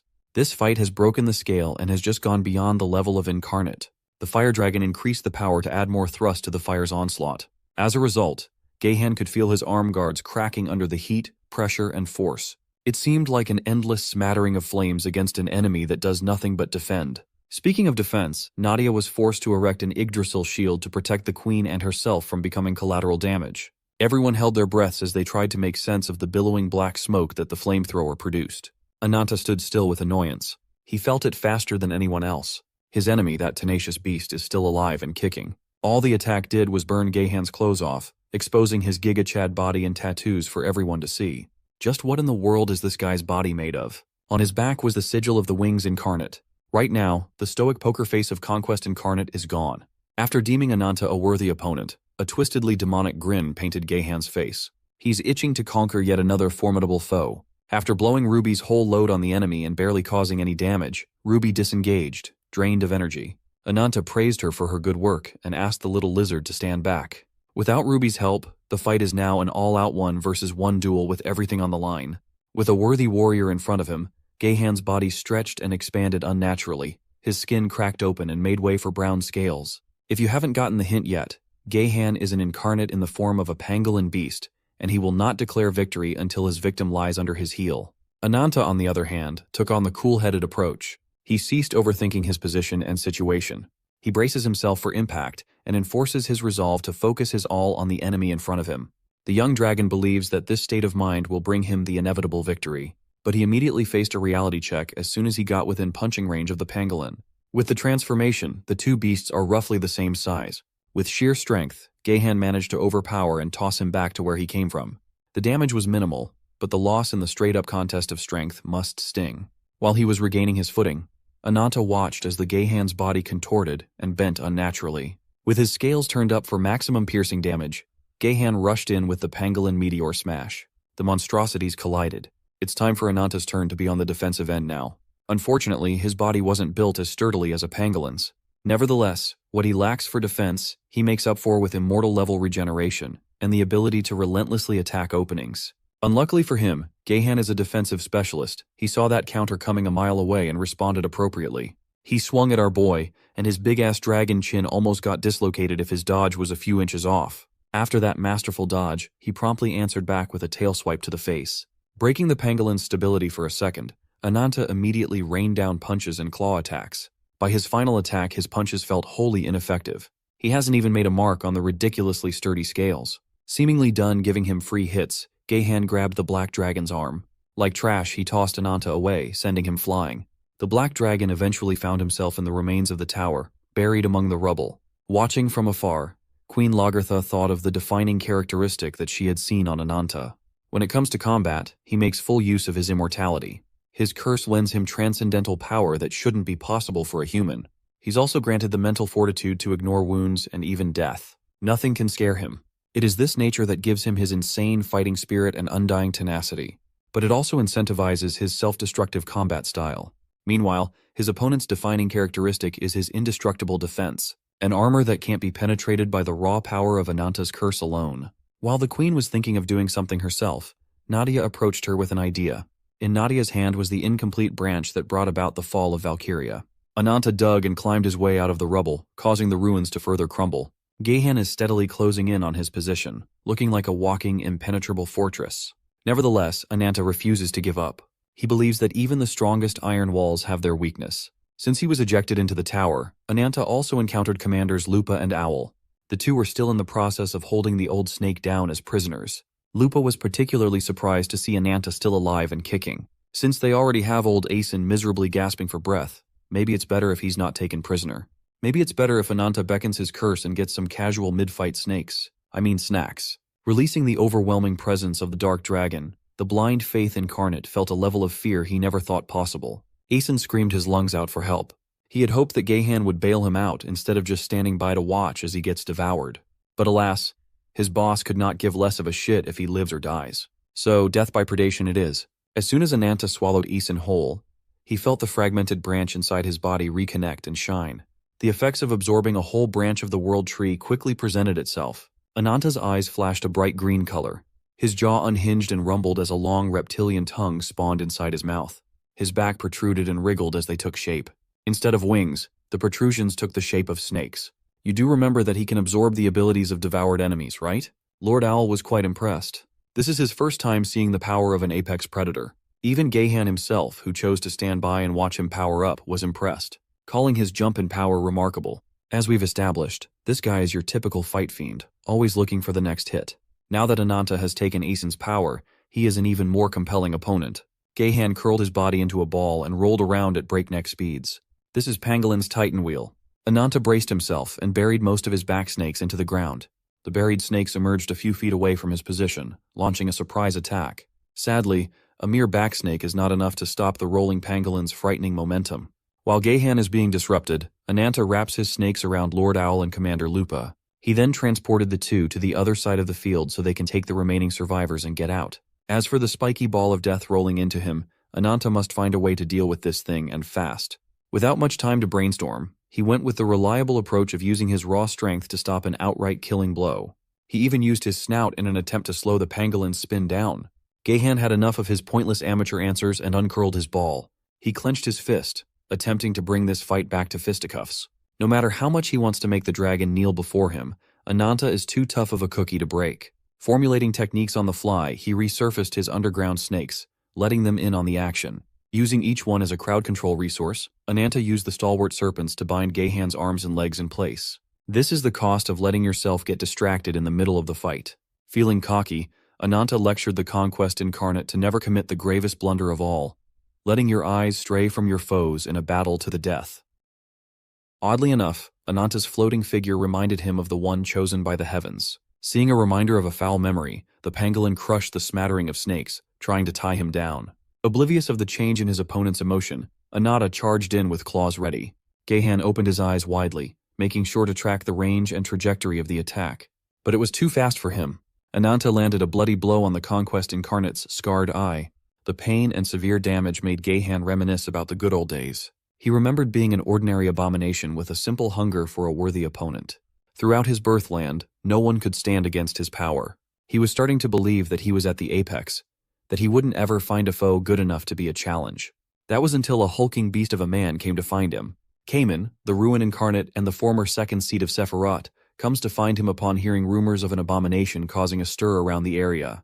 Before the big croc could explain the reason for his visit, the feisty pangolin charged at him with hostility. Looking at him like a fool, Cayman raised and clenched his fist, ready to meet the hostility with force. The attack landed squarely on the abomination's head. The force of mountain annihilation is the real deal.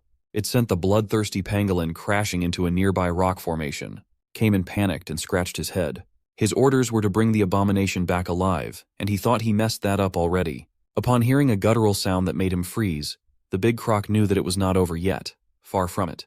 Gahan crawled out of the mess and debris unscathed. Instead of fear and pain, the sensation he felt was joy. He looked at Cayman with a playful laugh and grin, while the big croc gritted his teeth.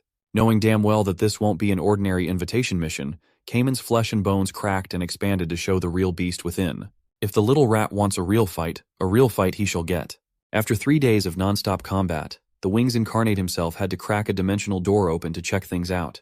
He thought Cayman was just shirking his duties as usual, but he was dead wrong. The second seat of his most powerful force lay bloodied, beaten in front of an unfamiliar face. Gyuyo could not have imagined such a turnout. It was extremely impressive. This little abomination had stolen the branch out of Cayman's body.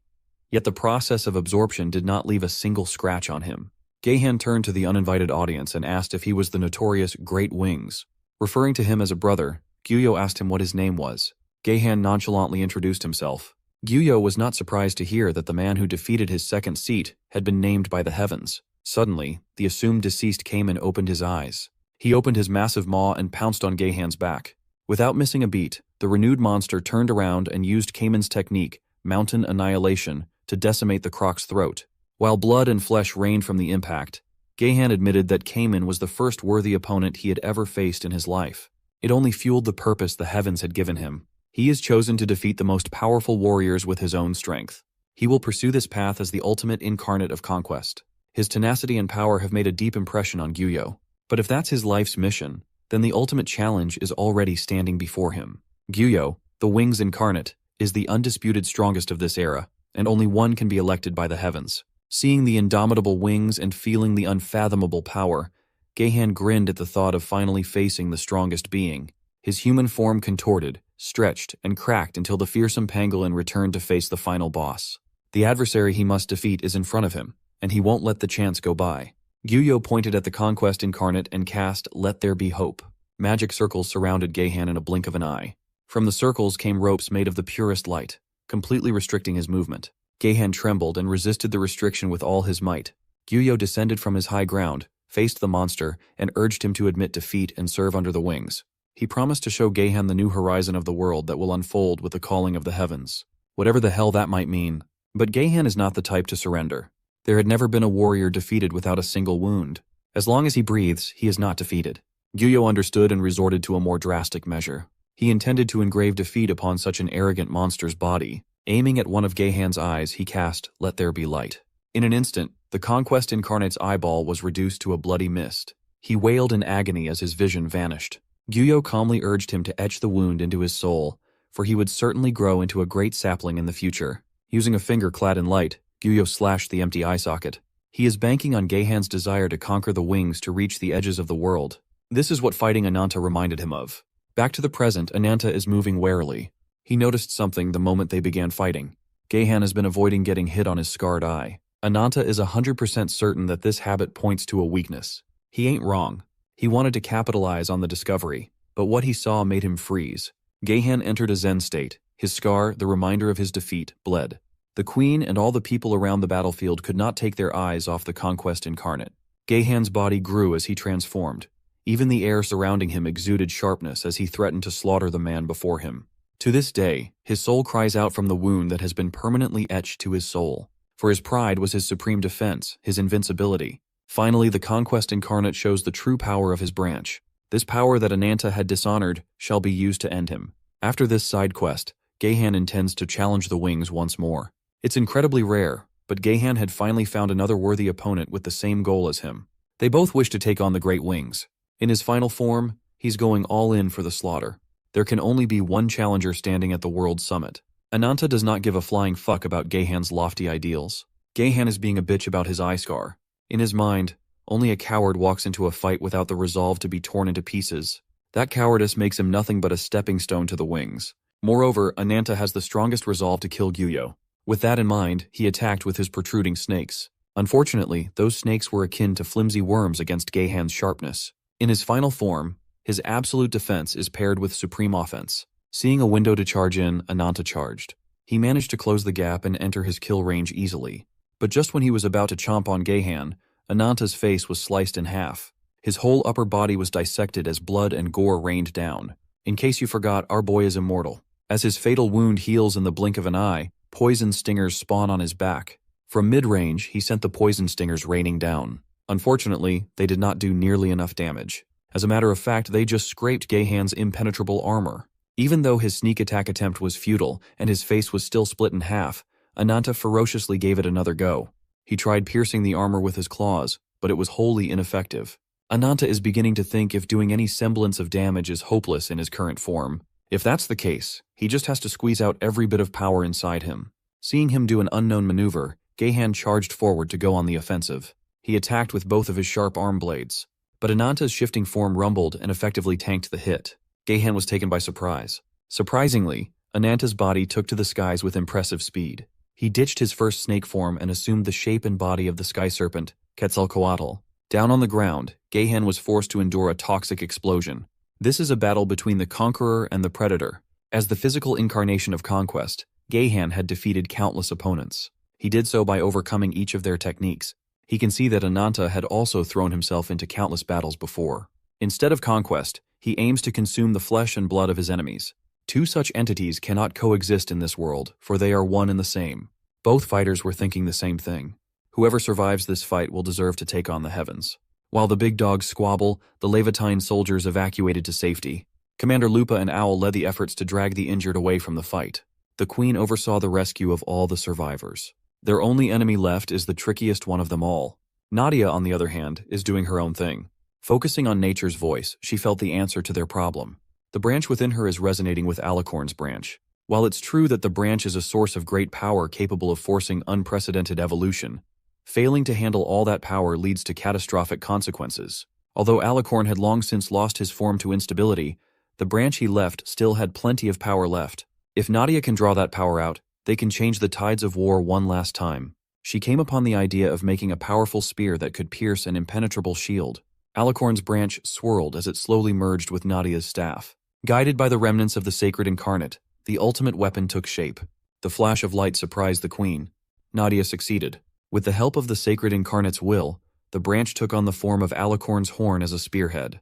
With that, Yggdrasil Andrasta was born. The flash of energy from a distance distracted Gahan for a split second. That was enough for Ananta to capitalize and put the conquest incarnate on a death trap using his tail. Gahan laughed at his efforts to perish together. But Ananta's the last person to fear death. Even if his body is torn to shreds, he'll just come back stronger. Nadia loaded up the spear, aiming at the constricted Gahan.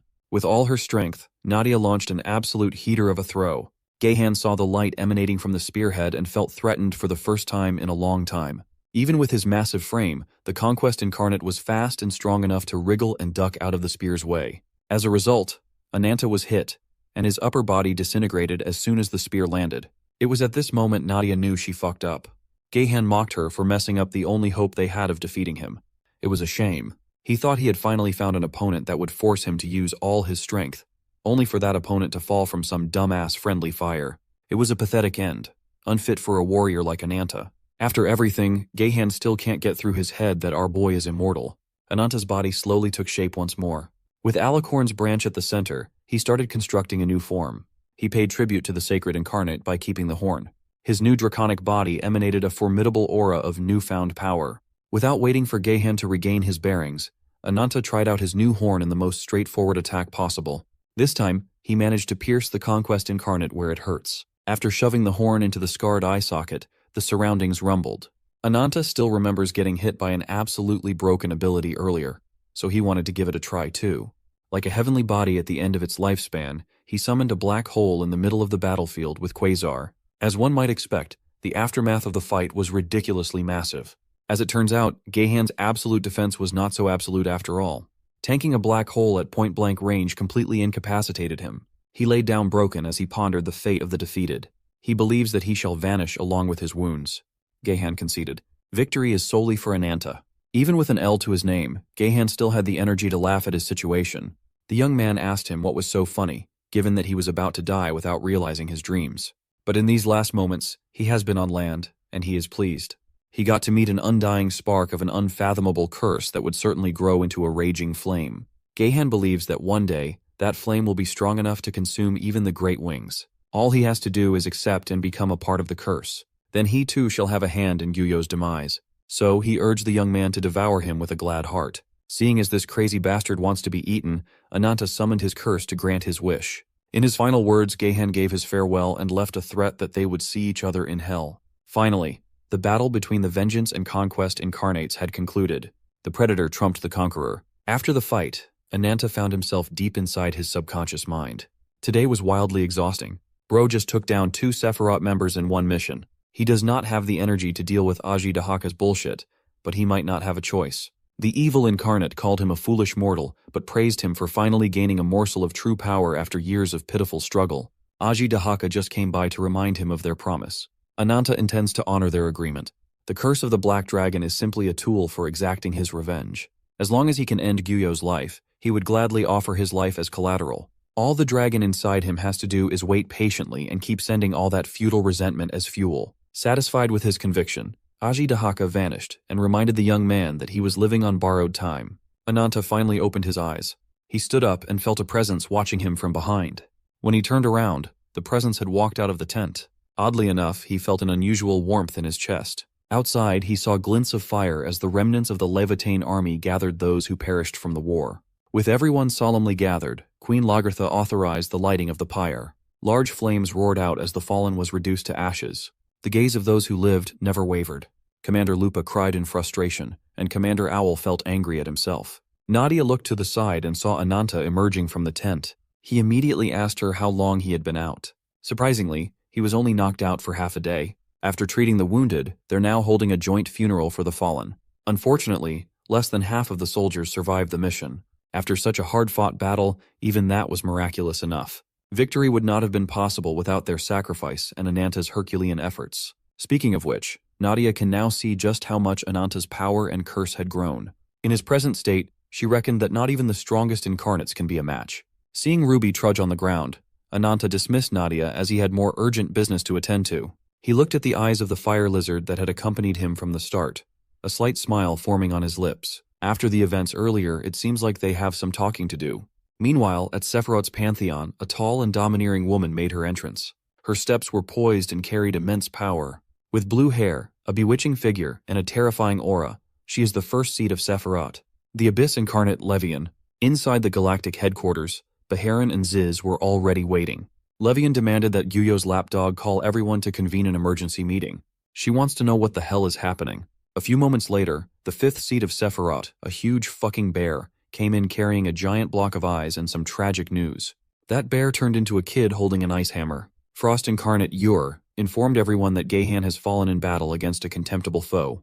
Hearing such unexpected news, Sephiroth's fourth seat came in, crawling with her countless centipede legs. Slowly taking the form of a woman, she called Gehan a foolish warmonger who did nothing but cause Lord Gyuyo to worry. But the Lord must not worry anymore, for Kishu Olga, the madness incarnate, shall guard him with her life to the very end. The newest addition to the team, Ziz, the lightning incarnate, doesn't really give a shit. Frieren made a scene, punching the air and shattering the fabric of space to shut everybody up. In that shattered space came the all-seeing eye of their lord. Gyuyo's voice echoed, filling Sephiroth's seats with anticipation. He promised that with one heart, they shall mourn their fallen brother appropriately. This heart-rending grief can only be cleansed with the blood of their enemies. Gyuyo had finally shown his true colors. They shall prepare a requiem to console Gehan's soul, and they shall start with Levatine's precious hideout. Back in the Farsa continent, Lupa approached Nadia to inquire about where Ananta was. She told her where he went, and Lupa asked if he said anything else after waking up. Hearing that Ananta didn't even mention her made Lupa bummed out a little. Now that our boy and his loyal companion are alone, he started reminiscing about the painful past. In his lowest moments, the red lizard stayed by his side and mourned his sister with him. Ruby was there as he trembled and vowed to rip Gyuyo's heart with his 2 hands and present that cursed thing before Ashta's grave. When they walked far enough from the camp, Ananta opened up to Ruby about that agonizing day. The day that everyone in his village died, he wanted so badly to believe that it wasn't his fault, because if he had not, he would have lost his mind right there and then. Since he was just a boy, his heart has been filled with rage for the Wings incarnate. Aside from rage, he tried his hardest to kill all other emotions. His desire for revenge was the only thing keeping him going. If he felt everything that came from that fateful day, he would not have been able to go on living. Hearing him bare his soul, Ruby's body stretched and morphed. It's pretty much common knowledge that Ananta hates Gyuyo more than anyone. That hate expands to all incarnates in this world. For years, he's been fighting to understand why it had to be her kind-hearted sister who died instead of him. From Gyuyo to Aji Dahaka, he firmly believed that every incarnate out there is the same. His whole life revolved around exacting revenge on those disgusting monsters who bring destruction to everything around them with their selfish desires. In the fight earlier, Ananta suspected that Ruby was one of them. She's also an incarnate. The little red-haired girl knew him better than anyone. She knew how deep his hatred goes. Ruby cried her eyes out as she repeatedly apologized for hiding such a secret. She only hid her real identity in fear of being hated by the person she had grown closest with. Upon hearing the truth, Ananta seemed oddly calm and at peace. Earlier, when Alicorn's branch was absorbed into his body, something else entered his mind. Aside from the near-infinite power that remodeled his form, he also relived Alicorn's memories, at least what was left of them. They were fond memories that the sacred incarnate held onto even after losing his mind.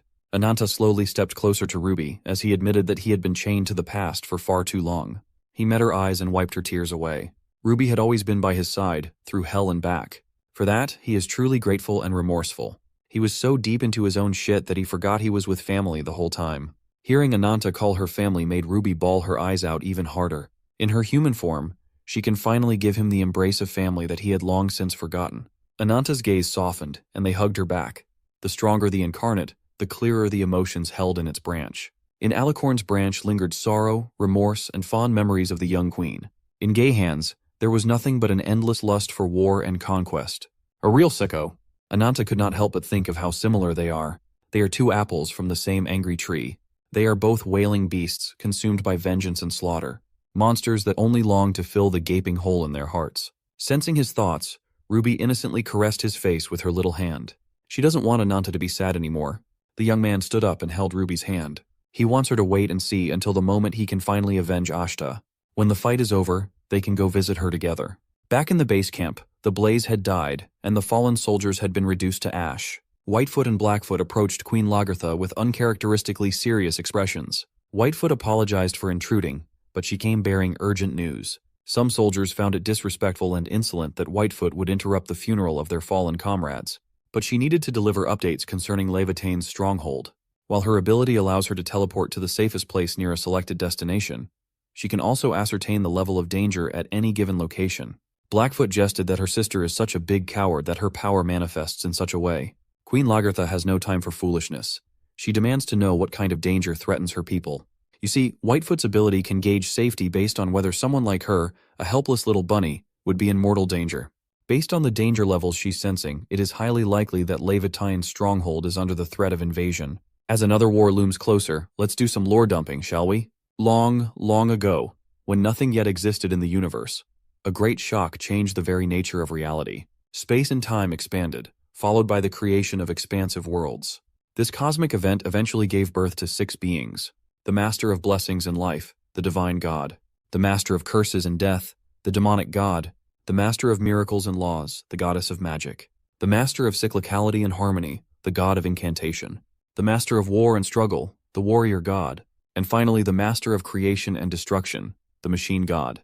Together, they were the 6 gods of absolute authority, holding the reins of reality. In time, these beings blessed a little blue planet with all manner of life. At least that's the story passed down from one generation to another. These 6 gods decided they needed prophets to live among their creations. So, they bestowed 5 mystics with treasures containing godly powers. They eventually became known as the First Incarnate. One of the kids, intently listening to the grandma, asked why there were only 5 incarnates in the story. When they were taught, there were 6 first incarnates. Grandma explained that, unlike the other gods that bestowed treasure to powerful mystics, the machine god went with an unconventional route. He created his own proxy by hand to live amongst mortals. The machine god constructed a perfect being that resembled humans and came to be known as the Machine Incarnate. As everyone was aware, the first incarnate found lands to dwell in and settled down. They lived for eons as companions to people. But this long-lasting peace was shattered when the Wings Incarnate came into the picture. He stole the treasure of the gods and slaughtered the first incarnate one by one.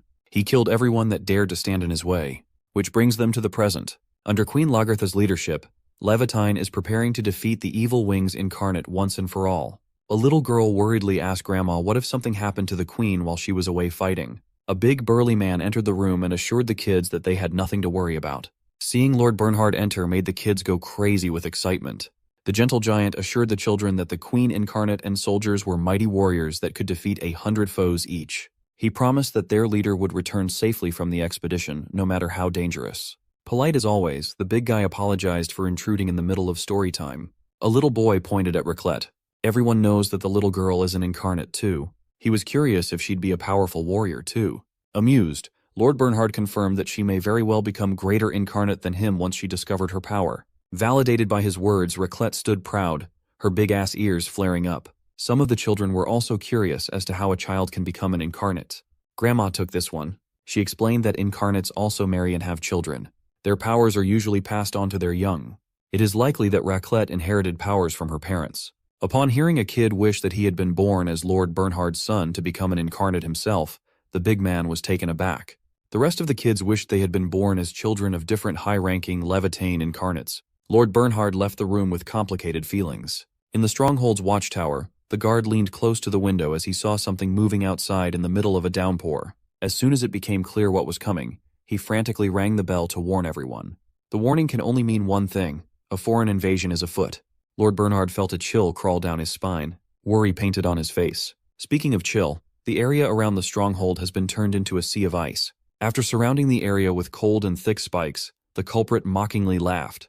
They finally found the elusive entrance to the fortress. The front incarnate Yurei is already looking forward to a satisfying invasion to avenge a fallen comrade.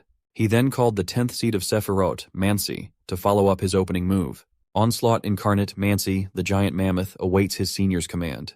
The soldiers of Levitain, the ones who weren't even strong enough to join the Farsa continent raid, turned to Lord Bernhard for direction. Big man right here is totally unprepared. Without the queen and her elite forces, they are practically defenseless against hostile attacks. Ur raised his ice hammer and pounded the ground to summon a snowstorm. Even more ice coated the mountains, freezing everything as far as the eye can see. The frost inevitably reached the stronghold itself, forming an icy path towards the gates. With a perfect ramp, it's time for Mansi the Mammoth to go crazy. As big and bulky as he is, Anansi moved surprisingly fast for a giant ancient elephant.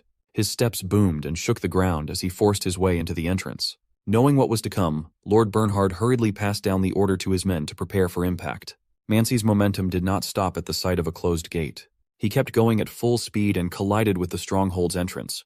The giant mammoth broke the only thing keeping invaders out of the hidden stronghold. Instead of rushing and rampaging inside Levitain without any sort of contest, Mansi was sent flying back outside. Ur was surprised as he lifted his head to look at the fortress gate. Standing before him was the second commander of Levitain, Breakthrough Incarnate, Tarkhan. Tarkhan stared the bear kid down, expressing his will to defend the stronghold. Seeing a worthy opponent crawl out of the rat's nest, Ur grinned. He berated the disgraceful Mansi for charging towards an enemy, only to back down. When asked if he wanted to tap out and let Ur handle the problem, Mansi protested with his fist.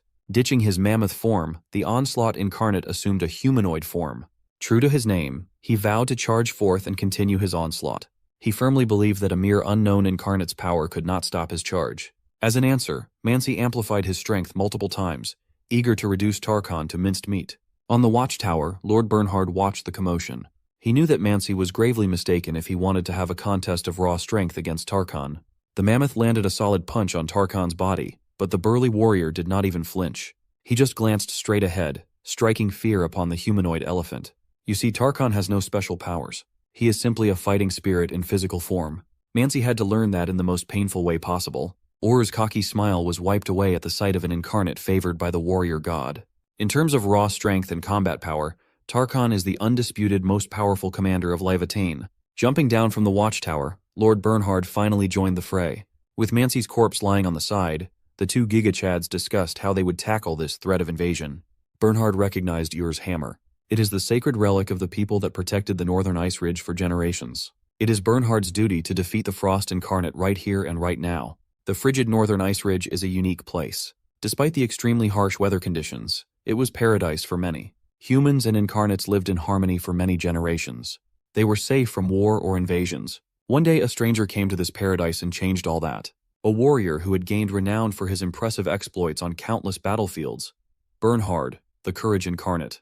The strange warrior freaked people out. The idea of war was completely foreign to them. But one person took pity on the warrior and welcomed him to paradise with open arms. That person was the adorable Tosca, the snow incarnate. Bernhard, who at that time knew nothing but war and strife, felt something change inside him. Aimlessly drifting into the frigid paradise, he was saved by her kindness. It was only a matter of time before the two fell in love. He was widely accepted by the community. They got married, and their love bore fruit. They were supposed to live happily ever after, or so they thought they would. Their child turned into an abomination. This child was told later that his parents considered killing him out of worry that he would have to live a lonely life as an outcast. But a savior appeared to rescue him from such a grim fate. Of course, it's this guy, the Great Wings incarnate Gyuyo. Lord Bernhard had long since come to terms with his foolishness back then. At that time, he was deceived by Gyuyo's claim that he could save the boy with the help of a branch. Bernhard had no idea what tragedy it would bring about.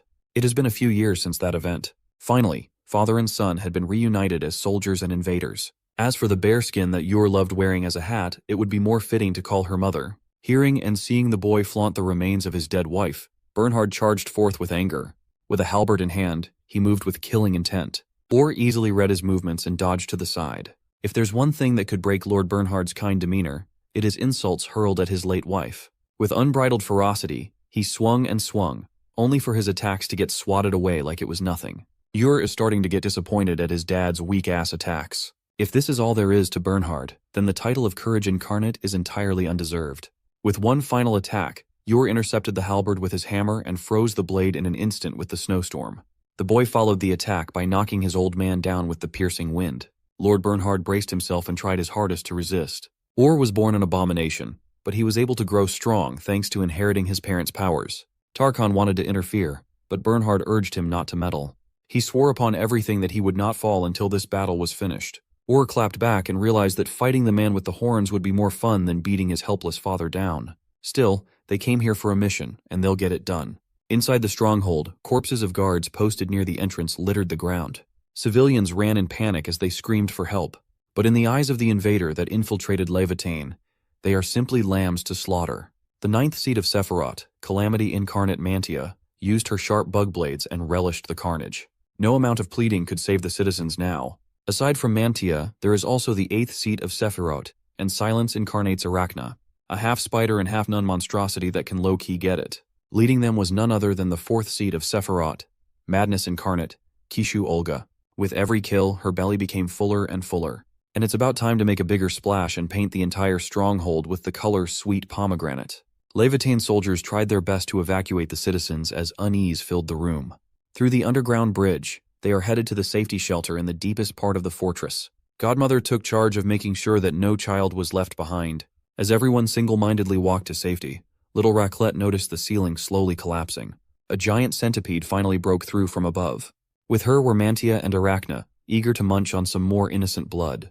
3 bugs landed on the bridge, leaving no way out for the evacuees.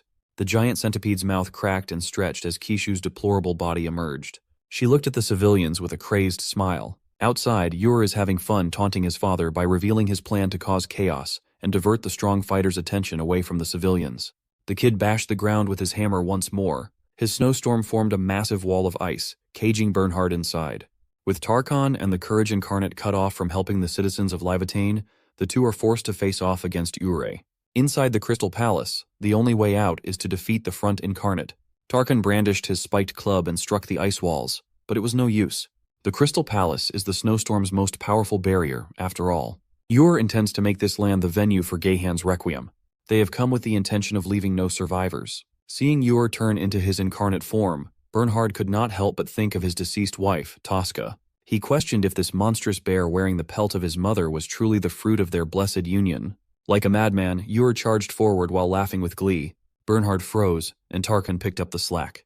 His club hit the bear right in the snout, making Ure falter. Ori could sense that the breakthrough incarnate wanted to defeat him as quickly as possible, but that is easier said than done. He holds the power of a branch amplified by an inheritance from 2 powerful incarnates. A man blessed by the warrior god simply can't bridge that gap in strength. They expect to protect everyone, yet they can't even break through the Crystal Palace. Tarkan finally had enough of the taunting. His horns flared up as he drew the unstoppable power inside his body. Seeing and sensing such a fearsome aura made the bear flinch. Ur subconsciously jumped back into safety, and his yapping stopped. Lord Bernhard also assumed his brown bear form. Upon hearing his father's war cry, Ur felt an unfamiliar emotion: fear. The momentary pause of fear left him open to getting clawed in the face. The damage was minimal. He jumped further back and shrugged it off. A bull that can break through anything, and a bear with all the courage in the world. This is the power of the second and first commanders of Levitain, Tarkan, and Bernhard. Back inside, some of the civilians successfully entered the safety center and shut the door tightly. Mantia and Arachna were trying to grow frustrated as they failed to breach the gate time and time again. They were taking so long that Kishu had to step in. She called her subordinates useless for having trouble opening a freaking door. She then assigned them to take care of the remaining nuisances left behind. Kishu fears that if she sees more useless warriors, she might just lose it and feast. The bugs gave way to their boss. Inside, the remaining survivors helplessly prayed for salvation. Kishu addressed the last ones left in this useless fortress. She made sure that they heard the death throes of the soldiers being slaughtered in their futile attempt to save those that remained. With a gentle touch, Kishu slowly melted a hole right through the gate. She peeked inside and asked the survivors if they really thought a simple gate was enough to protect their lives. If she really wanted to, Kishu could slaughter every single one in the room in the blink of an eye. But she is willing to give these pitiful people one final chance at salvation. She pointed at the children and demanded that the survivors sacrifice their little hearts in exchange for letting everyone else live. Desperate and on the brink of going crazy, some of the survivors started seriously considering the offer. The kids fearfully clung to their godmother. Thankfully, the old woman snapped everyone out of their disgusting thoughts. She warned everyone not to be seduced by the words of a monster. Godmother refused to let the vile centipede beast harm a single hair of Levitane's children. Annoyed, Kishu clicked her tongue. She sighed and corroded the gate even further. Seeing as her brutal games were not working, the madness incarnate has grown tired of playing. Through the hole she made in the gate, she pumped the safety center full of corrosive goo, with the intent of wiping everyone out in an instant. Godmother did not hesitate to use her body to shield the kids from certain death. But before the corrosive substance could reach the survivors, a yellow goo stopped it in its tracks. The kids couldn't believe it. The little rat, Raclette, broke away from the group and stopped the corrosion with cheese. Kishu looked at the little incarnate and smiled. This makes things a little more interesting for her. The madness incarnate pondered if the kid's power awakened under the threat of dying. Or maybe she evolved in order to save the people she cares for. Either way, the setup was way too delicious for Kishu's fucked up palate. Such desperation from a little fledgling was making her tingle. Kishu's face split open as she took on a more fitting form. With a knife in hand, it took every bit of Raclette's willpower not to pass out in fear. As much as she cares for Godmother and the rest, Kishu insists that she also cares for someone. That someone is the most precious person in all of existence. Even at this moment, her mind is full of thoughts of his beautiful face. Kishu's ultimate goal is to ensure that nothing but thoughts of her also occupy that person's mind. This disgusting bug bitch has deluded herself that everything she's doing is in service of her love for the wings incarnate. Seeing her grotesque centipede form, little Raclette stumbled and trembled in terror. The little girl started sobbing, unable to even look at the enemy up front. Kishu was deeply disappointed. Here she thought she might have found an interesting young fledgling. Extending her disgusting blue tongue, her whip-like appendage went straight for the kill. With a stab, blood painted the floors. But the blood did not belong to the little incarnate. Once again, the godmother used her body to protect the little girl.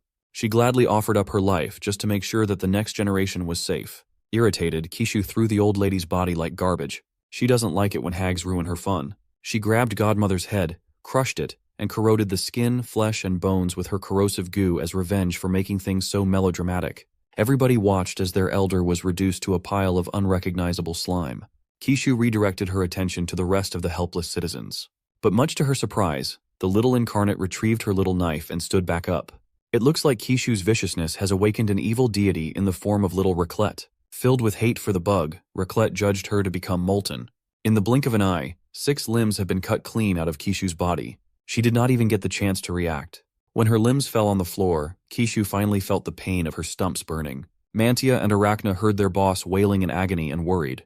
Raclette continued moving like an absolute badass, her knife turning into stretchy, molten cheese that could cut through anything.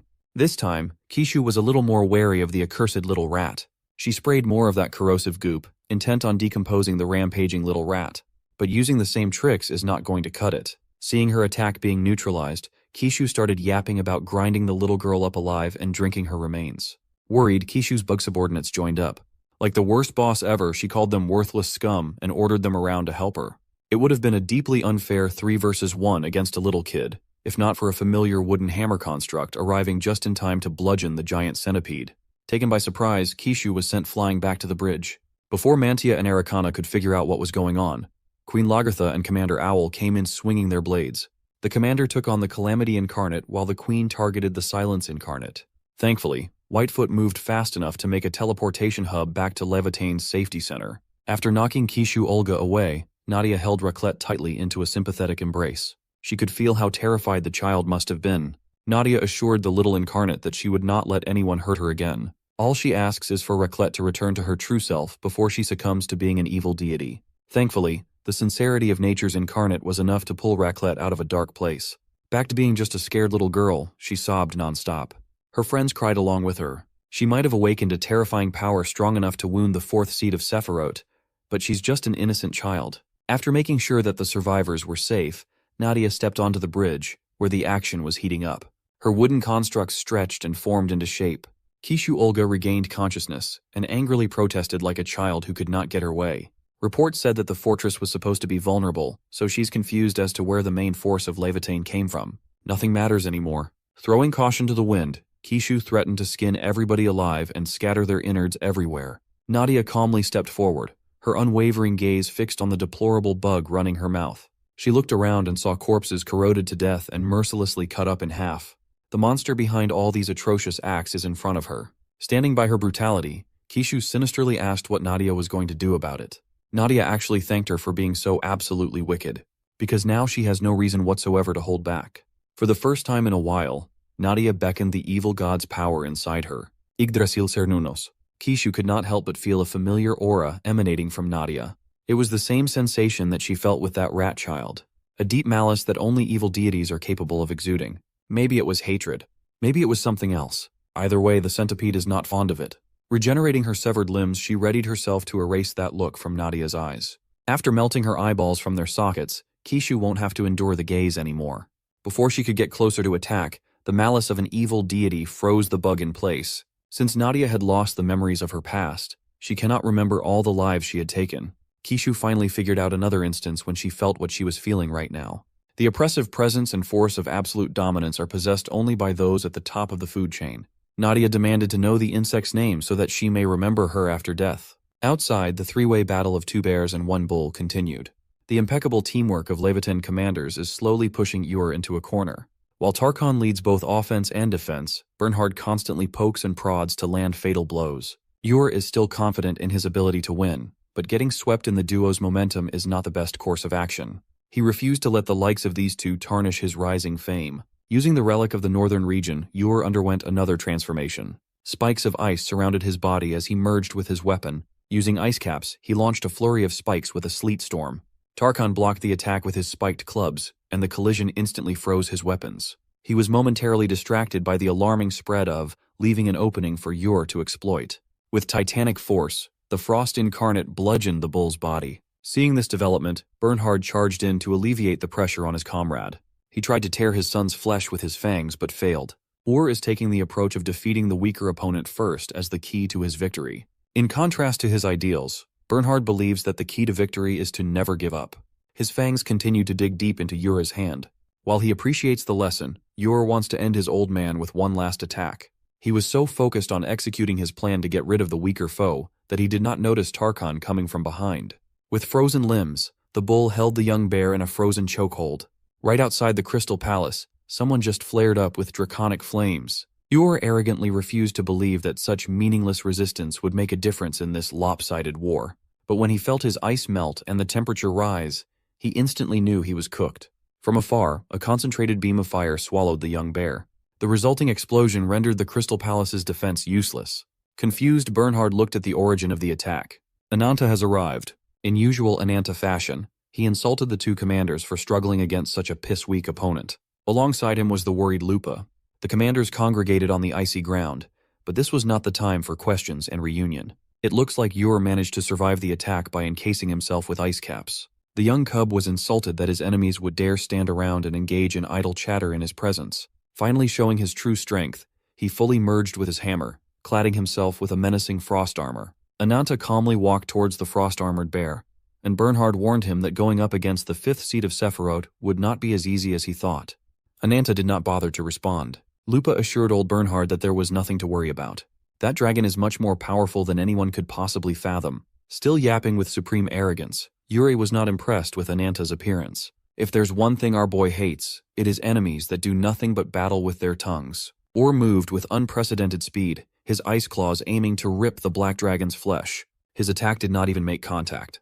After defeating Sephiroth's 2nd seat, he becomes more powerful than ever.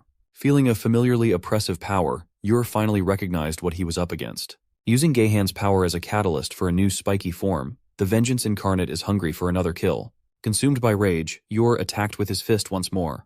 The kid hasn't learned his lesson yet, so what better way to demonstrate the gap between them than meeting a fist with a fist? Ananta unleashed Mountain Annihilation with a stronger intensity than Gehan could ever produce. One exchange sent Ur flying and crashing into the walls of his very own Crystal Palace. His front armor and bear transformation are undone. On the brink of defeat, the Front Incarnate remembered Behiren's reminder to call when he's in danger. Gyuyo's lapdog vowed to appear before him in times of crisis. That time of crisis is near, and it looks like Behiren is staying true to his word.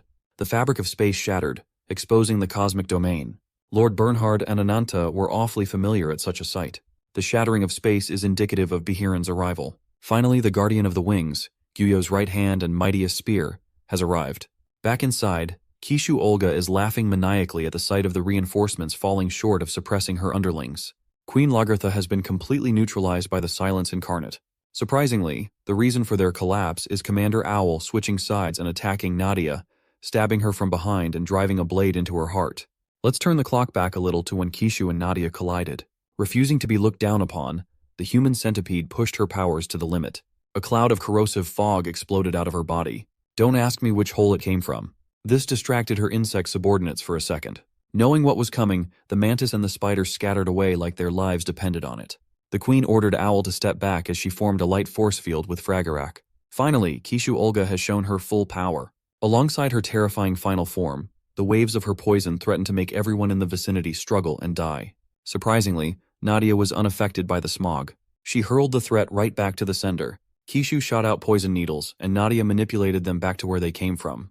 The needles dug into Kishu's flesh, frustrating her to no end. If her corrosive poison has no effect against nature incarnate, then she'll just turn the fight into a close combat struggle to slice Nadia apart with her blades. As soon as she got into Nadia's effective range, she put her inside what can only be described as an infinite Tsukuyomi. Kishu found herself alone in the middle of an endless dark expanse. In there, the evil deity, Yggdrasil Cernunnos, welcomed her with a cold stare. The thing's face split open, motioning to devour Kishu. The mental attack manifested itself in the real world when Nadia beheaded the giant centipede, effectively separating the madness incarnate's body into two. Close to death, Kishu tried her best to catch her breath. Indignant, she refused to fall into this random-ass place. She can't make sense of it. All Nadia did was stand in front of her, and the next thing you know, she's done. Even Queen Lagertha was surprised to see the true innate power Nadia possesses. That is when Owl made his move. He declared that the battle had been decided. He calmly walked behind Nadia, and she felt a sharp pain in her back. In a surprising turn of events, Commander Owl forgot to turn off friendly fire and stabbed Nadia. Even Kishu was confused. The queen was taken aback, and Mantia took advantage of the window to rain down air blades. Arachna followed up by sneaking behind Queen Lagertha and shooting her with a potent paralyzing dart. And so, Nadia bled, the queen was captured, and Owl turned traitor. Kishu could not help but laugh at the ridiculous situation they were in. When the queen demanded answers for why he would do such a thing, Owl simply apologized.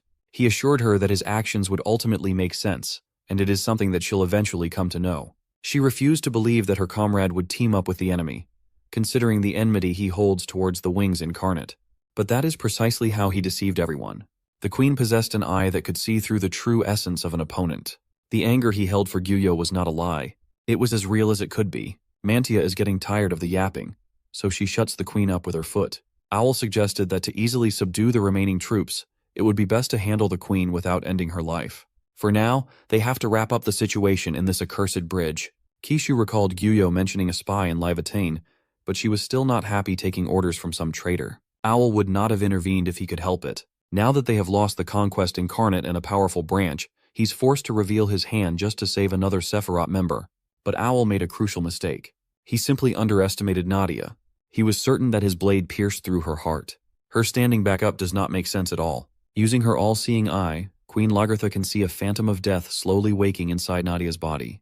The roots and branches filled with vitality turned into sprawling constructs devoid of life. Owl grabbed and carried the incapacitated Kishu as the death roots chased after him. Raclette, the child that Owl had grown fond of, screamed his name. He simply looked at her for a second and averted his gaze. For the first time in a while, he opened his wings. In doing so, fleeing from the scene became easier than ever. Raclette watched as the Commander Owl she thought she knew flew away.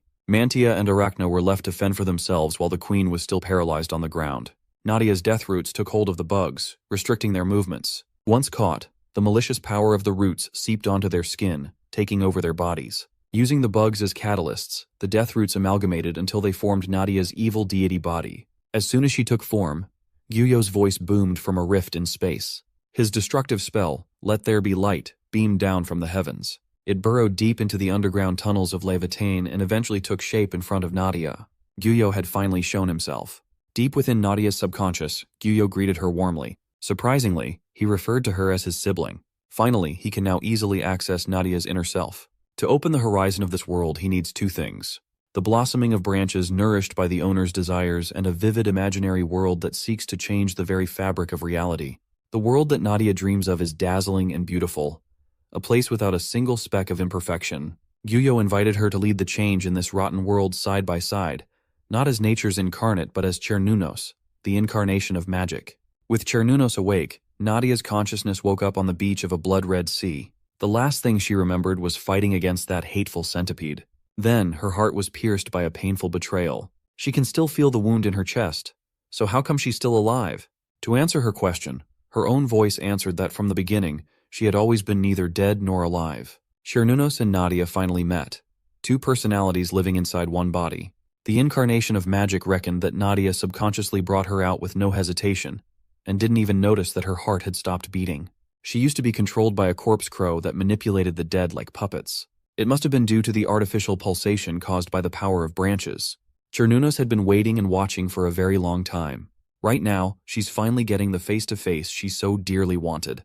As long as Nadia takes the lead, she will always be just a shadow suppressed in the deepest recesses of the consciousness. Nadia refused to believe a single word coming out of Cernunnos' mouth. So, she bared the truth and introduced herself as the world's first evil god. Her story started in the primordial past, during the Age of Myths. A spiritual beast granted with the title of Incarnation of Sorcery was bestowed a human form. The great forest of the West, overflowing with the grace of nature, the Druids, the indigenous people of the forest, accepted him as a prophet. They revered him wholeheartedly. In time, the incarnation became known by the name He Who Has Horns and Wealth. The man, the myth, the legend, Cernunnos. A mortal being who, despite his ephemeral nature, sought beauty through cycles and harmony. He prayed for eternal peace with every living being. He lived with his noble ethos without knowing that it was just a vain dream. Ethnicity, culture, faith, and every aspect of humanity became fragmented during the age of violence and conquest. They craved flesh and blood in a world where killing and being killed were the norm. The 6 incarnations, meant to represent the original gods, served as terrifying punishers at times. In many cases, they protected humanity as strict arbiters. Sometimes they don't. One day, the spark of a massive invasion that came without warning engulfed the great forest. The warmongering invaders wore golden armor. Leading this great army of heroes was none other than the warrior incarnate, Lyoga. The forest tribes untied their strength and confronted the wave of invaders. To protect his precious people, Cernunnos fought with desperation and vigor. Eventually, he found himself the last man standing in his camp. Wounds and injuries covered every inch of his body. Before claiming complete and utter victory over the one chosen by the supreme god, Lyoga vowed to engrave Cernunnos' death into his heart. He had never been so angry before. Lyoga, the warrior known as the Honorable Lion King, had committed such a horrific massacre for seemingly no good reason at all. The gruff warrior incarnate has no intention of asking for forgiveness, but for the sake of a greater cause, he is willing to bear the stigma of being a mass murderer. You see, his eyes were opened with a prophecy. At that time, Luna, also known as the incarnation of magic with the power to foresee the future, saw all life on the land annihilated with the emergence of unprecedented horrors. After that vision, Luna lost her life and had her divine oracle stolen from her. Lyoga theorized that it must be the work of the other 6 incarnations. Hearing that this man slaughtered his family and people, innocent lives, merely because of a shaky prophecy made Cernunnos seethe. But the warrior incarnate is too far gone. He feared that his people would become the next victims of the prophecy. Being the brute that he is, he finds it better to take the lives of his enemies before they can take him. The Honorable Lion King doesn't look so honorable anymore as he demands the return of the stolen divine oracle. He used to be a great incarnation who respected the weight of every life with dignity. It's a mystery how he developed a malicious desire to kill. At the sight of the hateful lion, consumed by burning anger and howling, the figure of Cernunnos, incarnation of sorcery, had vanished. After a hard-fought battle against an entire army led by Lyoga, Cernunnos survived as the last man standing. Spirit beasts granted with human forms became incarnations. If so, what would you call incarnations who have been taken over by malice akin to humans?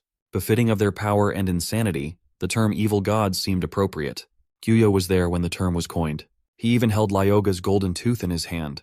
With little to no power to resist, Cernunnos asked if Gyuyo was the one mentioned in the prophecy. After 2 incarnations have fought a battle to the death, the incarnation of Wing swooped in to finish the job and kill the victor. At that time, Cernunnos could already sense that having abandoned the meaning of cycles and harmony, it's only a matter of time before he's consumed by malice, losing all reason. With a regretful sigh, he snapped his sprawling horn and freely handed it to Gyuyo. Cernunnos is willing to surrender his divine treasure on one condition. That was the fateful day when he made a contract with the Wings incarnate. The terms were simple. If Gyuyo succeeded in collecting all the divine treasures, Cernunnos wanted to be granted a branch of his own. He wanted to open the horizon of the world, to overlay the accursed land with a surreal realm. In doing so, they will return to the beautiful primordial world devoid of suffering that they once loved. If there's one thing he did not expect, it was Nadia's existence. A fragment of consciousness emerged to quell his unreasonable malice. Right now, they are 2 sides of the same coin, sharing the same mind and realm. Nadia is another version of Chernunos. That explains why she's been having the same bizarre dream over and over. A dream of running away from an unknown monster dwelling in her subconscious. She had been deathly afraid of Chernunos until now, but she also sensed that the monster in her dreams held a deeply excruciating sadness. Chernunos wanted to change the world so badly that he even borrowed the power of the branches. Nadia understood more than anyone else the regret of being powerless and failing to protect those you care about. If she really came from him, then she also bears the responsibility of carrying that heavy burden. Therefore, she vowed to stand against his malice and protect what must be protected. Chernunos looked at her like a clueless little puppy but encouraged Nadia to enforce her will freely. But she has to keep in mind that the roadblock in front of her is one of the most powerful incarnations in history. Back in the real world, the sturdy walls of the Crystal Palace had started collapsing upon the defeat of the Front Incarnate, prompting everyone inside to evacuate. Frieren watched as the palace shattered and lost its structure before landing on its ruins. Ananta faced the man who once trashed him with renewed focus and strength.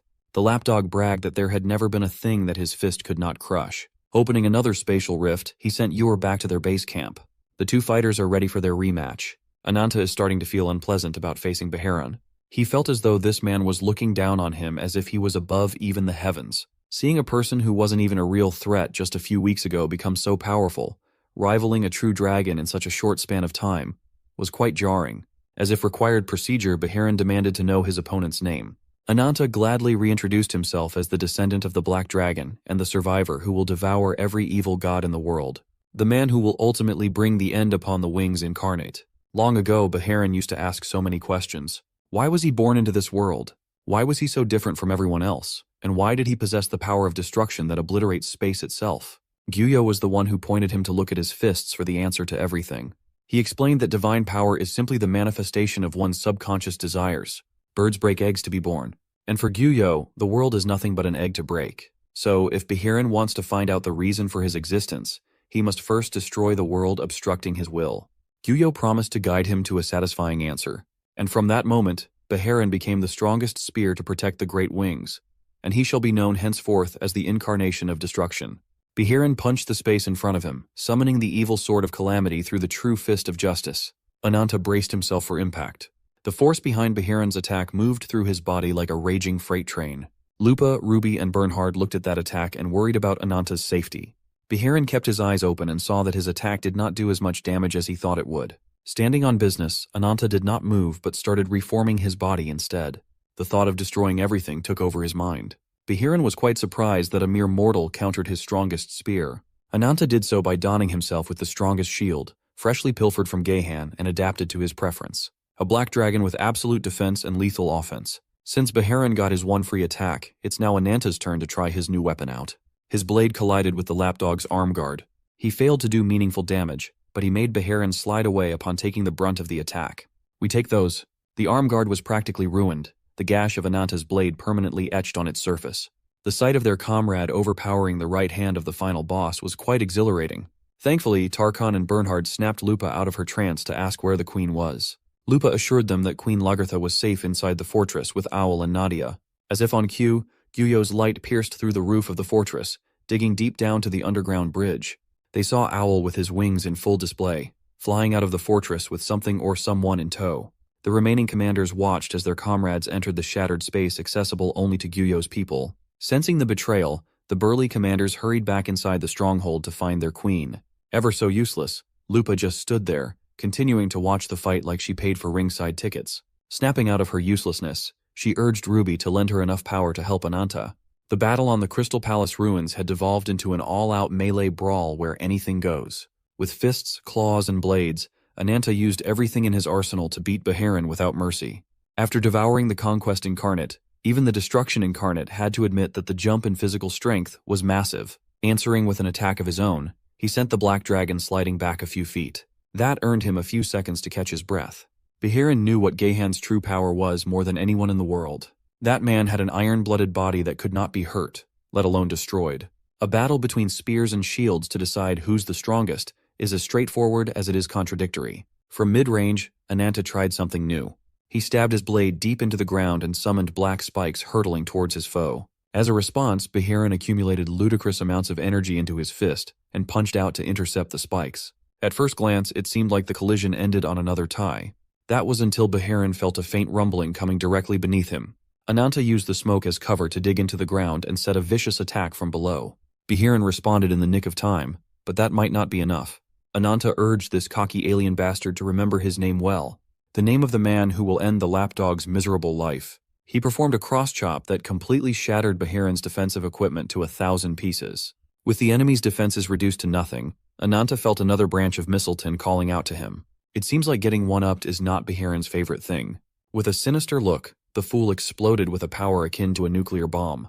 Back in the Farsa continent, Whitefoot decided to stay after opening the portal that everyone went through using her ability, down the rabbit hole. This technique was supposed to be a last resort in case she and her sister found themselves in a pinch. At the cost of permanently losing power, she can teleport to up to 2 locations without a distance limit for an emergency escape. Each rabbit hole can only accommodate 3 people at most. Opening 2, she only managed to send 6 people back to defend Levatine. The Farsa raid team had no choice but to choose 6 elites to save their home. Queen Lagertha chose the 2 entry points in the entrance and the deepest shelter. In addition to protecting the people, they must also secure an escape route out of the fortress. As we know, the Queen, Owl, and Nadia were assigned as the inner attack group. They were supposed to repel enemies that had infiltrated the fortress and treat the wounded. The external team consisted of Ananta and Lupa for maximum firepower. Much to everyone's surprise, Queen Lagertha also elected Ruby to be their third. She explained that the enemies had invested major force to break through the entrance. With that in mind, Ruby's power will be needed in the ultimate battle. The rest will stay in Farsa to rest and nurse the injured. It's going to be a tough fight, and they must go in with a united goal in mind. Upon sending them back to the fortress, Whitefoot could not help but worry. Blackfoot noticed that her sister's magic pocket watch had shattered, making recovery impossible. But it doesn't matter. On the contrary, Whitefoot is very satisfied with the results that exceeded her expectations. In a series of unbelievably fierce battles, she watched Ananta gain powers beyond her wildest dreams. It's about time for Whitefoot and Blackfoot to go back to their big sister. Wait, there's a third one? With a twisted look on her face, Whitefoot delighted at the day when they could reach the moon. The Queen's arrow saw the rabbit sisters speaking and confronted them about their ulterior motives. Whitefoot was not expecting an elementalist to listen in on their conversation through the wind. The rest of the army looked upset, given that they couldn't be by their queen's side, and they didn't know what was happening in their home. But they respected the Queen's decision, trusting her sound judgment. Any elementalist worth their salt could see that Ruby was definitely a divine beast, a being that is both a spirit and a mystical creature melded in one physical form. The power of the gods that make up the world does not have a specific form, but over long periods of time they establish their own identity, becoming a spirit. A spirit that creates its own body becomes a spirit beast, and beings reborn from a divine beast to an incarnation are said to have potential comparable to the first 6 incarnations. With the help of Ruby, Lupa just reached that level.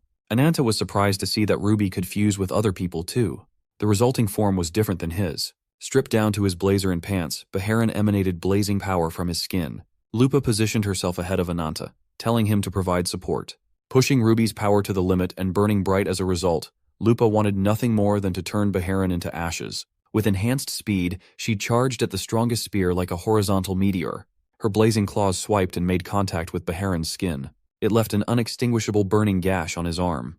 Going back for seconds, Lupa doubled down with another attack aimed at the same spot. Seeing as Frieren had no answer for her speed and power, Lupa went crazy. She sliced, diced, burned, and cooked 100 times in a span of a single second.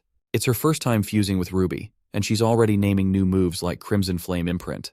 You see, among absolute gods, divine beasts born from demonic gods are called by a separate title, and as far as every recorded history is concerned, there is only one such monster existing in this world. Frieren's blue flame blazed, grew, and spun to the heavens. He reminded himself that he was the final wall protecting the wings incarnate. He is the one and only demon beast in existence, so please respect Frieren's name. Lupa and Ananta kept their distance from the blue flames, wondering if Gyuyo's lapdog was finally showing his full power. Ananta asked Frieren a scathing question. He inquired about why a warrior of Frieren's caliber would willingly follow a deplorable man like Gyuyo. Well, even Frieren had forgotten his reason since it had been a long-ass time. Nevertheless, if Ananta really wants to find the answer, he must survive and look beyond the fist that has the power to destroy everything. As usual, even with multiple power-ups in play, Ananta just wants to see who will kill who first. Frieren's blazing fist versus Ananta's indestructible blade, whoever wins shall be closer to their goal. The incarnation of vengeance against the incarnation of destruction? Who are you betting on? From a distance, a blinding bright light lit up the skies. It's a sign that the final pieces for the world's horizon have all been gathered. Before a victor can be declared in the much-awaited rematch, Gyuyo shows his annoying ass face to spoil the fun, as it is time for them to go back home to their pantheon.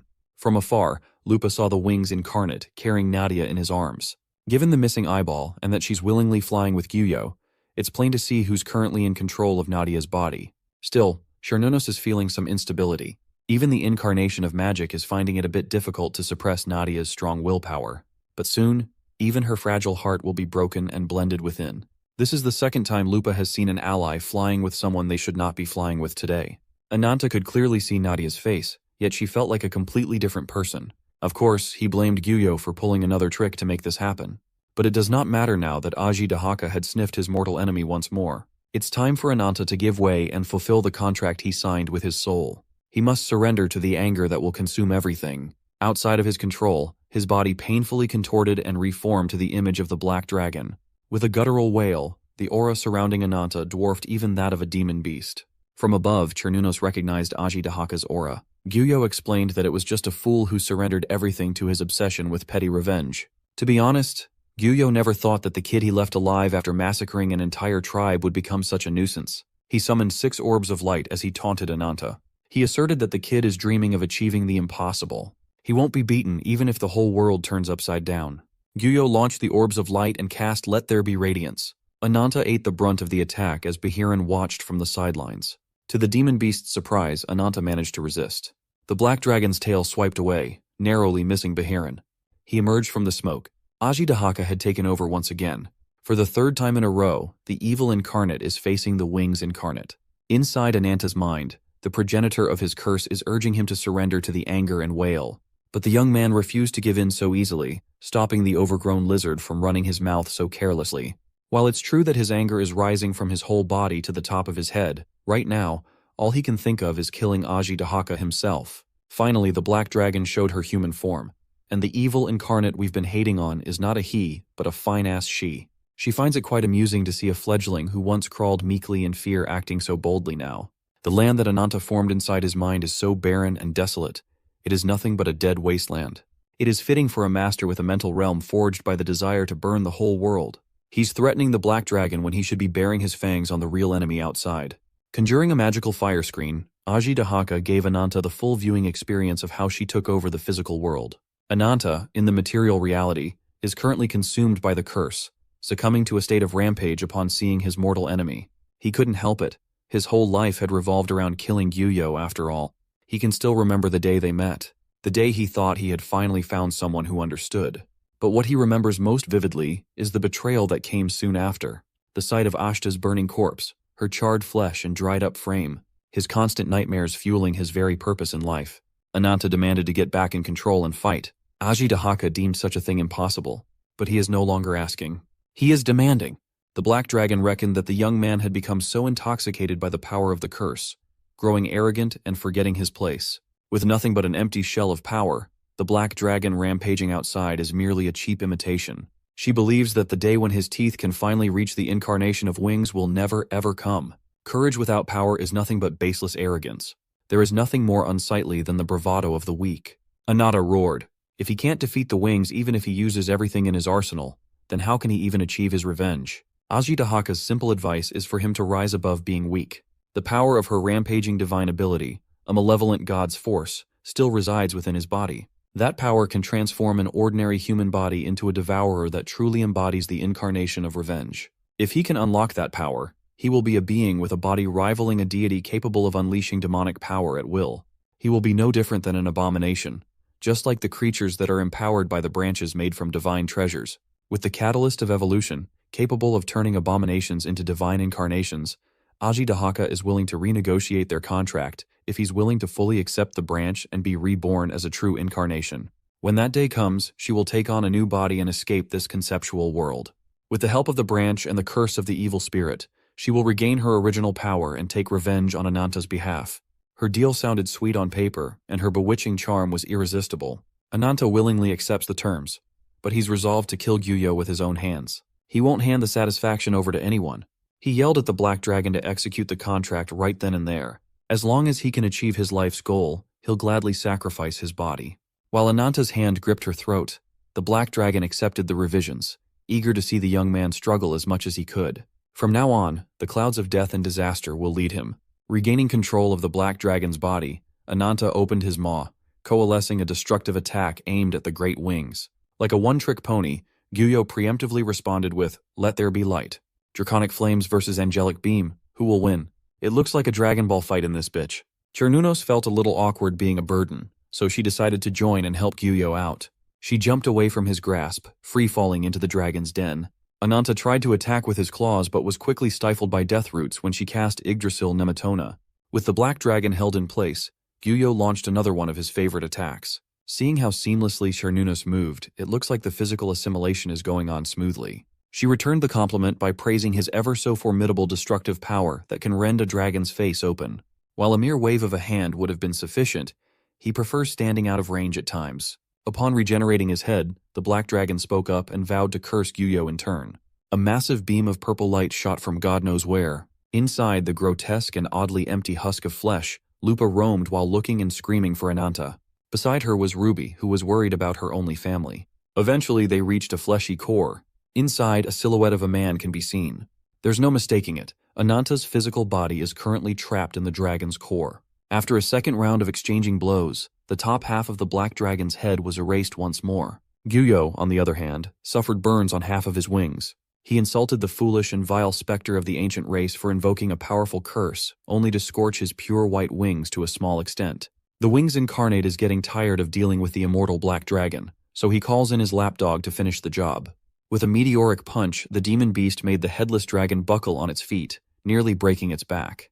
The impact shook the dragon's body, knocking Lupa and Ruby out of balance. Surprisingly, it also caused Ananta's body to fly out of the core. Seeing his bloodied, cursed form, Ruby shrieked with worry. Assuming her human form, Ruby promised to protect him again and again. She will be there every time he collapses from exhaustion. Her desire to protect him manifested in a warm and gentle flame, and she embraced the unconscious Ananta. Steadily, he started regaining strength and control of his muscles. Chernonos took a good look at the black dragon's body. She is quite curious about Ananta, the incarnation of vengeance, a human whom she had been watching from Nadia's inner world. Just like many, the young man is just a victim of the sorrow of losing someone precious. Even though he's an enemy, Chernunos would appreciate it if Gyuyo ended the kid without any more unnecessary pain. Gyuyo remained silent. He looked at his hand and found dark discoloration quickly spreading on his flesh. Based on the color alone, it's plain to see that Ananta's curse had taken effect. Just as he was fearing the curse of Dahaka, the body of the black dragon started its regeneration cycle again. From its core shot out a ferocious beam of concentrated energy. The split second of distraction left Gyuyo open to get sniped with a headshot. With Ruby's healing flames, the real Ananta had regained consciousness, achieving the realm of true immortality. Frieren contemplated going at it with Ananta, but he was intercepted by Commander Lupa's claws. Gyuyo covered up his blown-up eye. He quickly regenerated the supposedly fatal wound and looked at Ananta with renewed hatred. He shot him a glance that no one had seen before. From a safe distance, Whitefoot and Blackfoot arrived to give their office a play-by-play of the situation at the Levantine fortress. Whitefoot diligently and succinctly relayed any relevant details until she reached the current developing situation of Ananta versus Gyuyo. To prepare himself for the potential final battle, Ananta sprouted giant wings on his back. He took to the skies, setting the ground and everything around with cursed fire. If there's one thing Gyuyo hates, it is lesser beings looking down at him. Just when he was about to lose his temper, Chernunos warned him to restrain himself. They must address the demonic curse that is starting to spread in Gyuyo's body. If they wait too long, he will be turned into a mindless monster, swallowed by his instincts with no turning back. He will be no different from that boy, Ananta. One must know when it's time to step aside and retreat. Meanwhile, Frieren is busy trying to land at the slippery wolf. Finally deciding to deal with the issue at hand, Gyuyo decisively chopped his hand off. With the fulfillment of their goal getting closer and closer, there is no time to waste in petty squabbles. Down one arm, Gyuyo decided to go back home in a tactical retreat. He ordered Frieren to hurry up and open a gate to the Pantheon, and the loyal lapdog obliged. Seeing the Wings Incarnate retreat when victory had never been so close, Ananta roared and motioned to make chase. Unfortunately, Chernunos was there to interfere. Knowing Dahaka as a peer, she could not believe that the Black Dragon would go so far as to take over someone else's body. If the evil incarnate has such a strong desire to survive, then the dragon and the deer's confrontation is inevitable. Flying in the air, surrounded by meteoric hellfire, Ananta confronted Chernunos' Yggdrasil.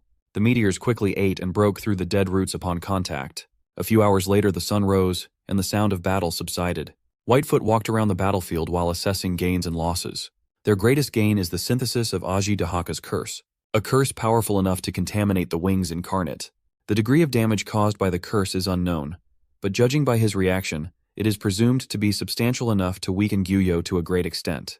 The enemy's quick retreat is indicative of the curse's efficacy. As for the damage and aftermath, Levitine sustained an estimated death toll of 3,000 non-combatants.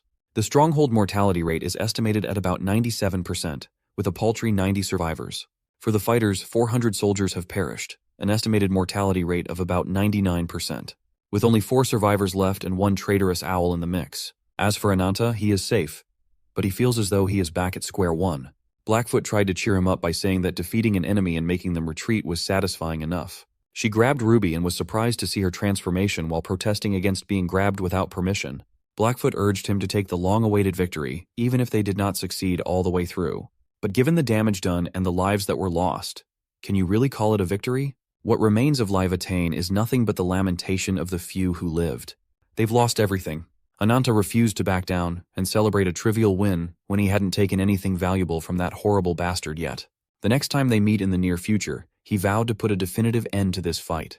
Clinging dangerously close to Ananta's body, Blackfoot continued urging him to let out all his inside emotions on her. Lupa blushed, and Ruby was about ready to fry the bunny. Seductively whispering, Blackfoot playfully thanked him for his hard work. That earned her an elbow to the side.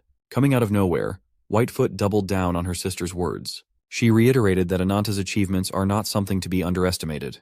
He defeated the second seed of Sephiroth, absorbing the ridiculous power of the Conquest Incarnate.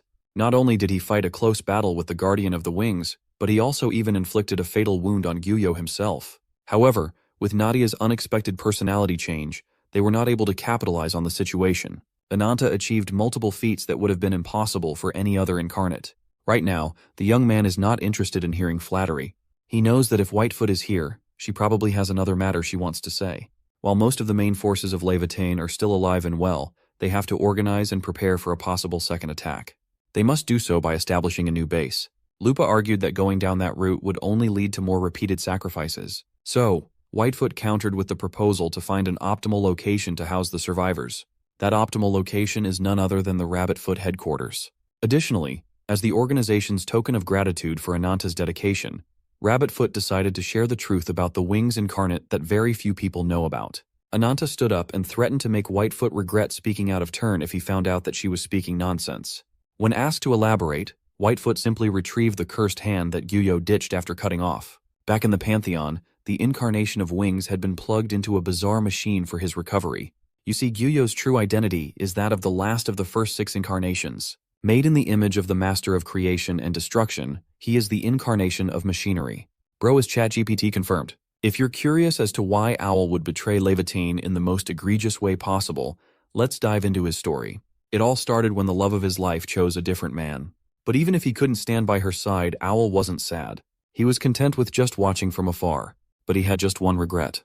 He's afraid he could not wholeheartedly wish for her happiness. That brings us to the present, when Owl is set to appear in the Pantheon of Sephiroth. In there, the remaining Sephiroth members congregated. One of the seats started hurling trash talk at Kishu Olga for barely surviving and running away with her centipede tail tucked between her legs. The scarred swordsman laughed at what a shameful sight that must have been. Kishu Olga wanted to retaliate, but she could not think of the words to do so. Owl recognized the trash-talking swordsman as one of the former candidates for the 5 loyal followers. He was the main culprit for brutally killing the former 4th and 5th seats, simply because he found them too bothersome. He is the 7th seat of Sephiroth, a man who had been constantly demoted due to the wrath of the Wings, Carcass, the incarnation of slaughter. Kishu annoyedly asked why he was in the main pantheon instead of guard duty, but the reason was obvious. With the defeat of multiple Sephiroth members, it's about time for Carcass to sort things out. Finally, the shattered space revealed their lord and 2 other people alongside him. The first thing Kishu noticed was the glaring wound on her beloved's left eye. She broke down to tears seeing her lord in such a state.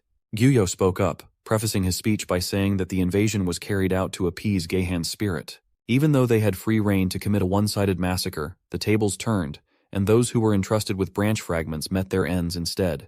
Even a member of the 5 loyal subordinates suffered a fatal blow bad enough to force a retreat. In a single excursion, the prestige of Sephiroth had nosedived to the ground. Gyuyo turned his sharp glare towards Kishu Olga. Chernunos interrupted before he could start saying all sorts of things to her. She asserted that it was merely bad luck that the bug girl had to face the incarnation of magic. Holding her accountable for a losing matchup would be far too harsh. Gyuyo easily agreed. Sometimes, rewards rather than punishments lead to group growth. So, from this moment forward, the Great Wings hereby declare the restructuring of their hierarchy. He congratulated Owl for a job well done with his successful operation as a spy. The incarnation of swordsmanship shall be reinstated, and the 6th seat of Sephiroth shall be appointed. Ur, the Frost incarnate, shall be expelled from the 5th seat. Karkas, the incarnation of slaughter, shall take his place. As for the 2 vacant seats, Chernunos, incarnation of sorcery and magic, is hereby appointed to the 2nd seat of Sephiroth. As brothers and sisters, they shall welcome the advent of the new history waiting around the corner. Beyond the material world, their journey to invade the land of gods shall commence. As soon as the final preparations are completed, the end of the century-spanning journey shall begin. In a land far, far away, bunny maids and golden globe contraptions awaited our heroes. Lupa, Ruby, and Ananta opened their eyes to a foreign environment unlike anything they had seen before. Whitefoot officially welcomed them to Rabbitfoot's headquarters. This city of endless books and futuristic walls is known as Labyrinthos. Lupa worriedly asked where the queen and the others were transported, but Whitefoot assured her that there was nothing to worry about. Although it was a bit tedious, the Blackfoot helped unite the remaining forces of Levitain in one place. They will eventually move to Labyrinthos under Blackfoot's guidance.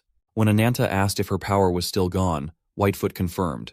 They were able to teleport thanks to Rabbit's Foot's unique tech known as the Alcubierre Drive. She used this special method to invite Ananta first at the leader's specific request. Upon seeing a woman tending to the bookshelves, Whitefoot sped up and turned to her guests. A bunny girl with pink hair, round glasses, and big-ass ears. She is the chief of Rabbit's Foot, Serena. At first glance, Serena's uncanny resemblance to the White and Blackfoot sisters is hard to miss.